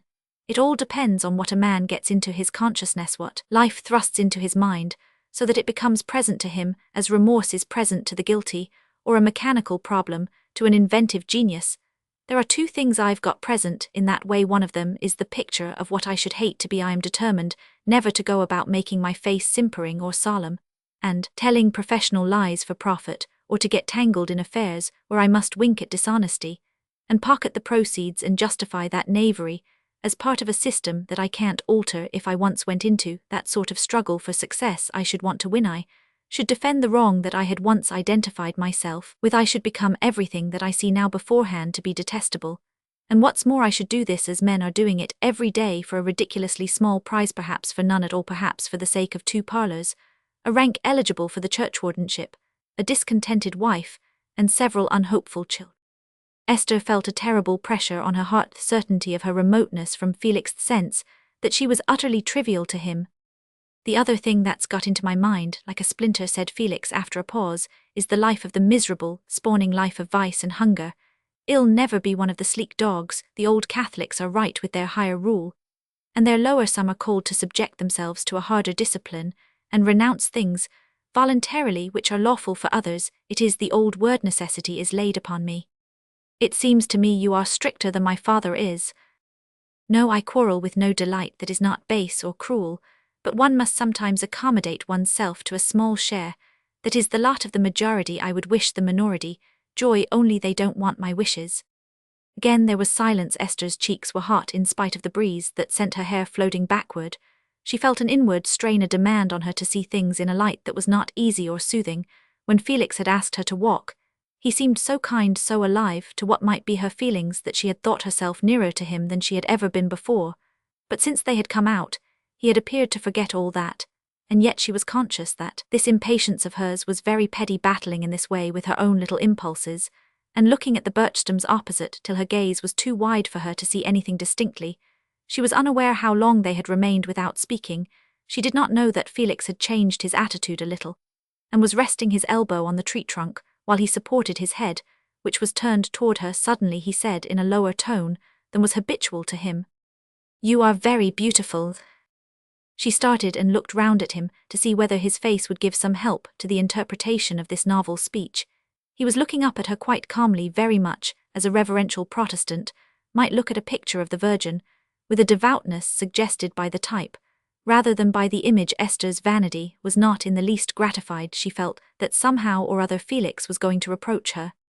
"I wonder," he went on, still looking at her, "whether the subtle measuring of forces will ever come to measuring the force there would be in one beautiful woman whose mind was as noble as her face was beautiful, who made a man's passion for her rush in one current with all the great aims of his life." Esther's eyes got hot and smarting. It was no use trying to be dignified. She had turned away her head, and now said rather bitterly, "It is difficult for a woman ever to try to be anything good when she is not believed in, when it is always supposed that she must be contemptible." "No, dear Esther," it was the first time Felix had been prompted to call her by her Christian name, and as he did so, he laid his large hand on her 2 little hands, which were clasped on her knees. "You don't believe that I think you contemptible when I first saw you." I know," said Esther, interrupting him impetuously, "but still looking away. "You mean you did think me contemptible then? But it was very narrow of you to judge me in that way when my life had been so different from yours. I have great faults. I know I am selfish, and think too much of my own small tastes, and too little of what affects others. But I am not stupid, I am not unfeeling, I can see what is better. But I have not done you injustice, since I knew more of you," said Felix gently. "Yes, you have," said Esther, turning and smiling at him through her tears. "You talk to me like an angry pedagogue. Were you always wise? Remember the time when you were foolish or naughty." "That is not far off," said Felix, curtly taking away his hand and clasping it with the other at the back of his head. The talk, which seemed to be introducing a mutual understanding, such as had not existed before, seemed to have undergone some check. Shall we get up and walk back now, said Esther after a few moments. No, said Felix entreatingly, don't move yet. I dare say we shall never walk together, or sit here again. Why not? Because I am a man who am warned by visions. Those old stories of visions and dreams guiding men have their truth. We are saved by making the future present to ourselves. I wish I could get visions, then said Esther, smiling at him, with an effort of playfulness, in resistance to something vaguely mournful within her. That is what I want, said Felix, looking at her very earnestly. Don't turn your head, do look at me, and then I shall know if I may go on speaking. I do believe in you, but I want you to have such a vision of the future that you may never lose your best self. Some charm or other may be flung about you, some of your aterophros, fascinations, and nothing but a good, strong, terrible vision will save you. And if it did save you, you might be that woman I was thinking of a little while ago, when I looked at your face, the woman whose beauty makes a great task easier to men, instead of turning them away from it.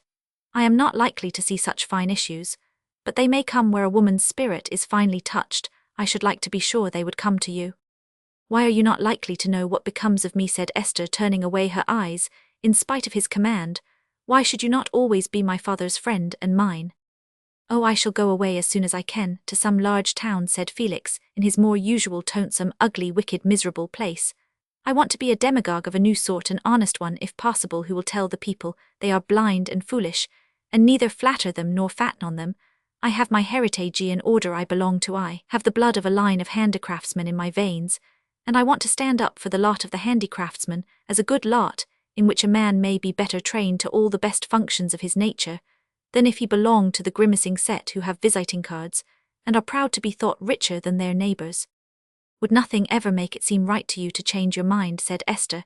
She had rapidly woven some possibilities out of the new uncertainties in her own lot, though she would not for the world have had Felix know of her weaving. Suppose, by some means or other, a fortune might come to you honourably by marriage, or in any other unexpected way, would you see no change in your course? No, said Felix peremptorily. I will never be rich. I don't count that as any peculiar virtue. Some men do well to accept riches, but that is not my inward vocation. I have no fellow feeling with the rich as a class. The habits of their lives are odious to me. Thousands of men have wedded poverty because they expect to go to heaven for it. I don't expect to go to heaven for it, but I wed it because it enables me to do what I most want to do on earth, whatever the hopes for the world may be, whether great or small. I am a man of this generation. I will try to make life less bitter for a few within my reach. It is held reasonable enough to toil for the fortunes of a family, though it may turn to imbecility in the third generation. I choose a family with more chances in it. Esther looked before her dreamily, till she said, that seems a hard lot, yet it is a great one. She rose to walk back. Then you don't think I am a fool, said Felix, loudly, starting to his feet, and then stooping to gather up his cap and stick. Of course you suspected me of that stupidity. Well, women, unless they are St. Teresa's or Elizabeth Fry's, generally think this sort of thing madness, unless when they read of it in the Bible. A woman can hardly ever choose in that way. She is dependent on what happens to her. She must take meaner things, because only meaner things are within her reach. Why can you imagine yourself choosing hardship as the better lot, said Felix, looking at her with a sudden question in his eyes. Yes, I can, she said, flushing over neck and brow. Their words were charged with a meaning dependent entirely on the secret consciousness of each. Nothing had been said, which was necessarily personal. They walked a few yards along the road by which they had come without further speech, till Felix said gently, take my arm. She took it, and they walked home so entirely without conversation. Felix was struggling, as a firm man struggles with a temptation, seeing beyond it and disbelieving its lying promise. Esther was struggling, as a woman struggles with the yearning for some expression of love, and with vexation under that subjection to a yearning which is not likely to be satisfied. Each was conscious of a silence which each was unable to break, till they entered Malthouse Lane, and were within a few yards of the minister's door. It is getting dusk, Felix then said. Will Mr. Lyon be anxious about you? No, I think not. Liddy would tell him that I went out with you, and that you carried a large stick, said Esther with a light laugh. Felix went in with Esther to take tea, but the conversation was entirely between him and Mr. Lyon, about the tricks of canvassing the foolish personality of the placards, and the probabilities of Transom's return, as to which Felix declared himself to have become indifferent. This skepticism made the minister uneasy. He had great belief in the old political watchwords, had preached that universal suffrage and no ballot were agreeable to the will of God, and liked to believe that a visible instrument was forthcoming in the radical candidate, who had pronounced emphatically against Whig finality. Felix, being in a perverse mood, contended that universal suffrage would be equally agreeable to the devil, that he would change his politics a little, have a larger traffic, and see himself more fully represented in Parliament. Nay, my friend, said the minister, you are again sporting with paradox, for you will not deny that you glory in the name of radical or root and branch man, as they said in the great times when nonconformity was in its giant youth.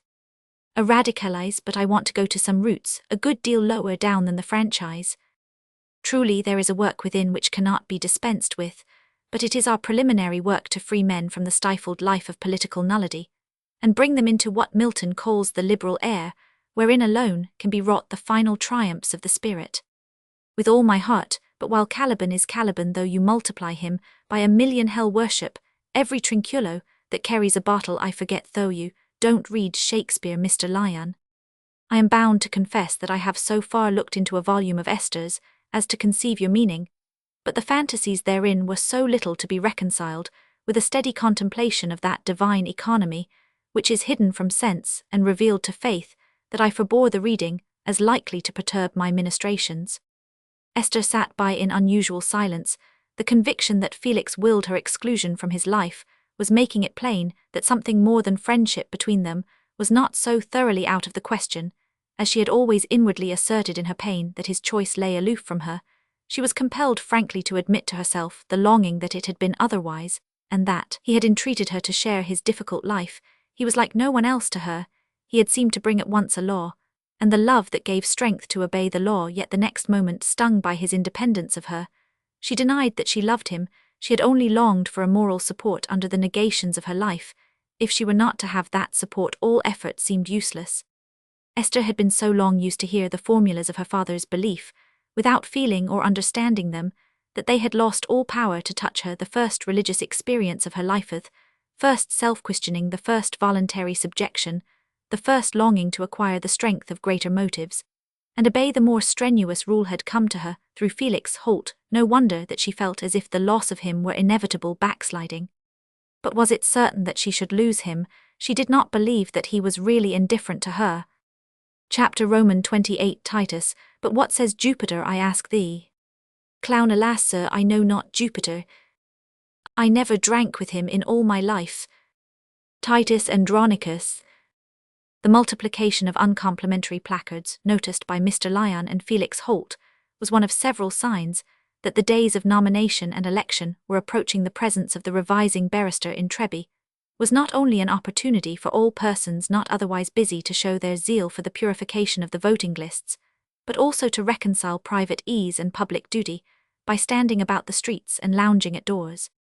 It was no light business for Trebians to form an opinion. The mere fact of a public functionary with an unfamiliar title was enough to give them pause as a premise that was not to be quickly started from. To Mr. Pink the saddler, for example, until some distinct injury or benefit had accrued to him, the existence of the revising barrister was like the existence of the young giraffe which Wombwell had lately brought into those parts. It was to be contemplated, and not criticized. Mr. Pink professed a deep-deed Toryism, but he regarded all fault-finding as radical and somewhat impious, as disturbing to trade, and likely to offend the gentry or the servants through whom their harness was ordered.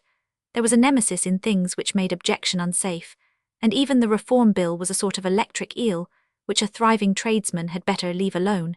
It was only the Papists who lived far enough off to be spoken of uncivilly.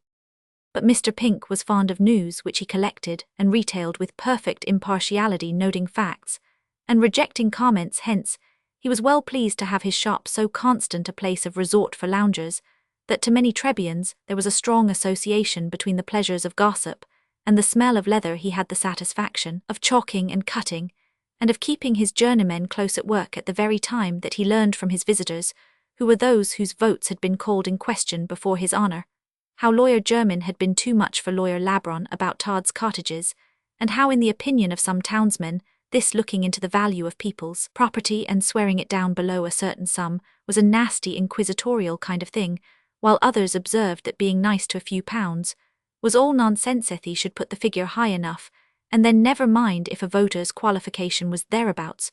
But said Mr. Sims, The auctioneer everything was done for the sake of the lawyers. Mr. Pink suggested impartially that lawyers must live, but Mr. Sims, having a ready auctioneering wit, did not see that so many of them need live, or that babies were born lawyers.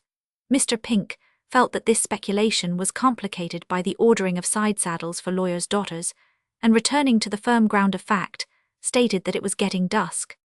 The dusk seemed deepened the next moment by a tall figure obstructing the doorway at sight, of whom Mr. Pink rubbed his hands, and smiled, and bowed more than once with evident solicitude to show honour where honour was due, while he said, "Mr. Christian, sir, how do you do, sir?" Christian answered with the condescending familiarity of a superior, "Very badly. I can tell you with these confounded braces that you were to make such a fine job of see old fellow Thave," burst out again. "Very sorry, sir, can you leave them with me?" "Oh yes, I'll leave them, what's the news, eh?" said Christian, half seating himself on a high stool and beating his boot with a hand-whip. "Well, sir, we look to you to tell us that," said Mr. Pink, with a knowing smile. "You're at headquarters, say, sir. That was what I said to Mr. Scales the other day. He came up for some straps, Mr. Scales did, and he asked that question in pretty near the same terms that you've done, sir, and I answered him, as I may say ditto, not meaning any disrespect to you, sir, but a way of speaking." "Come, that's gammon, Pink," said Christian. "You know everything. You can tell me, if you will, who is the fellow employed to paste up Transom's handbills." "What do you say, Mr. Sims?" said Pink, looking at the auctioneer. "Why, you know, and I know well enough, it's Tommy Trounsem, an old crippling half-mad fellow. Most people know Tommy. I've employed him myself for charity." "Where shall I find him?" said Christian. "At the Crosskeys in Pollard's End, most likely," said Mr. Sims. "I don't know where he puts himself when he isn't at the public." "He was a stoutish fellow 15 years ago, when he carried pots," said Mr. Pink.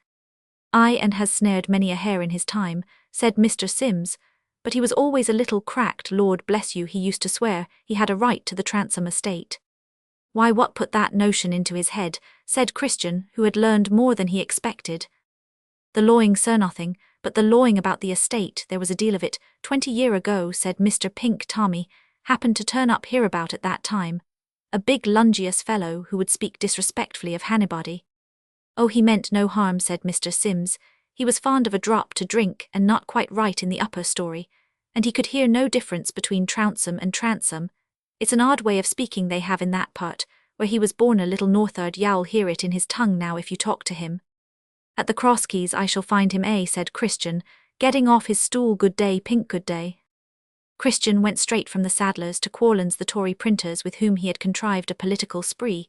Quarlan was a new man in Treby, who had so reduced the trade of Dow, the old hereditary printer, that Dow had lapsed to Whiggery and radicalism, and opinions in general, so far as they were contented to express themselves in a small stock of types.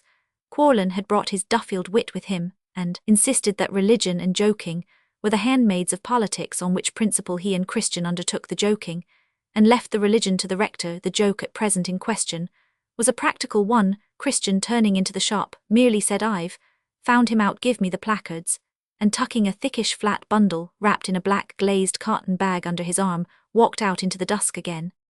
"Suppose now," he said to himself as he strode along, "suppose there should be some secret to be got out of this old scamp, or some notion that's as good as a secret to those who know how to use it, that would be virtue rewarded, but I am afraid the old tosspot is not likely to be good for much. There's truth in wine, and there may be some in gin and muddy beer, but whether it's truth worth my knowing is another question. I've got plenty of truth, but never any that was worth a sixpence to me."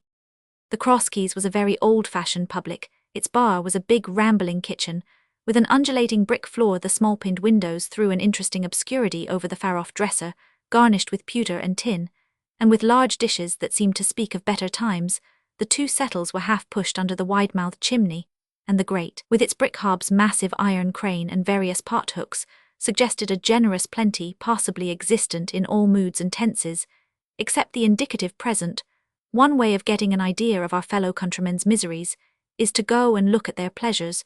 The Crosskeys had a fungouse-featured landlord, and a yellow sickly landlady with a large white kerchief bound round her cap as if her head had recently required surgery. It had doctored ale and odour of bad tobacco, and remarkably strong cheese. It was not what Astra, when come back, might be expected to approve as the scene of ecstatic enjoyment for the beings whose special prerogative it is to lift their sublime faces toward heaven still. There was ample space on the hearth, accommodation for narrative bagman or boxman room. For a man to stretch his legs, his brain was not pressed upon by a white wall within a yard of him, and the light did not stare in mercilessly on bare ugliness, turning the fire to ashes. Compared with some beerhouses of this more advanced period, the crosskeys of that day presented a high standard of pleasure. But though this venerable public had not failed to share in the recent political excitement of drinking, the pleasures it offered were not at this hour of the evening sought by a numerous company. There were only 3 or 4 pipes being smoked by the firelight, but it was enough for Christian when he found that one of these was being smoked by the bill-sticker, whose large flat basket stuffed with placards leaned near him against the settle. So splendid an apparition as Christian was not a little startling at the crosskeys, and was gazed at in expectant silence, but he was a stranger in Pollard's End, and was taken for the highest style of traveller when he declared that he was deucedly thirsty, ordered 6 penny worth of gin and a large jug of water, and putting a few drops of the spirit into his own glass, invited Tommy Trounsem, who sat next him, to help himself. Tommy was not slower than a shaking hand obliged him to be in accepting this invitation. He was a tall, broad-shouldered old fellow who had once been good-looking, but his cheeks and chest were both hollow now, and his limbs were shrunken. "You've got some bills there, master, eh?" said Christian, pointing to the basket. "Is there an auction coming on?" "Auction, no," said Tommy with a gruff hoarseness which was the remnant of a jovial bass, and with an accent which differed from the Trebian fitfully, as an early habit is wont to reassert itself. "I've naught to do why auctions. I'm a political character. It's me am getting Trounsem into Parliament." "Trounsem," said he. The landlord observed, taking out his pipe, with a low laugh. "It's Trounsem, sir. Maybe you don't belong to this part. It's the candidate 'ull do most for the working men, and's proved it too in the way o' being open-handed, and wishing 'em to enjoy themselves. If id 20 votes, id give one for Trounsem, and I don't care who hears me." The landlord peered out from his fungus cluster of features, with a beery confidence that the high figure of 20 had somehow raised the hypothetic value of his vote. "Spilkins, now," said Tommy, waving his hand to the landlord. "You let one gentleman speak to another, will you? This gentleman wants to know about my bills, does he, or doesn't he?" "What then? I spoke according," said the landlord, mildly holding his own.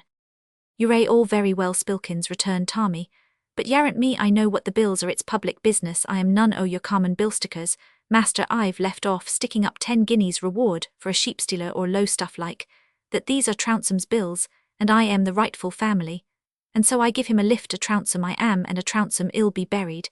And if old Nick tries to lay hold on me for poaching, 'ill say you be hanged for a lawyer. Old Nick, every hare and pheasant on the Trounsem's land is mine, and what rises the family rises, old Tommy, and we're going to get into Parliament. That's the long and the short on't, master, and I am the head o' the family, and I stick the bills. There's Johnsons and Thompsons and Jacksons and Bilsons, but I'm a Trounsem I am. What do you say to that, master?" This appeal, accompanied by a blow on the table, while the landlord winked at the company, was addressed to Christian, who answered with severe gravity, "I say there isn't any work more honourable than bill-sticking." "No, no," said Tommy, wagging his head from side to side. "I thought you'd come into that. I thought you'd know better than say contrary. But 'ill shake hands. Why, you, I don't want to knock any man's head off. I am a good chopper, sound crock, an old family. Kep out o' my rights, I shall go to heaven for all old Nick." As these celestial prospects might imply that a little extra gin was beginning to tell on the bill-sticker, Christian wanted to lose no time in arresting his attention. He laid his hand on Tommy's and spoke emphatically. "But 'ill tell you what you bill-stickers are not up to. You should be on the lookout when De Barry's side have stuck up fresh bills, and go and paste yours over them. I know where there's a lot of De Barry's bills now. Come along with me, and 'ill show you well paste them over, and then well come back and treat the company." "Hooray," said Tommy. "Let's be off then."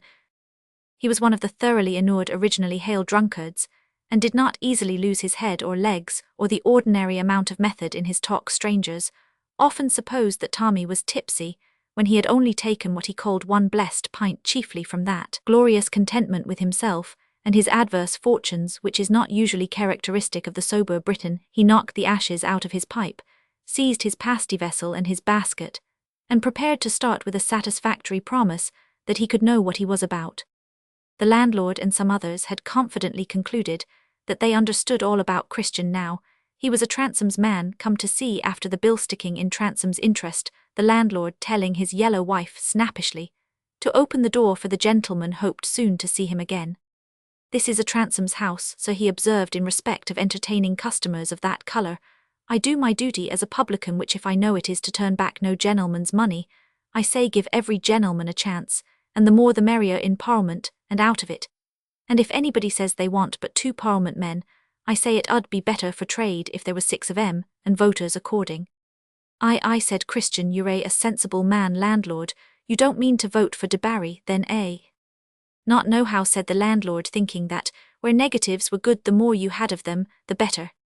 As soon as the door had closed behind Christian and his new companion, Tommy said, Now master, if you're to be my lantern, don't you be a jacky-lantern, which I take to mean one as leads you the wrong way, for I'll tell you what, if you've had the luck to fall in, why, Tommy Trounsem, don't you let him drop. No, do be sure not, said Christian, come along here, well, go to the back brewery, wall first. No, don't you let me drop, give me a shilling any day you like, and I'll tell you more nor you'll hear from Spilkins in a week there isna, many men like me. I carried pots for 15 year off, and on what do you think o' that now for a man as might ha' lived up there at Trounsem Park, and snared his own game, which id ha' done, said Tommy, wagging his head at Christian in the dimness, undisturbed by gas none o' your shooting, for mates 2 to 1 yowl miss snaring's more fishing like, you bait your hook, and if it isna the fish's goodwill to come, that's nothing again the sporting gentleman, and that's what I say by snaring. But if you'd a right to the Transome estate, how was it you were kept out of it, old boy? It was some foul shame or other, eh? It's the law, that's what it is. You're a good sort of chap, I don't mind telling you. There's folks born to property, and there's folks catch hold on it, and the law's made for them to catch hold. I am pretty deep, I see a good deal further than Spilkins.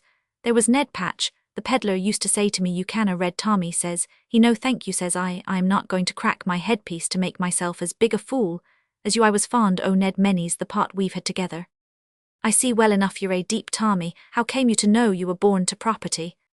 It was the register, the parish register, said Tommy, with his knowing wag of the head that shows as you was born. I allays felt it inside me as I was somebody, and I could see other chaps thought it on me too, and so one day at Littleshaw, where I kept ferrets and a little bit of a public, there come a fine man looking after me and walking me up and down. Why, questions, and I made out from the clerk as he'd been at the register, and I gave the clerk a pot or 2 and he got it off our parson, as the name o' Trounsem was a great name hereabout, and I waits a bit for my fine man to come again.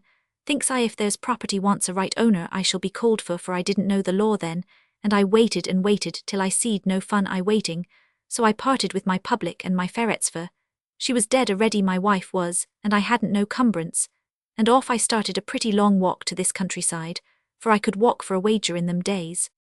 Ah, well, here we are at the back brewery. Wall, put down your paste and your basket now, old boy, and I'll help you paste, and I'll give you the bills, and then you can go on talking. Tommy obeyed automatically, for he was now carried away by the rare opportunity of talking to a new listener, and was only eager to go on with his story as soon as his back was turned, and he was stooping over his pastapot. Christian, with quick adroitness, exchanged the placards in his own bag for those in Tommy's basket. Christian's placards had not been printed at Treby, but were a new lot which had been sent from Duffield that very day. Helly spiced Quarlin had said, coming from a pen that was up to that sort of thing. Christian had read the first of the sheaf, and supposed they were all alike. He proceeded to hand one to Tommy and said, Here, old boy, paste this over the other, and so when you got into this countryside, what did you do?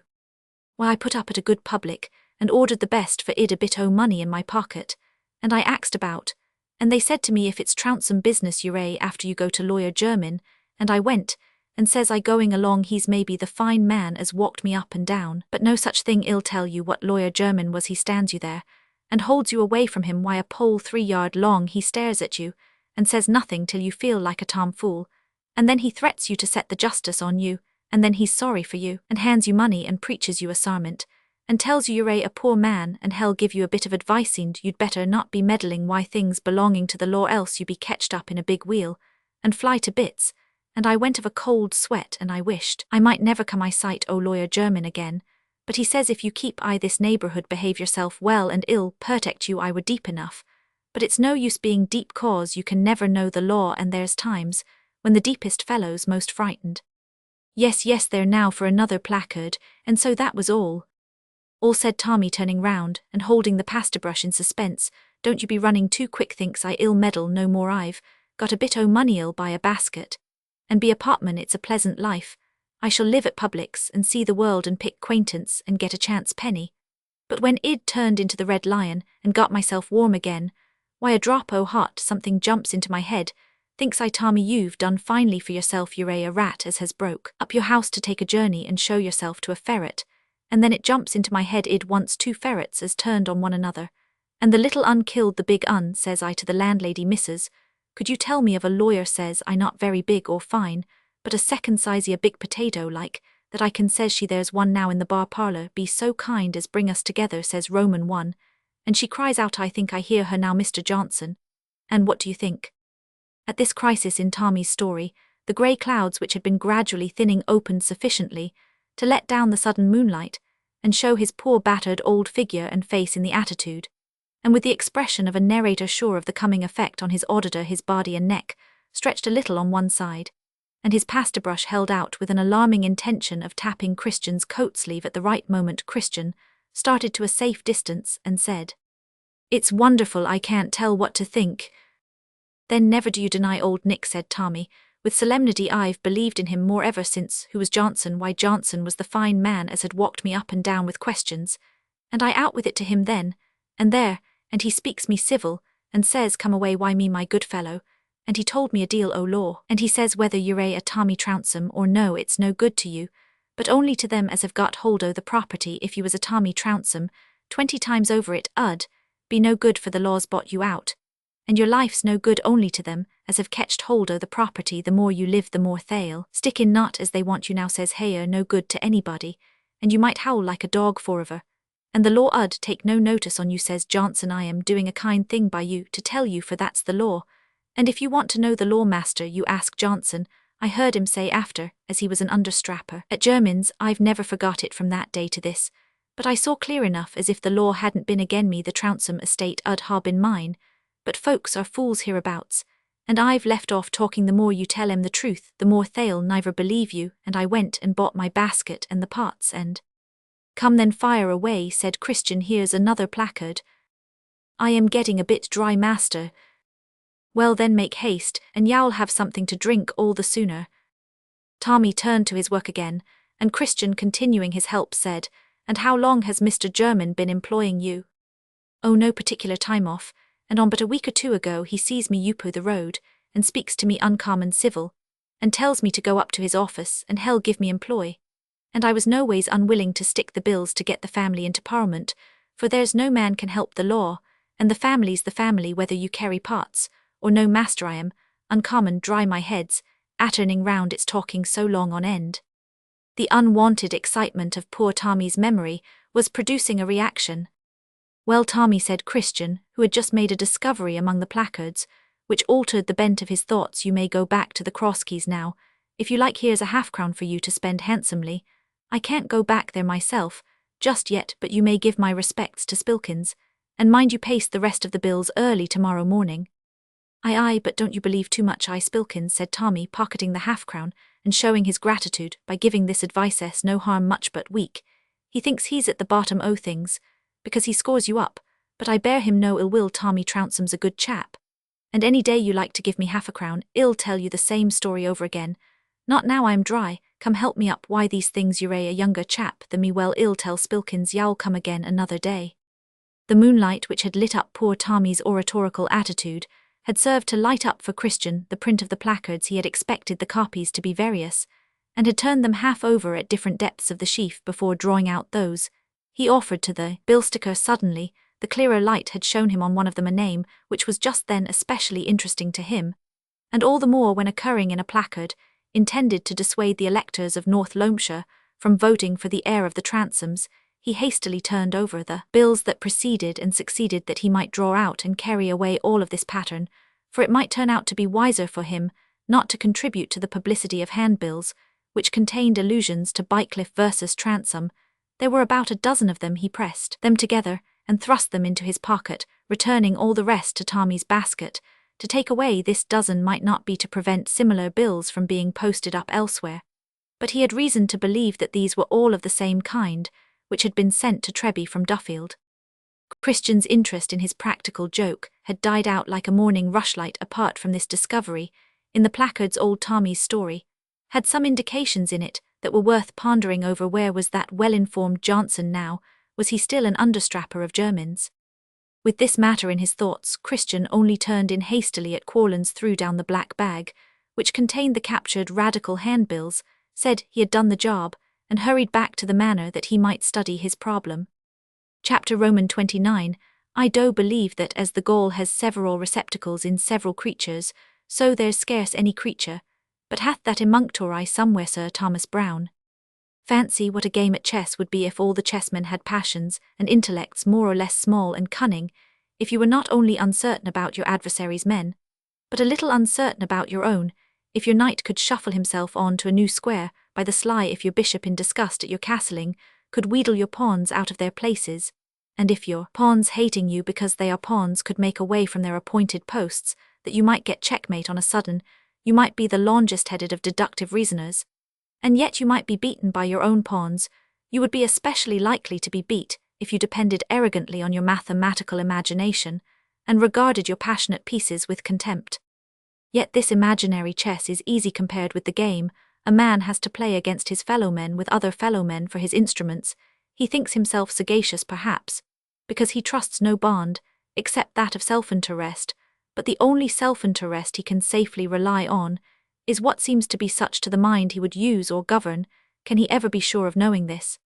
Matthew Jermyn was under no misgivings as to the fealty of Johnson. He had been the making of Johnson, and this seems to many men as a reason for expecting devotion, in spite of the fact that they themselves, though very fond of their own persons and lives, are not at all devoted to the maker. They believe in Johnson was a most serviceable subordinate, being a man who aimed at respectability, a family man who had a good church pew, subscribed for engravings of banquet pictures where there were portraits of political celebrities, and wished his children to be more unquestionably genteel than their father. He presented all the more numerous handles of worldly motive by which a judicious superior might get a hold on him, but this useful regard to respectability had its inconvenience in relation to such a superior. It was a mark of some vanity, and some pride which, if they were not touched just in the right handling place, were liable to become raw and sensitive. Jermyn was aware of Johnson's weaknesses, and thought he had flattered them sufficiently, but on the point of knowing when we are disagreeable, our human nature is fallible. Our lavender waiter, our smiles, our compliments, and other polite falsities are constantly offensive, when in the very nature of them they can only be meant to attract admiration and regard. Jermyn had often been unconsciously disagreeable to Johnson over and above the constant offence of being an ostentatious patron. He would never let Johnson dine with his wife and daughters. He would not himself dine at Johnson's house when he was in town. He often did what was equivalent to pooh-poohing his conversation, by not even appearing to listen, and by suddenly cutting it short with a query on a new subject. Jermyn was able and politic enough to have commanded a great deal of success in his life, but he could not help being handsome, arrogant, fond of being heard, indisposed to any kind of comradeship, amorous and bland toward women, cold and self-contained toward men. You will hear very strong denials that an attorney's being handsome could enter into the dislike he excited, but conversation consists a good deal in the denial of what is true. From the British point of view, masculine beauty is regarded very much as it is in the drapery businesses, good solely for the fancy department for young noblemen, artists, poets, and the clergy. Someone who, like Mr. Lingon, was disposed to revile Jermyn. Perhaps it was Sir Maximus had called him accursed, sleek, handsome, long-winded, overbearing, sycophant epithets, which expressed rather confusedly the mingled character of the dislike he excited. And serviceable John Johnson himself, sleek and mindful about his broadcloth and his cambric fronts, had what he considered spirit enough within him to feel that dislike of Jermyn, gradually gathering force through years of obligation and subjection, till it had become an actuating motive disposed to use an opportunity if it did not watch for one. It was not this motive, however, but rather the ordinary course of business which accounted for Johnson's playing a double part as an electioneering agent. What men do in elections is not to be classed either among sins or marks of grace. It would be profane to include business in religion, and conscience refers to failure, not to success. Still, the sense of being galled by Jermyn's harness was an additional reason for cultivating all relations that were independent of him, and pique at Harold Transome's behaviour to him in Jermyn's office, perhaps, gave all the more zest to Johnson's use of his pen and ink, when he wrote a handbill in the service of Garstin and Garstin's incomparable agent Putty, full of innuendos against Harold Transome, As a descendant of the Durfee Transomes, it is a natural subject of self-congratulation to a man when special knowledge gained long ago, without any forecast, turns out to afford a special inspiration in the present, and Johnson felt a new pleasure in the consciousness that he of all people in the world next to Jermyn had the most intimate knowledge of the Transome affairs. Still better, some of these affairs were secrets of Jermyn's. If in an uncomplimentary spirit he might have been called Jermyn's man of straw, it was a satisfaction to know that the unreality of the man John Johnson was confined to his appearance in annuity deeds, and that elsewhere he was solid locomotive and capable of remembering anything for his own pleasure and benefit. To act with doubleness towards a man whose conduct was double was so near an approach to virtue that it deserved to be called by no meaner name than diplomacy. By such causes it came to pass that Christian held in his hands a bill in which Jermyn was playfully alluded to as Mr. Jermyn cousin who won games by clever shuffling and odd tricks without any honour, and backed Durfee's crib against Bycliffene, which it was adroitly implied that the so-called head of the Transomes was only the tail of the Durfesand, that some said the Durfees would have died out and left their nest empty if it had not been for their German cousin. Johnson had not dared to use any recollections, except such as might credibly exist in other minds besides his own. In the truth of the case, no one but himself had the prompting to recall these outworn scandals, but it was likely enough that such foul-winged things should be revived by election heats for Johnson to escape all suspicion. Christian could gather only dim and uncertain inferences from this flat irony and heavy joking, but one chief thing was clear to him: he had been right in his conjecture that Jermyn's interest about Bycliffe had its source in some claim of Bycliffe's on the Transome property. And then there was that story of the old Bilsticers, which, closely considered, indicated that the right of the present Transomes depended, or at least had depended, on the continuance of some other lives. Christian, in his time, had gathered enough legal notions to be aware that possession by one man sometimes depended on the life of another, that a man might sell his own interest in property and the interest of his descendants, while a claim on that property would still remain to someone else than the purchaser, supposing the descendants became extinct, and the interests they had sold were at an end. But under what conditions the claim might be valid or void in any particular case was all darkness to him. Suppose Bycliffe had any such claim on the Transome estates, how was Christian to know whether at the present moment it was worth anything more than a bit of rotten parchment? Old Tommy Trounsem had said that Johnson knew all about it, but even if Johnson were still above ground, and all Johnsons are mortal, might still be an understrapper of Jermyn's, in which case his knowledge would be on the wrong side of the hedge. For the purposes of Henry Scadden, his immediate care must be to find out all he could about Johnson. He blamed himself for not having questioned Tommy further, while he had him at command. But on this head the Bilsticker could hardly know more than the less dilapidated denizens of Treby. Now it had happened that during the weeks in which Christian had been at work trying to solve the enigma of Jermyn's interest about Bycliffe, Johnson's mind also had been somewhat occupied with suspicion and conjecture as to new information on the subject of the old Bycliffe claims, which Jermyn intended to conceal from him.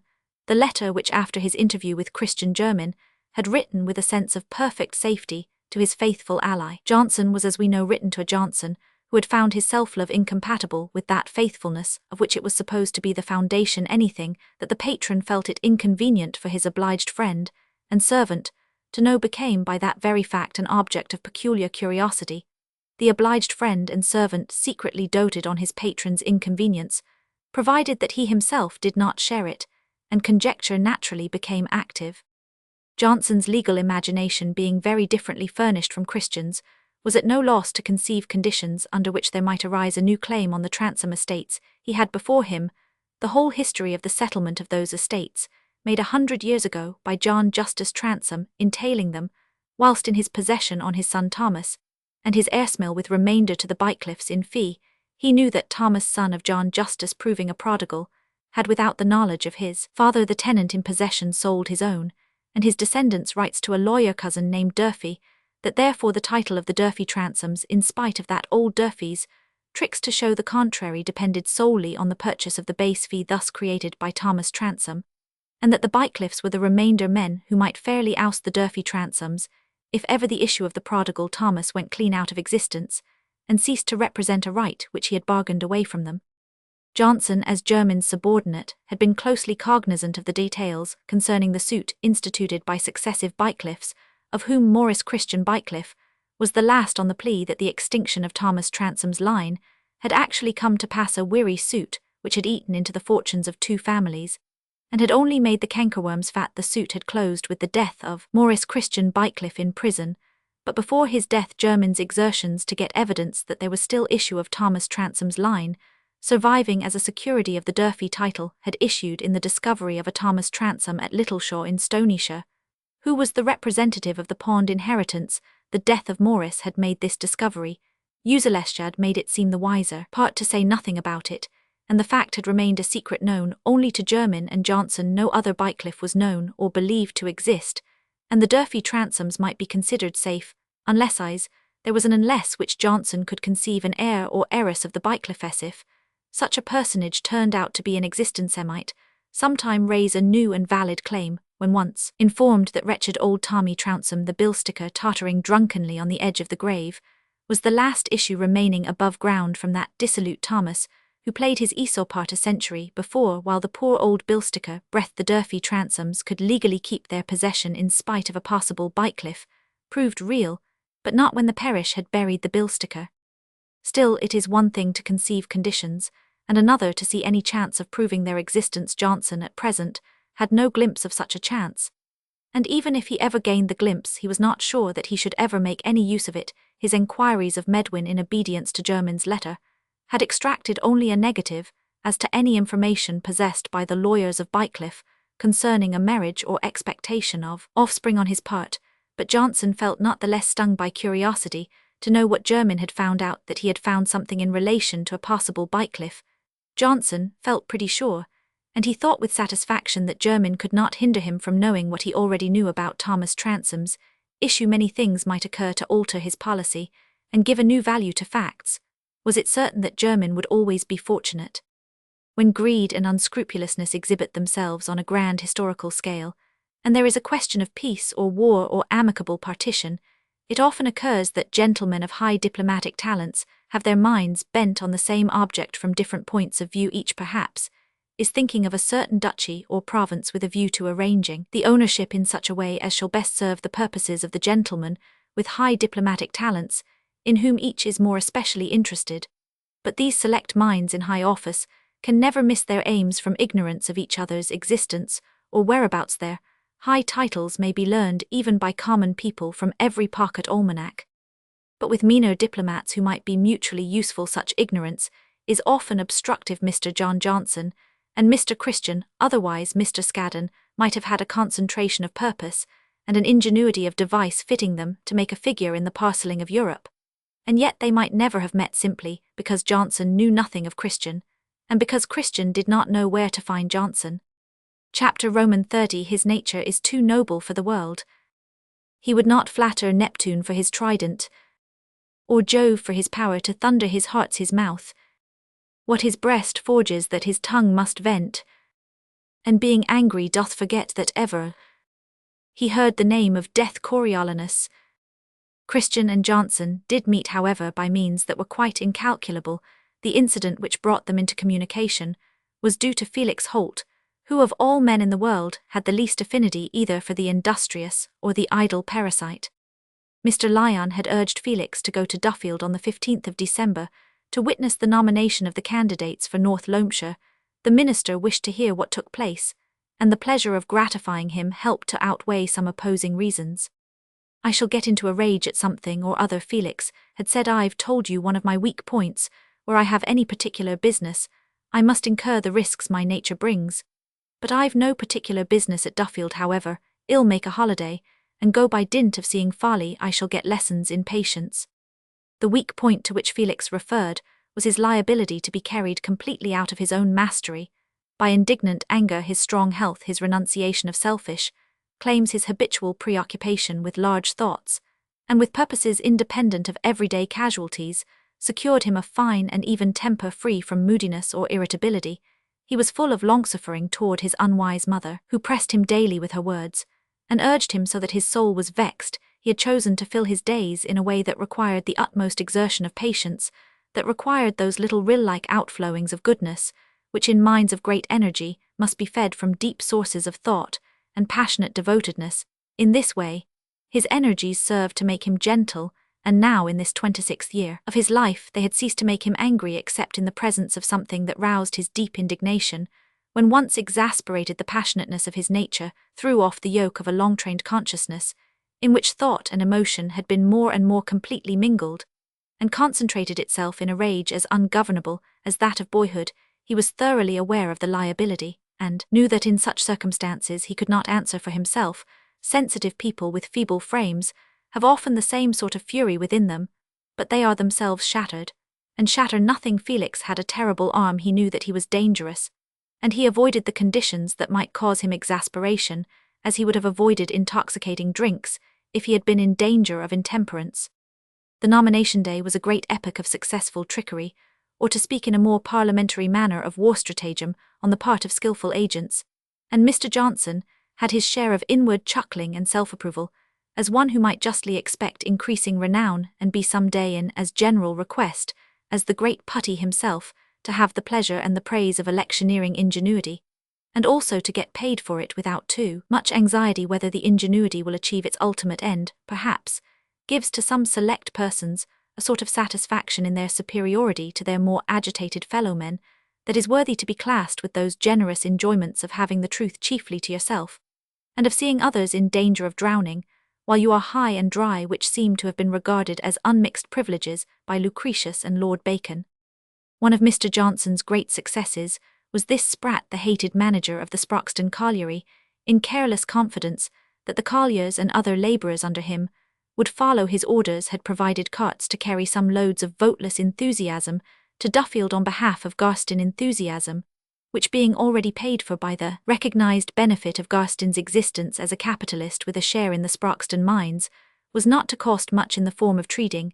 A capitalist was held worthy of pious honour, as the cause why working men existed, but Mr. Spratt did not sufficiently consider that a cause which was to be proved by argument or testimony is not an object of passionate devotion to colliers. A visible cause of beer acts on them much more strongly, and even if there had been any love of the Faroff Garstin, hatred of the too immediate Spratt would have been the stronger motive. Hence Johnson's calculations, made long ago with Chubb the remarkable publican, had been well founded, and there had been diligent care to supply treating at Duffield in the name of Transome. After the election was over, it was not improbable that there would be much friendly joking between Putty and Johnson as to the success of this trick against Putty's employer, and Johnson would be conscious of rising in the opinion of his celebrated senior. For the show of hands, and the cheering, the hustling, and the pelting, the roaring, and the hissing, the hard hits with small missiles, and the soft hits with small jokes were strong enough on the side of Transome to balance the similar demonstrations for Garstin, even with the de Barry interest in his favour, and the inconvenient presence of Spratt was easily got rid of by a Dexter Rousler managed accident, which sent him bruised and limping from the scene of action. Mr. Chubb had never before felt so thoroughly that the occasion was up to a level with his talents, while the clear daylight in which his virtue would appear when at the election he voted as his duty to himself, bound him for Garstin, only gave him thorough repose of conscience. Felix Holt was the only person looking on at the senseless exhibitions of this nomination day who knew from the beginning the history of the trick. With the Sproxton men he had been aware all along that the treating at Chubb's had been continued, and that so far Harold Transome's promise had produced no good fruits, and what he was observing today as he watched the uproarious crowd convinced him that the whole scheme would be carried out just as if he had never spoken about it. He could be fair enough to Transome to allow that he might have wished, and yet have been unable with his notions of success, to keep his promise, and his bitterness toward the candidate only took the form of contemptuous pity, for Felix was not sparing in his contempt for men who put their inward honour in pawn by seeking the prizes of the world. His scorn fell too readily on the fortunate, but when he saw Johnson passing to and fro, and speaking to Jermyn on the hustings, he felt himself getting angry, and jumped off the wheel of the stationary cart on which he was mounted, that he might no longer be in sight of this man, whose vitiating cant had made his blood hot, and his fingers tingle on the first day of encountering him at Sproxton. It was a little too exasperating to look at this pink-faced, rotund specimen of prosperity, to witness the power for evil that lay in his vulgar cant, backed by another man's money, and to know that such stupid iniquity flourished the flags of reform and liberalism, and justice to the needy, while the roaring and the scuffling were still going on. Felix, with his thick stick in his hand, made his way through the crowd, and walked on through the Duffield streets, till he came out on a grassy suburb, where the houses surrounded a small common here. He walked about in the breezy air, and ate his bread and apples, telling himself that this angry haste of his about evils that could only be remedied slowly could be nothing else than obstructive, and might some day, saw it so clearly that the thought seemed like a presentiment obstructive of his own work. Not to waste energy to apply force where it would tell to do small work close at hand, not waiting for speculative chances of heroism, but preparing for them. These were the rules he had been constantly urging on himself. But what could be a greater waste than to beat a scoundrel who had law and order at command? After this meditation, Felix felt cool and wise enough to return into the town, not however intending to deny himself the satisfaction of a few pungent words. Wherever there was place for them, blows or sarcasms turned stupid, which is a form of force that leaves the limbs at rest. Anything that could be called a crowd was no longer to be seen, the show of hands having been pronounced to be in favour of Debarry and Transome, and a poll having been demanded for Garstin. The business of the day might be considered at an end, but in the street where the hustings were erected, and where the great hotels stood, there were many groups as well as strollers and steady walkers, to and fro. Men in superior greatcoats and well-brushed hats were awaiting with more or less impatience an important dinner, either at the Crown, which was Debarry's house, or at the Three Cranes, which was Garstin's, or at the Fox and Hounds, which was Transome's. Knots of sober retailers who had already dined were to be seen at some shop doors, men in very shabby coats and miscellaneous head coverings. Inhabitants of Duffield and not county voters were lounging about in dull silence, or listening, some to a grimy man in a flannel shirt, hatless, and with turbid red hair, who was insisting on political points with much more ease than had seemed to belong to the gentlemen speakers on the hustings, and others to a Scotch vendor of articles useful to sell, whose unfamiliar accent seemed to have a guarantee of truth in it. Wanting as an association with everyday English, some rough-looking pipe smokers or distinguished cigar smokers chose to walk up and down in isolation and silence, but the majority of those who had shown burning interest in the nomination had disappeared, and cockades no longer studded a close-pressed crowd, like and also very unlike meadowflowers among the grass. The street pavement was strangely painted, with fragments of perishable missiles ground flat under heavy feet, but the workers were resting from their toil, and the buzz and tread, and the fitfully discernible voices seemed like stillness to Felix after the roar with which the wide space had been filled when he left it. The group round the speaker in the flannel shirt stood at the corner of a side street, and the speaker himself was elevated by the head and shoulders above his hearers, not because he was tall, but because he stood on a projecting stone at the opposite corner of the turning, was the great inn of the Fox and Hounds, and this was the ultra-liberal quarter of the High Street. Felix was at once attracted by this group. He liked the look of the speaker, whose bare arms were powerfully muscular, though he had the pallid complexion of a man who lives chiefly amidst the heat of furnaces. He was leaning against the dark stone building behind him with folded arms, the grimy paleness of his shirt and skin standing out in high relief against the dark stone building behind him. He lifted up one forefinger and marked his emphasis with it. As he spoke, his voice was high and not strong, but Felix recognized the fluency and the method of an habitual preacher or lecturer. "It's the fallacy of all monopolists," he was saying. "We know what monopolists are: men who want to keep a trade all to themselves, under the pretense that they'll furnish the public with a better article.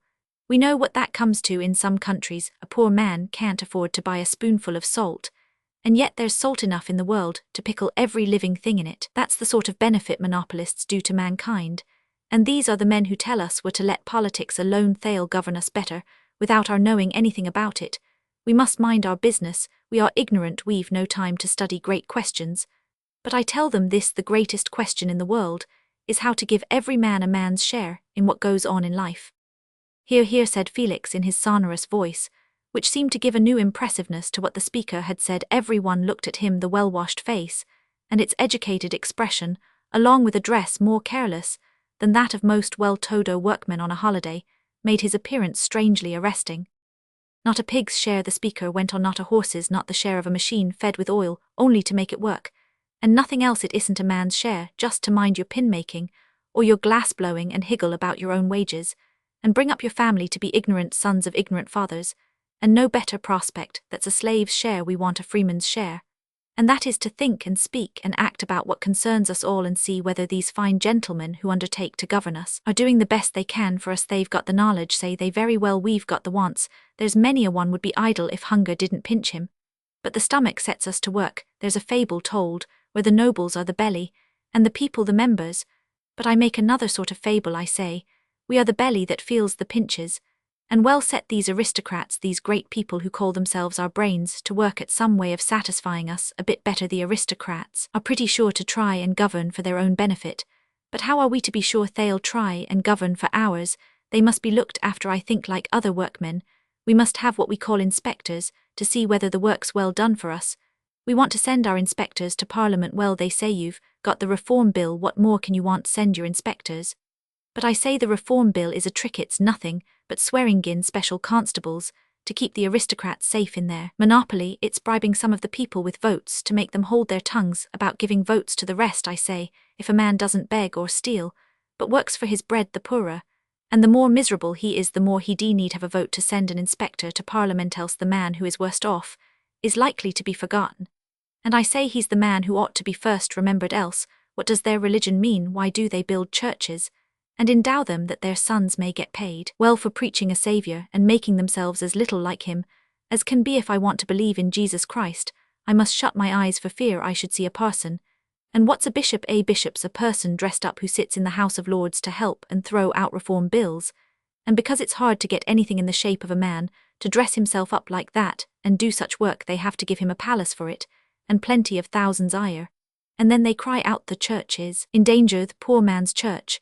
And why is it the poor man's church? Because he can have a seat for nothing. I think it is for nothing, for it would be hard to tell what he gets by it. If the poor man had a vote in the matter, I think he'd choose a different sort of church to what that is. But do you think the aristocrats will ever alter it if the belly doesn't pinch them? Not they. It's part of their monopoly. They'll supply us with our religion like everything else and get a profit on it. They'll give us plenty of heaven. We may have land there. That's the sort of religion they like, a religion that gives us workingmen heaven and nothing else, but well offer to change with them, well give them back some of their heaven and take it out in something for us and our children in this world. They don't seem to care so much about heaven themselves till they feel the gout very bad, but you won't get them to give up anything else if you don't pinch them for it. And to pinch them enough, we must get the suffrage. We must get votes that we may send the men to Parliament who will do our work for us, and we must have Parliament dissolved every year that we may change our man if he doesn't do what we want him to do, and we must have the country divided so that the little kings of the counties can't do as they like, but must be shaken up in one bag with us. I say, if we workingmen are ever to get a man's share, we must have universal suffrage and annual parliaments, and the vote by ballot and electoral districts. "Now something else before all that," said Felix again, startling the audience into looking at him, but the speaker glanced coldly at him and went on. "That's what Sir Francis Burdett went in for 15 years ago, and it's the right thing for us. If it was Tom Fool who went in for it, you must lay hold of such handles as you can. I don't believe much in liberal aristocrats, but if there's any fine carved, gold-headed stick of an aristocrat will make a broomstick of himself, I'll lose no time, but I'll sweep with him, and that's what I think about Transome. And if any of you have acquaintance among county voters, give 'em a hint that you wish 'em to vote for Transome." At the last word the speaker stepped down from his slight eminence and walked away rapidly like a man whose leisure was exhausted and who must go about his business. But he had left an appetite in his audience for further oratory, and one of them seemed to express a general sentiment as he hurried immediately to Felix and said, "Come, sir, what do you say?" Felix did at once what he would very likely have done, without being asked. He stepped on the stone and took off his cap by an instinctive prompting that always led him to speak. Uncovered. The effect of his figure in relief against the stone background was unlike that of the previous speaker. He was considerably taller, his head and neck were more massive, and the expression of his mouth and eyes was something very different from the mere acuteness and rather hard-lipped antagonism of the trades union man. Felix Holt's face had the look of habitual meditative abstraction from objects of mere personal vanity or desire, which is the peculiar stamp of culture, and makes a very roughly cut face worthy to be called the human face divine. Even lions and dogs know a distinction between men's glances, and doubtless those Duffield men, in the expectation with which they looked up at Felix, were unconsciously influenced by the grandeur of his full yet firm mouth, and the calm clearness of his grey eyes, which were somehow unlike what they were accustomed to see, along with an old brown velveteen coat, and an absence of chin-propping. When he began to speak, the contrast of voice was still stronger than that of appearance. The man in the flannel shirt had not been heard, had probably not cared to be heard by the immediate group of listeners, but Felix at once drew the attention of persons comparatively at a distance. In my opinion, he said almost the moment after he was addressed, that was a true word spoken by your friend, when he said the great question was how to give every man a man's share in life. But I think he expects voting to do more toward it than I do. I want the working men to have power. I am a working man myself, and I don't want to be anything else. But there are two sorts of power. There's a power to do mischief, to undo what has been done with great expense, and labour, to waste and destroy, to be cruel to the weak, to lie and quarrel, and to talk poisonous nonsense. That's the sort of power that ignorant numbers have. It never made a joint stool, or planted a potato. Do you think it's likely to do much toward governing a great country and making wise laws and giving shelter, food, and clothes to millions of men? Ignorant power comes in the end to the same thing as wicked power. It makes misery. It's another sort of power that I want us working men to have, and I can see plainly enough that our all having votes will do little toward it at present. I hope we or the children that come after us will get plenty of political power. Sometime, I tell everybody plainly, I hope there will be great changes, and that sometime, whether we live to see it or not, men will have come to be ashamed of things they're proud of now. But I should like to convince you that votes would never give you political power worth having while things are as they are now, and that if you go the right way to work you may get power sooner without votes. Perhaps all you who hear me are sober men who try to learn as much of the nature of things as you can, and to be as little like fools as possible. A fool or idiot is one who expects things to happen that never can happen. He pours milk into a can without a bottom and expects the milk to stay there. The more of such vain expectations a man has, the more he is a fool or idiot. And if any working man expects a vote to do for him what it never can do, he's foolish to that amount, if no more. I think that's clear enough, eh? Hear, hear, said several voices, but they were not those of the original group. They belonged to some strollers who had been attracted by Felix Holt's vibrating voice, and were Tories from the Crown. Among them was Christian, who was smoking a cigar with a pleasure he always felt in being among people who did not know him, and doubtless took him to be something higher than he really was. Hearers from the Fox and Hounds also were slowly adding themselves to the nucleus. Felix, accessible to the pleasure of being listened to, went on with more and more animation. The way to get rid of folly is to get rid of vain expectations, and of thoughts that don't agree with the nature of things. The men who have had true thoughts about water, and what it will do when it is turned into steam, and under all sorts of circumstances have made themselves a great power in the world. They are turning the wheels of engines that will help to change most things. But no engines would have done if there had been false notions about the way water would act. Now all the schemes about voting and districts and annual parliaments, and the rest are engines, and the water or steam force that is to work them must come out of human nature, out of men's passions, feelings, desires. Whether the engines will do good work or bad depends on these feelings. And if we have false expectations about men's characters, we are very much like the idiot who thinks hell carry milk in a can without a bottom. In my opinion, the notions about what mere voting will do are very much of that sort. That's very fine, said a man in dirty fustian with a scornful laugh, but how are we to get the power without votes? I'll tell you what's the greatest power under heaven, said Felix, and that is public opinion, the ruling belief in society about what is right, and what is wrong, what is honourable, and what is shameful. That's the steam that is to work the engines. How can political freedom make us better any more than a religion we don't believe in if people laugh and wink when they see men abuse and defile it? And while public opinion is what it is, while men have no better beliefs about public duty, while corruption is not felt to be a damning disgrace, while men are not ashamed in Parliament and out of it to make public questions which concern the welfare of millions, a mere screen for their own petty private ends, I say no fresh scheme of voting will much mend our condition. For take us working men of all sorts, suppose out of every 100 who had a vote there were 30 who had some soberness, some sense to choose with some good feeling, to make them wish the right thing for all, and suppose there were 70 out of the 100 who were half of them not sober, who had no sense to choose one thing in politics more than another, and who had so little good feeling in them that they wasted on their own drinking the money that should have helped to feed and clothe their wives and children, and another half of them who, if they didn't drink, were too ignorant or stupid to see any good for themselves better than pocketing a 5-shilling piece when it was offered them. Where would be the political power of the 30 sober men? The power would lie with the 70 drunken and stupid votes. And I'll tell you what sort of men would get the power, what sort of men would end by returning whom they pleased to Parliament.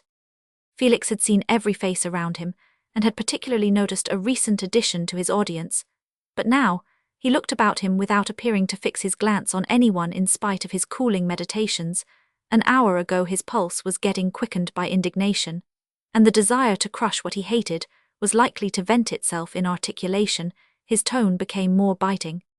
They would be men who would undertake to do the business for a candidate, and return him men who have no real opinions, but who pilfer the words of every opinion, and turn them into a cant, which will serve their purpose at the moment. Men who look out for dirty work to make their fortunes by, because dirty work wants little talent, and no conscience. Men who know all the ins and outs of bribery, because there is not a cranny in their own souls where a bribe can't enter. Such men as these will be the masters, wherever there's a majority of voters who care more for money, for drink, more for some mean little end which is their own, and nobody else's, than for anything that has ever been called right in the world.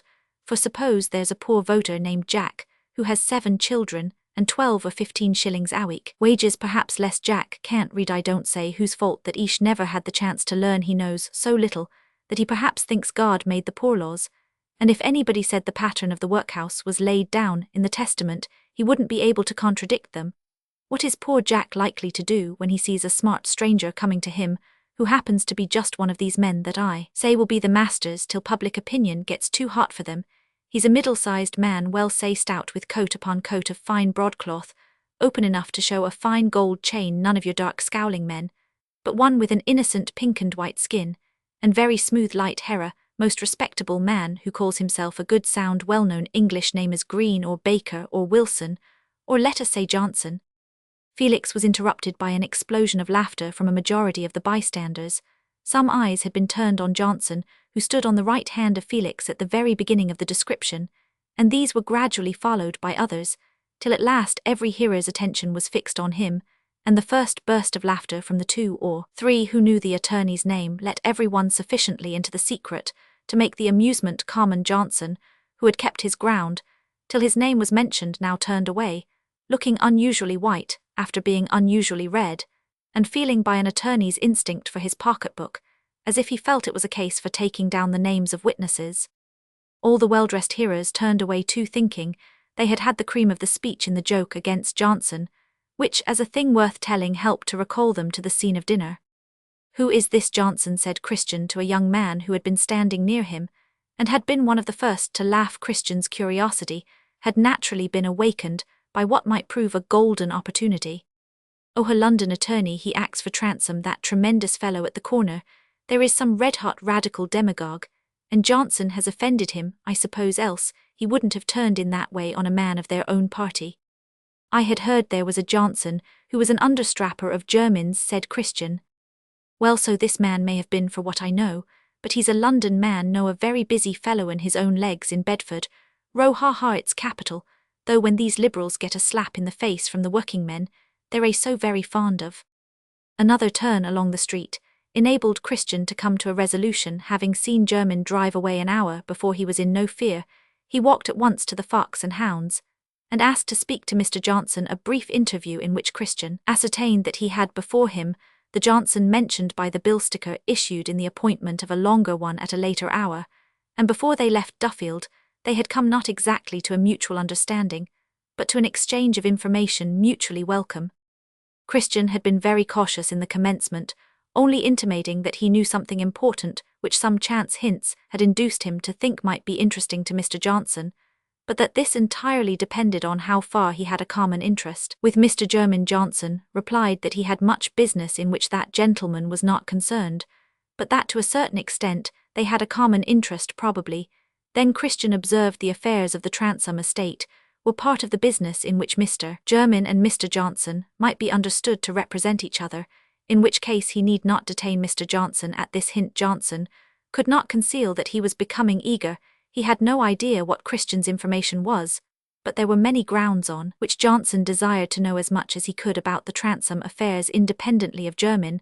By little and little an understanding was arrived at. Christian told of his interview with Tommy Trounsem, and stated that if Johnson could show him whether the knowledge could have any legal value, he could bring evidence that a legitimate child of Bycliffe's existed. He felt certain of his fact, and of his proof. Johnson explained that in this case, the death of the old bill sticker would give the child the first valid claim to the Bycliffe heirship, that for his own part, he should be glad to further a true claim, but that caution would have to be observed. How did Christian know that Jermyn was informed on this subject? Christian Moore, and more convinced that Johnson would be glad to counteract. Jermyn at length became explicit about Esther, but still withheld his own real name and the nature of his relations with Bycliffe. He said he would bring the rest of his information when Mr. Johnson took the case up seriously and place it in the hands of Bycliffe's old lawyer. Of course, he would do that. Johnson replied that he would certainly do that, but that there were legal niceties which Mr. Christian was probably not acquainted with, that Esther's claim had not yet accrued, and that hurry was useless. The two men parted, each in distrust of the other, but each well pleased to have learned something. Johnson was not at all sure how he should act, but thought it likely that events would soon guide him. Christian was beginning to meditate a way of securing his own ends, without depending in the least on Johnson's procedure. It was enough for him that he was now assured of Esther's legal claim on the Transome estates. Chapter Roman 31. In the copier of the factious language, the word Tory was entertained, and being a vocal clever-sounding word readily pronounced, it kept its hold, and took possession of the foul mouths of the faction. The loyalists began to cheer up and to take heart of grace, and in the working of this crisis, according to the common law of scolding, they considered which way to make payment for so much of Tory, as they had been treated with, to clear scores. Immediately the train took, and ran like wildfire, and became general, and so the account of Tory was balanced, and soon began to run up a sharp score on the other side. North's examen p. 321. At last the great epoch of the election for North Loamshire had arrived. The roads approaching Treby were early traversed by a larger number of vehicles, horsemen, and also foot pursuers, than were ever seen at the annual fair. Treby was the polling place for many voters whose faces were quite strange in the town, and if there were some strangers who did not come to poll, though they had business not unconnected with the election, they were not liable to be regarded with suspicion or especial curiosity. It was understood that no division of a county had ever been more thoroughly canvassed, and that there would be a hard run between Garstin and Transome. Mr. Johnson's headquarters were at Duffield, but it was a maxim which he repeated after the great putty that a capable agent makes himself omnipresent, and quite apart from the express between him and Jermyn, Mr. John Johnson's presence in the universe had potent effects on this December day at Treby Magna.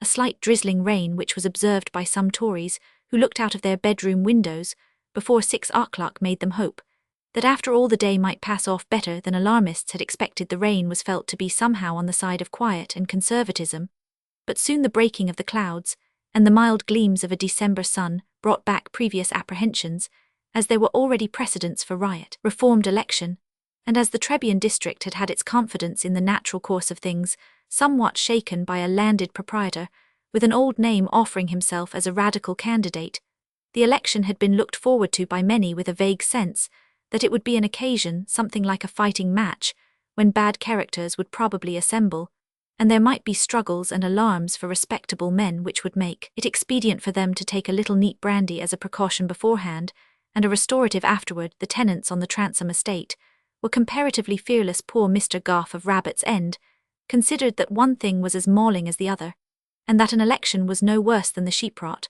while Mr. Dibbs, taking the more cheerful view of a prosperous man, reflected that if the radicals were dangerous it was safer to be on their side. It was the voters for Debarry and Garstin who considered that they alone had the right to regard themselves as targets for evil-minded men, and Mr. Crowder, if he could have got his ideas countenanced, would have recommended a muster of farm servants with defensive pitchforks on the side of church and king. But the bolder men were rather gratified by the prospect of being groaned at, so that they might face about and groan in return. Mr. Crow, the High Constable of Treby, inwardly rehearsed a brief address to a riotous crowd, in case it should be wanted, having been warned by the rector that it was a primary duty on these occasions to keep a watch against provocation, as well as violence. The rector, with a brother magistrate who was on the spot, had thought it desirable to swear in some special constables, but the presence of loyal men not absolutely required for the polling was not looked at in the light of a provocation. The benefit clubs from various quarters made a show, some with the orange-coloured ribbons and streamers of the true Tory candidate, some with the mazarine of the Whig. The orange-coloured bands played Auld Lang Syne, and a louder mazarine band came across them with O Whistle, and I Will Come to Thee My Lad, probably as the tune the most symbolical of liberalism which their repertory would furnish. There was not a single club bearing the radical blue. The Sproxton Club members wore the mazarine, and Mr. Chubb wore so much of it that he looked at a sufficient distance like a very large gentianella. It was generally understood that these brave fellows, representing the fine institution of benefit clubs, holding aloft the motto "Let brotherly love continue," were a civil force calculated to encourage voters of sound opinions and keep up their spirits, but a considerable number of unadorned heavy navvies, colliers, and stone-pit men, who used their freedom as British subjects to be present in Treby on this great occasion, looked like a possible uncivil force whose politics were dubious, until it was clearly seen for whom they cheered and for whom they groaned. Thus the way up to the polling booths was variously lined, and those who walked it to whatever side they belonged had the advantage of hearing from the opposite side what were the most marked defects or excesses in their personal appearance, for the Trebians of that day held, without being aware that they had Cicero's authority for it, that the bodily blemishes of an opponent were a legitimate ground for ridicule, but if the voter frustrated wit by being handsome, he was groaned at and satirized according to a formula in which the adjective was Tory, Whig, or Radical, as the case might be, and the substantive a blank to be filled up after the taste of the speaker. Some of the more timid had chosen to go through this ordeal as early as possible in the morning. One of the earliest was Mr. Timothy Rose, the gentleman farmer from Leek Malton. He had left home with some foreboding, having swathed his more vital parts in layers of flannel, and put on 2 greatcoats as a soft kind of armour, but, reflecting with some trepidation that there were no resources for protecting his head, he once more wavered in his intention to vote. He once more observed to Mrs. Rose that these were hard times, when a man of independent property was expected to vote willy-nilly, but finally coerced by the sense that he should be looked ill on in these times if he did not stand by the gentleman roundabout he set out in his gig, taking with him a powerful waggoner whom he ordered to keep him in sight as he went to the polling booth. It was hardly more than 9 o'clock when Mr. Rose, having thus come up to the level of his times, cheered himself with a little cherry brandy at the Marquis, drove away in a much more courageous spirit, and got down at Mr. Nolan's just outside the town. The retired Londoner, he considered, was a man of experience who would estimate properly the judicious course he had taken, and could make it known to others. Mr. Nolan was superintending the removal of some shrubs in his garden. "Well, Mr. Nolan," said Rose, twinkling a self-complacent look over the red prominence of his cheeks, "have you been to give your vote yet?" "No, all in good time, I shall go presently." "Well, I wouldn't lose an hour, I wouldn't," I said to myself. "If I've got to do gentlemen a favour, I'll do it. At once, you see, I've got no landlord, Nolan, I'm in that position o' life, that I can be independent." "Just so, my dear sir," said the worra-faced Nolan, pinching his underlip between his thumb and finger, and giving one of those wonderful universal shrugs, by which he seemed to be recalling all his garments from a tendency to disperse themselves. "Come in and see Mrs. Nolan." "No, no, thank I, Mrs. Rose expects me back, but as I was saying, I am an independent man, and I consider it's not my part to show favour to one more than another, but to make things as even as I can. If I'd been a tenant to anybody, well, in course, I must have voted for my landlord, that stands to sense, but I wish everybody well, and if one's returned to Parliament more than another, nobody can say it's my doing, for when you can vote for 2 you can make things even. So I gave one to Debarry and one to Transome, and I wish Garstin no ill, but I can't help the odd number, and he hangs on to Debarry, they say." "God bless me, sir," said Mr. Nolan, coughing down a laugh. "Don't you perceive that you might as well have stayed at home, and not voted at all, unless you would rather send a Radical to Parliament than a sober Whig?" "Well, I am sorry you should have anything to say against what I've done, Nolan," said Mr. Rose, rather crestfallen though sustained by inward warmth.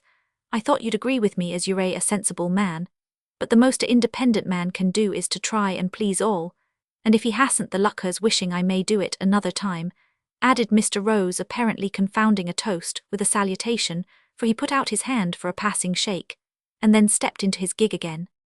At the time that Mr. Timothy Rose left the town, the crowd in King Street, and in the marketplace where the polling booth stood, was fluctuating. Voters, as yet, were scanty, and brave fellows, who had come from any distance this morning, or who had sat up late drinking the night before, required some reinforcement of their strength and spirits. Every public house in Treby, not excepting the venerable and sombre Crosskeys, was lively with changing and numerous company. Not, of course, that there was any treating necessarily, had stopped from moral scruples, when once the writs were out, but there was drinking, which did equally well under any name. Poor Tommy Trounsem, breakfasting here on Falstaff's proportion of bread, and something which for gentility's sake I will call sack, was more than usually victorious over the ills of life, and felt himself one of the heroes of the day. He had an immense light blue cockade in his hat, and an amount of silver, a dirty little canvas bag, which astonished himself for some reason at first inscrutable to him. He had been paid for his bill-sticking with great liberality at Mr. Jermyn's office, in spite of his having been the victim of a trick, by which he had once lost his own bills and pasted up Debarry's, but he soon saw that this was simply a recognition of his merit, as an old family kept out of its rights, and also of his peculiar share in an occasion when the family was to get into Parliament under these circumstances. It was due from him that he should show himself prominently where business was going forward, and give additional value by his presence to every vote for Transome. With this view he got a half-pint bottle, filled with his peculiar kind of sack, and hastened back to the marketplace feeling good-natured and patronizing toward all political parties, and only so far partial as his family bound him to be, but a disposition to concentrate at that extremity of King Street, which issued in the marketplace, was not universal among the increasing crowd. Some of them seemed attracted toward another nucleus at the other extremity of King Street, near the Seven Stars. This was Garstin's chief house, where his committee sat, and it was also a point which must necessarily be passed by many voters entering the town on the eastern side. It seemed natural that the Mazarine colours should be visible here, and that Pack, the tall shepherd of the Sproxton men, should be seen moving to and fro, where there would be a frequent opportunity of cheering the voters for a gentleman who had the chief share in the Sproxton mines.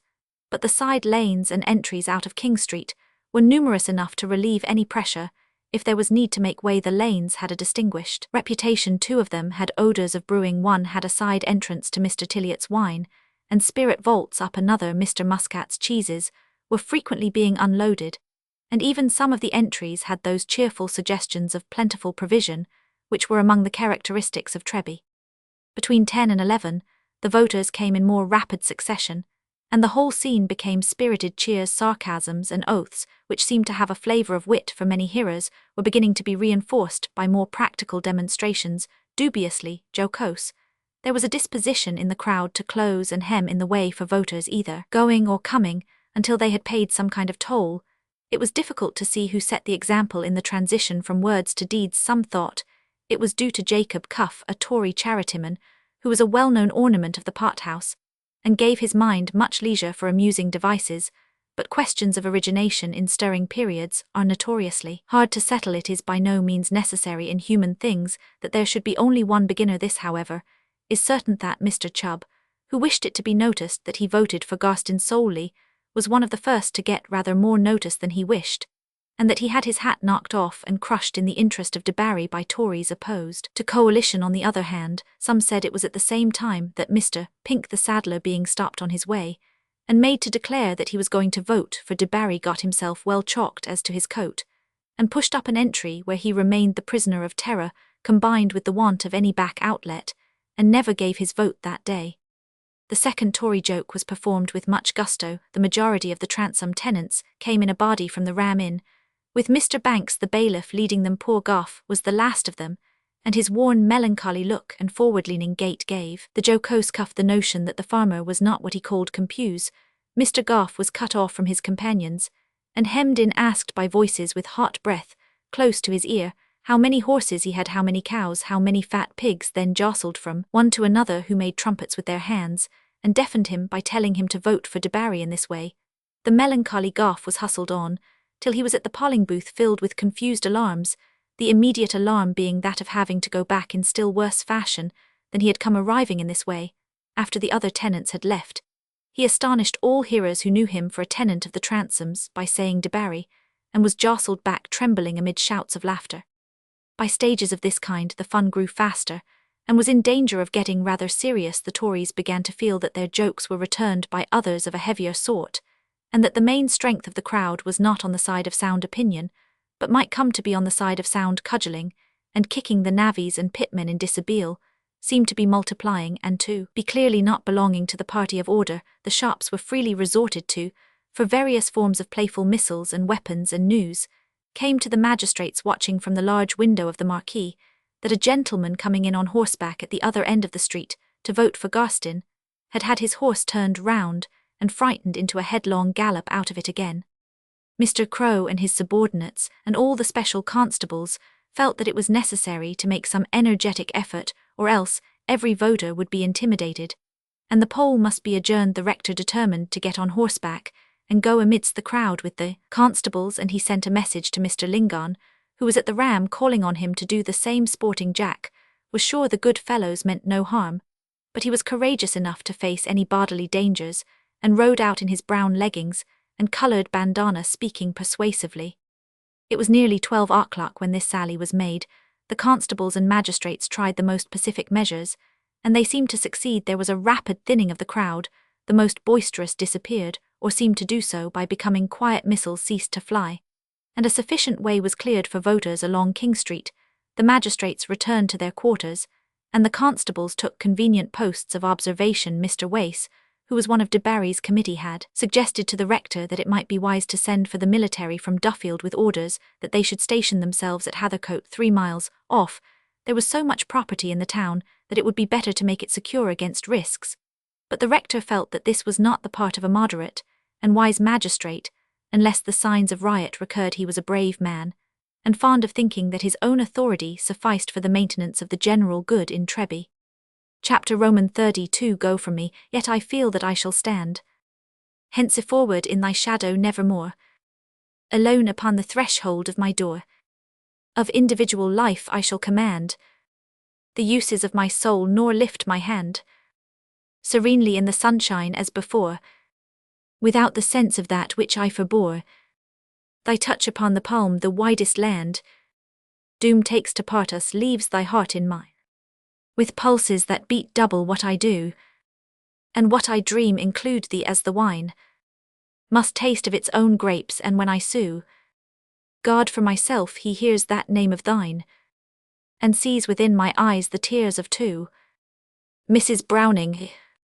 Felix Holt, seated at his work without his pupils, who had asked for a holiday with a notion that the wooden booths promised some sort of show, noticed about 11 o'clock that the noises which reached him from the main street were getting more and more tumultuous. He had long seen bad auguries for this election, but like all people who dread the prophetic wisdom that ends in desiring the fulfillment of its own evil forebodings, he had checked himself with remembering that though many conditions were possible which might bring on violence, there were just as many which might avert it. There would perhaps be no other mischief than what he was already certain of. With these thoughts, he sat down quietly to his work, meaning not to vex his soul by going to look on at things he would fain have made different if he could, but he was of a fibre that vibrated too strongly to the life around him to shut himself away in quiet even from suffering and irremediable wrong. As the noises grew louder and wrought more and more strongly on his imagination, he was obliged to lay down his delicate wheelwork. His mother came from her turnipering in the kitchen, where little Job was her companion, to observe that they must be killing everybody in the High Street, and that the election, which had never been before at Treby, must have come for a judgment, that there were mercies where you didn't look for them, and that she thanked God in his wisdom for making her live up a back street. Felix snatched his cap and rushed out, but when he got to the turning into the marketplace, the magistrates were already on horseback. There the constables were moving about, and Felix observed that there was no strong spirit of resistance to them. He stayed long enough to see the partial dispersion of the crowd and the restoration of tolerable quiet, and then went back to Mrs. Holt to tell her that there was nothing to fear now he was going out again, and she must not be in any anxiety at his absence. She might set by his dinner for him. Felix had been thinking of Esther and her probable alarm at the noises that must have reached her more distinctly than they had reached him, for Malthouse Yard was removed, but a little way from the main street. Mr. Lyon was away from home, having been called to preach charity sermons and attend meetings in a distant town, and Esther, with the plaintive Liddy for her sole companion, was not cheerfully circumstanced. Felix had not been to see her yet since her father's departure, but today he gave way to new reasons. Miss Esther was in the garret, Liddy said, trying to see what was going on, but before she was fetched, she came running down the stairs, drawn by the knock at the door which had shaken the small dwelling. "I am so thankful to see you," she said eagerly. "Pray come in." When she had shut the parlour door behind them, Felix said, "I suspected that you might have been made anxious by the noises. I came to tell you that things are quiet now, though indeed you can hear that they are." "I was frightened," said Esther. "The shouting and roaring of rude men is so hideous. It is a relief to me that my father is not at home, that he is out of the reach of any danger he might have fallen into if he had been here. But I gave you credit for being in the midst of the danger," she added, smiling with a determination not to show much feeling. "Sit down, and tell me what has happened."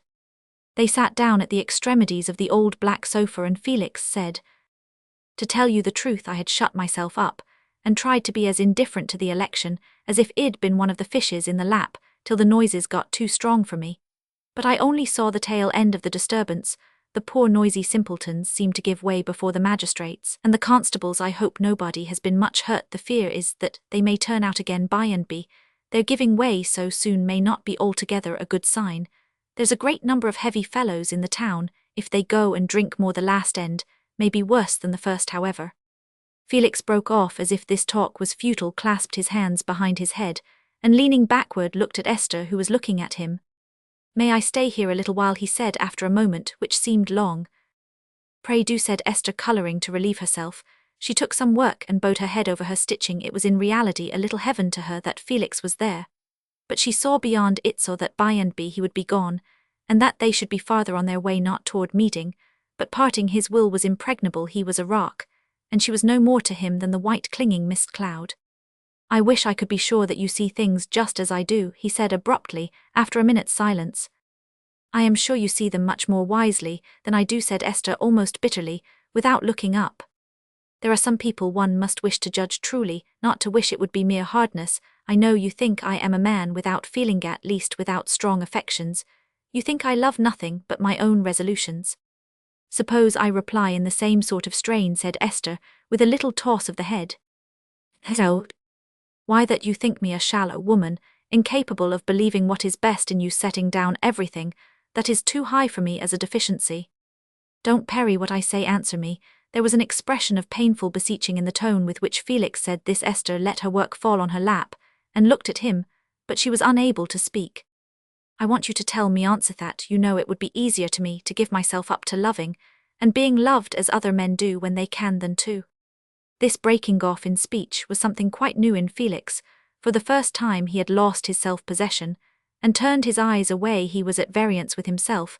He had begun what he felt he ought not to finish. Esther, like a woman as she was, a woman waiting for love, never able to ask for it, had her joy in these signs of her power. But they made her generous, not chary, as they might have done if she had had a pettier disposition.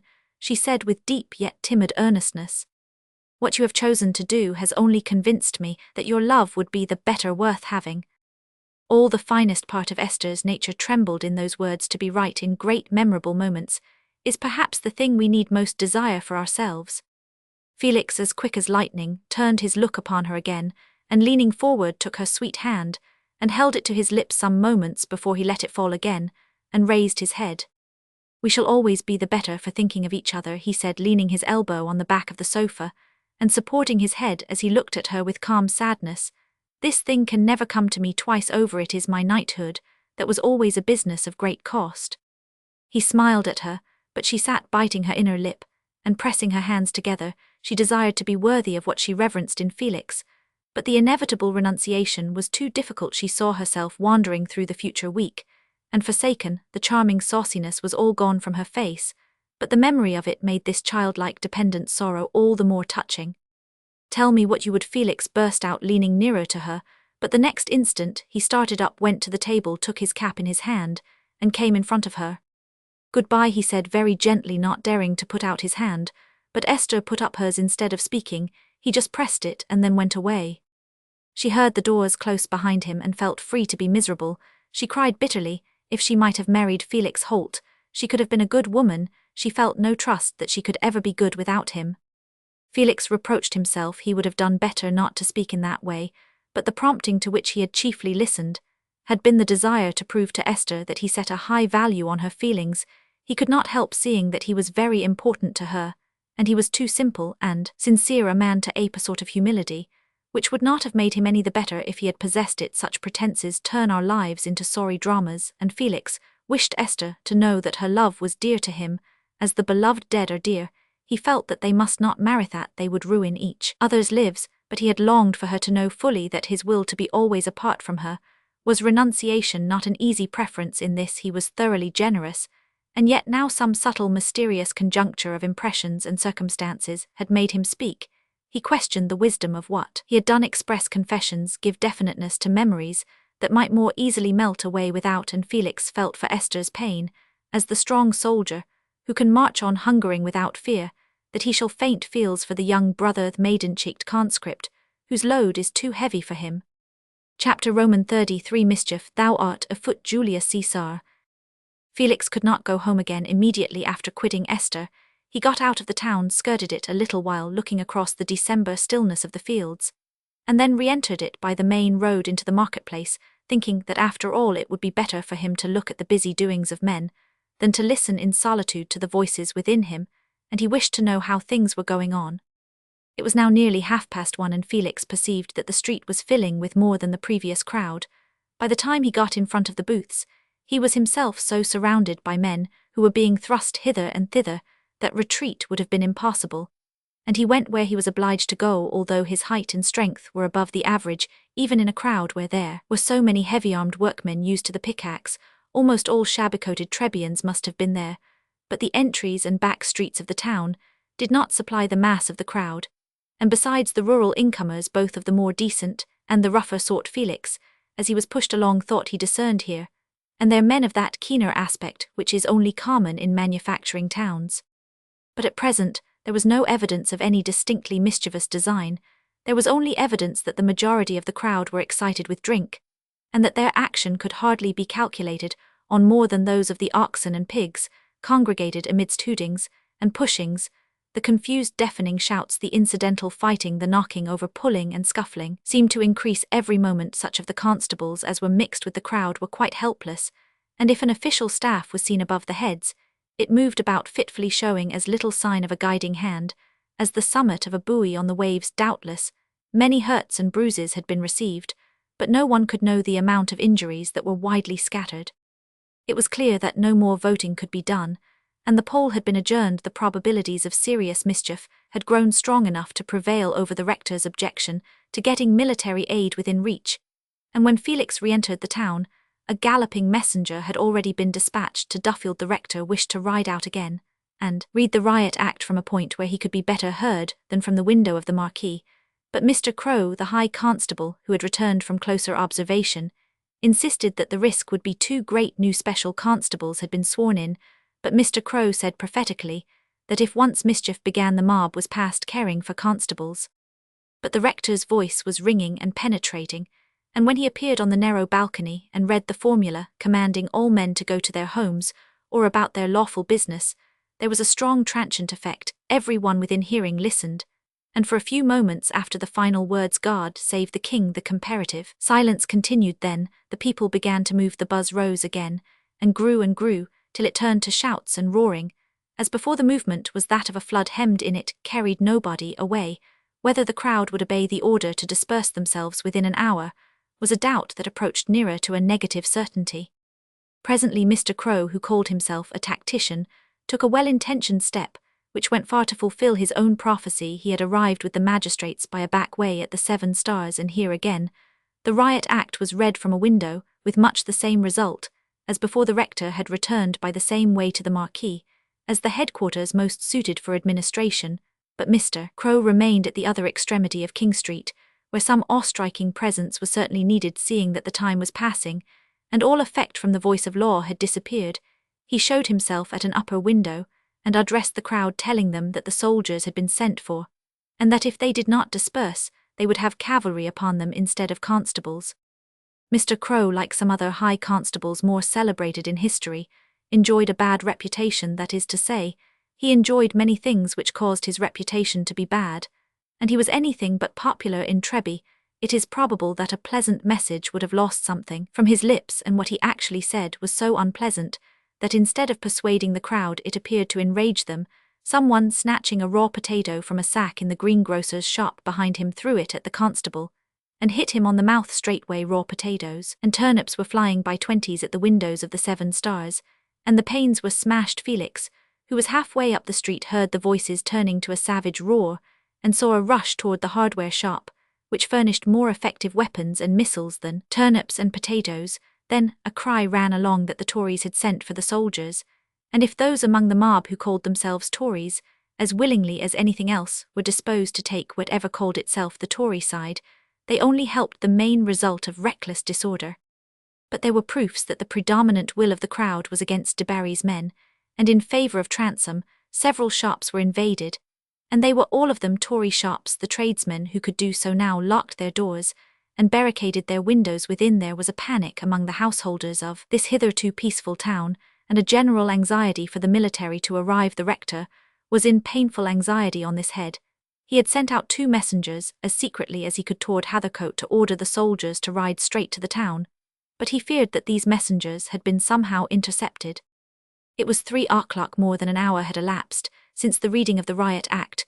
The rector of Treby Magna wrote an indignant message, and sent it to the Ram to Mr. Lingon, the rector of Little Treby, saying that there was evidently a radical animus in the mob, and that Mr. Transom's party should hold themselves peculiarly responsible. Where was Mr. Jermyn? Mr. Lingon replied that he was going himself out toward Duffield to see after the soldiers, as, for Jermyn, he was not that attorney's sponsor. He believed that Jermyn was gone away somewhere on business to fetch voters. A serious effort was now being made by all the civil force at command. The December day would soon be passing into evening, and all disorder would be aggravated by obscurity. The horrors of fire were as likely to happen as any minor evil. The constables, as many of them as could do so, armed themselves with carbines and sabres. All the respectable inhabitants who had any courage prepared themselves to struggle for order, and many felt with Mr. Wace and Mr. Eliot that the nearest duty was to defend the breweries and the spirit and wine vaults, where the property was of a sort at once most likely to be threatened and most dangerous in its effects. The rector, with fine determination, got on horseback again, as the best mode of leading the constables, who could only act efficiently in a close body. By his direction the column of armed men avoided the main street, and made their way along a back road, that they might occupy the 2 chief lanes leading into the wine vaults of the brewery, and bear down on the crowd from these openings, which it was especially desirable to guard. Meanwhile Felix Holt had been hotly occupied in King Street.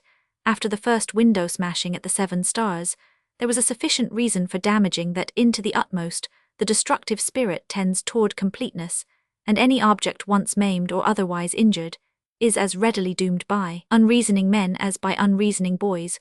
Also the 7 Stars sheltered Spratt, and to some Sproxton men in front of that inn it was exasperating that Spratt should be safe and sound on a day when blows were going and justice might be rendered, and again, there was the general desirableness of being inside a public house.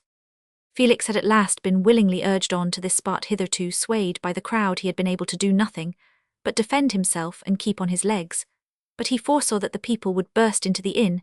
He heard cries of Spratt, fetch him out, well, pitch him out, pummel him. It was not unlikely that lives might be sacrificed, and it was intolerable to Felix to be witnessing the blind outrages of this mad crowd and yet be doing nothing to counteract them. Even some vain effort would satisfy him better than mere gazing within the walls of the inn. He might save someone. He went in with a miscellaneous set, who dispersed themselves with different objects, some to the tap-room, and to search for the cellar, some upstairs to search in all the rooms for Spratt, or anyone else perhaps, as a temporary scapegoat for Spratt. Guided by the screams of women, Felix at last got to a high upstairs passage, where the landlady and some of her servants were running away in helpless terror from 2 or 3 half-tipsy men who had been emptying a spirit decanter in the bar, assuming the tone of a mob leader.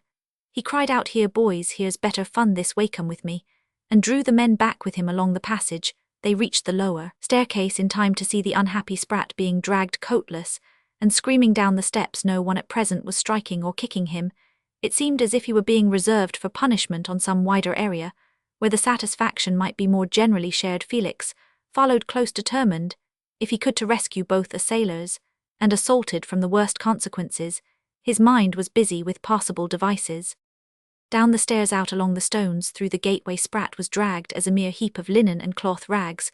When he was got outside the gateway, there was an immense hooting and roaring, though many there had no grudge against him, and only guessed that others had the grudge. But this was the narrower part of the street. It widened as it went onward, and Spratt was dragged on his enemies, crying, "Well, make a ring, well, see how frightened he looks. Kick him and have done with him." Felix heard another say, "Let's go to Tiliot's vaults, there's more gin there." Here were 2 hideous threats in dragging Spratt onward. The people were getting very near to the lane leading up to Tiliot's. Felix kept as close as he could to the threatened victim. He had thrown away his own stick and carried a bludgeon which had escaped from the hands of an invader at the 7 Stars. His head was bare. He looked to undiscerning eyes like a leading spirit of the mob. In this condition, he was observed by several persons looking anxiously from their upper windows, and finally observed to push himself by violent efforts close behind the dragged man.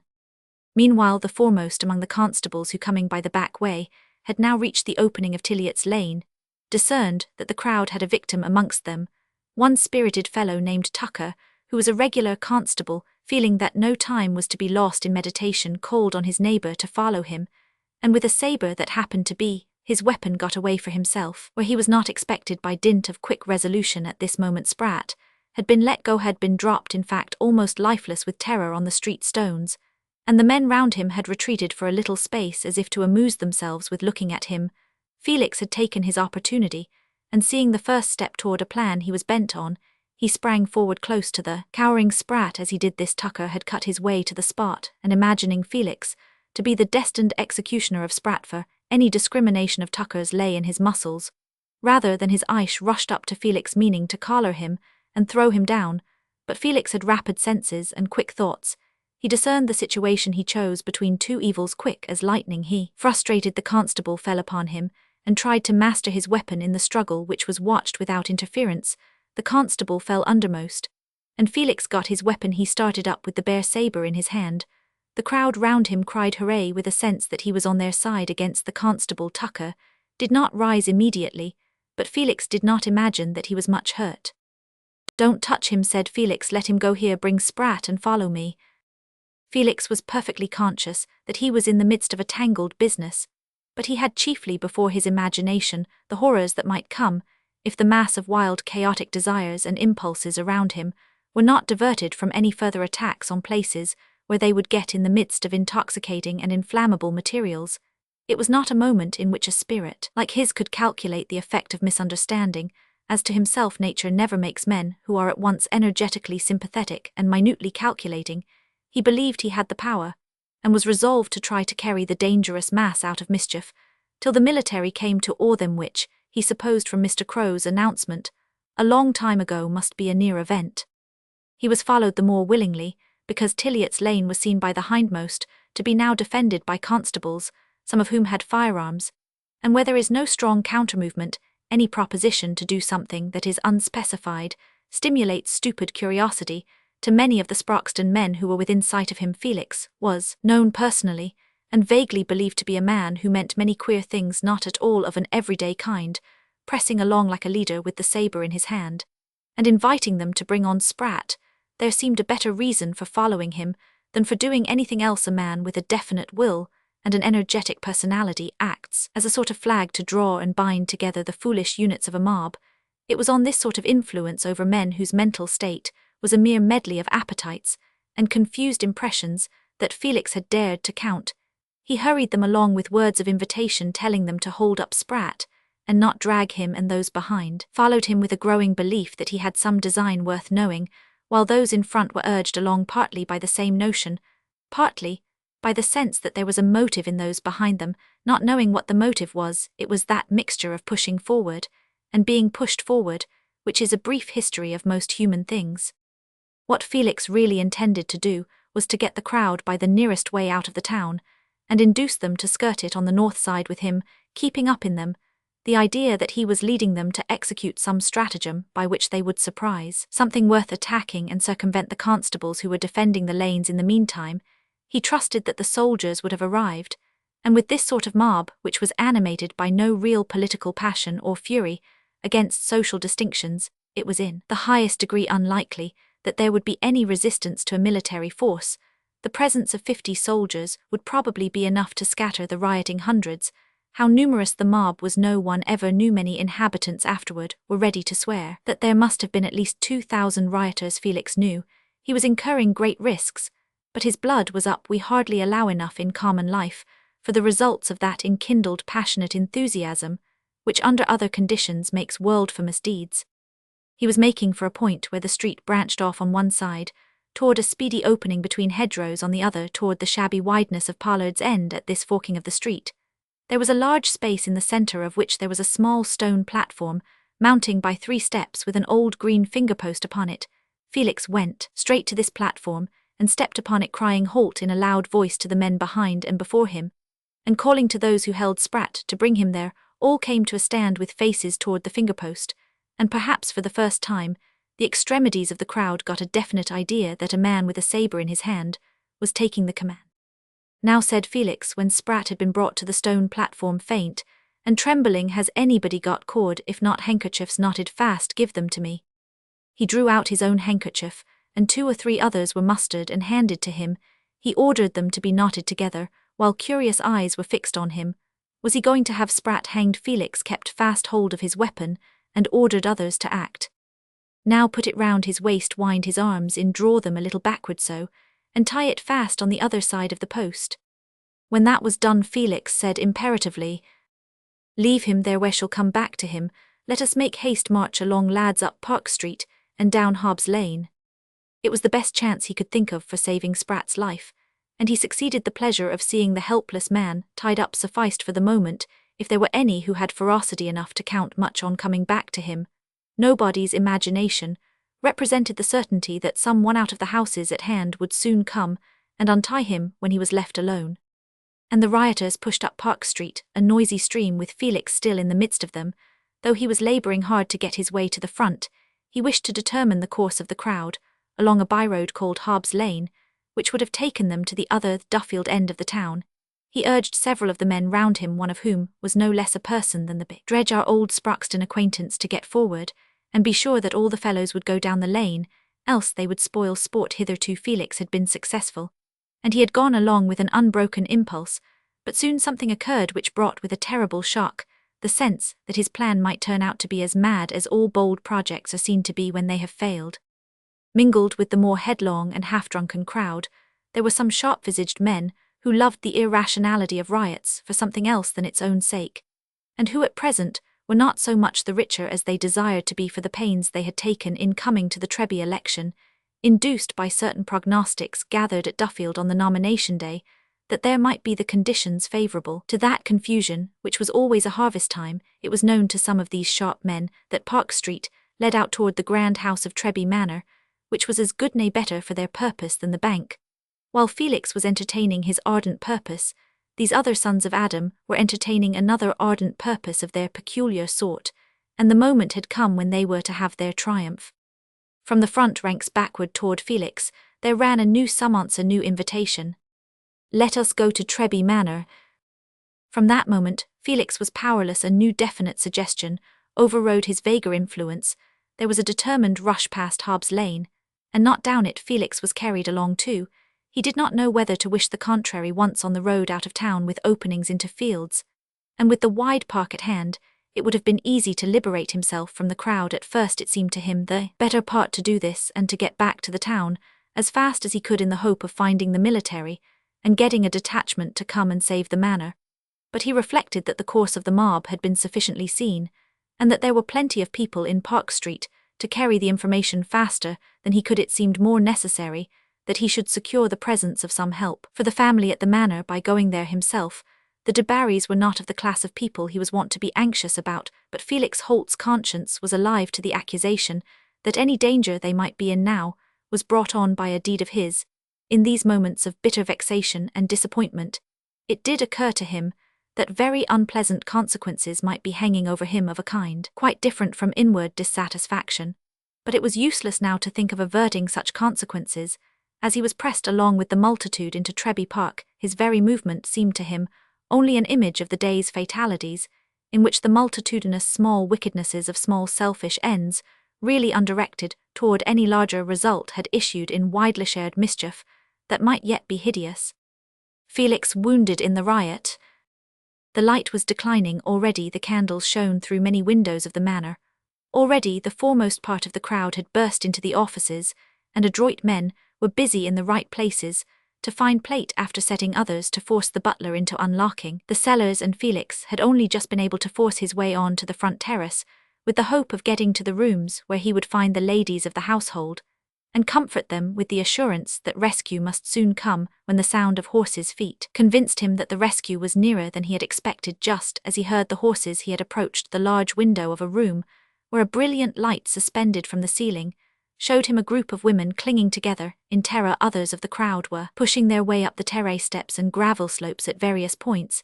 Hearing the horses, he kept his post in front of the window, and motioning with his sabre, cried out to the oncomers, "Keep back, I hear the soldiers coming." Some scrambled back, some paused automatically. the louder and louder sound of the hoofs changed its pace and distribution. Halt, fire, bang, bang, bang came, deafening the ears of the men on the terrace. Before they had time or nerve to move, there was a rushing sound closer to them. Again fire, a bullet whizzed and passed through Felix Holt's shoulder, the shoulder of the arm that held the naked weapon which shone in the light from the window. Felix fell. The rioters ran confusedly like terrified sheep. Some of the soldiers turning drove them along with the flat of their swords.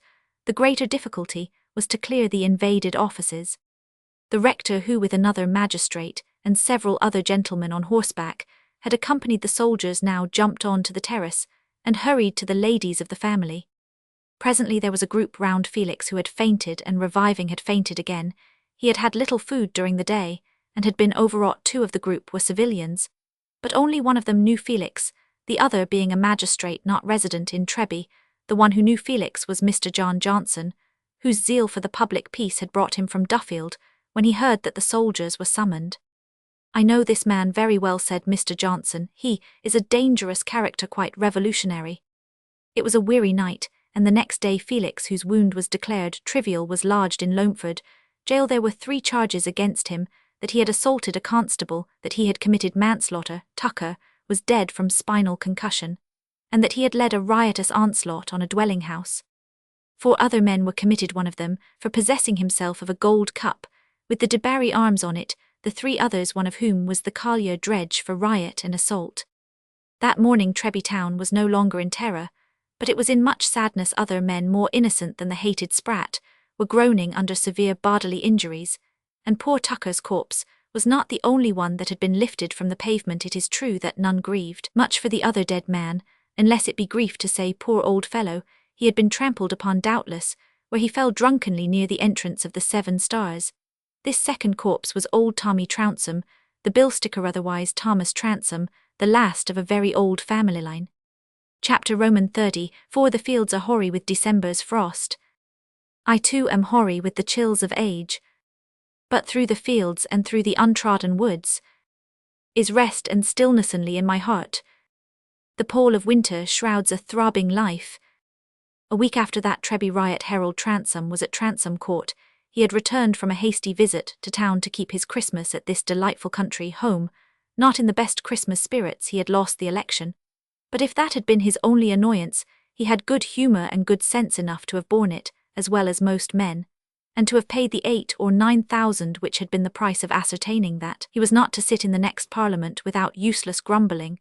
But the disappointments of life can never any more than its pleasures be estimated singly, and the healthiest and most agreeable of men is exposed to that coincidence of various vexations, each heightening the effect of the other, which may produce in him something corresponding to the spontaneous and externally unaccountable moodiness of the morbid and disagreeable. Harold might not have grieved much at a small riot in Treby, even if it had caused some expenses to fall on the county, but the turn which the riot had actually taken was a bitter morsel for rumination on more grounds than one. However, the disturbances had arisen and been aggravated, and probably no one knew the whole truth on these points.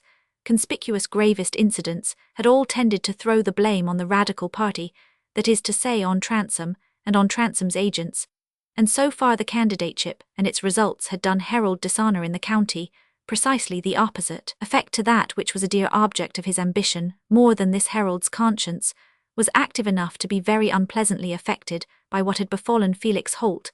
His memory, always good, was particularly vivid in its retention of Felix Holt's complaint to him about the treating of the Sproxton men, and of the subsequent irritating scene in Jermyn's office, when the personage with the inauspicious name of Johnson had expounded to him the impossibility of revising an electioneering scheme once begun, and of turning your vehicle back when it had already begun to roll downhill. Remembering Felix Holt's words of indignant warning about hiring men with drink in them to make a noise, Harold could not resist the urgent impression that the offences for which Felix was committed were fatalities not brought about by any willing cooperation of his with the noisy rioters, but arising probably from some rather ill-judged efforts to counteract their violence.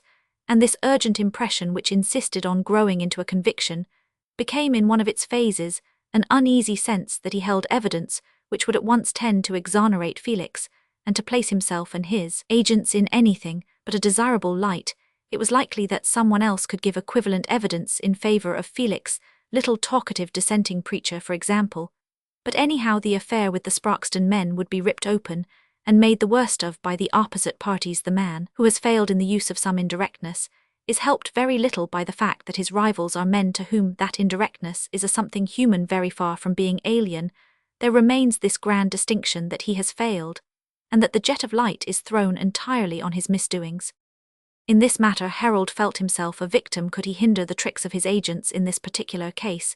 He had tried to hinder them, and had tried in vain. He had not loved the two agents in question to begin with, and now, at this later stage of events, he was more innocent than ever of bearing them anything but the most sincere ill will. He was more utterly exasperated with them than he would probably have been if his one great passion had been for public virtue. Jermyn, with his John Johnson, had added this ugly dirty business of the Treby election to all the long accumulating list of offences which Harold was resolved to visit on him to the utmost. He had seen some handbills carrying the insinuation that there was a discreditable indebtedness to Jermyn on the part of the Transomes. If any such notions existed apart from electioneering slander, there was all the more reason for letting the world see Jermyn severely punished for abusing his power over the family affairs and tampering with the family property. And the world certainly should see this with as little delay as possible. The cool, confident, assuming fellow should be bled to the last drop in compensation, and all connection with him be finally got rid of. Now that the election was done with, Harold meant to devote himself to private affairs till everything lay in complete order under his supervision. This morning he was seated as usual in his private room, which had now been handsomely fitted up for him. It was but the third morning after the first Christmas he had spent in his English home for 15 years, and the home looked like an eminently desirable one. The white frost was now lying on the broad lawn, on the maniformed leaves of the evergreens, and on the giant trees at a distance. Logs of dry oak blazed on the hearth. The carpet was like warm moss under his feet. He had breakfasted just according to his taste, and he had the interesting occupations of a large proprietor to fill the morning all through the house. Now steps were noiseless on carpets or on fine matting. There was warmth in hall and corridors. There were servants enough to do everything, and to do it at the right time. Skilful Dominic was always at hand to meet his master's demands, and his bland presence diffused itself like a smile over the household, infecting the gloomy English mind with the belief that life was easy, and making his real predominance seem as soft and light as a down quilt. Old Mr. Transome had gathered new courage and strength since little Harry and Dominic had come, and since Harold had insisted on his taking drives.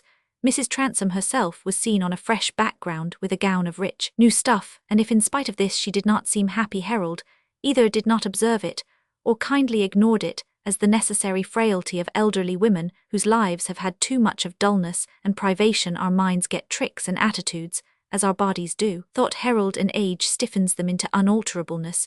Poor mother, I confess I should not like to be an elderly woman myself. One requires a good deal of the purring cat for that, or else of the loving grandame. I wish she would take more to little Harry. I suppose she has her suspicions about the lad's mother, and is as rigid in those matters as in her Toryism. However, I do what I can. It would be difficult to say what there is wanting to her in the way of indulgence and luxury to make up for the old niggardly life. And certainly Transome Court was now such a home as many women would covet, yet even Harold's own satisfaction, in the midst of its elegant comfort, needed at present to be sustained by the expectation of gratified resentment. He was obviously less bright and enjoying than usual, and his mother, who watched him closely without daring to ask questions, had gathered hints and drawn inferences enough to make her feel sure that there was some storm gathering between him and Jermyn. She did not dare to ask questions, and yet she had not resisted the temptation to say something bitter about Harold's failure to get returned as a radical helping with feminine self-defeat, to exclude herself more completely from any consultation by him. In this way poor women, whose power lies solely in their influence, make themselves like music out of tune, and only move men to run away. This morning Harold had ordered his letters to be brought to him at the breakfastable, which was not his usual practice. His mother could see that there were London business letters, about which he was eager, and she had found out that the letter brought by a clerk the day before was to make an appointment with Harold for Jermyn to come to Transome Court at 11. This morning she observed Harold swallow his coffee and push away his plate with an early abstraction from the business of breakfast, which was not at all after his usual manner. She herself ate nothing. Her sips of tea seemed to excite her. Her cheeks flushed, and her hands were cold. She was still young and ardent in her terrors. The passions of the past were living in her dread. When Harold left the table, she went into the long drawing room, where she might relieve her restlessness by walking up and down, and catch the sound of German's entrance into Harold's room, which was close by here. She moved to and fro amongst the rose-coloured satin of chairs, and curtains, great story of this world, reduced for her to the little tale of her own existential obscurity, everywhere, except where the keen light fell on the narrow track of her own lot wide, only for a woman's anguish at last, she heard the expected ring and footstep, and the opening and closing door. Unable to walk about any longer, she sank into a large, cushioned chair, helpless and prayerless. She was not thinking of God's anger or mercy, but of her sons. She was thinking of what might be brought not by death, but by life. Chapter Roman 35 Roman 1000 Check to your and nay, your own king is bare, and moving, so you give yourself checkmate. When German entered the room, Harold, who was seated at his library table examining papers with his back toward the light, and his face toward the door, moved his head. Coldly, German said an ungracious good morning, as little as possible, like a salutation to one who might regard himself as a patron. On the attorney's handsome face there was a black cloud of defiant determination, slightly startling to Harold, who had expected to feel that the overpowering weight of temper in the interview was on his own side. Nobody was ever prepared beforehand for this expression of German's face, which seemed as strongly contrasted with the cold impenetrableness which he preserved under the ordinary annoyance of business, as with the bland radiance of his lighter moments. Harold himself did not look amiable just then, but his anger was of the sort that seeks a vent without waiting to give a fatal blow. It was that of a nature more subtly mixed than German's, less animally forcible, less unwavering in selfishness, and with more of hybrid pride. He looked at German with increased disgust and secret wonder. "Sit down," he said curtly. German seated himself in silence, opened his greatcoat, and took some papers from a side pocket. "I have written to Makepeace," said Harold, "to tell him to take the entire management of the election expenses, so you will transmit your accounts to him." "Very well, I am come this morning on other business. If it's about the riot and the prisoners, I have only to say that I shall enter into no plans. If I am called on, I shall say what I know about that young fellow Felix Holt. People may prove what they can about Johnson's damnable tricks, or yours either. I am not come to speak about the riot. I agree with you in thinking that quite a subordinate subject." When German had the black cloud over his face, he never hesitated or drawled, and made no Latin quotations. "Be so good then as to open your business at once," said Harold, in a tone of imperious indifference. "That is precisely what I wish to do. I have here information from a London correspondent that you are about to file a bill against me in Chancery." German, as he spoke, laid his hand on the papers before him and looked straight at Harold. "In that case, the question for you is how far your conduct as the family solicitor will bear investigation, but it is a question which you will consider quite apart from me." "Doubtless, but prior to that there is a question which we must consider together." The tone in which German said this gave an unpleasant shock to Harold's sense of mastery. Was it possible that he should have the weapon wrenched out of his hand? "I shall know what to think of that," he replied as haughtily as ever, "when you have stated what the question is. Simply whether you will choose to retain the family estates, or lay yourself open to be forthwith legally deprived of them. I presume you refer to some underhand scheme of your own, on a par with the annuities you have drained us by in the name of Johnson," said Harold, feeling a new movement of anger. "If so, you had better state your scheme to my lawyers Dymock and Halliwell." "No, I think you will approve of my stating in your own ear first of all that it depends on my will whether you remain an important landed proprietor in North Loamshire, or whether you retire from the country with the remainder of the fortune you have acquired in trade." German paused as if to leave time for this morsel to be tasted. "What do you mean?" said Harold sharply. "Not any scheme of mine, but a state of the facts resulting from the settlement of the estate made in 1729, state of the facts which renders your father's title, and your own title to the family estates utterly worthless as soon as the claimant is made aware of his right."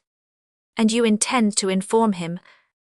"That depends. I am the only person who has the requisite knowledge. It rests with you to decide whether I shall use that knowledge against you, or whether I shall use it in your favour, by putting an end to the evidence that would serve to oust you in spite of your robust title of occupancy." German paused again. He had been speaking slowly but without the least hesitation, and with a bitter definiteness of enunciation. There was a moment or two before Harold answered, and then he said abruptly, "I don't believe you." I thought you were more shrewd, said German, with a touch of scorn. I thought you understood that I had had too much experience to waste my time in telling fables to persuade a man who has put himself into the attitude of my deadly enemy. Well then, say at once what your proofs are, said Harold, shaking in spite of himself, and getting nervous. I have no inclination to be lengthy. It is not more than a few weeks since I ascertained that there is in existence an heir of the Bycliffes, the old adversaries of your family. More curiously, it is only a few days ago, in fact, only since the day of the riot, that the Bycliffe claim has become valid, and that the right of remainder accrues to the heir in question. And how, pray, said Harold, rising from his chair, and making a turn in the room with his hands thrust in his pockets. German rose too, and stood near the hearth facing Harold as he moved to and fro. By the death of an old fellow who got drunk, and was trampled to death in the riot, he was the last of that Thomas Transom's line by the purchase of whose interest your family got its title to the estate. Your title died with him. It was supposed that the line had become extinct before on that supposition the old Bycliffes founded their claim, but I hunted up this man just about the time the last suit was closed. His death would have been of no consequence to you if there had not been a Bycliffe in existence, but I happen to know that there is, and that the fact can be legally proved. For a minute or two Harold did not speak, but continued to pace the room, while German kept his position, holding his hands behind him. At last Harold said from the other end of the room, speaking in a scornful tone, "That sounds alarming, but it is not to be proved simply by your statement. Clearly I have here a document with a copy, which will back my statement. It is the opinion given on the case more than 20 years ago, and it bears the signature of the Attorney General and the first conveyancer of the day." German took up the papers he had laid on the table, opening them slowly and coolly as he went on speaking, and as Harold advanced toward him. "You may suppose that we spared no pains to ascertain the state of the title in the last suit against Morris Christian Bycliffe, which threatened to be a hard run. This document is the result of a consultation. It gives an opinion which must be taken as a final authority. You may cast your eyes over that if you please. I will wait your time, or you may read the summing up here," German ended, holding out one of the papers to Harold and pointing to a final passage. Harold took the paper with a slight gesture of impatience. He did not choose to obey German's indication and confine himself to the summing up. He ran through the document, but in truth he was too much excited really to follow the details, and was rather acting than reading, till at once he threw himself into his chair and consented to bend his attention on the passage to which German had pointed. The attorney watched him as he read and twice reread.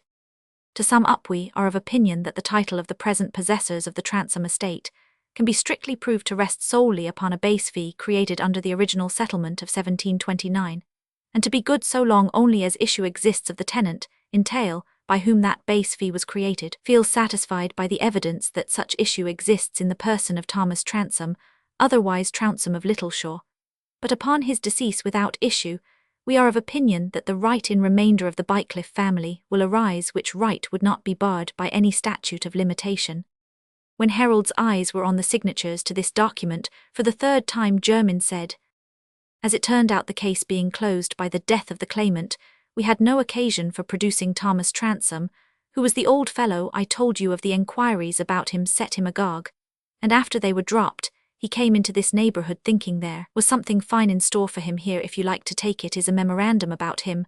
I repeat that he died in the riot. The proof is ready, and I repeat that to my knowledge and mine only there is a Bycliffe in existence, and that I know how the proof can be made out." Harold rose from his chair again, and again paced the room. He was not prepared with any defiance. "And where is Hethi's Bycliffe?" he said at last, stopping in his walk and facing round toward German. "I decline to say more till you promise to suspend proceedings against me." Harold turned again and looked out of the window without speaking for a moment or two. It was impossible that there should not be a conflict within him, and at present it was a very confused one. At last he said, "This person is in ignorance of his claim." "Yes." "Has been brought up in an inferior station." "Yes," said German, keen enough to guess part of what was going on in Harold's mind. "There is no harm in leaving him in ignorance. The question is a purely legal one. And as I said before, the complete knowledge of the case, as one of evidence, lies exclusively with me. I can nullify the evidence, or I can make it tell with certainty against you. The choice lies with you." "I must have time to think of this," said Harold, conscious of a terrible pressure. I can give you no time unless you promise me to suspend proceedings. And then, when I ask you, you will lay the details before me. Not without a thorough understanding beforehand. If I engage not to use my knowledge against you, you must engage in writing that on being satisfied by the details you will cancel all hostile proceedings against me, and will not institute fresh ones on the strength of any occurrences now past. Well, I must have time, said Harold, more than ever inclined to thrash the attorney, but feeling bound hand and foot, with knots that he was not sure he could ever unfasten. That is to say, said Jermyn with his black-browed persistence, you will write to suspend proceedings. Again Harold paused. He was more than ever exasperated, but he was threatened, mortified, and confounded by the necessity for an immediate decision between alternatives, almost equally hateful to him. It was with difficulty that he could prevail on himself to speak any conclusive words. He walked as far as he could from Jerminto, the other end of the room, then walked back to his chair, and threw himself into it. At last he said, without looking at Jermyn, I agree, I must have time. Very well, it is a bargain. No further than this, said Harold hastily, flashing a look at Jermyn. No further than this, that I require time, and therefore I give it to you. Of course you require time to consider whether the pleasure of trying to ruin me, to whom you are really indebted, is worth the loss of the Transome estates. I shall wish you good morning. Harold did not speak to him or look at him again, and Jermyn walked out of the room as he appeared outside the door, and closed it behind him. Mrs. Transome showed her white face at another door, which opened on a level with Harold's, in such a way that it was just possible for Jermyn not to see her. He availed himself of that possibility and walked straight across the hall, where there was no servant in attendance to let him out, as if he believed that no one was looking at him who could expect recognition. He did not want to speak to Mrs. Transome at present. He had nothing to ask from her, and one disagreeable interview had been enough for him this morning. She was convinced that he had avoided her, and she was too proud to arrest him. She was as insignificant now in his eyes as in her son's. Men have no memories in their hearts, she said to herself bitterly. And then, turning into her sitting room, she heard the voices of Mr. Transome and little Harry at play together. She would have given a great deal at this moment if her feeble husband had not always lived in dread of her temper and her tyranny, so that he might have been fond of her now. She felt herself loveless. If she was important to anyone, it was only to her old waiting-woman Denner. Chapter Roman 36. Are these things then necessities? Then let us meet them like necessities. Shakespeare. Henry. Roman 4. See now the virtue living in a word. Hobson will think of swearing it was noon when he saw Dobson at the May Day fair. To prove poor Dobson did not rob the mail. 'Tis neighbourly to save a neighbour's neck. What harm in lying? Would you mean no harm? But say 'tis perjury, then Hobson quakes. Hell, none of perjury. Thus words embalm the conscience of mankind, and Roman laws bring still a conscience to poor Hobson's aid. Few men would have felt otherwise than Harold Transome felt, if having a reversion tantamount to possession of a fine estate, carrying an association with an old name and considerable social importance, they were suddenly informed that there was a person who had a legal right to deprive them of these advantages, that person's right having never been contemplated by anyone as more than a chance, and being quite unknown to himself in ordinary cases. A shorter possession than Harold's family had enjoyed was allowed by the law to constitute an indefeasible right, and if in rare and peculiar instances the law left the possessor of a long inheritance exposed to deprivation as the consequence of old obscure transactions, the moral reasons for giving legal validity to the title of long occupancy were not the less strong. Nobody would have said that Harold was bound to hunt out this alleged remainderman and urge his rights upon him. On the contrary, all the world would have laughed at such conduct, and he would have been thought an interesting patient for a mad doctor. The unconscious remainderman was probably much better off left in his original station. Harold would not have been called upon to consider his existence if it had not been presented to him in the shape of a threat from one who had power to execute the threat. In fact, what he would have done had the circumstances been different was much clearer than what he should choose to do or feel himself compelled to do in the actual crisis.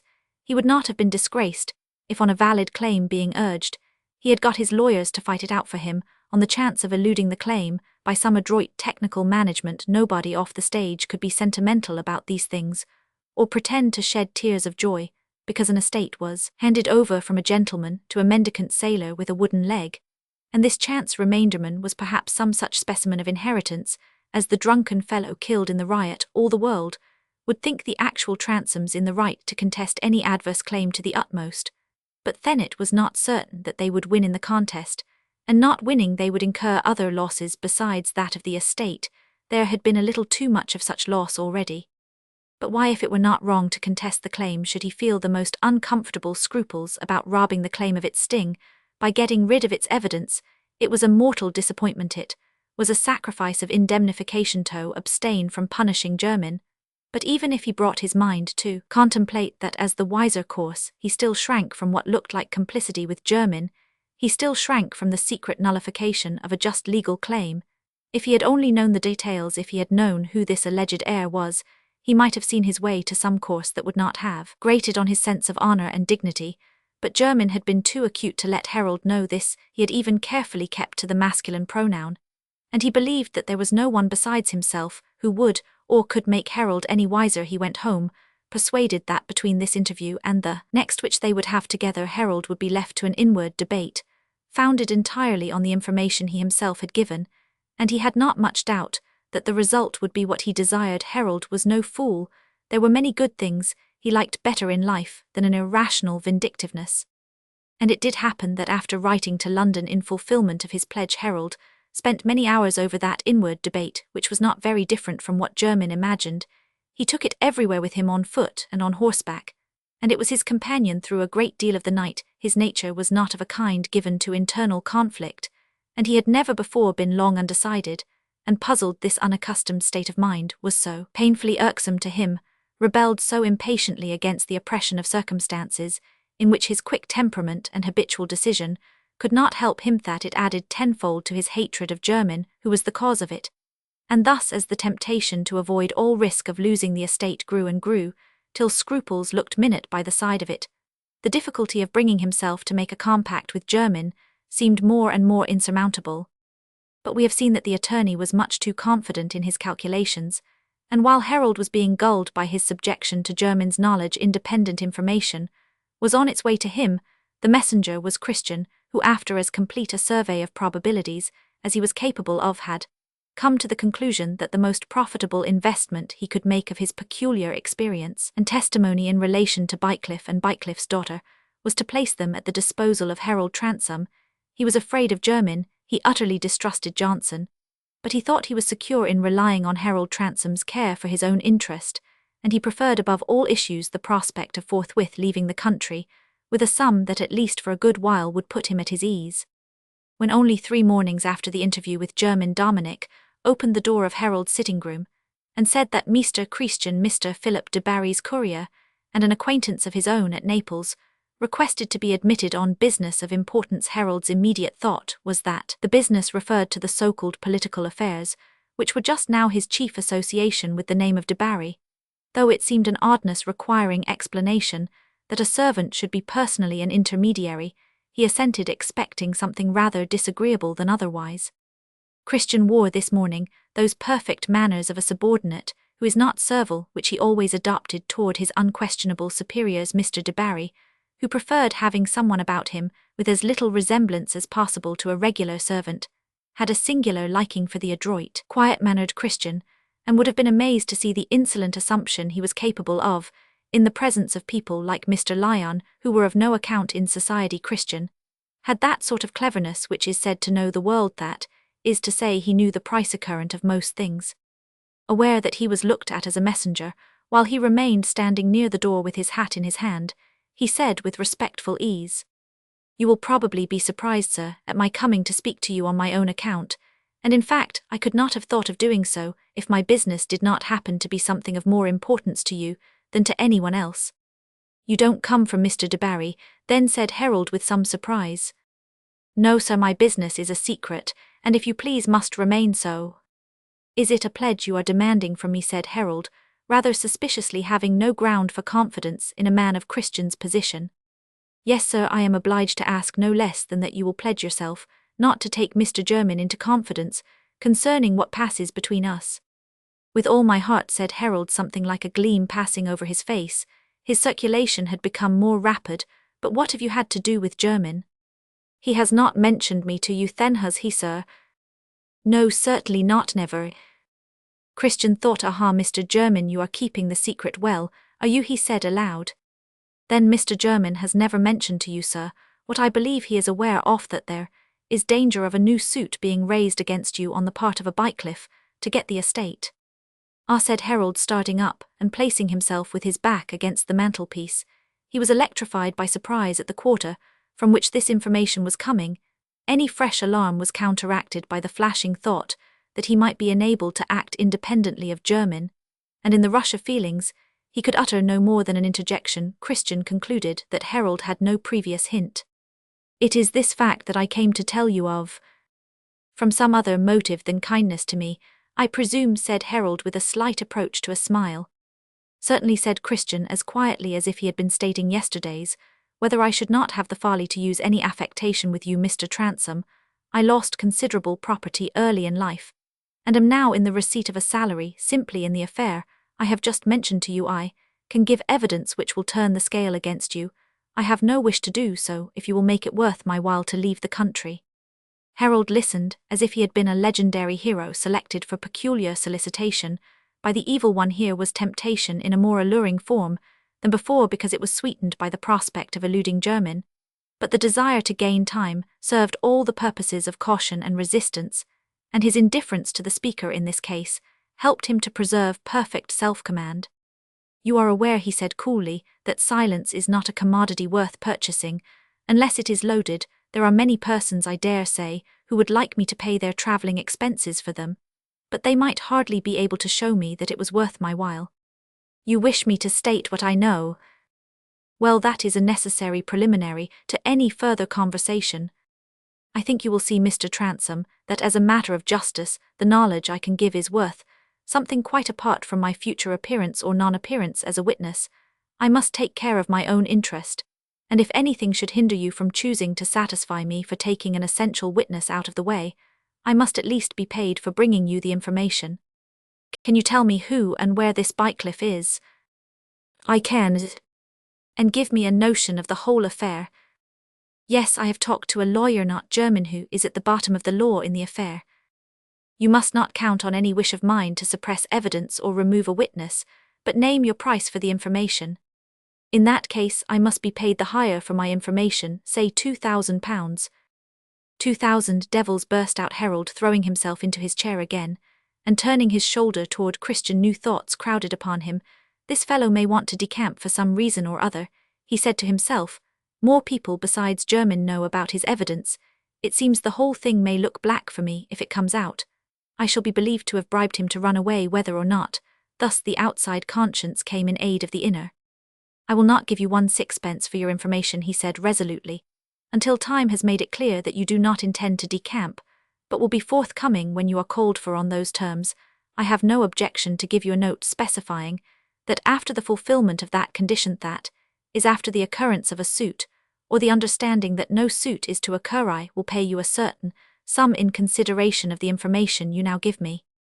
Christian felt himself caught in a vice. In the first instance, he had counted confidently on Harold's ready seizure of his offer to disappear, and after some words had seemed to cast a doubt on this presupposition, he had inwardly determined to go away whether Harold wished it or not. If he could get a sufficient sum, he did not reply immediately, and Harold waited in silence, inwardly anxious to know what Christian could tell, but with a vision at present so far cleared that he was determined not to risk incurring the imputation of having anything to do with scoundrelism. We are very much indebted to such a linking of events as makes a doubtful action look wrong. Christian was reflecting that if he stayed and faced some possible inconveniences of being known publicly as Henry Scaddon, for the sake of what he might get from Esther, it would at least be wise to be certain of some money from Harold Transome, since he turned out to be of so peculiar a disposition as to insist on a punctilious honesty to his own disadvantage. Did he think of making a bargain with the other side? If so, he might be content to wait for the knowledge till it came in some other way. Christian was beginning to be afraid lest he should get nothing by this clever move of coming to Transome Court at last. He said, I think, sir, 2,000 would not be an unreasonable sum on those conditions. I will not give 2,000. Allow me to say, sir, you must consider that there is no one whose interest it is to tell you as much as I shall, even if they could, since Mr. German, who knows it, has not thought fit to tell you there may be use you don't think of in getting the information at once. Well, I think a gentleman should act liberally under such circumstances. So I will. I could not take less than £1,000. It really would not be worth my while if Mr. Jermyn knew. I gave you the information he would endeavour to injure me.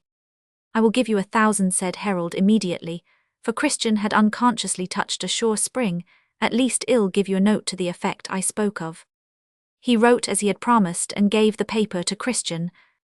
Now don't be circuitous, said Harold, you seem to have a business-like gift of speech. Who and where is this Bycliffe? You will be surprised to hear, sir, that she is supposed to be the daughter of the old preacher Lyon in Malthouse Yard. Good God, how can that be, said Harold, at once the first occasion on which he had seen Esther Rose in his memorized little dark parlour, the graceful girl in blue, with the surprisingly distinguished manners and appearance.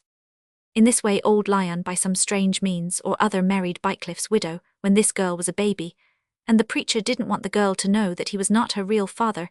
He told me that himself, but she is the image of Bycliffe, whom I knew well, an uncommonly fine woman, steps like a queen. I have seen her, said Harold, more than ever glad to have purchased this knowledge, but now go on. Christian proceeded to tell all he knew, including his conversation with Jermyn, except so far as it had an unpleasant relation to himself. Then said Harold, as the details seemed to have come to a close, you believe that Miss Lyon and her supposed father are at present unaware of the claims that might be urged for her on the strength of her birth. I believe so, but I need not tell you that where the lawyers are on the scent you can never be sure of anything long together. I must remind you, sir, that you have promised to protect me from Mr. Jermyn by keeping my confidence. Never fear, depend upon it, I shall betray nothing to Mr. Jermyn. Christian was dismissed with a good morning, and while he cultivated some friendly reminiscences with Dominic, Harold sat chewing the cud of his new knowledge, and finding it not altogether so bitter as he had expected. From the first after his interview with Jermyn, the recoil of Harold's mind from the idea of strangling a legal right through him, on the alternative of attempting a compromise, some middle course, might be possible which would be a less evil than a costly lawsuit, or than the total renunciation of the estates. And now he had learned that the new claimant was a young woman brought up under circumstances that would make the fourth of the Transome property seem to her an immense fortune. Both the sex and the social condition were of the sort that lies open to many softening influences, and having seen Esther, it was inevitable that amongst the various issues, agreeable and disagreeable, depicted by Harold's imagination, there should present itself a possibility that would unite the two claimshees on which he felt to be the rational, and Esther's, which apparently was the legal claim. Harold, as he had constantly said to his mother, was not a marrying man. He did not contemplate bringing a wife to Transome Court for many years to come. If at all having little Harry as an heir, he preferred freedom. Western women were not to his taste. They showed a transition from the feebly animal to the thinking being which was simply troublesome. Harold preferred a slow-witted, large-eyed woman, silent and affectionate, with a load of black hair, weighing much more heavily than her brains. He had seen no such woman in England, except one which he had brought with him from the East. Therefore Harold did not care to be married until or unless some surprising chance presented itself, and now that such a chance had occurred to suggest marriage to him, he would not admit to himself that he contemplated marrying Esther as a plan. He was only obliged to see that such an issue was not inconceivable. He was not going to take any step expressly directed toward that end. What he had made up his mind to, as the course most satisfactory to his nature under present urgencies, was to behave to Esther with a frank, gentle manliness which must win her good will and incline her to save his family interest as much as possible. He was helped to this determination by the pleasure of frustrating Jermyn's contrivance to shield himself from punishment, and his most distinct and cheering prospect was that within a very short space of time he should not only have effected a satisfactory compromise with Esther, but should have made Jermyn aware, by a very disagreeable form of announcement, that Harold Transome was no longer afraid of him. Jermyn should bite the dust. At the end of these meditations, he felt satisfied with himself, and light-hearted. He had rejected two dishonest propositions, and he was going to do something that seemed eminently graceful, but he needed his mother's assistance, and it was necessary that he should both confide in her and persuade her. Within 2 hours after Christian left him, Harold begged his mother to come into his private room, and there he told her the strange and startling story, omitting however any particulars which would involve the identification of Christian, as his informant Harold felt that his engagement demanded his reticence, and he told his mother that he was bound to conceal the source of that knowledge, which he had got independently of Jermyn.